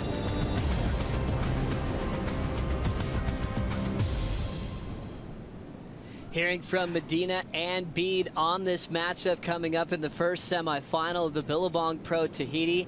Bede, number 14 in the world, surfing against the most informed surfer in 2014. Gabriel coming into his first semifinal appearance in the Billabong Pro Tahiti as he'll paddle into the first wave. Medina locks in one big pump and he's deep. The wave spits. He has another section and he makes it. The Superman claim on his way out the back to set up this first semifinal. Potts, what number are you going to give this thing? I got all 10 fingers up, Joe. Look at this thing driving through the barrel. Beautiful pumping. He's got the pedal to the metal and then gets that west bowl as well that opens up for him. And Medina comes flying out of that one. Let's see how... oh, well, the judges aren't seeing what I'm seeing, but that was a pretty good wave there from Gabriel Medina. Maybe it wasn't as big as what the judges would like to have seen, but it is going to be pretty close to a perfect score. Let's have a look again as he drags the hand there and now hits the gas and starts pumping through the section. All right, he's gone. He's behind the curtain. Critical stuff right now. As he drives through the section, he thought he was coming out and then got the bonus section. Had to drive high again as Medina comes flying out of the end of that one. A 9.67 for Gabriel Medina to start off semi-final number 1. And you always know how Medina's feeling every time that he surfs with passion, his emotions on his sleeve. And he is starting off in an amazing way. Durbridge lets this one go.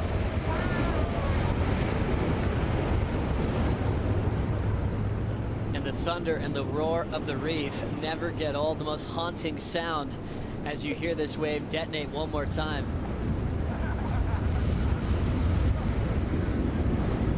That was the sound that woke us all up at about 3 in the morning this morning, Potts. It's the thing nightmares are made of. I'm sure a lot of the guys didn't get too much sleep last night. That is for sure. I know if I was competing, I wouldn't have got much sleep, that's for sure. Well, Kelly Slater just took out Owen Wright, and he's sitting on the boat with Rosie Hodge. Kelly Slater, you can't really say much more about that performance. Just talk us through that 10-point ride that you got. It was actually, you know, for the size of the wave, I was pretty lucky with the angle it was coming because it wasn't super west. And it actually let me in pretty easy for how big that wave was. And then, you know, I kind of just had, there wasn't like a whole scoop for the whole face. It was like a little one at the top. And then it was like a nice transition in. And then when I set my rail, I knew I wasn't real deep, but based on how thick and wide the barrel was, I knew it was, you know, really gnarly big tube. So it was going to send a lot of foam back up the face. And, you know, I was thinking, gosh, maybe I'm not super deep in this thing, but then the foam ball completely covered me, just completely soaked me, and I was like, well, I couldn't be any deeper, I guess. So, and I came out going about 100 and I had to pass about 50 skis. It was fun. All right, and this is, I mean, yourself and John and Florence have pretty much been going heat for heat in terms of heat totals. Coming up against each other in the semi-finals, I mean, that's probably one heat that you're going to be looking forward to, and what's it going to take to, you know, defeat John in that one? I got to try and get probably the same score I got in that heat to you know, be in there with a chance. I mean, you know, I was really hoping John and I would be on opposite sides of the draw, or at least have, you know, Owen on the other side of the draw too, because I mean, those guys have both been so on fire. It's just nonstop out here. This is insane. This is like the most crazy thing I've ever seen. Yeah, I mean, obviously looking forward to it, and not. But you know, we're gonna have fun. Alex, we're gonna have a good time. We're gonna have fun. So you know, we're on the same boat. So we're gonna make, you know, one of us gonna be in the final from our boat. So it'll be all fun. All right, well, Kelly, we're really looking forward to that semi-final. I know that Pete does have Owen right. He's been a champion throughout this contest. So take it away, Pete. Yeah, thank you, Rosie, and here with Owen Wright. What a performance the entire event. I mean, just charging each and every heat. Posting huge scores. How do you feel about your performance here at Jopo this year? Yeah, I feel pretty good. That last heat was just, yeah, the score doesn't show, but there was one at the start that if I made that, there was a 10, and there's, I mean, it's always one of those heats against Kelly. You got to get pretty much 10s, and he kept his game and got 10s, and I just got licked. So, I mean, I had a lot of fun out there, and man, you can't, you know, opportunities like this to catch waves like this, it's incredible. And you're saying that your Pete with that wipeout, it really took it out of you. Oh yeah, that flogged me. Yeah, I didn't come up for a while, and just the sheer flogging, like how many times just flipped me around, and I really lost my breath, and I kind of just probably lost my cool a little bit too after that first one, and then next one on the head, I was really kind of wasted. So I just took my time to ski and just head down and just try and recover. I knew I had a big task ahead of me still, so but the waves didn't really come. But I'm kind of glad I didn't get any more floggings, but I would have gone anyway. That's for sure. Loving the attack there by Owen Wright. Thank you very much. Yeah. Thanks, man. Back to you guys. Thank you, Pete. Thanks a lot, Owen Wright, for putting on one of the most memorable performances ever witnessed here at the Billabong Pro Tahiti, finishing with a quarterfinal result as he's back to get back into that world title contender conversation. It was slow to come by for Owen. He had some close heats at the start of the season, breakthrough performance at Jeffreys Bay, kind of always right where he left off in Tahiti. Remember making the final and also the semifinal in 2012. He's going to take a lot of momentum back to Lower Trestles, where, remember, he's finaled in the past. That he has. You know, I tell you what, he's right on track. Is Owen Wright? I mean, he's an amazing competitor, and you can tell by you know, his attitude. He's a little disappointed about his performance there, but I'll tell you what, that whole thing of just getting the biggest beatings ever, and then saying to himself, look, if another one comes, I'm going to go no matter what. So that's the kind of spirit that Andy Irons had, and that's why for me at the moment he is in the running for the AI award this year. Andy Irons' Most Committed Award, a big part of this event. Brought to this event a few years back. It's been awarded to Jeremy Flores. He's had a perfect heat out here before and surfed it with reckless abandon. And everything you hear about Andy in the past, there's always the word raw that kept coming up. He would tell you how he felt after a heat, he always, you know, had his emotions right there for you to watch. He took every win with everybody. He shared his world title moments with the world, and to have his last event win here in Tahiti is extra special for us, Pots. Absolutely right. Amazing, amazing career, amazing human being. We're going to miss him. We do miss him so much. You know, and just that, you know, for this kind of wave, you've got to have a certain kind of attitude, and Andy's attitude matched the wave. You know, it was just a marriage made in heaven. I mean, you look at that wave there, and that's got as much anger and aggression as Andy used to have when he competed out here. So it just was a perfect marriage.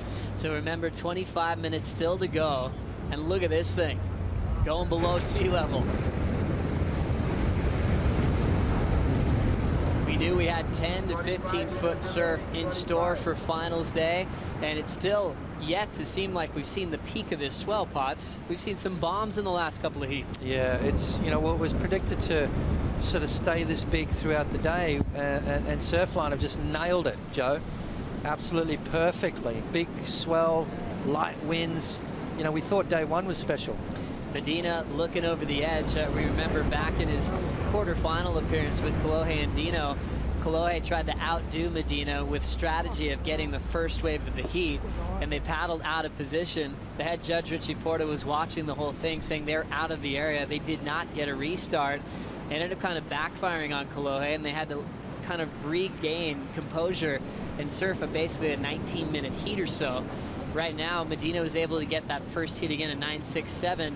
If competitors know that's Medina's strategy, is there any way they can paddle around him and kind of take that off him? Well, you've got to be prepared to go deep with him. That's the thing. You know, you've got to be prepared to play his game and be better at it. Or just let him get the first one and rely on your abilities to come back. So there's two ways to approach it. You know, take it to him. Don't let him get on the inside, ruffle his feathers, or let him go and play his game and you just stick to your guns. So there's two ways to do it. I mean, you know, on a day like today when it's super consistent, you know, you fall into someone's trap and then all of a sudden, you know, you're playing catch up and your feathers are ruffled rather than his. So, you know, it's a real fine line between, you know, stopping him from playing his game and then losing focus on your own. Well, because remember the start of the final in Fiji. As we go back to this one, B. Durbich locks into a dreamy one. Let's go on the rail. He is so deep. And there's no exit in store for Durbich. And he goes down on his first attempt. Wow, he came up pretty quick too. So Bede's starting to work this wave out. Not only is he learning how to get barreled out here, but he's learning how to fall. And that's a real technique out here, Joe. You know, we watched, I watched Laurie Towner in the Code Red swell. You know, if he was too deep in the barrel, he'd flick the board and pin drop, like literally feet first, and get his body into this as tight a tuck as possible. He'd pin drop and come straight out of the back of the wave. So there is ways to wipe out here at Chopu, and Bede's obviously learning on the fly right now. Bede a 1.67, Medina a 9.67 by getting that crucial first wave. But he loves to start off with more insight on tactics. We'll send it to the desk with Ronnie, Aki, and Strider. But despite the fact that B. Durbich fell on that wave and only got a 1.67, I kind of like where he's heading with it, Ock. Taking on those waves, those bigger waves, as deep as he can go. Because Gabriel, even though he's got that 9.67, we haven't really seen him swing on the biggest waves of the event so far. No, it's true. Gabriel's been surfing really smart, though. He's been getting really deep, and he gets so much speed with just one pump. But Bede, you're right. In his quarterfinal, I think he had a good talk to himself and just went, come on, snap out of it, charge. And he took that huge drop, wiped out, and then got two big waves of 10 and a 9. So, you know, I'd be watching out for him in this heat right here. After that heat, we actually got a chance to hear from him, Strider, and he said that he learned in that heat that if he just waited for those waves to come to him and didn't jump the gun and paddle out to them, then he'd get himself in a better position, and that's what you got to do out there, right? Yeah, it seems like that's what he's trying to do out there right now. You know, Medina's game plan, as we heard Kolohe talk about, get out there, get on the board with a 9 right away. Usually he's going to take him down. I think if he does just sit out there and wait for that big, huge wave to come through, then he will actually, you know, get the high score out of it. I think Medina, well, I want Medina to turn and burn on one of those massive ones. We haven't really seen it yet, but we know he's got it in him. I really want to see that kid turn on the big one, man. It'd be incredible to see and really change the opinion of a lot of people. We feel that Pete Durbage's best chance in this heat, guys, is to find the biggest waves that come his way and put himself as deep in the tube as he can. Gabriel, he seems to be a little bit more tactical in his wave selection. Thanks for the update, Ronnie, Aki, and Strider. A great matchup on paper for Pete Durbage. It says one of his best results in a long time, his personal best ever here in the Billabong Pro Tahiti. Remember when he won the Pipe Masters? The swell was a lot smaller. The final was actually run it off the wall that year, and it came down to turns. But he's had some impressive showings at solid backdoor. Likes getting barreled. It's his favorite thing in the world. But he's surfing conditions like this, you know, where he hasn't had a ton of experience in, and still providing some amazing performances. That's just showing that natural ability and his knack to win. He's a big, strong guy, you know, and you know, he's reveling in these conditions. He's learning how to ride this wave, and you know, just that whole thing of realizing, hey, I can't run out to it, because that's your initial reaction. Your initial reaction is you see the big sets coming, everyone starts whistling, you're like, I'm out of here, and you literally run for the horizon because you don't want to get caught by those things. The last thing you want to do is get mowed down, and then what happens is you're too far out and you can't get over the top of these waves. You've got to be sitting underneath, and that takes a lot of guts to do that. Let me tell you right now, when the whole of the Pacific Ocean stands up in front of you, you're telling me you're going to sit there and wait for it to come to you? That takes some real guts right there. Insane to watch, but that's the recipe for the world's best out here at Chopu, not going too far out and taking off underneath the beast as it's pulling so much water up the face and going against the grain for where you want to go, paddling against a river rapid. It's amazing to watch. The crazy part is the desk was noticing before Medina's role throughout this event. We've seen Owen Wright take some serious floggings, John Florence stand tall in closeouts and take some beatings. Medina seems to find waves that let him out every time. Have you seen him take a serious wipeout in this event? No, same with Kelly. Have you seen Kelly take a serious wipeout? I think maybe Kelly might have not made maybe one wave this whole event. So, you know, those guys are saving energy. They're not wiping out. And when you wipe out here at Chopu, it takes a lot out of you. You heard Kai Otten say, you know, he got flogged. He had nothing left in the tank towards the end. You heard Owen Wright say, you know, he was absolutely drained. That thing picked him up and slammed him down and just twisted him around. And, you know, you do a couple of those in a heat, and I tell you what, it takes a lot of energy out of you. And then all of a sudden when those big ones come, you don't have that psych, that same energy, that same intensity to go those good ones. And you know, Gabriel Medina's doing what he needs to do to win his heats.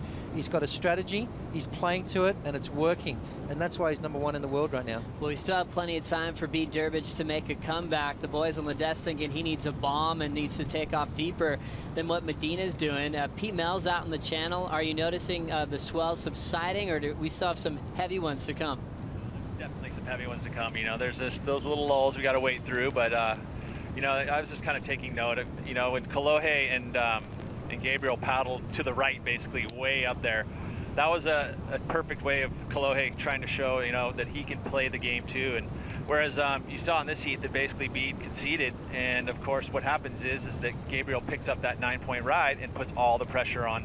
And now, you know, rather than being able to surf a good heat, you know, or just a nice paced heat, he knows he needs a 9 just to be able to keep up in this thing. So now he's got to be more choosy. He's got to put himself in, you know, probably a little bit more danger. So all of a sudden it changes the way of your tempo of your heat.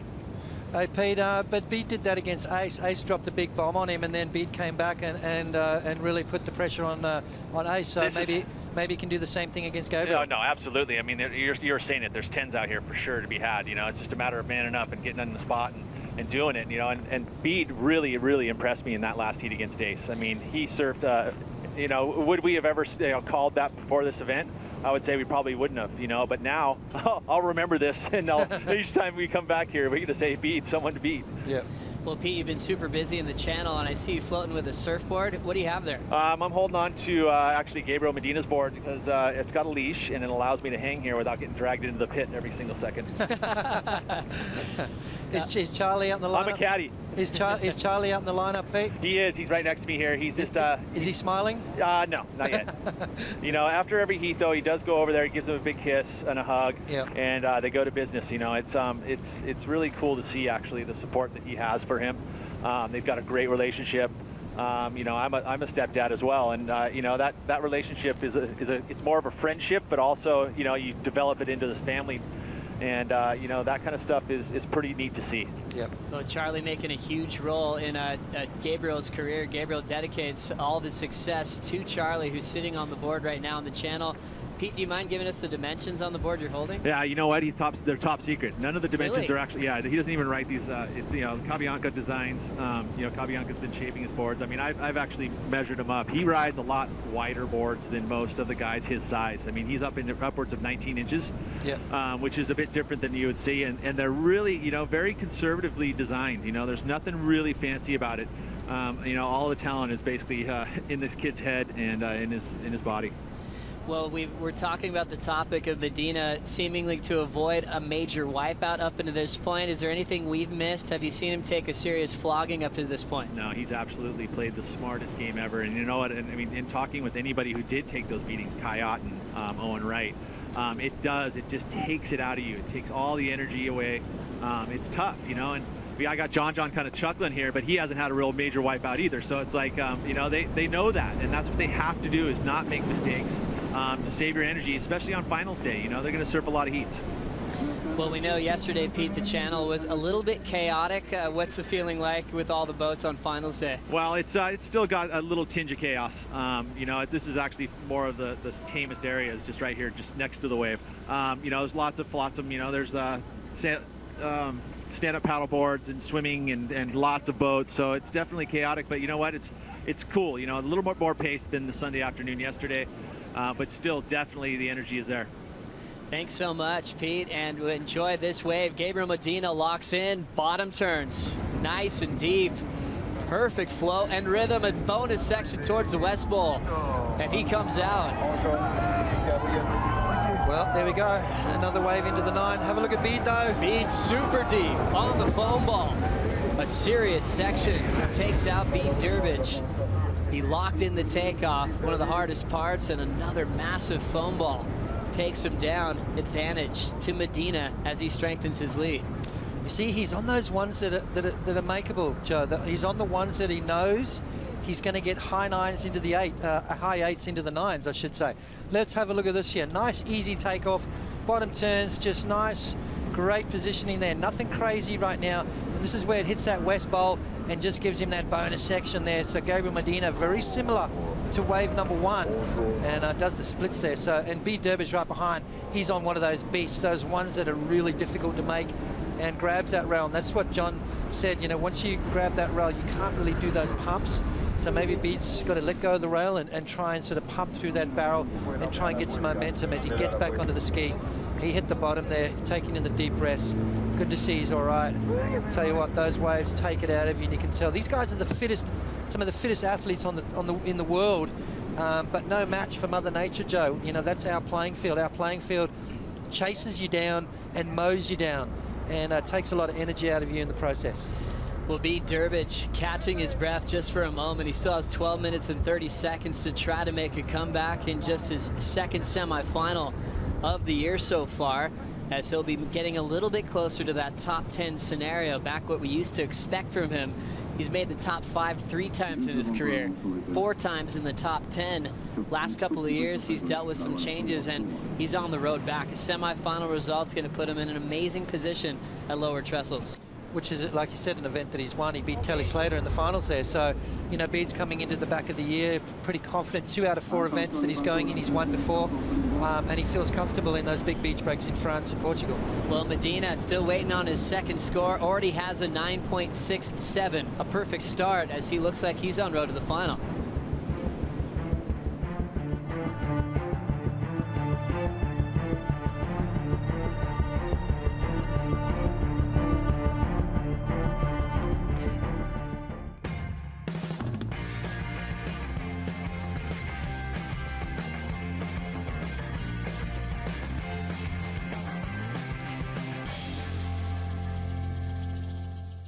If we look at the world water crisis, it's overwhelming. It's not about going out there and trying to save the world. It's about going out there and doing your part. And nobody said you couldn't have fun while you're helping people.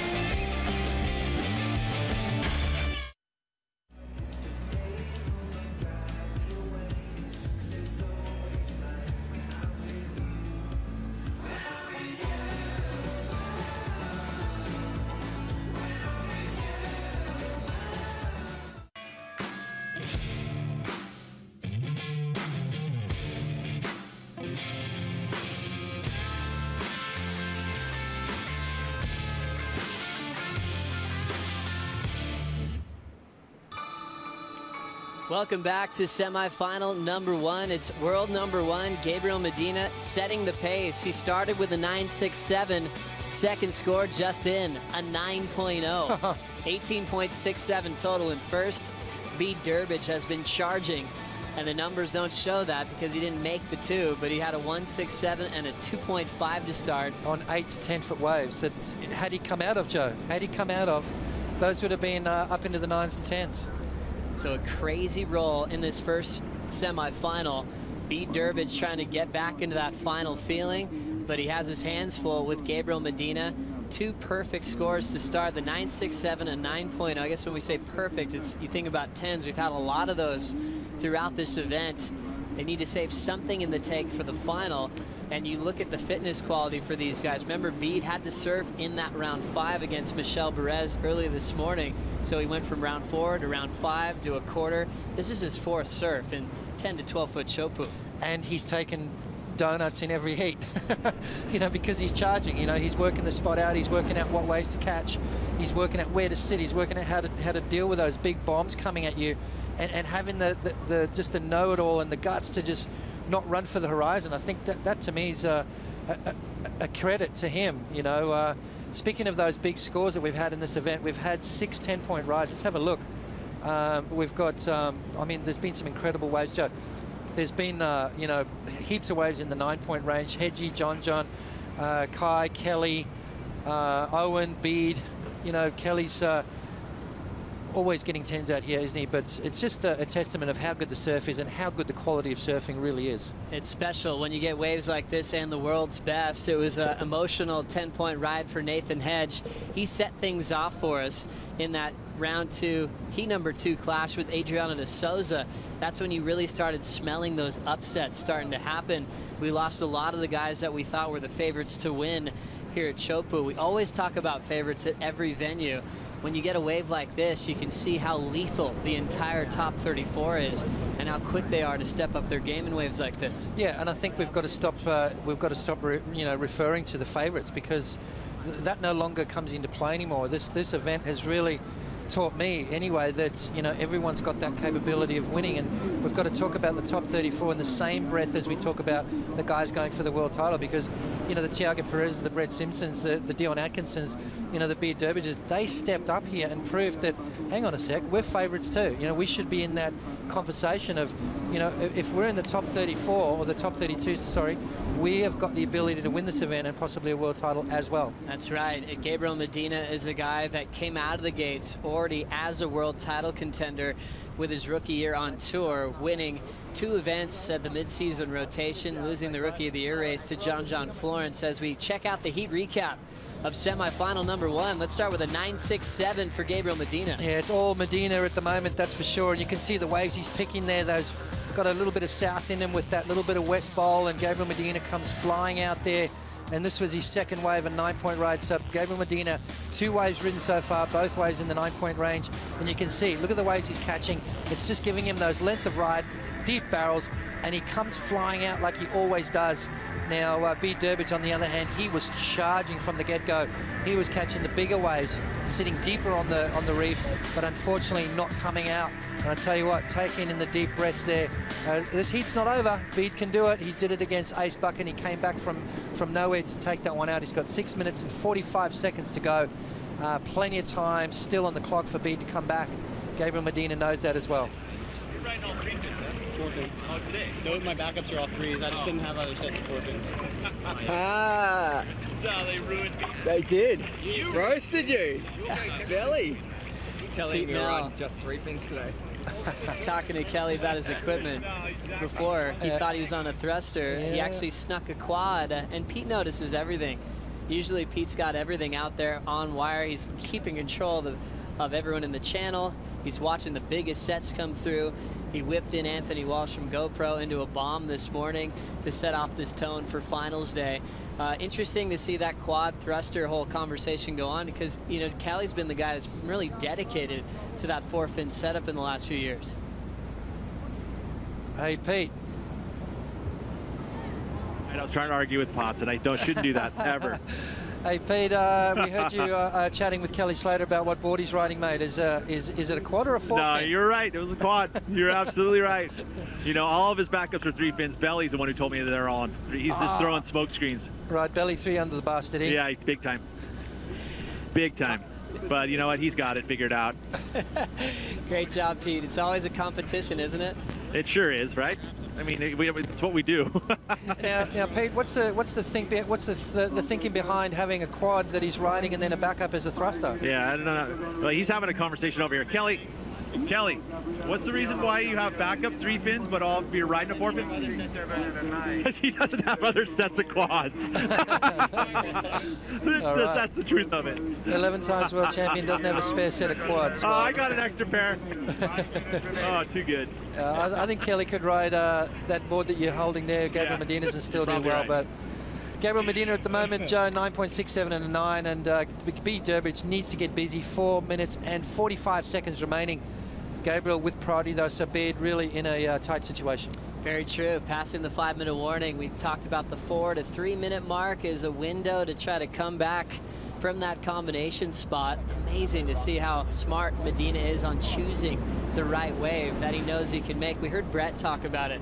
He paddles out, doesn't worry about who's screaming in the channel. He takes off on waves that he knows that he can make. We saw him do so well, making it after round. Medina's had a similar type of wave knowledge out here at Chopu. Came here nice and early. He's been staying with former event winner Bruno Santos, staying with an all-Brazilian contingent, playing poker every single day, surfing a ton, and you can tell this last couple of weeks for Medina have been insane as far as learning the ropes here at Chopu. Yeah, and what a guy to have in your corner. I mean, Bruno Santos is doing the Portuguese webcast just behind us, and he's doing a great job at it. But, you know, he's just one of those, I mean, he's taken down the big names out here. He knows which waves to catch. He knows where to sit. He knows how to approach this wave, and it's very similar to what Gabriel Medina's doing right now. 3:30 to go, Potts, and we just have had 4 waves ridden. All makes for Medina, 2 big wipeouts for Beat Durbridge so far, a 1.67 and a 2.50 as he's starting to really run out of time. First priority again with Medina. We saw this in the heat with Kolohe and Dino, where every time Medina had priority, the best waves were coming through. He controlled that heat from start to finish, just like this semifinal. You know, I had a funny feeling about Medina, you know, from the get-go. You know, never ridden Chopu at this size. You know, we just saw, like, I've just been watching him grow up. You know, I've been watching him. He's put on the muscle. He's starting to get stronger. He's riding bigger boards. He's surfing smarter. You know, he took out the win on his backhand. He's starting to refine his game. You know, and this is just that next step for him. And I think that, you know, he's taken the bull by the horns. He's really done well out here. And I'm not surprised that he's all the way here. Having a look with priority, Medina starts to paddle. We had Beat right in front of him. He saw Medina hold his hands up and pull back with 2:30 remaining. We'll look at the priority cards, and they're still keeping Medina with first priority, Potts. Interesting situation, Joe. Medina kind of had a go at that, but Bede was sort of right next to him, and you know, you've really got to give your opponent some room to move. We saw Bede in a little bit of a fracas with Taj Burrow at Margaret River. You know, it's competitive surfing, you know, rub shoulders. We used to do a little bit more than rub shoulders back in the day. I used to love hearing the old stories of back in your day, Potts, of the priority buoy. You had to paddle around, and things would get a little aggressive because you're pretty far out to sea. I remember when they first brought that in, I had a paddle race with Dane Kiloa, and we both went around the priority buoy different directions, and he literally paddled straight over the top of me. And I went, I'll never do that again. So, you know, it's good the way the sport has evolved, and, you know, I'm looking at our sport now as probably the best it's ever been. You know, you look at the characters, you look at the talent pool. I mean, you know, this event especially, all the way down to the guys like Brett Simpson down the bottom. He put on one of the best performances out here. So, you know, we've got 32 of the world's best surfers, and they really are 32 of the world's best surfers. Really fun to watch as we approach the final minute of this first semi-final with Beat Durbridge still comboed. You can start preparing for Gabriel Medina to be in the final of the Billabong Pro Tahiti for the first time in his career. Remember, still world #1, wearing that yellow jersey, as he's going to distance himself from the pack. Once you make a final, the CT level, you're guaranteed at least 8,000 points. Yeah, and that's a good chunk of points, you know. It's going to go well and truly towards re-qualifying, you know, putting yourself in a better position. You know what, people forget there's 4 events to go, and this is a real momentum gatherer right now. So now B. Durbridge gets his final wave. He'll just coast his way to the channel and live this one proud. His best result ever in the Billabong Pro Tahiti. He'll be flying up the rankings, getting close to that top 10 picture. Beat his back, a fearless charger, took some heavy waves throughout this effort, and now the superstar Medina will just get a little warm-up wave, throwing some turns down as he prepares for a final matchup. It'll either be between John Florence or Kelly Slater. Wow. Either way, it's going to be an amazing final, guys. It's probably going to be the heat of the entire event, because the cream always rises to the top. The guys that have attacked this wave better than anyone are all here in the semifinals right now. Well, everyone prepare for semifinal number 2. Kelly Slater takes on John Florence coming up next.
Semi-final number 2 features a rematch from last year's Pipe Masters final. John Florence from the North Shore of Oahu taking on the best of all time, Kelly Slater from Cocoa Beach, Florida, currently ranked number 6 in the world. Paddling into the first wave, it's John Florence, free falls. Let's go the rail. The wave unloads. John Florence starts with an insane one. And gosh. Kelly is going on the next one. Big free fall. He grabs his rail, pulls into a huge cavern, and he flies out back-to-back insane rides to start off semifinal number 2. 2 of the best regular foot tube rides on the planet. Just going head-to-head here, Potts. Have we just started the heat with 2 10s? That's all I've got to say. Have a look at this one from John, standing tall in there, driving. You can see how when you grab that rail, you don't have that ability. John comes flying out of the end, and you can tell he doesn't claim at all. Have a look at the next one. Kelly Slater paddles in. He goes, okay, well, I know John just got a barrel. Let's see what I can do here. As Kelly bottom turns, he opts for the other option there, grabs the rail. Look how high he is on that wave, driving through that barrel and comes flying out of the end. Kelly Slater, John Florence has just, both of them have just posted, in my eyes, 10-point rides, but the judges might have something else to say about that. As one of the best opening exchanges in a long time in pro surfing. Kelly Slater, 42 years of age, the oldest surfer on tour with 11 world titles, the winningest surfer in Chopu history. Now coming head-to-head with one of his favorite surfers. You start hearing him last year and the year before when John came on tour, that he wanted to have big finals with John Florence. He wanted to have that heat last year with him at the Pipe Masters. Kelly got the chance to have that final last year. He was able to beat John at the end of the season, and it meant so much to him. Now again, a rematch in perfect conditions. You couldn't ask for a better battle in waves like this. Well, you know, Kelly said, I'm not going to be happy retiring until I have a final at Pipe with John, and, you know, he got that wish, and it was just enough to keep Kelly going for another year. And that's what we want. We want to see Kelly find those things to just keep him going, because, I mean, look at the way he's surfing, 42 years young, and he's still mixing it. You know, John's half his age, and these guys are going head-to-head out here, pumping Chopu. Well, those scores are still yet to come in the screen. Let's now hear from world number 1, Gabriel Medina, out in the channel with Rosie Hodge. Thanks, Joe. Yes, Gabriel Medina, what an incredible day of surfing. You know, there's been a few questions about you surfing in big barreling waves. Does that add to pretty much the prestige of making it into the final just because of the way the conditions are and you're kind of answering a lot of those questions? Yeah, it's just too good, you know. I've been having fun out there, and I think everyone is having fun right now, and I'm pretty stoked to be in the final, you know. It's my 3rd final this year, and yeah, can't wait to the final. Your 3rd final for the year, like you said, you are in the yellow jersey. That puts you world number 1 at this current moment. Obviously, this is huge gains in the rankings for you. Is that playing into your mind at all, going into the final? No, not really. I'm not trying to think about it, you know, just surf and have fun, and that's what I've been doing, and it's been working, so I'll keep like this. All right, well, Gabby, thank you so much for catching up with us right now. It is Pete Mel in the channel with Bede Durbridge. Yeah, thank you very much, Bede. Well, Bede with me here. First of all, let's talk about that heat a bit. You know, the start of the heat, you and Gabriel were kind of going deep, you know, playing into that game a little bit, huh? Yeah, no, he definitely sucked me into his game plan, and it just took me out of my positioning, and I was too deep on both my waves, and especially the second one felt like could have been a 10 if I was in this a little bit further over. I would have been able to make it, but yeah, no, he's very tactical in his approach, and yeah, worked perfect for him, and yeah, it was such a bummer, but yeah, I'm pretty stoked to be a part of this day. Like, the heat before was, yeah, pretty special. I'll never forget that. I was surfing with one of my best mates. We've been surfing against each other since we were 13, so yeah, it's pretty cool. But yeah, these boys in this heat, they're next level. Those 2 first waves, wow. Yeah, their backhand barrel riding is just second to none, and yeah, only other guy you put in that mix with John and Kelly is Dandy. So yeah, it's pretty exciting to watch sitting here in the channel, and yeah, just such a great day for ASP, and yeah, stoked to be a part of it, and yeah, so cool. Right on there. Great job, Pete. Loving this day.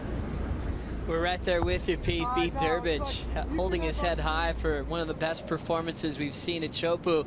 Back to the replay, because John got a wave during the interview where he let go of the rail again, Potts. Again, you know, well, let's have a look at that first exchange. We saw the replays on him. Kelly dropping a perfect 10, and when I say perfect, that means every judge gave him a 10. John, every judge, well, 3 judges gave him a 9.9, 1 gave him a 10, 1 gave him a 9.8, averaged out to a 9.90. 28.5 to go. John's just dropped another score, and that looks like it's going into the 9-point range again. Let's have a look at this wave right now as John pumping. This was wave number 1. This was the 9.90. Now, he came flying out of that. That's a John claim right there. And then Kelly right behind, falling out of the sky, grabs the rail. Look how high he gets on the face of the wave and somehow manages to come out of that one. So we are in for an unbelievable semi-final. John's just locked in a 9.10. Kelly needing a 9 to get himself back into the heat.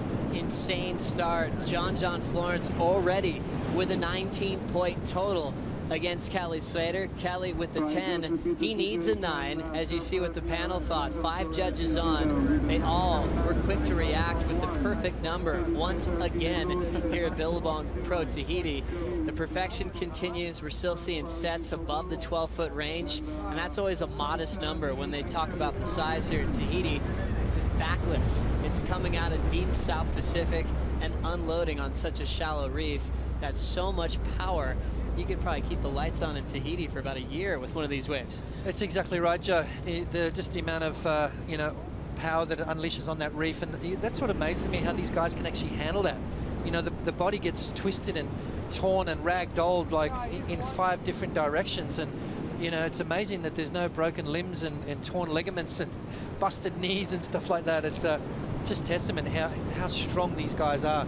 John, I mean, 2 9s already. Kelly Slater with a 10. And, you know, we heard Bede Durbridge say these 2 guys are the best backside tube riders, second to none. And the only one really in the same ballpark is the late, great Andy Owens. Well, we always like keeping up with the progression movement when it comes to any type of surfing. More waves on the way. First priorities with Kelly. He needs a 9 to take the lead. Glides in. Beautiful stall in the pit. The wave unloads and Kelly comes out. Looking for a 9-point ride to take the lead off of John Florence. A fair answer back. Clean ocean surface on the face. A clean read and maxed out the tube time, Potts. Well, you see that little bit of onshore breeze that we were experiencing through the day? That is gone now. It's gone back to that beautiful, clean texture. Look at how clean that wave is. Kelly just driving up into the barrel, nice and deep again, and just comes flying out after the spit right there. That thing threw up twice. So Kelly Slater super deep on that one. And, well, looking for a 9.0 to take the lead from John. Have a look at this one right now. Perfect positioning from Kelly.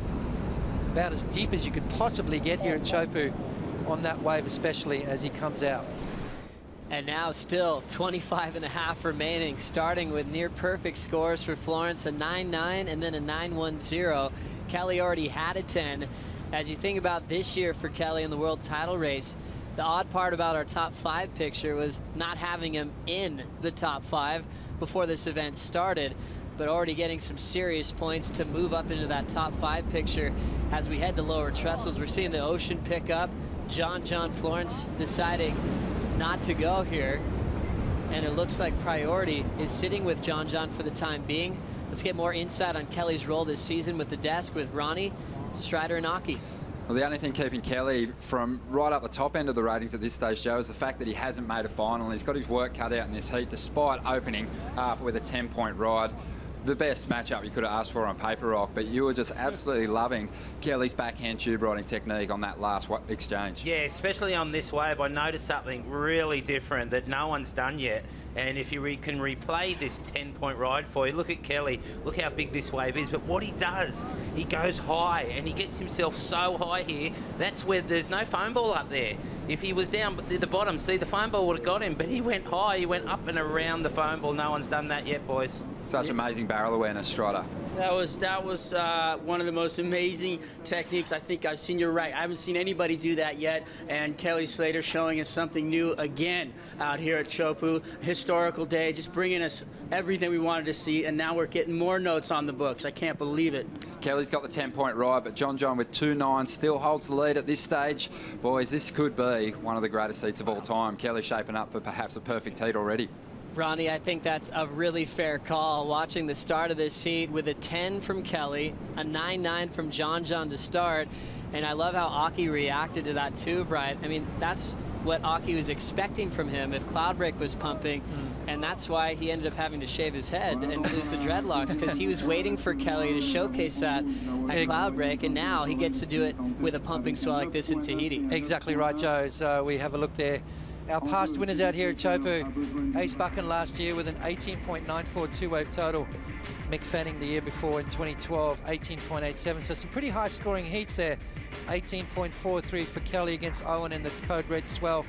Andy Irons, Bobby Martinez, Bruno Santos, and Damien Hobgood. So Kelly Slater backed up his 10 with an 8.17. That's not enough to get the lead. Kelly's still looking for that 9.0. Barrel awareness, Joe, from Kelly Slater. That's something that it can't be taught, can it? It's just something that's naturally happens. That's just his reaction in a situation like that. Well, you can tell that Kelly rises to the occasion when the swell picks up. He started missing events in the last few years because he was chasing waves on other sides of the planet, showing up sometimes in round 2 to compete in WCT events. He wants to get barreled that bad. You can see him all day on finals day. He is so driven by swell, and it's impressive for how long he's been in the game to be able to redefine his surfing and always comparing him to the best. That's why he always wants to have John Florence in his heats. John's the guy now that people are saying they're the best at pipeline, but you look at Kelly matched up against John at pipe, and Kelly's never lost to John at the Pipe Masters. Kelly went to the next level last year in the Pipe Masters. John was probably the only guy that could have really matched Kelly out there, and Kelly just really stepped it up and just did some stuff out there. Took one drop that I just thought was impossible to make, and he's doing exactly the same here, starting off with a 10-point ride, showing a point of difference in those big barrels, going up and around the foam ball instead of trying to go over it, as Mark Occhilupo pointed out. Well, as Pete Mel knows, back in the day, it used to just be like making a wave out here. It was incredible. Now it seems like, what are they doing inside of the tube that's making the big scores really effective? Pete, are you getting a good vision on how to kind of contrast John's approach to Kelly's, or is it too close to tell? It's so close. I mean, they're both just firing off each other, and they were so relaxed before their heat. I'm just sorry, but look, you guys got to check this out. John Florence takes off, locks in, he'll let go. Deep. The wave breathes, and John styles his way out of another bomb. He kicks out to the cheers of the channel. There's one going below sea level, but Kelly's going to hold back. His last wave came in at an 8.17, so Kelly was still second. John trying to better a 9.110. How'd that one look for you, Peter? Oh, incredible. I mean, I didn't think he was actually going to make it. I mean, he's somehow able to do the same thing where you just stable the board over the foam ball, and just actually where he's positioning his board. I mean, he's completely behind my view, and I'm looking straight in the hole, and he was gone. Now Pete, with John not grabbing the rail, as we're going to watch the replay right now, it's given him that ability to pump inside the barrel and avoid that foam ball, as we see right there, just come flying out. But just a little bit of a different technique to Kelly, as we saw Kelly's 10. He went really high in the barrel to avoid that foam ball. As we see John sliding in, and you watch him, once he sets the rail, Joe, he lets go, and then he starts using that rail work. He starts maneuvering that board inside the barrel, those little check turns, those little idiosyncrasies that we don't see as he comes out. Just perfect style right there from John Florence. What a barrel, and another big score just about to be locked in. Kelly Slater commits to this next wave. He'll touch the rail for a moment, stands tall, foam ball right under his board, and he makes it. We could be witnessing one of the best heats of all time with still 19:30 to go. Wow, look at the conditions. Conditions are absolutely perfect. These guys are just slotting themselves deep inside the barrel and just shooting for that channel. Hopefully they come out. Yes, they do. Kelly Slater, another beautiful barrel there. An 8.17 he's trying to better. He's looking for a 9.0. I think John's going to better his two-wave total. He's looking to replace that 9.10. Joe, I'm sitting on the edge of my seat. I'm about to stand up right now and jump up and down because this is absolutely crazy. Oh, big numbers coming in for John Florence on wave number 3. He hasn't scored anything under a 9.10 in this semifinal bash. We saw John go down to Kelly at Pipe a couple of times in the past. He was able to beat Kelly Slater this year at Bell's. Remember, he had that 10, that full rotation air. You can see him inspired as well to get a chance to beat Kelly Slater. And John's looked up to him. He's known him his entire life. When Kelly used to come back to Hawaii, John was about 5 years of age in the shore break at Ehukai, and they started a lifetime relationship. You know, Kelly used to talk about this little blonde kid, 8-year-old blonde kid that was surfing pipe already. 6 to 8 foot pipe. You know, he was in the Triple Crown at 12 years old, surfing 8 to 10 foot haleiwa. You know, John was destined to be a great surfer, especially in radical conditions like this. And you know, I can tell you right now, this kind of heat means more to John than anywhere else in the world. You know, obviously we'd love to beat Kelly at Pipe, but in these kind of conditions on this stage, this is Kelly's background. This is Kelly's home pretty much. He's won this event more than anyone else. There's nowhere better for John right now to take Kelly down, and at the moment he's got Kelly against the ropes, a 9.4, but Kelly has just about to lock in a pretty massive score. Joe, there it is. A 9.77 for Kelly Slater. He takes the lead off of John Florence. Last for Florence, a 9.40. John in second, now needing a 9.88 to come back. Massive numbers continue, both in the 19+ range once again. Still 17:30 on the clock. John does have first priority. That's it, I'm standing up. So he can answer backpots.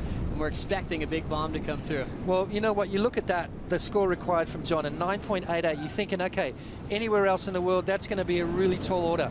Out here at Chopu, on today's conditions, taking into consideration what we've already seen in such a short space of time, John is pretty much destined to get that 9.88. I reckon John's going to throw down a 10 here any minute, Joe. I think the next big set that comes through, he's going to have to go a little deeper on the reef, and he's going to have to make sure he comes out well and truly after that spit.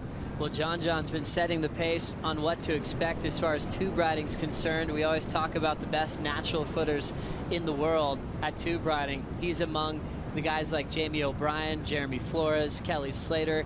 You know, the Irons brothers kind of defined how you slow down and speed up in the barrel. That technique is insane to watch. It's an art form to watch him do it in waves of this kind of power. How would you explain what Kelly's doing when he's slowing down in a pit like this? Well, like I said, I mean, that what Kelly did on that 10-point ride is not something you can teach anyone. You know, that's something you're either born with or you're just never going to get it.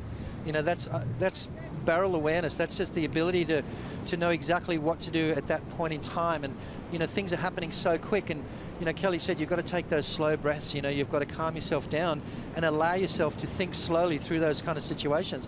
You know, it's really hard to explain. You know, obviously there's a technique that these guys use. You drag half your body in the wave, slow yourself down, and then you use your arm in the wave to sort of guide you through it. But in saying that what Kelly's doing out here today is something that most surfers on the planet will never, ever, ever get. Well, now with 15:40 to go, Potts, you've been loving the kickouts throughout this entire event from round one all the way to finals day. We've seen claims in the past, and it's a big topic of conversation when you come to Chopu. How do you think it affects the panel that are watching the tube ride and then the kick out and then the claims throwing hands above their head? How does that affect the score? Well, you know, I like the flyaway kick out. I used to do that when I was a kid. I think so far John's winning in my eyes, and he came out and he sort of motioned like he was walking on water, which he can pretty much do. But, you know, it's an interesting part of the wave, and I think, you know, to really show the judges that you're in control of that whole ride, I like the fact that you kick out with control. You know, these guys have all been doing that. John, very rarely does he spin out on his kick outs. Same with Kelly Slater. He makes sure he just trims out of the wave, and what that does is it gives him speed to then get back on his board and get out as quick as possible. You know, the guys that have been spinning out, you know, we saw Brett Simpson go over the falls. We saw Beard Durbridge skip like a rock at the end of his wave and get picked up and slammed. So, you know, you've got to be kind of graceful in that exit as well. As we have 14:30 to go, John needs a 9.88 to come back against Kelly Slater. We'll find out if he does.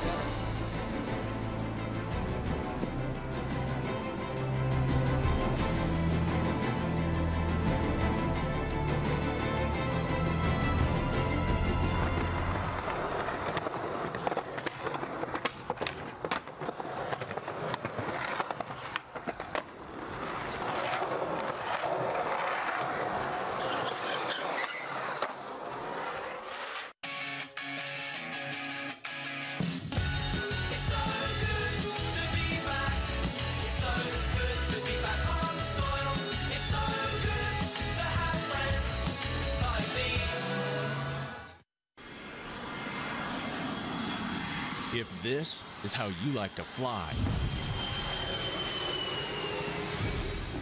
get on board. And when you're finally wiped out,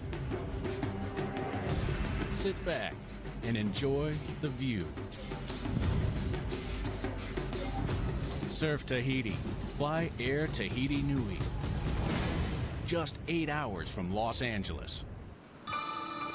Kelly Slater and John Florence, two of the best tube riders in the world, two of the best surfers on the planet, going head-to-head for a spot in the final at the Billabong Pro Tahiti. Kelly started with a 10. John started with a 9.9. John's had 3 9s in this heat, and he's still losing. He needs a 9.88 to come back with still 12:50 on the clock. Florence holding first priority as the ocean's gone just a little bit quiet, adding to the drama in this matchup, Potts. Absolutely right, Joe. I think John's going to have to get a 10 by the end of this heat if he wants to walk away with it. You know, Kelly's got a 10 and a 9.77, and I guarantee you Kelly's looking at replacing that 9.77. Why? Because he's got John Florence in his heat. He knows what John's capable of doing.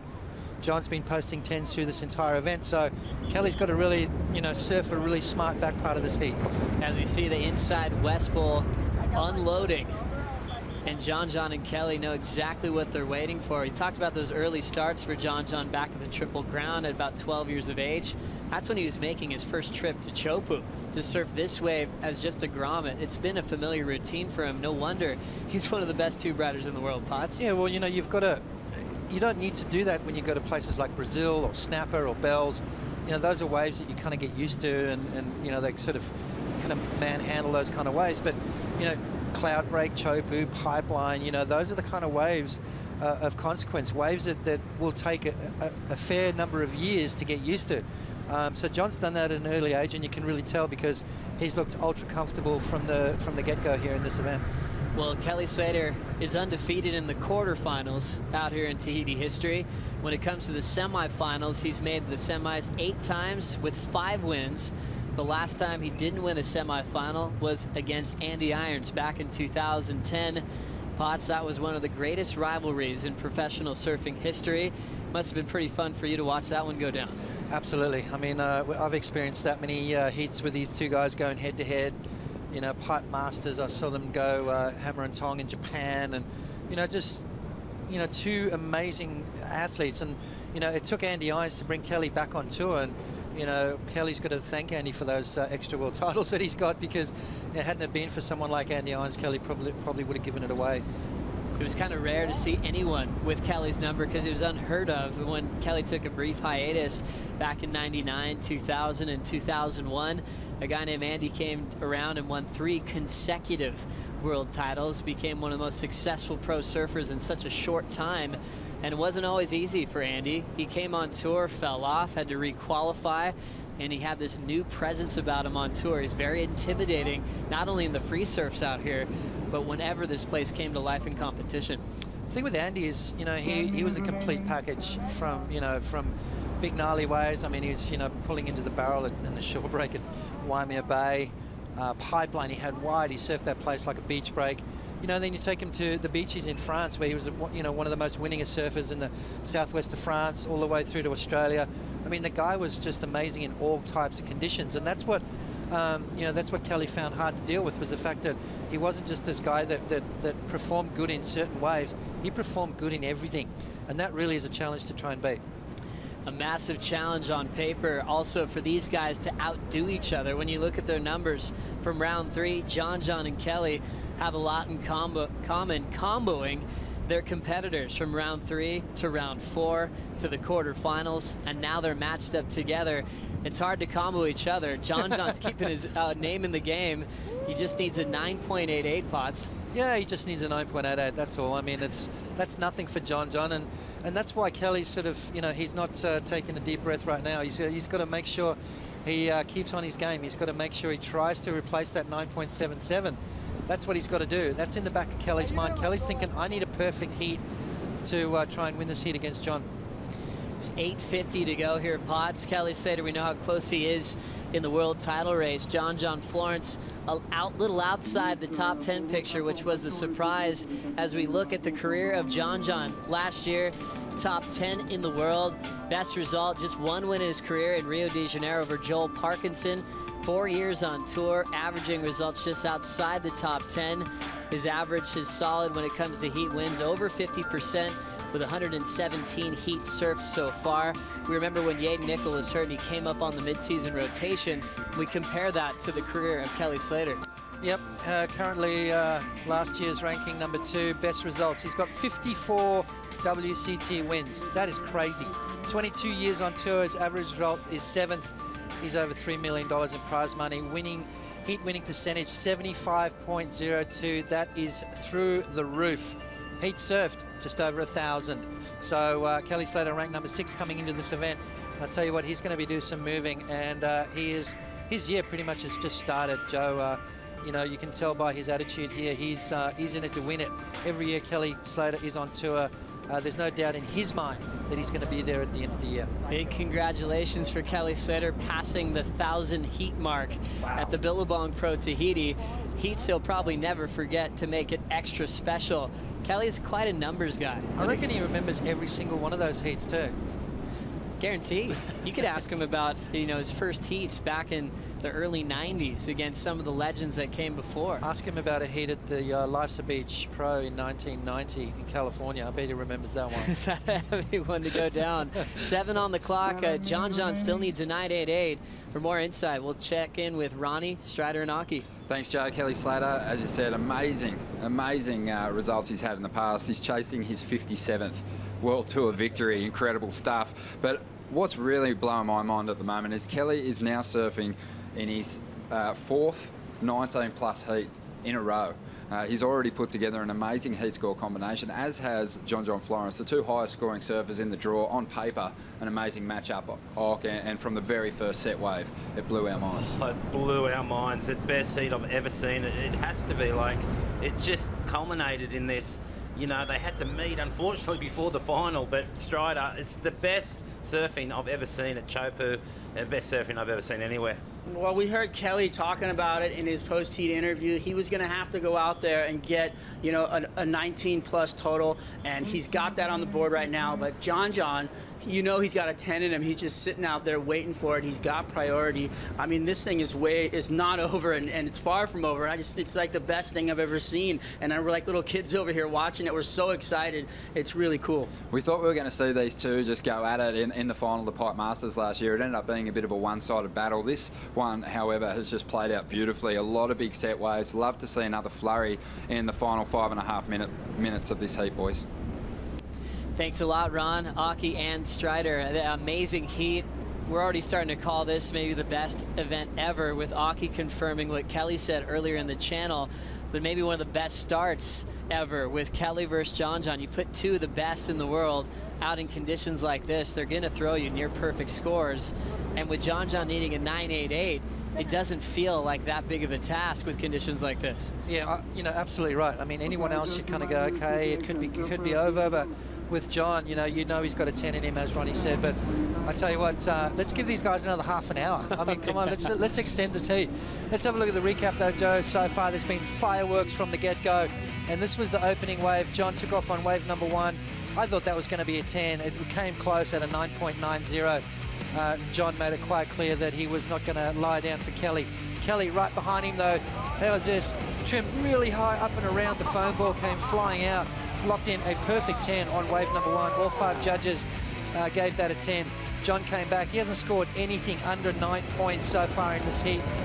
Joe, it's been fireworks from the get-go. Styling his way out of the tube, the Hawaiian John Florence putting together a super heat, but Kelly keeps answering back. A 9.77 on his last wave puts John in that second spot.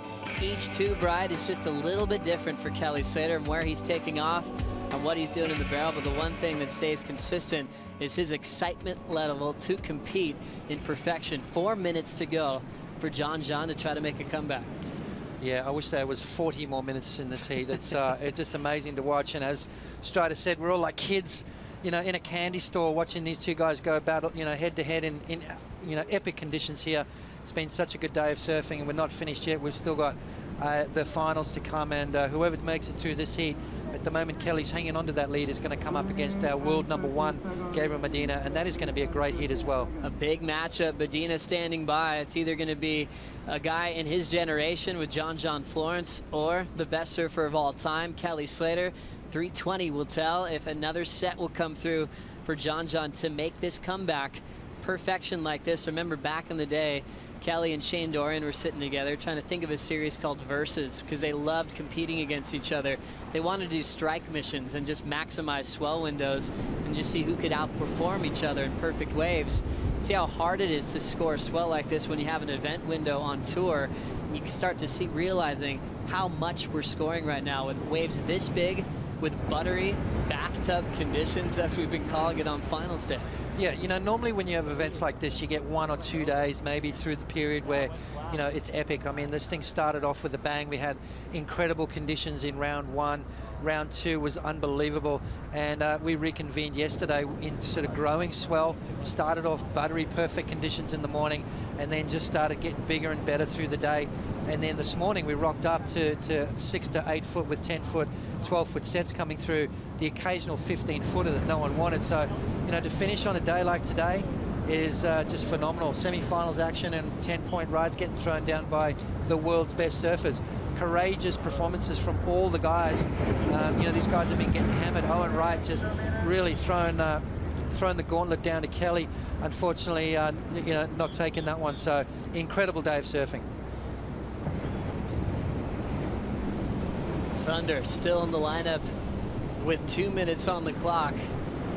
Time ticking away for John Florence, but he does have priority. And it only takes one bomb to make the difference against Kelly Slater. Mini rivalry between these two, trying to decide who's the undisputed best tube rider in the world.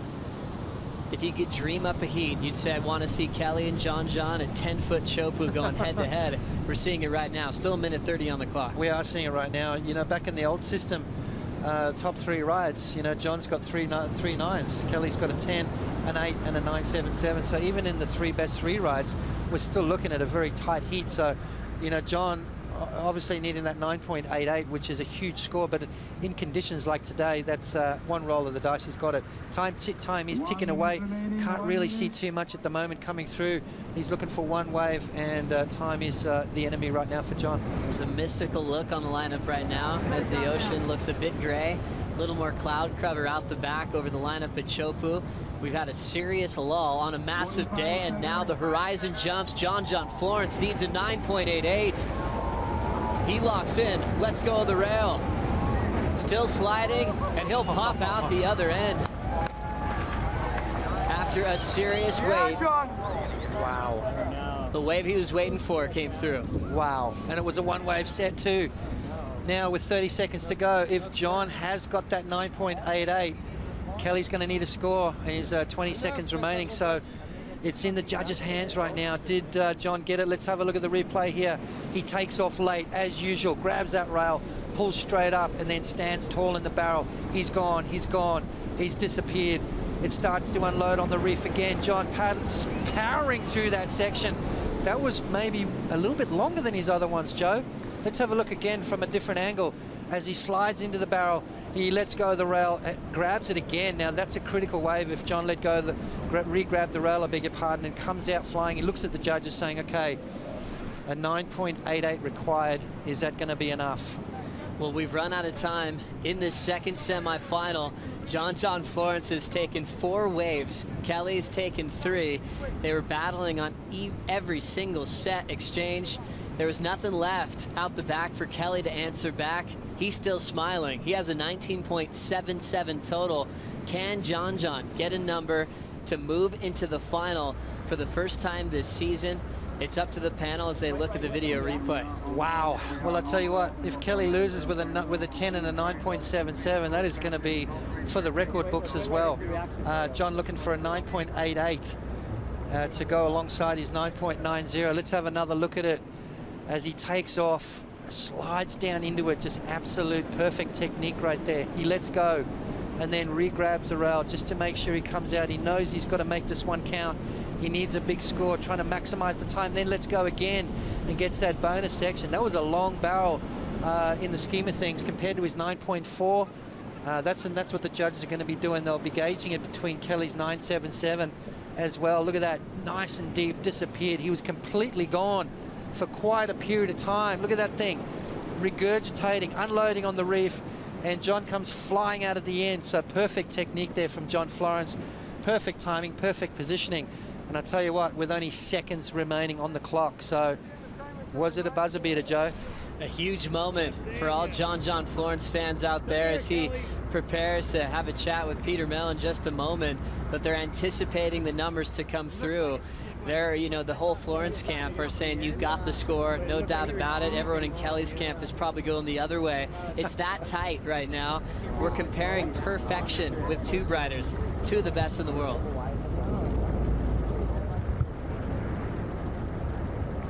Well, it's anyone's game. I tell you what, to me, there's no losers. They both came into this heat absolutely swinging, and both guys locking in big scores. John's actually going to post 4 waves in the 9-point range. It's just about how high this 9's going to be. It could maybe even, a couple of judges might even throw a 10 at it. They're taking a bit of a time right now to assess that wave.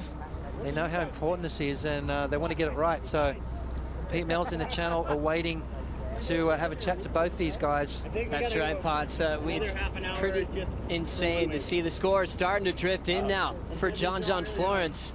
The first 9.9, 9.8. Numbers or just Hail Mary the thing? You gotta Hail Mary it. I'm just going to let them chat. Listen up, because that's what you want to hear, right? Come on. Are we on? Yeah, you're on. No, we're just wondering what the score was. They're looking at the whole heat, I guess. But I don't know. That was fun. Hey, Pete, early indications saying that one judge locked in a 9.9, one judge locked in a 9.8. One says 9.9, one says 9.8. And the other three we're still waiting for. Well, the three are waiting on. Yep, so those are the three John, that's I mean, going to count. what do you think on that last wave? I don't know. It was long, but it's really hard to say because, like, I think it was better than one of my other 9s. But then another 9.8, Pete. Wave. Another 9.8. Oh, it comes in 9.87. 9.87. It's not enough. Tied, and Kelly wins. A tie-break situation. Kelly Slater moves on since he had the perfect 10. 9.87. So congratulations. Holy cow. All right, here, John, come here. Oh my God. I mean, like, could you have asked for a better, like, scenario, though, guys? I mean, seriously, you guys were so relaxed before your heats, and then you go out there, and it's like, are you shattered, or are you good? I don't even know what I have right now. The whole heat, everything in the whole last 35 minutes. Crazy. I'm pretty sick, though. I mean, it's got to be some of the best times of your life. Yeah, I'm still so stoked, you know. It's like I got one, my first wave was so good, I was so psyched, and I kicked out, and then he was on the next one. It was just insane. And it's just the both of us out there, glassy and clean and nice. And then Kelly, you, I mean, your thoughts? I don't know. It's crazy that we just had a tie. I mean, there was a surf off. Oh, we're cool right here. We're gonna get cleaned up. How's that sound? Yeah, go for. I'm gonna take a 15-minute break. Hey, got it. John, that was sick. Yeah, thanks, John. Kelly, what about John's performance? Unbelievable. The guy is crazy. I mean, I was looking at the draw going, man, if I do good, I'm gonna get Owen, and if I do real good, I'm gonna get John. And now you got Gabby. I mean, yeah, now I got Gabby. So it's a whole different battle. And we're in the pit again. And shit, I don't know. Excuse me. I'm so stoked. Like, this is dream day. This is one of the best days of my life competitively. I mean, I know it's bittersweet for John. I know he's bummed, but he was stoked. I mean, he's stoked too. It's cool. There's nothing worse than when you don't have an opportunity and you got one in the end. And I honestly would have been super stoked if he got the score. I mean, I feel like kind of bittersweet right now, to be honest. Kind of wow. I think I got to go psych myself back up and realize I still got to serve. Yeah, well, I mean, against Gabe, what are your thoughts there? I mean, big heat.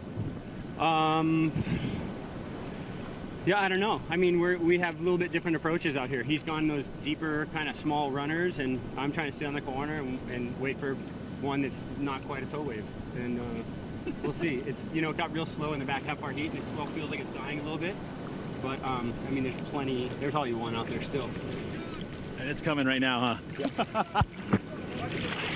Take it away, boys. These guys moving out of position. A great read there for Peter Mell and Kelly Slater, giving us that final moment right after the buzzer sounded. A tie-break situation with a 19.77 total. We know surfing's progressing. Maybe they'll have an overtime rule now to give these guys more time in the lineup. They couldn't split the difference. The only way they break that tie is they go to the highest single wave score. Kelly had the perfect 10 over John's 9.9. Yeah, they go back to their single high scoring rate and obviously the 10 wins. So, you know, back in my day, I had a surf off with Michael Ho. I made the semi-finals at Pipe. They couldn't break the tie, so they sent us back out for a fresh heat. Maybe they should have done that with John and Kelly. Just give us another 30 minutes of that kind of surfing. You know, John posted 4 waves over the 9-point range. Kelly got that single highest scoring right of the 10, and that was the difference, Joe. But I tell you what, we were the winners there. Everyone out there in, you know, watching us, watching this event has got to be pretty stoked with what they've just seen. Now let's prepare for the moment we've been waiting for. Gabriel Medina takes on Kelly Slater in the final. Enjoy the mid-show on the desk right after this.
You're watching the Billabong Pro Tahiti, stop number 7 on the Samsung Galaxy ASP World Tour, and an absolutely frothing crowd out there has just witnessed one of the greatest heats in ASP history. Kelly Slater and John Florence tying on an incredible heat score of 19.77, but the nod goes to Kelly. He had the 10-point ride. He moves on through to the final. He's got to reset. The world title conversation is going to come up shortly. He's up against Gabriel, but that heat, your thoughts? That was ridiculous. It really was. I can't believe it. It'll take maybe a day or two to sink in, but that really did happen. You know, it was 0.1, actually. It was a tie. And, well, they broke it with that 10-point ride from Kelly. Yeah, you know what? That was the best heat I've ever seen. That was the greatest moment in competitive surfing I think I've seen. And having Pete right there in the channel with the two guys in that heat that went to battle, talking to them. I mean, they were both almost, you know, they couldn't even get a word out almost. They were so just overwhelmed with, you know, emotion and everything that had happened right there. Like, I mean, you heard John say kicked out of his wave. He knew how good of a wave it was to see Kelly behind him, and it was like, you want to get mad, but you can't get mad kind of a thing. It was just the best moment, and to feel that vibe in the channel and to have it all right here, I was just, for me, best thing I've ever seen, ever in surfing. Two massive heat score totals, 19.77. The difference, Kelly Slater had the highest single scoring ride of the heat, the 10. That gets him through to the final, and what a final it is going to be. Kelly in his first final for the year, although he's been consistent, this is what he needed to do in order to get right back up to the top end of the ratings. And here is the road to the final for both these surfers, Gabriel Medina and Kelly Slater. I can't remember seeing either of these guys fall on a wave in the lead up to this clash. Gabriel Medina, he's been surfing really well, but look at Kelly's heat score totals in his last few clashes. Unbelievable numbers. 19.8 in the quarters, 19.77 in the semis. Before that, 19.44 in round 4. Round 3, 19.44 again. He is on point. Gabriel's going to have to step it up a gear and catch some bigger waves, I think. Yeah, definitely. I think he's going to have to change his tactic a little bit and go a bigger wave. The kind of waves that Kelly goes, you know. Those waves that Gabriel takes are great. They're deep and he gets really long tubes, but the judges seem to be scoring the big ones better. So you might have to change his tactic and go those big ones, boys. Let's have a look at Gabriel's road to the final. He started off with a bang in the first round. Wasn't getting particularly deep in the barrel, but definitely took on some big sets. Had a 7.4 and a 4.33 to progress. Not one of the highest round 1 winners, but this kid just gets the job done and built momentum heading into round 3. Gets a pat on the head there from his stepdad. Another big clash for him in the third round. There's no easy draws. He was up against Nathan Hedge, and this was a tough battle, and tactically he played a smart game. Yeah, you know what? He's had his game throughout the entire event. You know, he kicked out before Hedgie and got back out there in this heat, and that was the wave right there that decided it for him. You know, Gabriel's tactic throughout and his game plan has been to catch those deep runners, and he's gotten them every heat, and he has not fallen off. And it's been amazing to see that he's so precise that he hasn't even gone down in this thing yet. And moving forward, he's going to have to play possibly a different game plan. I don't know. Does he change it up, Aki, for the next round, you know, for the final? Yeah, if those big ones are out there, you know, I reckon he's going to have to go on. But like Kelly said, the swell might have peaked, so maybe it might be to Gabriel's advantage if it has, because he's going to get those deep ones. He is. Well, Kelly Slater and Gabriel Medina, the only surfers, well, both of them haven't dropped the heat yet in this contest. Gabriel, really sharp in round 4, 17.37 total. Powered on through to the quarters where he got the jump on Kaloa Dino, and he beat B. Derbysh just a few moments ago. So shaping up really well for Gabriel, this world title run. And Kelly Slater, even if he beats Gabriel in this final, won't overtake him on the ratings. So Gabriel in a great position. Yeah, you know, it won't overtake him if he beats him, but he will definitely be within striking distance. And if there's anybody that can strike in the later half, it's Kelly Slater. I mean, come on, lowers. He's done it in France. He's, you know, Portugal, he could get it done. This is going to be, and then you're going to come to Pipeline. This thing's going to heat up. I love it. This is what we came for. Kelly Slater made his first final here in Tahiti, and it's not over yet. Let's check out his road to the final, starting with an impressive showing in the first round, those 3-man heats. Kelly just looks so strong. The very first heat of the contest, up against Sebastian Zietz and Glenn Hall. Kelly managed a couple of decent numbers, a 7 and a 9.4 off. Yeah, you're right. You've made a really good point. I don't think he has fallen once this whole event, which is unbelievable. Look how good the conditions were this day. On the first day, it was so clean. Look how huge that wave is. Yeah, I don't think he's fallen. Kelly in the third round, strong again. Another big number, 19.44, one of the highest heat scores of the contest, with a 9.57 and a 9.87 there.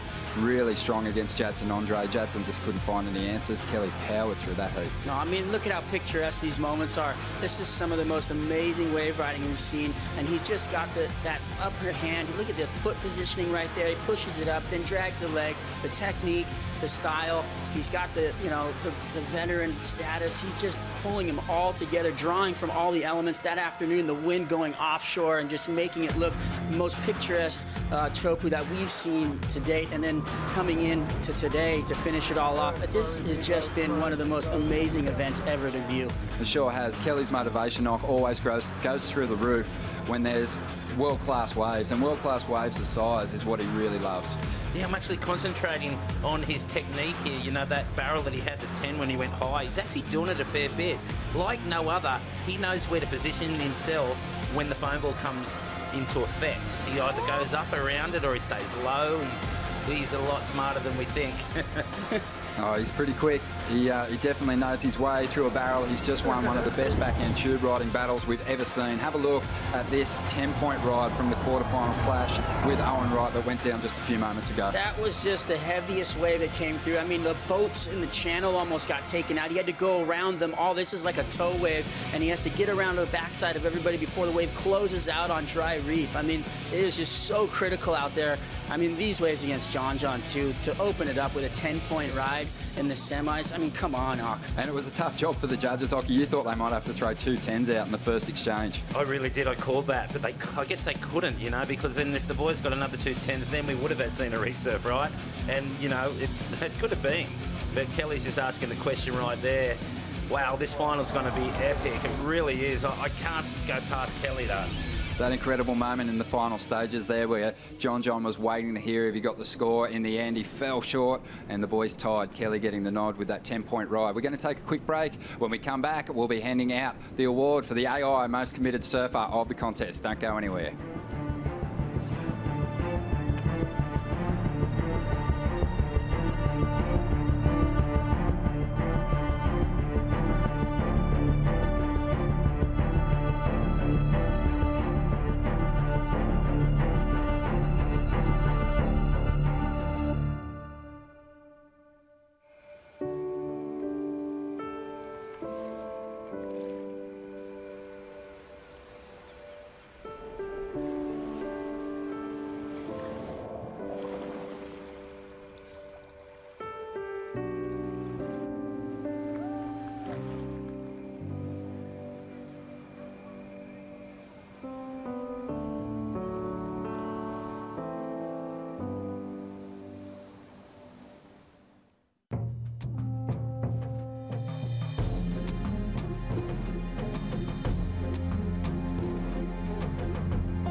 You're watching the Billabong Pro Tahiti stop number 7 on the Samsung Galaxy ASP World Tour. A big prize up for grabs, obviously, is the Billabong Pro title, but one of the most sought-after trophies in professional surfing is given out at this very event, and it's the AI Award. presented to the surfer with the most committed performance in the contest. And I tell you what, there was a lot of people in the running. You guys were on the judging panel. It wasn't an easy call this year. No, it wasn't. It was in between two people, and we know who they are, John Florence and Owen Wright. They both charged. Owen just put himself in some ridiculous, like reckless abandon. It really was. Something like Andy used to do. I don't know who won it out of the two, but Strider, what do you reckon? Well, you know, I think John probably rode one of the biggest waves ever paddled into out here. Owen charging, just going for it. I mean, completely committed to everything he could throw into those waves. So, you know what? It's a toss-up right now. We'll give it to the boys. Well, it's been almost 4 years since we lost Andy Irons, but we honour his memory every year by handing out this award, and we've had some incredibly deserving recipients in the last few years. Jeremy Flores won the award in its inaugural year with an incredible performance here. He had a perfect heat. Ricardo dos Santos, a wild card who just stepped up and blew minds in the draw. John Florence last year, and now we have a new winner, and he's with Ross Williams. We're going to throw it out to the channel.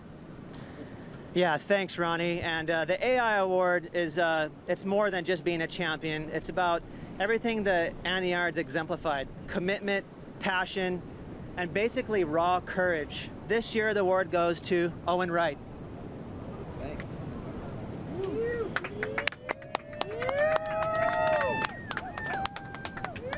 Owen, just quickly, Andy Irons had that warrior mentality. This gotta feel good. Oh, this feels amazing. I'm so honoured to get this award. I kind of can't believe it, you know, like during this event, so many guys have gone hard and just really went for it. And, you know, to be presented with this award, it's an honour. I've watched Andy for so long, and I couldn't even imagine what he would be doing here today. But, you know, to receive this and, you know, from peers and the other boys on tour, they're pretty psyched. So, well, you definitely earned it. You packed a couple of crazy closeouts, and you made some great waves, obviously. You were mentioning earlier, getting a 5th place here almost feels like double points. It's got to feel good. Yeah, like it's a 5th place, but I feel like this is like 20 times better than my best result this year. It just feels amazing to get waves here, and to get a 5th place. You feel like you've had a win, but you know, I wonder what it's going to feel like for these guys to win. Someone's about to win, and they're going to be on top of the world, like 10 to 12 feet. Yeah. They're loving it. You easily had some of the craziest barrels in this event. You packed a couple of almost closeouts, and you seemed completely unruffled. What was going through your head?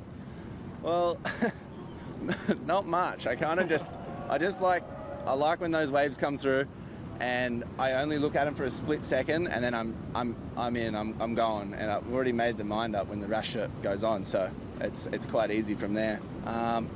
The pounding, however, in that last one, that really took it out of me, but I just needed a little minute, and then I was up and away again and ready to do it all again. So it's kind of just one of those things. It just comes with it. Well, congratulations, Owens. And speaking of warriors, there's a couple battling right now. Back to the desk. Thank you, Ross. Yeah, big congrats there to Owen Wright. Amazing stuff. And right now we do have our final underway. Gabriel Medina, the current world #1, taking on Kelly Slater, who I believe has already moved into 2nd position. We'll let the boys take the call. Thanks, Ronnie. We're that excited to get this one underway. Not wasting any time. World #1, Gabriel Medina, taking on #6 in the world, Kelly Slater.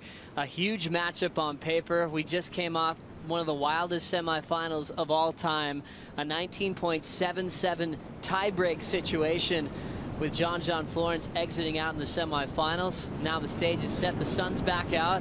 There's still some 8 to 10 foot waves coming through our lineup, and we'll wait for the opening exchange. Joe Turpel alongside former world champ Martin Potter as we assess this opening exchange. It's been tricky for competitors to figure out how to get around Gabriel Medina to get the first wave.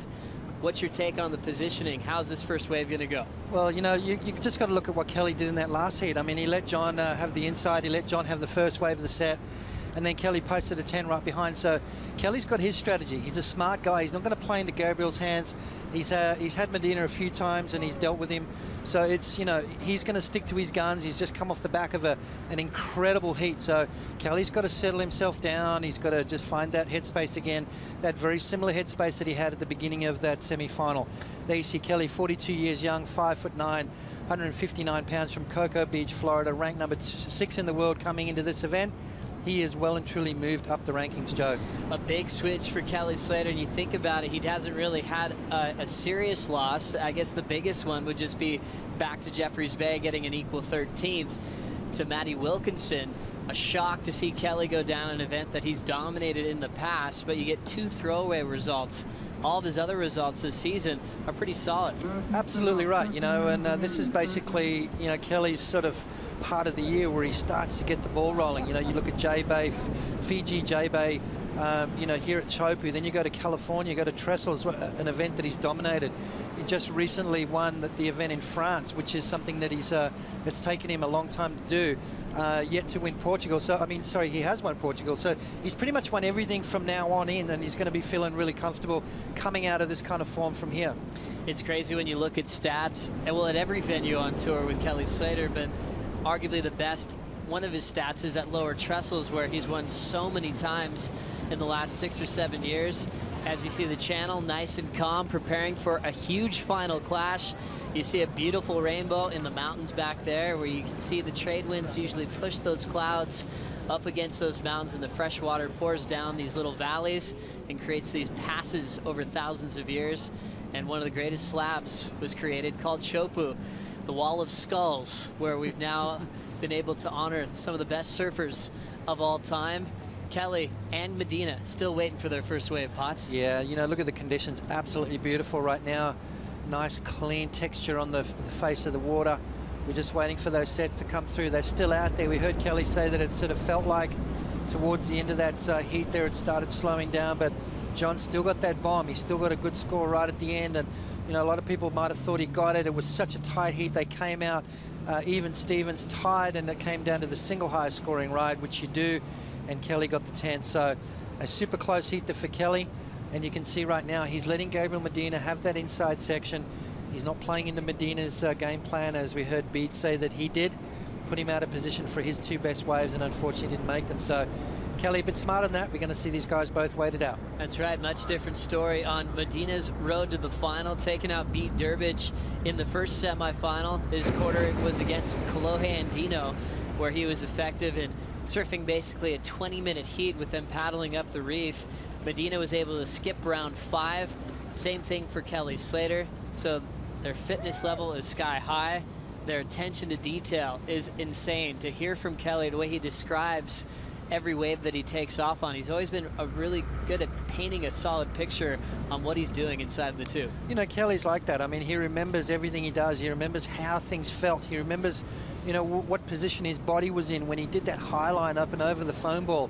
You know, and that's something that he, you know, uses in different instances. When he finds himself in a situation, he clicks into that memory thing of, oh, I remember this. And then his body follows, you know, and it's unbelievable like that. We see a big set coming through. Both guys opting not to go that one. There's obviously still some bombs out there, Joe, if they're letting waves like that go by. Such a beautiful sight, watching perfection roll by the channel. That's what the view looks like if you're sitting here in the channel watching the world's best compete. See these little waves on the inside. Some of the years we've been here, we'd be dying for sets like that. We've had, you know, some challenges over the years. It's always a gamble when you look at the ocean to see what's going to be in store. This one already marked as maybe the best one of all time, as we're still scoreless through the first about 9 minutes or so of this final. And now we're hearing some whistles from the channel. That's exactly right. You know what that means, don't you?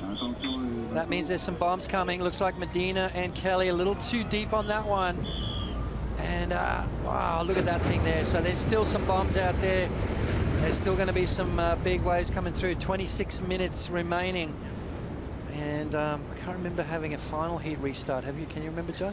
It's been a while. We'll have to dig that one up. But we haven't had too many restarts today. Just that one a little bit earlier. But we've had a few on the opening day, even with the pumping swell here in Tahiti. So far, we'll see if we get another minute off the clock without a wave ridden, and it'll be up to head judge Richie Porta if he will reset the clock. Remember, against the heat with Kolohe and Gabriel, they're out of position letting waves go by, so they didn't get a restart in that matchup. And that one did go through the lineup where they should have been sitting. So, you know, it's touch and go. I reckon give them another 10 minutes. Let's see these guys have a full 35 minutes to, you know, show some of their stuff. But we can see some lines coming through now. out the back there, and we've got a little bit of an advantage over these guys because we've got that view from the tower, so a little bit elevated, so we can sort of see a little further out. These guys don't have that that luxury. They've got to rely on the action in the channel, the whistling, the shouting, the caddies telling him the second wave in the set. I'm sure these guys have been getting those kind of signals from the boats. Well, Kelly used to work out a scenario on how many wins he thought it took to win a world title back in the day. As we hear the horn sound, it's official. We'll get a fresh clock for the final with no waves ridden. We'll be back to a 35-minute final in just a moment. Interesting, dramatic start, knowing that there's still some solid waves coming through, Potts. Yes, exactly right. I'm glad we got that restart, Joe. We want to see a full 35-minute heat between these two guys. And then we have Gabriel Medina, ranked #1 in the world, coming into this event. He's going to stay there. As he gets the first wave after the restart, Medina gets spit out. Timing the restart well. And now Kelly will have priority to try to answer back. We'll bring in the takeoff of Medina's opening ride. He's such a smart surfer at a young age, always thinking about tactics on how he can take out some of the world's best. Well, I tell you what, that's a good way to start, by making sure you're on the first wave. And a beautiful size wave here as Gabriel Medina pulls up nice and tight there, driving through the barrel. He's been doing that this entire event. He's been picking the eyes out of it. He's made very few mistakes. I can't even remember him wiping out on a wave, as we see the view the judges have. There he goes. He gets that first turn. He gets so much speed and direction off that opening, bottom turn, or mid-face turn, I should say. And that just sets him so perfect for the rest of the wave. So Gabriel Medina draws first blood here in the finals of the 2014 Billabong Tahiti Pro. What an event we've had. And the cream pretty much has risen to the top, Joe. Medina, remember, is only 20 years of age. He's already had some insane lifetime experiences. He had a final in pumping surf at the Fiji Pro, finishing runner-up to Kelly Slater last year. Kelly, we know his records, 54 career wins, the best of all time. He has plenty of room between him and Tom Curran. Back when he passed Tom, that was a huge feat. And I think his record's probably going to stand maybe forever, Potts. Well, that's all we thought about Mark Richards, his record of the 4 world titles. And back in my day, it was like, oh, my goodness, how do you win 4 world titles? Kelly Slater comes along and, he's looking for world title number 12, 54 victories. That's, you could pretty much say that will never be matched. I mean, that's just, maybe not in our lifetime anyway. Well, we see Medina still back, holding that deep position. Kelly's looking the other direction towards the channel. Kelly does have first priority, but he's just been laying in the prone position through that first restart and calming himself down. There's always been the amazing stories in professional surfing history with Kelly, how he likes to sing in heats. He'll talk about golf with his competitors. What's Kelly doing now? Well, Kelly and Gabriel not notoriously friendly in the heats. John, they probably were exchanging words, going, how amazing is this, blah, blah, blah, blah. But with Gabriel's all about the business, and you see Gabriel before he paddles out, he sits there, he has a bit of a moment, gets himself in the zone. You can see not buying into Kelly's game. Kelly likes to splash the water a bit, just sort of gets him in the zone, takes his mind off everything that's happening, tries to eliminate too much going through his head. And that way, when that wave does come through, he's nice and calm. He can think slow and make the right decisions. Well, Kelly now on the inside, needing to better the 7.9 that Medina posted on the opening strike. They're both starting to move around a bit. Slow motion on the sets at the moment after this restart, but the ocean surface still nice and glassy. Beautiful conditions for the final. $100,000 goes to the winner, but the crucial 10,000 points. This is Kelly's first final of the year, and he'll glide in and hold back. He'll lose priority. Wow, a little too deep there for Kelly Slater. Wave number 2, Gabriel Medina. Is he going to be in the right spot? He's paddling, he's having a look. Oh, Gabriel Medina on a bomb. As he free falls, surviving the spin right in front of the foam ball. A wave with a ton of size and power shoves Medina into the channel. We see the priority mistake from Slater. Medina already able to get a second scoring ride. Wow, Kelly doesn't make too many mistakes like that. I think he's still trying to come down from that heat with John Florence, that battle between him, as we see Charlie giving Gabriel a bit of a clap, saying, come on, son. 7.90 on Gabriel's opening wave. And let's have a look at Kelly here. Kelly looking at the first wave of the set. You can see kind of a little bit indecisive, pulling back. Would he have made that, Joe? It was a little bit too deep there on that one. So, and then Gabriel Medina, wave number 2, look at that. Oh, just scratching his way down the face of that wave, standing tall in the barrel, and he comes flying out of that one. So another good wave for Gabriel Medina. Let's have another look at it. Look at this drop right there. You can see Gabriel almost going over the handlebars, using both of those hands in the face of the wave and managing to pull that one off. Gabriel Medina posting another good score. It's going to be better than his opening ride, and he's going to put Kelly in a combo situation straight off the bat. Joe. A huge drop for Medina. He's able to control it with so much momentum going forward and gets spit out of a cannon.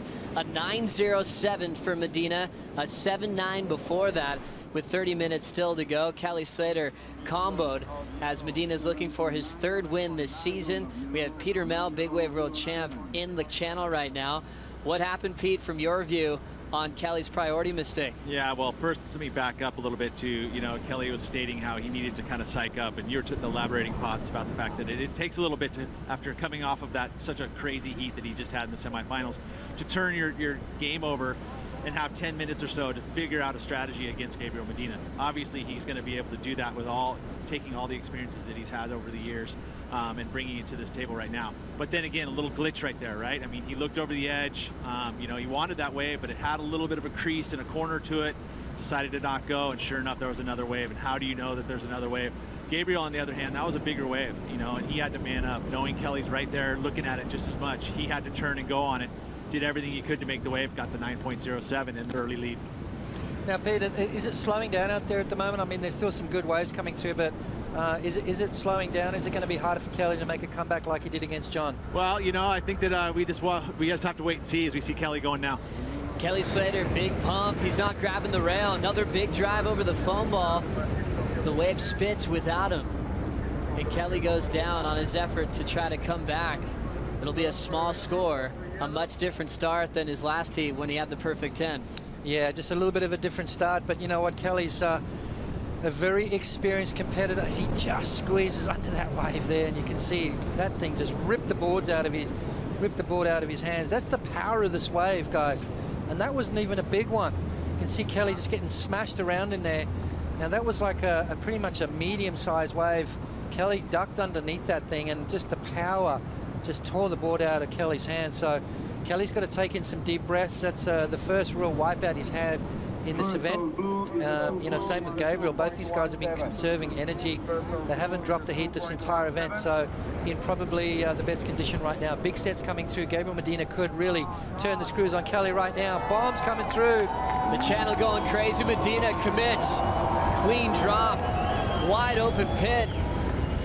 The wave explodes, and he comes out again. 3 great completions. He kicks out with some speed, and he puts his head down in the priority race to try to control the next exchange. Wow.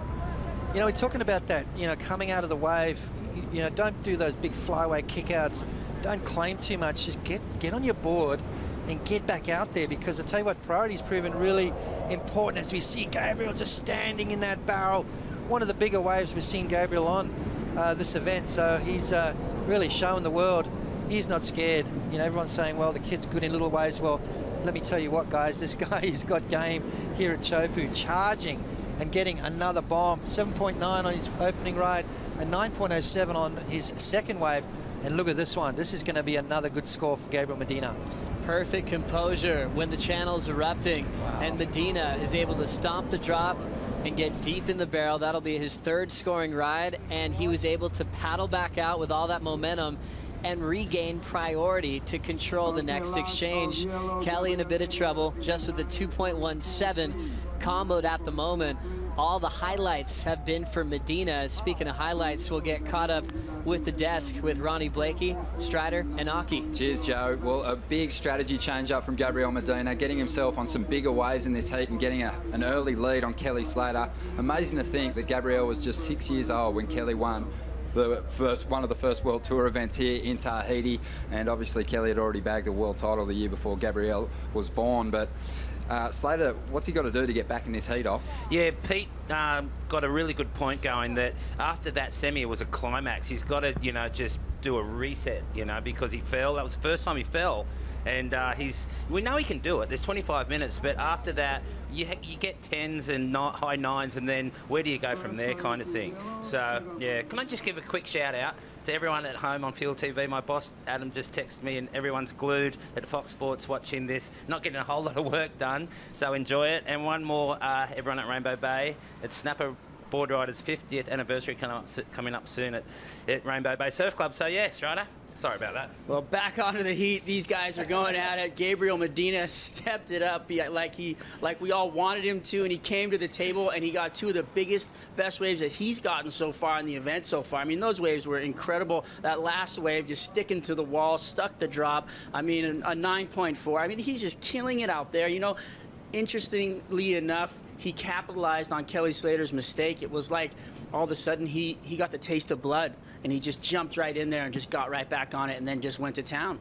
Let's not get ahead of ourselves, though, because Kelly Slater, we've seen him turn around heats in the final stages of clashes here before. I remember a victory against Bruce Irons back in the day. Kelly needed 2 near-perfect rides, got himself a perfect 10, backed it up with a high 9, and got himself into the final, went on to win the event. Yeah, it's not over by any means. There's 24 minutes left. We just need some big sets. You know Kelly's going to go anything that comes his way right now. So, yeah, he's hasn't got priority, though. Gabriel's got priority, but he's really surprised me. He's just charged a couple bombs. Well, the interesting fact for us is that Kelly pulled back on that wave in the early stages of the heat, Joe.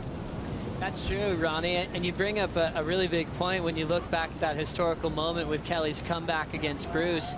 There, that one heat, he did that layback to recovery, and at the time, heard Kai Otten reference that wave as one of the most historical comebacks in pro surfing on just the ability to pull off a miracle. He's done it time and time again. We've kind of rewritten the script on historical moments because everything's been outdone in this event. Right now, an 18.51 doesn't seem that severe of a combination to come back from. Not when Kelly's been posted 90-plus points since round number 3. You know, he's been constantly putting 19-plus two-wave totals on the board. So, you know, just a bit of a slow start, a little bit of a different approach, and, you know, Kelly's not going to be too flustered just yet. Gabriel Medina, though, he's definitely stepped up. That 9.43 on that last wave, Joe, it was crazy how easy he made that drop. It was like very similar to the way Owen Wright's been approaching it, just sliding in ever so easily, just making those steep drops look really, you know, easy in and getting nicely barreled. So Gabriel Medina showing that he's not scared. And the theme continues for Medina. Hasn't taken a serious beating all the way to the final in massive conditions. He's been so effective getting the first wave of every heat that he battles in. If any competitor questions that move, he'll end up beating them again by getting them out of their normal rhythm. Started off with a 7.9 in this heat. Now Kelly Slater making a move without priority, decides to pull back. Yeah, that one just not really what he's looking for. You know, he's looking for waves close to the perfect range. I mean, he's, you know, 9-plus rides. He needs a 9.5 and he needs big scores. Gabriel Medina, here he goes. Gabriel locks in right in front of Kelly. Big pump. Still driving. Medina gets blown out of his 4th tube in the final. He can't stop smiling. Everything's going his way. Remember, he's world #1, looking to gain some serious ground in the world title race. I'll tell you what, if he wins this, he's going to have 3 wins on the board going into events that he's done really well in the past. So, and this, you know, this event's going to give Gabriel Medina so much confidence going into Pipeline as well. I mean, you know, he's already had good results at Pipeline. Let's have a look at the replay here as he slides into yet another barrel. You can see him pumping, driving through that wave, and he comes flying out with a spit. So another good wave for Gabriel Medina. Is that going to better his 9.07? Kelly's got to, you know, really click in and find some good waves. Gabriel Medina just having it all his own way at the moment. Amazing watching the kick out reel from Gabriel Medina, wave after wave. The smile gets bigger and bigger. Scores start to come in for Lasso Medina. Doesn't look like it's going to affect his top 2. The combo stays the same. Let's get the vibe as we look at this wave pop up out the back. Slater commits, holding on to his rail. He's super deep. The wave explodes and Kelly comes out. The comeback is just about to begin for Kelly Slater, and the crowd loves it. Well, there you go. That's what he needed. That's all he needed right there, was to get the ball rolling, was to get that good wave, get one good score on the board, reset the button, hit that reset button, you know, get that headspace back to where it was when he had John Let's have a look at the replay here from the channel as Kelly takes off on a beautiful wave. Nice and deep, and he got really high again, as Occy pointed out earlier. Just a different approach to the barrel here from Kelly Slater. This is the view that judges have, and will decide how deep he is right here. Perfect positioning, probably couldn't have got any deeper. You can see as he comes out of that barrel, just directing down the line and kicks out perfectly. Kelly Slater just locked in his best score, and Joe, there's still some bombs out there. Kelly's just started his comeback. Love the angle here coming from the point on land. You can see how this goes below sea level and gets exploded into the channel. A tougher start, starting out of rhythm, losing priority, falling on his first wave at a 2.17, and now the comeback begins. Gabriel's low score is a 9.07. Kelly's hope is that he gets at least that to come back at this stage. It's going to be close. You know, I think that is going to go into the 9-point range for sure. I mean, that was a bigger wave. You know, he did everything right, and taking into consideration the scores he was getting in his last heat, that was very similar to the waves that he was getting in the semi-finals against John. Well, we have another wave popping up. They'll let this one go through. Rosie Hodge is out in the channel. How'd that one look for you, Rosie? Wow, Joe, I don't think today could get any better. You can just hear the noise in the channel, and we see the lines approaching. So the boys, you know, this is the Gabriel Medina is having a dig here, so we're going to give it back to you for more live action. Here we go, Rosie. Medina looks down the edge, free falls. One big pump. The wave explodes him out into the channel. All glory moment for the young Brazilian.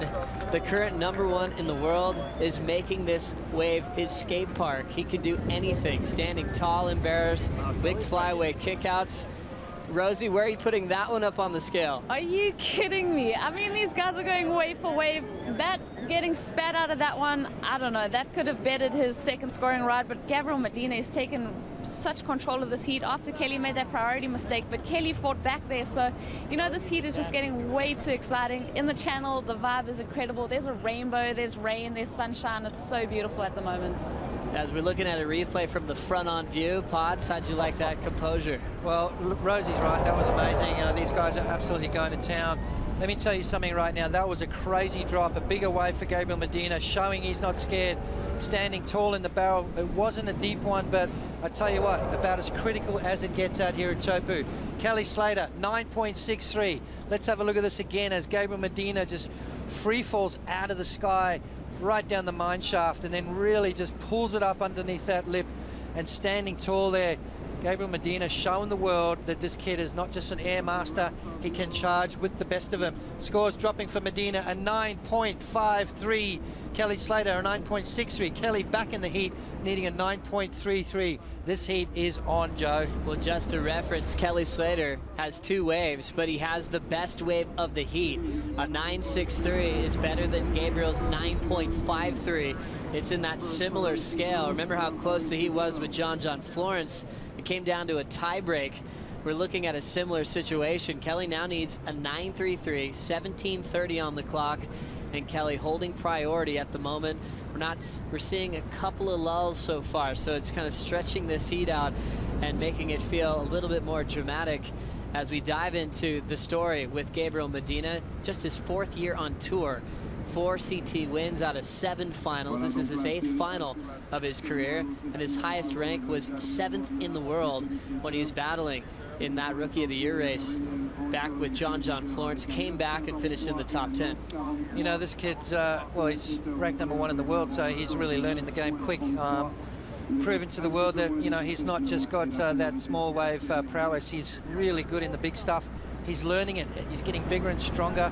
He's getting better at his game. He's becoming more and more of a complete surfer, showing the world that he could take it out on his backhanded snapper. One of the first guys to win it in a very long time since Mick Lowe. You know, very hard wave to surf on your backhand, showing that, you know, he's got what it takes there. And not only there, but he's then gone on to Cloudbreak 1 there. And I tell you what, he's in pretty good position right now. Kelly Slater needing a 9.33.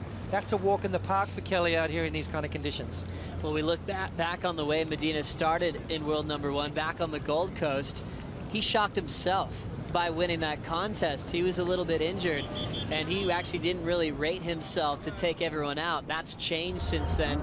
He's now taking on that confident role of being the #1 in the world. Whistles cheering on Slater now. He needs a 9.33 here as he lets go of the rail. Back to the rail grab. High line above the foam ball.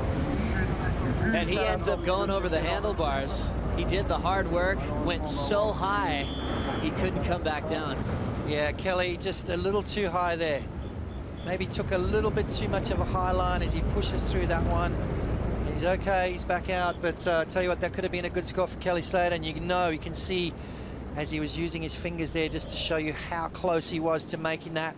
Let's have a look at this wave for Kelly Slater, using his priority, sliding in as he always does, perfect line, drawing that thing, and you can see just getting caught a little bit high there, and as he comes down, his balance was a little bit off. As we have a look at the view that the judges had.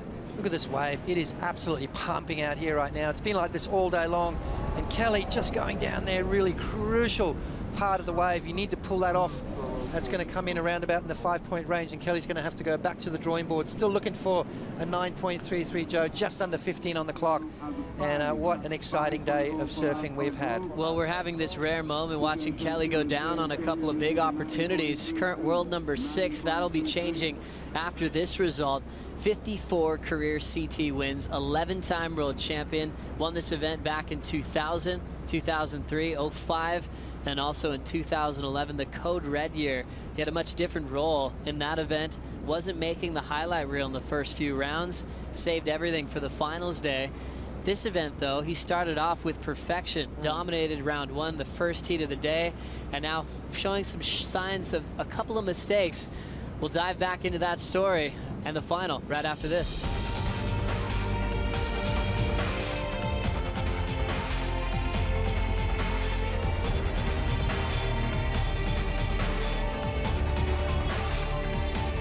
Introducing Orbitz Rewards, the instant approach. Earn rewards in an instant, redeem in an instant. Book a flight, use rewards for the hotel. Book the hotel, use them to stay longer. Think reward, redeem, relax, repeat. Orbitz Rewards, instant vacation gratification.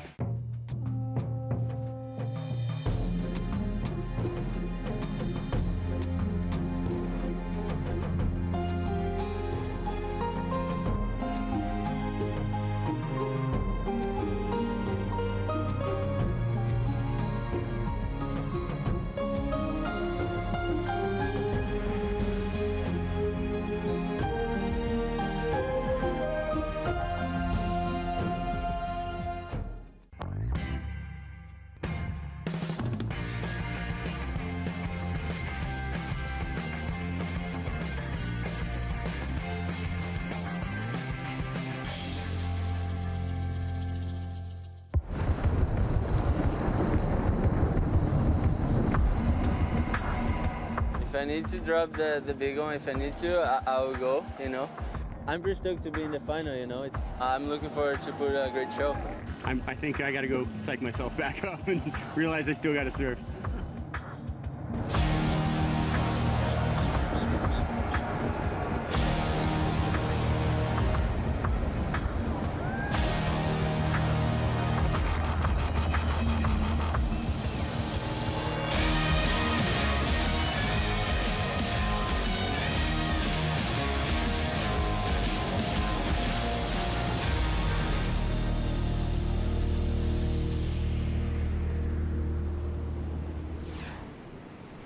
The class that we've been waiting for coming to life here at the Billabong Pro Tahiti. World number 1, 20-year-old Gabriel Medina facing off against the best of all time. Kelly Slater, current number 6 in the world, has a 9.63, needing a 9.33 to come back. He got a 5.0 on a wave that he almost made, took a high line, and went over the falls right as he was about to escape.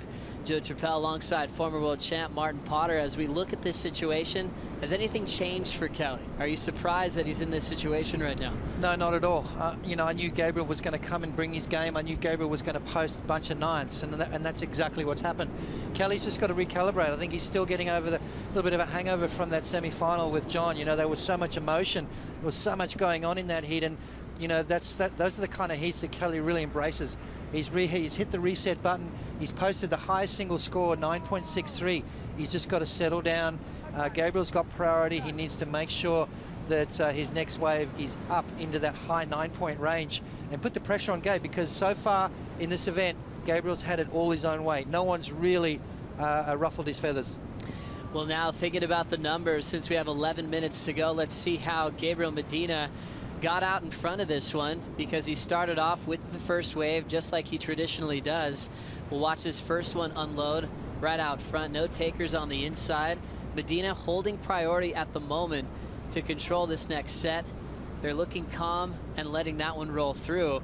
But we had Medina with that quick start, and looks like he's still anticipating the set to come through, Potts. Well, have a look at this. Gabriel Medina with priority. 10.5 minutes remaining as both surfers looking. Is Gabriel going to use his priority? He's paddling, he's paddling. He's got to go, he's committed.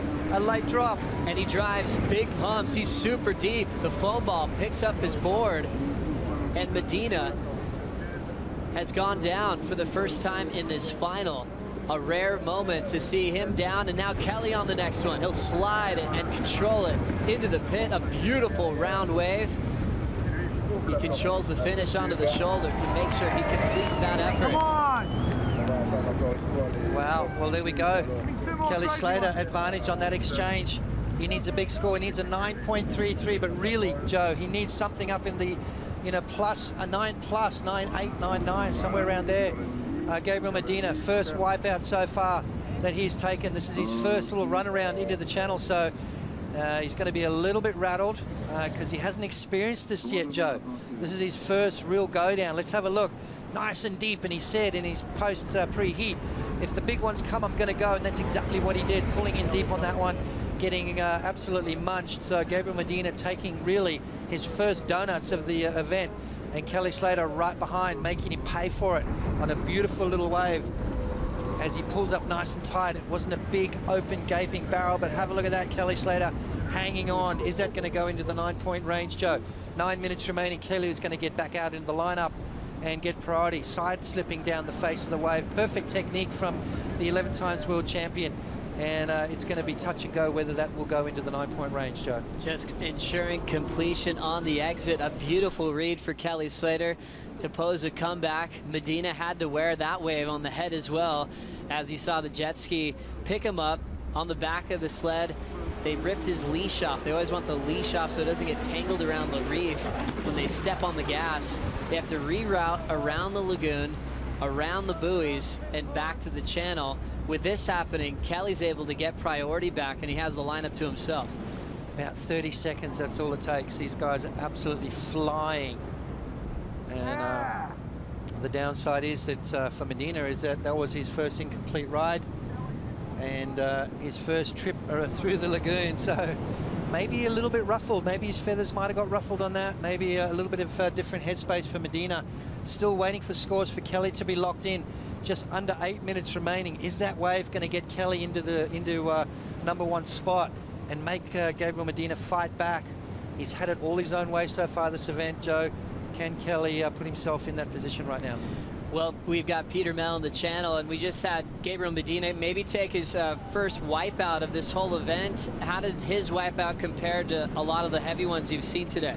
Well, he went deep, right? He knew that he had to go deeper than he's been getting, just because he's got to get those bigger scores and, pushing the limits. He's going bigger in this heat too, going on the set waves, which is what he's got to do. This to me feels like he's fighting for the world title right now in this heat against Kelly Slater. Kelly Slater obviously has the best record going through. He has all those thirds and fifths, but needs a win.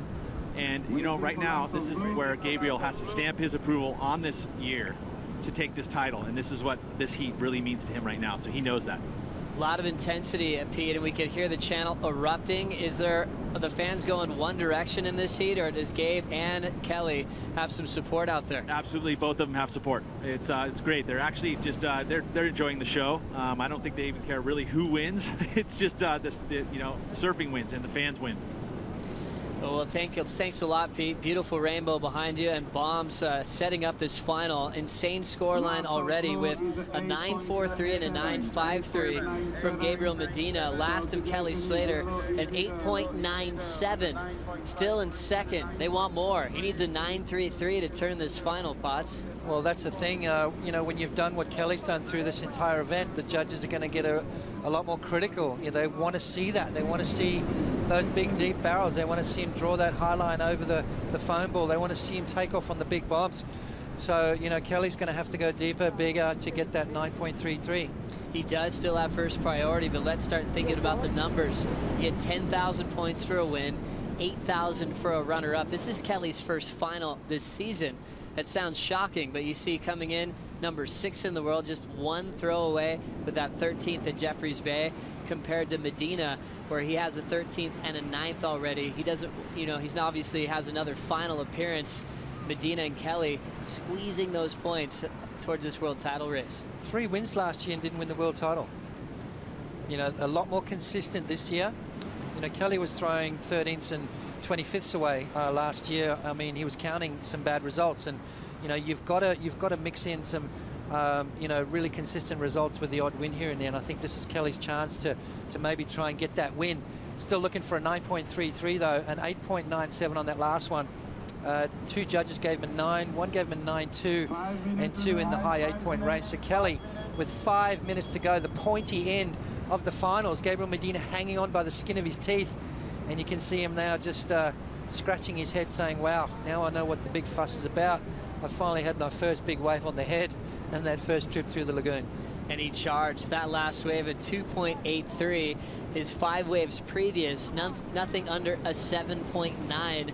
Medina, they call him the freak kid. That's his signature model from Pukas, and you can see that freakish talent that he has at such a young age, surfing against his hero. So Blakey was on the desk earlier saying how Medina wasn't even born during Kelly's first world title, and you can see how he's been watching Kelly throughout his childhood, but he doesn't back down when it comes to big moments like this. We'll get some more insight on the desk with Ronnie, Aki, and Strider. Cheers, Joe. Yeah, an incredible final unfolding. You've got to admire Gabriel's ability, to just ramp things up, and he really has paced himself well through this draw and saved his best to last, and he's needed to because he's up against Kelly. Absolutely, Ronnie. He's so young, but he just amazes me, you know, like he knew what he had to do. He knew he had to get the big ones against Kelly, and he went straight out there and done it. Yeah, we were wondering if he was going to change up his game plan, and he did, and he just stuck to the back corner there and just went for the big ones. And you know what? Kelly's got a little bit of time left. We'll see if he can pull a rabbit out of the hat here in the end. Just over 3.5 minutes remaining. He's chasing a 9.33 in his previous 4 heats. He's done that and more, so let's see if Kelly Slater, a 4-time winner here in Tahiti, can get back into the lead. Thanks, Ronnie, Aki, and Strider. Just a few minutes on the clock. Kelly needs that 9.33 to come through, and the ocean's looking flat. We've seen some heroic moments over the last 2 decades where Kelly will start splashing the water, singing to himself. Sometimes dolphins pop up like at Jeffreys Bay, and he'll follow them up the point, and a wave will pop up. They talk about those guys that are insane on tour, guys like Tom Curran back in the day. He used to say he was able to will waves on demand when he needed it the most. Will Kelly get that same connection with the ocean right now? You know, I'd love to see both these guys get another roll of the dice. You know, I want to see Kelly have one more shot at it, and maybe Gabriel as well. We see some big sets coming through out the back.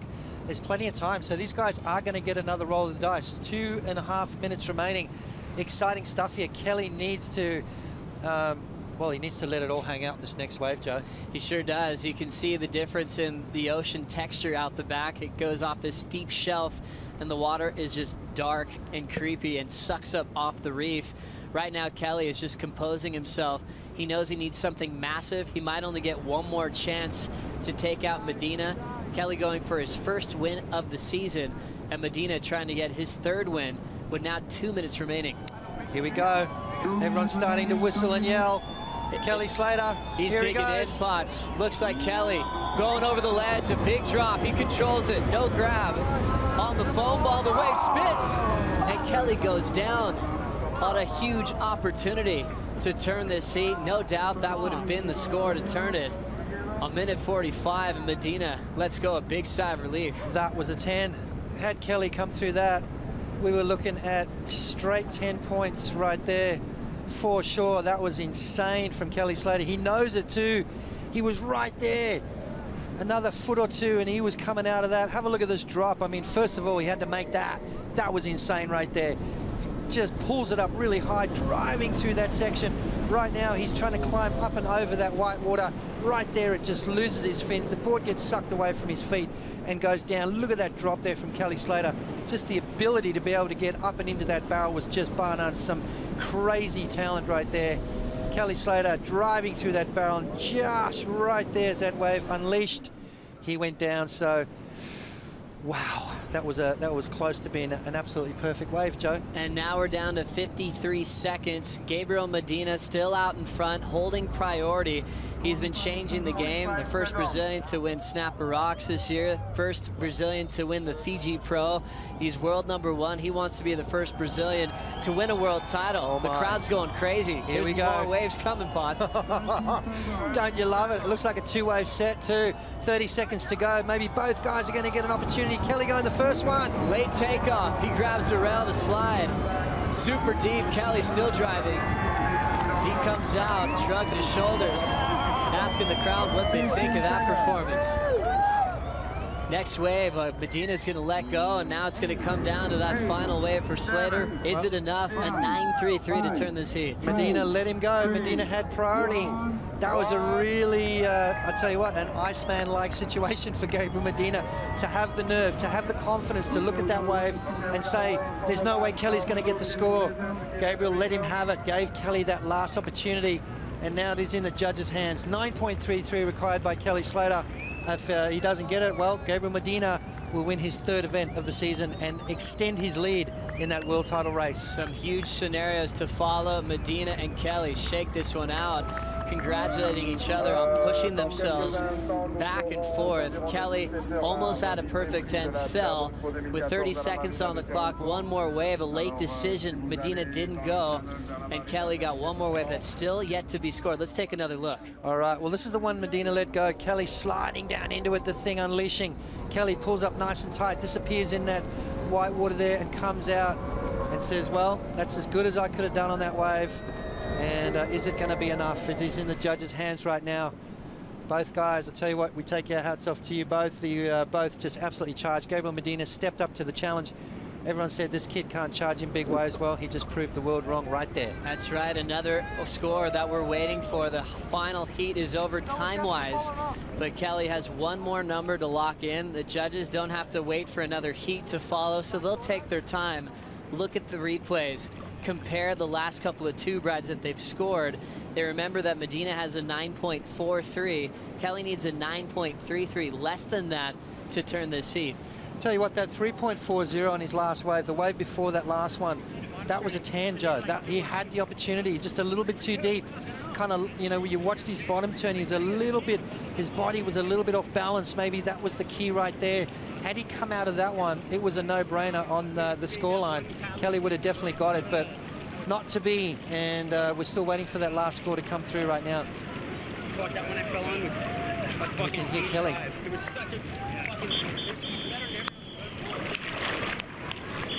So already Pete right next to Kelly. Go ahead and take it, Pete. I would, except for there's a nice massive set coming and we're kind of inside. All right, be safe, Peter. No, I got him right here. Okay, good. Just making sure, you know, getting over the top here. Hey, Kelly, real quick, just since we are live now and paddling out of the way, incredible final. I mean, we talked about that one wave there that was almost through. We haven't had the score yet, but yeah, that was my best one of the contest. If I made that one, that would have done it easily. That last one was pretty good. It was kind of slow, but it was a really nice wave. So we'll see. I was baffled he let me go. I couldn't believe he looked at it. No, but I don't know. We'll see. The waves are incredible. It was a little slow in our heat, but that was amazing. Super fun.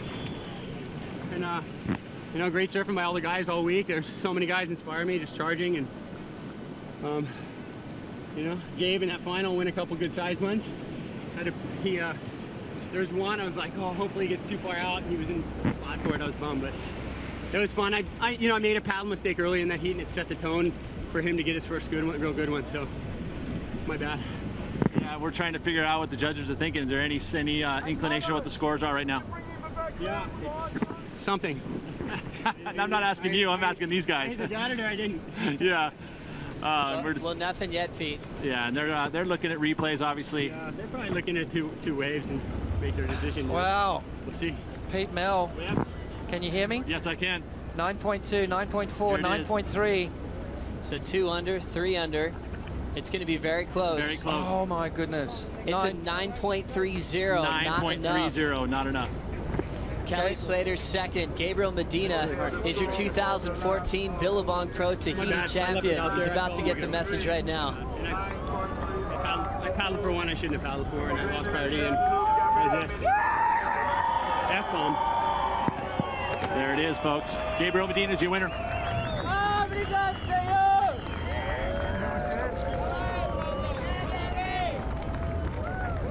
A huge moment for the young Brazilian, just 20 years of age, taking out the best of all time, the best in Chopu history, and looking at the numbers, an 18.96 total to an 18.93 total.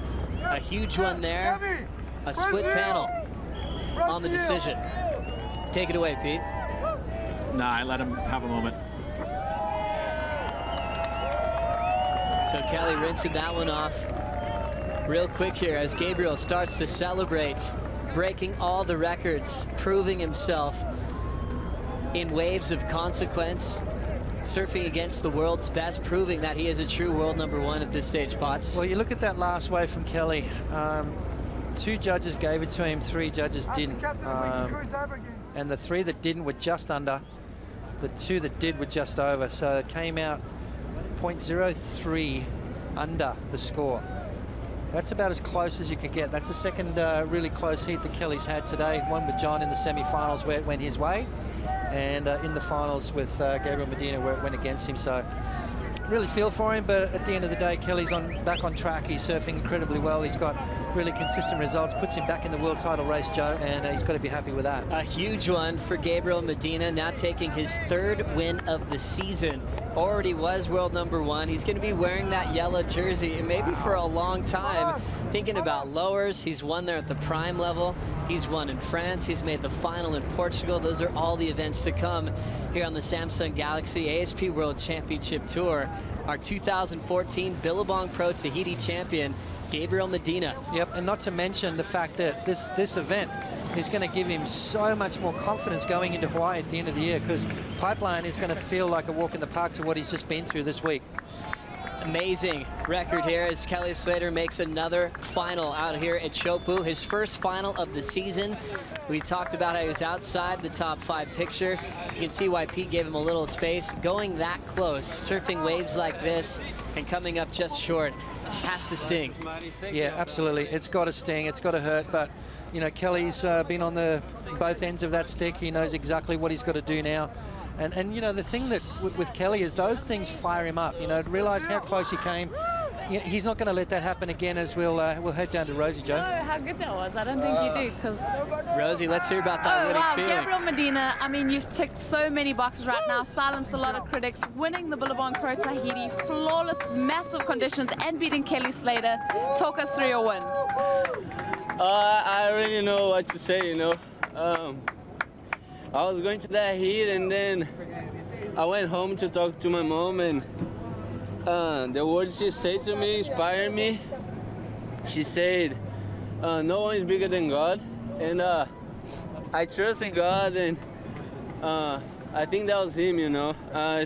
I'm so blessed to have these conditions at Chops, and to surf against all these guys, you know. I'm a big fan of everyone, and I don't know what to say, you know. I'm so happy right now. Gabriel, so proud of you. Obviously, your family is so impressed. But, you know, we were saying earlier you did take that one wipeout, and that's pretty much the only wipeout that you had the entire event. Just talk to us about that experience, too, just that happening in the final with all the pressure on you.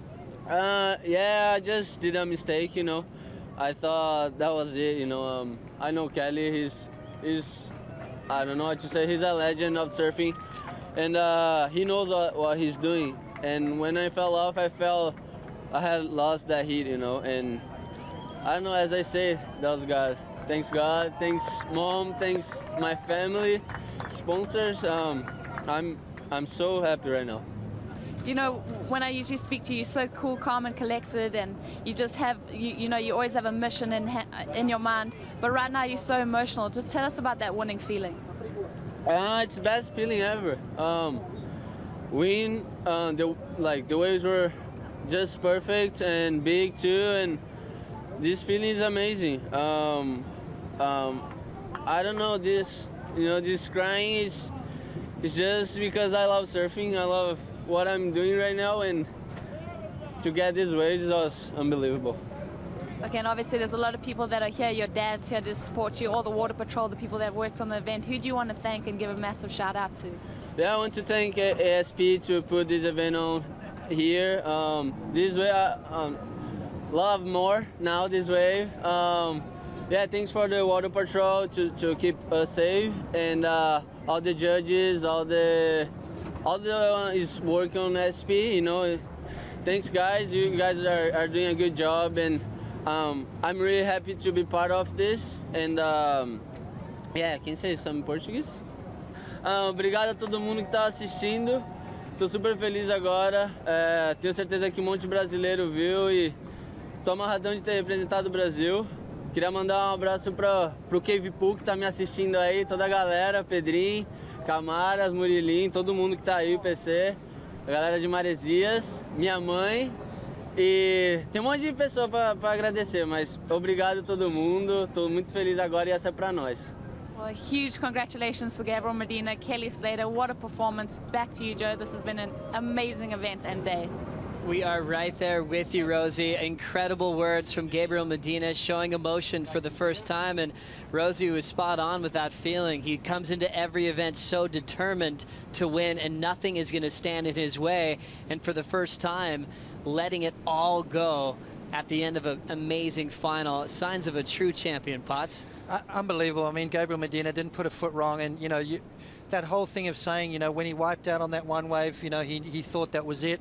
You know, Kelly Slater was at such a high caliber today that one mistake was all it was going to take, but Gabriel Medina managing to pull that off. Kelly came so close at the end. An unbelievable day of surfing, and you know, I think the sport itself is the winner, and you guys at home watching, I mean, it doesn't get any better than that, guys. Well, really special to watch. The best ever in history, as we're calling it now. We'll send it home with the boys on the desk for an insane finale. Ronnie, Hockey, Strider, good to see you guys. Great job, Joe and Potts. What an incredible contest. Gabriel Medina winning his third event for the year, made history on the Gold Coast. First Brazilian winner there. In Fiji, first Brazilian winner there. Not the first Brazilian to win here. Bruno Santos did it back in 2008, but he is the first World Tour competitor Brazilian to have stood at the top come the end of the event, and what a great performance it was. Really peaked in the final. Yeah, didn't he peak in the final? He charged. He really took it on. Wow, I'm pretty dumbfounded about that whole contest. Kelly said it. I think it's the best contest I've ever seen. That semi between John and Kelly was amazing. And Kelly almost won that final too, Strider. He came so close. Yeah, it was. You can't win them all, and it was one of those where it was just on the edge. We saw a lot of those waves happen. We saw, you know, Owen. We saw Joel Parkinson. We saw a lot of guys just almost make it out the end, but you know, almost doesn't count. And Gabriel took it to him. Gabriel just stepped up, and he got some of the most amazing waves in that final. He fell from the sky late. He was pushed to a limit, and you could see it, and it was really great to watch him, you know, take his level, put it up there where it needed to be, and going for it. I mean, just that one wave where he just fell out of the sky was so beautiful, so great to watch. So hats off to Gabriel Medina, and one of the sickest contests we've ever seen, and I can't wait to see this year finish up and possibly have the first Brazilian world champion. This morning when we rocked up, we mentioned in the bottom half of the draw, we thought the winner was in there. Gabriel Medina had a different plan. I think he just progressed through each of the rounds so well. He really paced himself. He had a measured approach. He'd come up against his competitors, and he wouldn't really push himself too deep. He just did what he needed to get through, and it kind of gave him a bit of an X factor when he got into the final and really started to turn on some big bombs. Yeah, it sure did. You know, he surfed a perfect contest, really, didn't he? He just from start to finish, and he's got a good lead. You're right, Strider. He's got a good lead. Could we see the first Brazilian world champion? It'd be amazing for the sport, I think. It's presentation time. We're going to throw it down to Pat Parnell. Thanks, guys. The emotion, the energy out here defies description. Congratulations, Gabriel. I have to ask, you've had a lot of success in your career, a lot of victories. Chopu is a break that demands a lot of respect, and it's a wave that you have to learn how to do well at. Where would you rate this win here at Chopu? Where would you rate it in terms of all the success you've had in your career? Yeah, I'm really stoked right now. I won a lot of events in my career, and but this one is a special one, you know, especially if the waves, the guys who I was competing with, and I don't know, I always surf my home break, you know, called Spauba in Mauritius. It's a good wave, and I get barrel every time that I'm there. So yeah, that's pretty much it. I've been practice just at home, you know. I don't travel too much like before my career, you know. I started traveling because the tour, and yeah, I don't know what to say.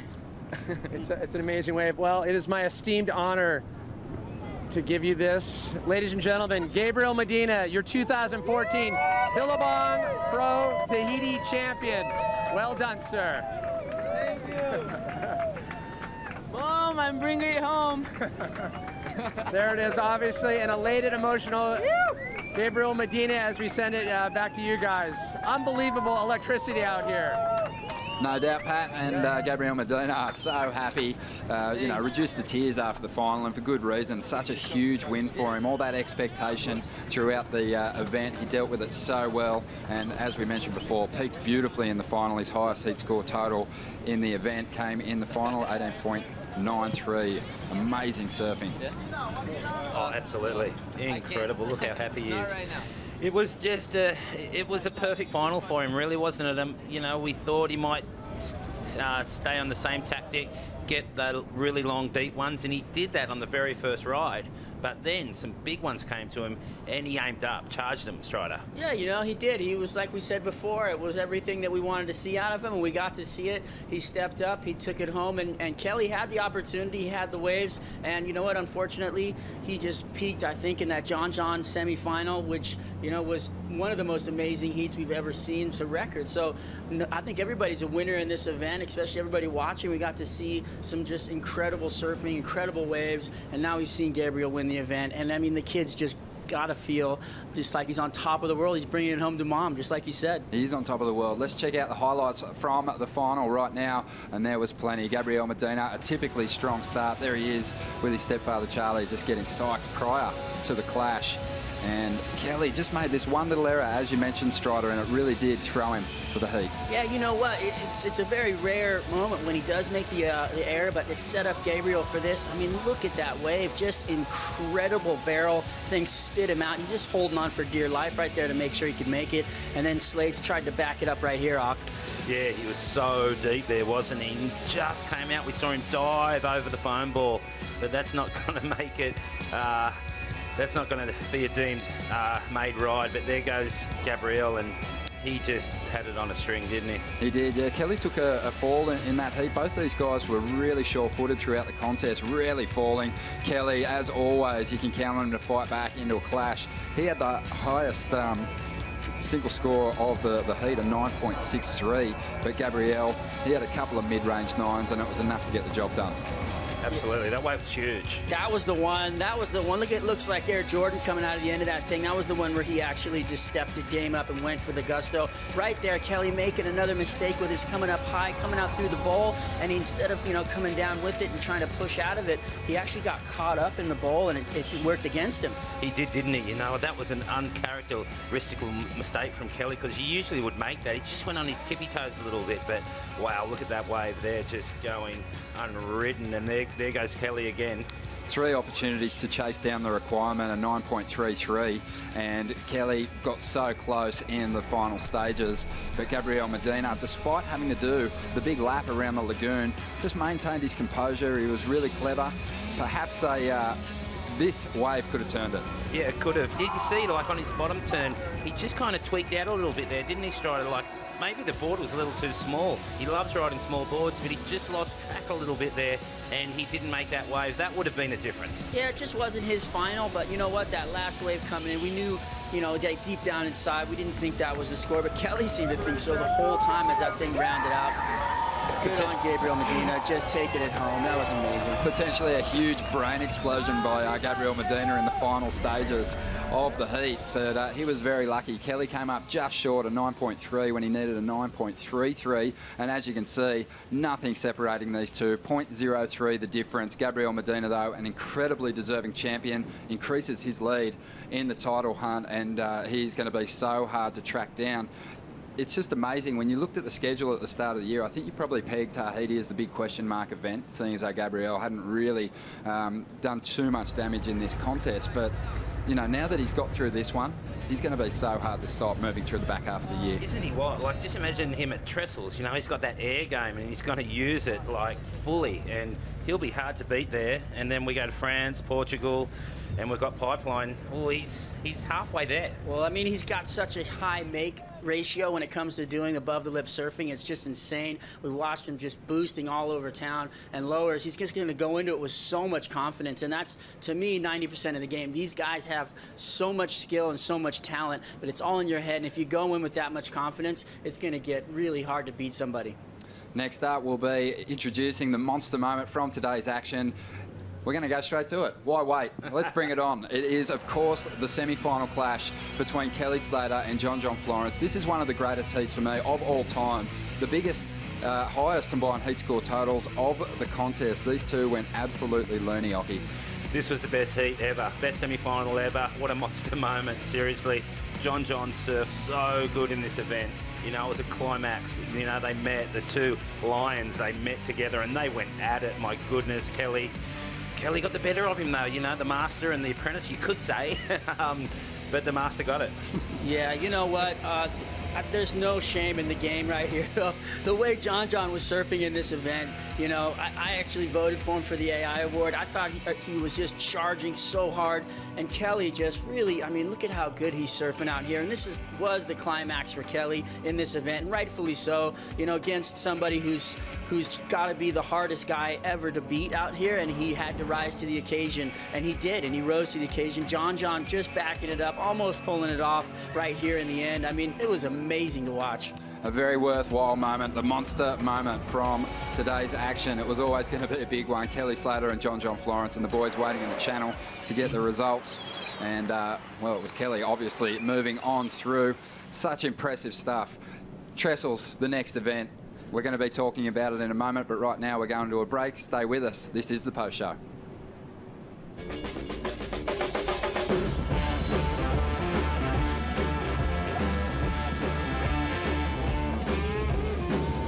I think Trestles is probably one of the most rippable waves in the world. It's perfect left and right, and it just has the most perfect crumble on it.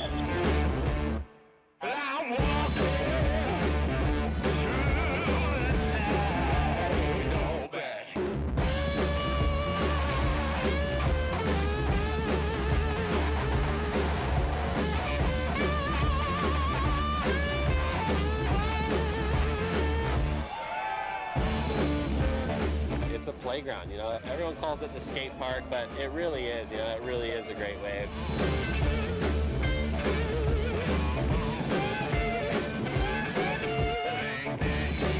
Lowers is a really good wave, really high performance, and, you know, I think everyone rips there really hard.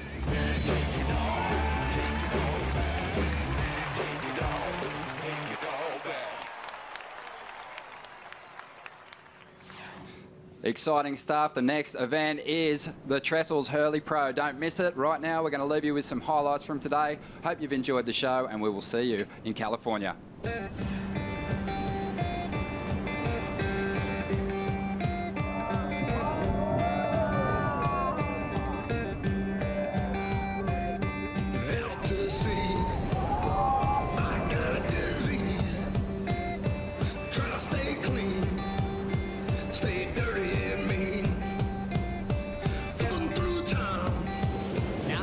Starting off heat number 2, big pump as he's driving in the pit. Big kick out and set the pace here in heat number 2.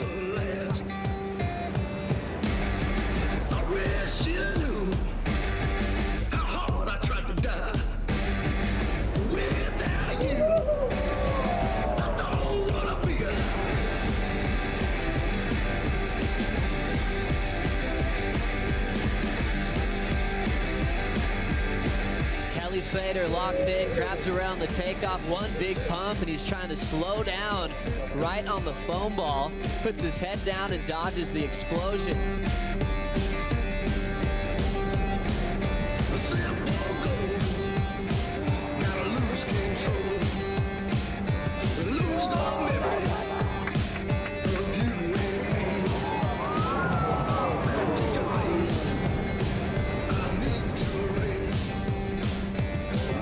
This one, able to hang on, and Dion Atkinson, the best one he's had. I wish you knew how hard I tried to die. B. Durbridge needing an 8.56, finds another deep cavern. B. Durbridge is on fire.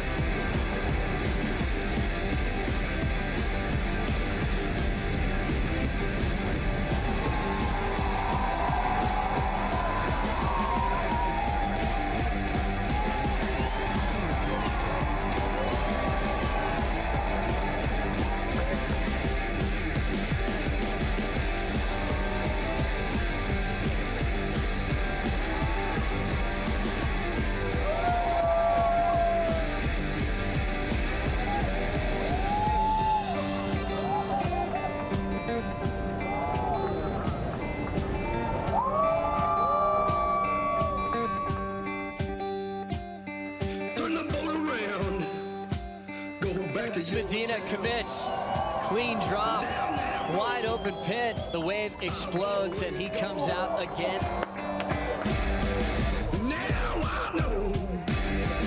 Ozzy Medina looks down the edge, free falls. One big pump out into the channel. All glory moment for the young Brazilian. Gabriel Medina is your 2014 Billabong Pro Tahiti champion.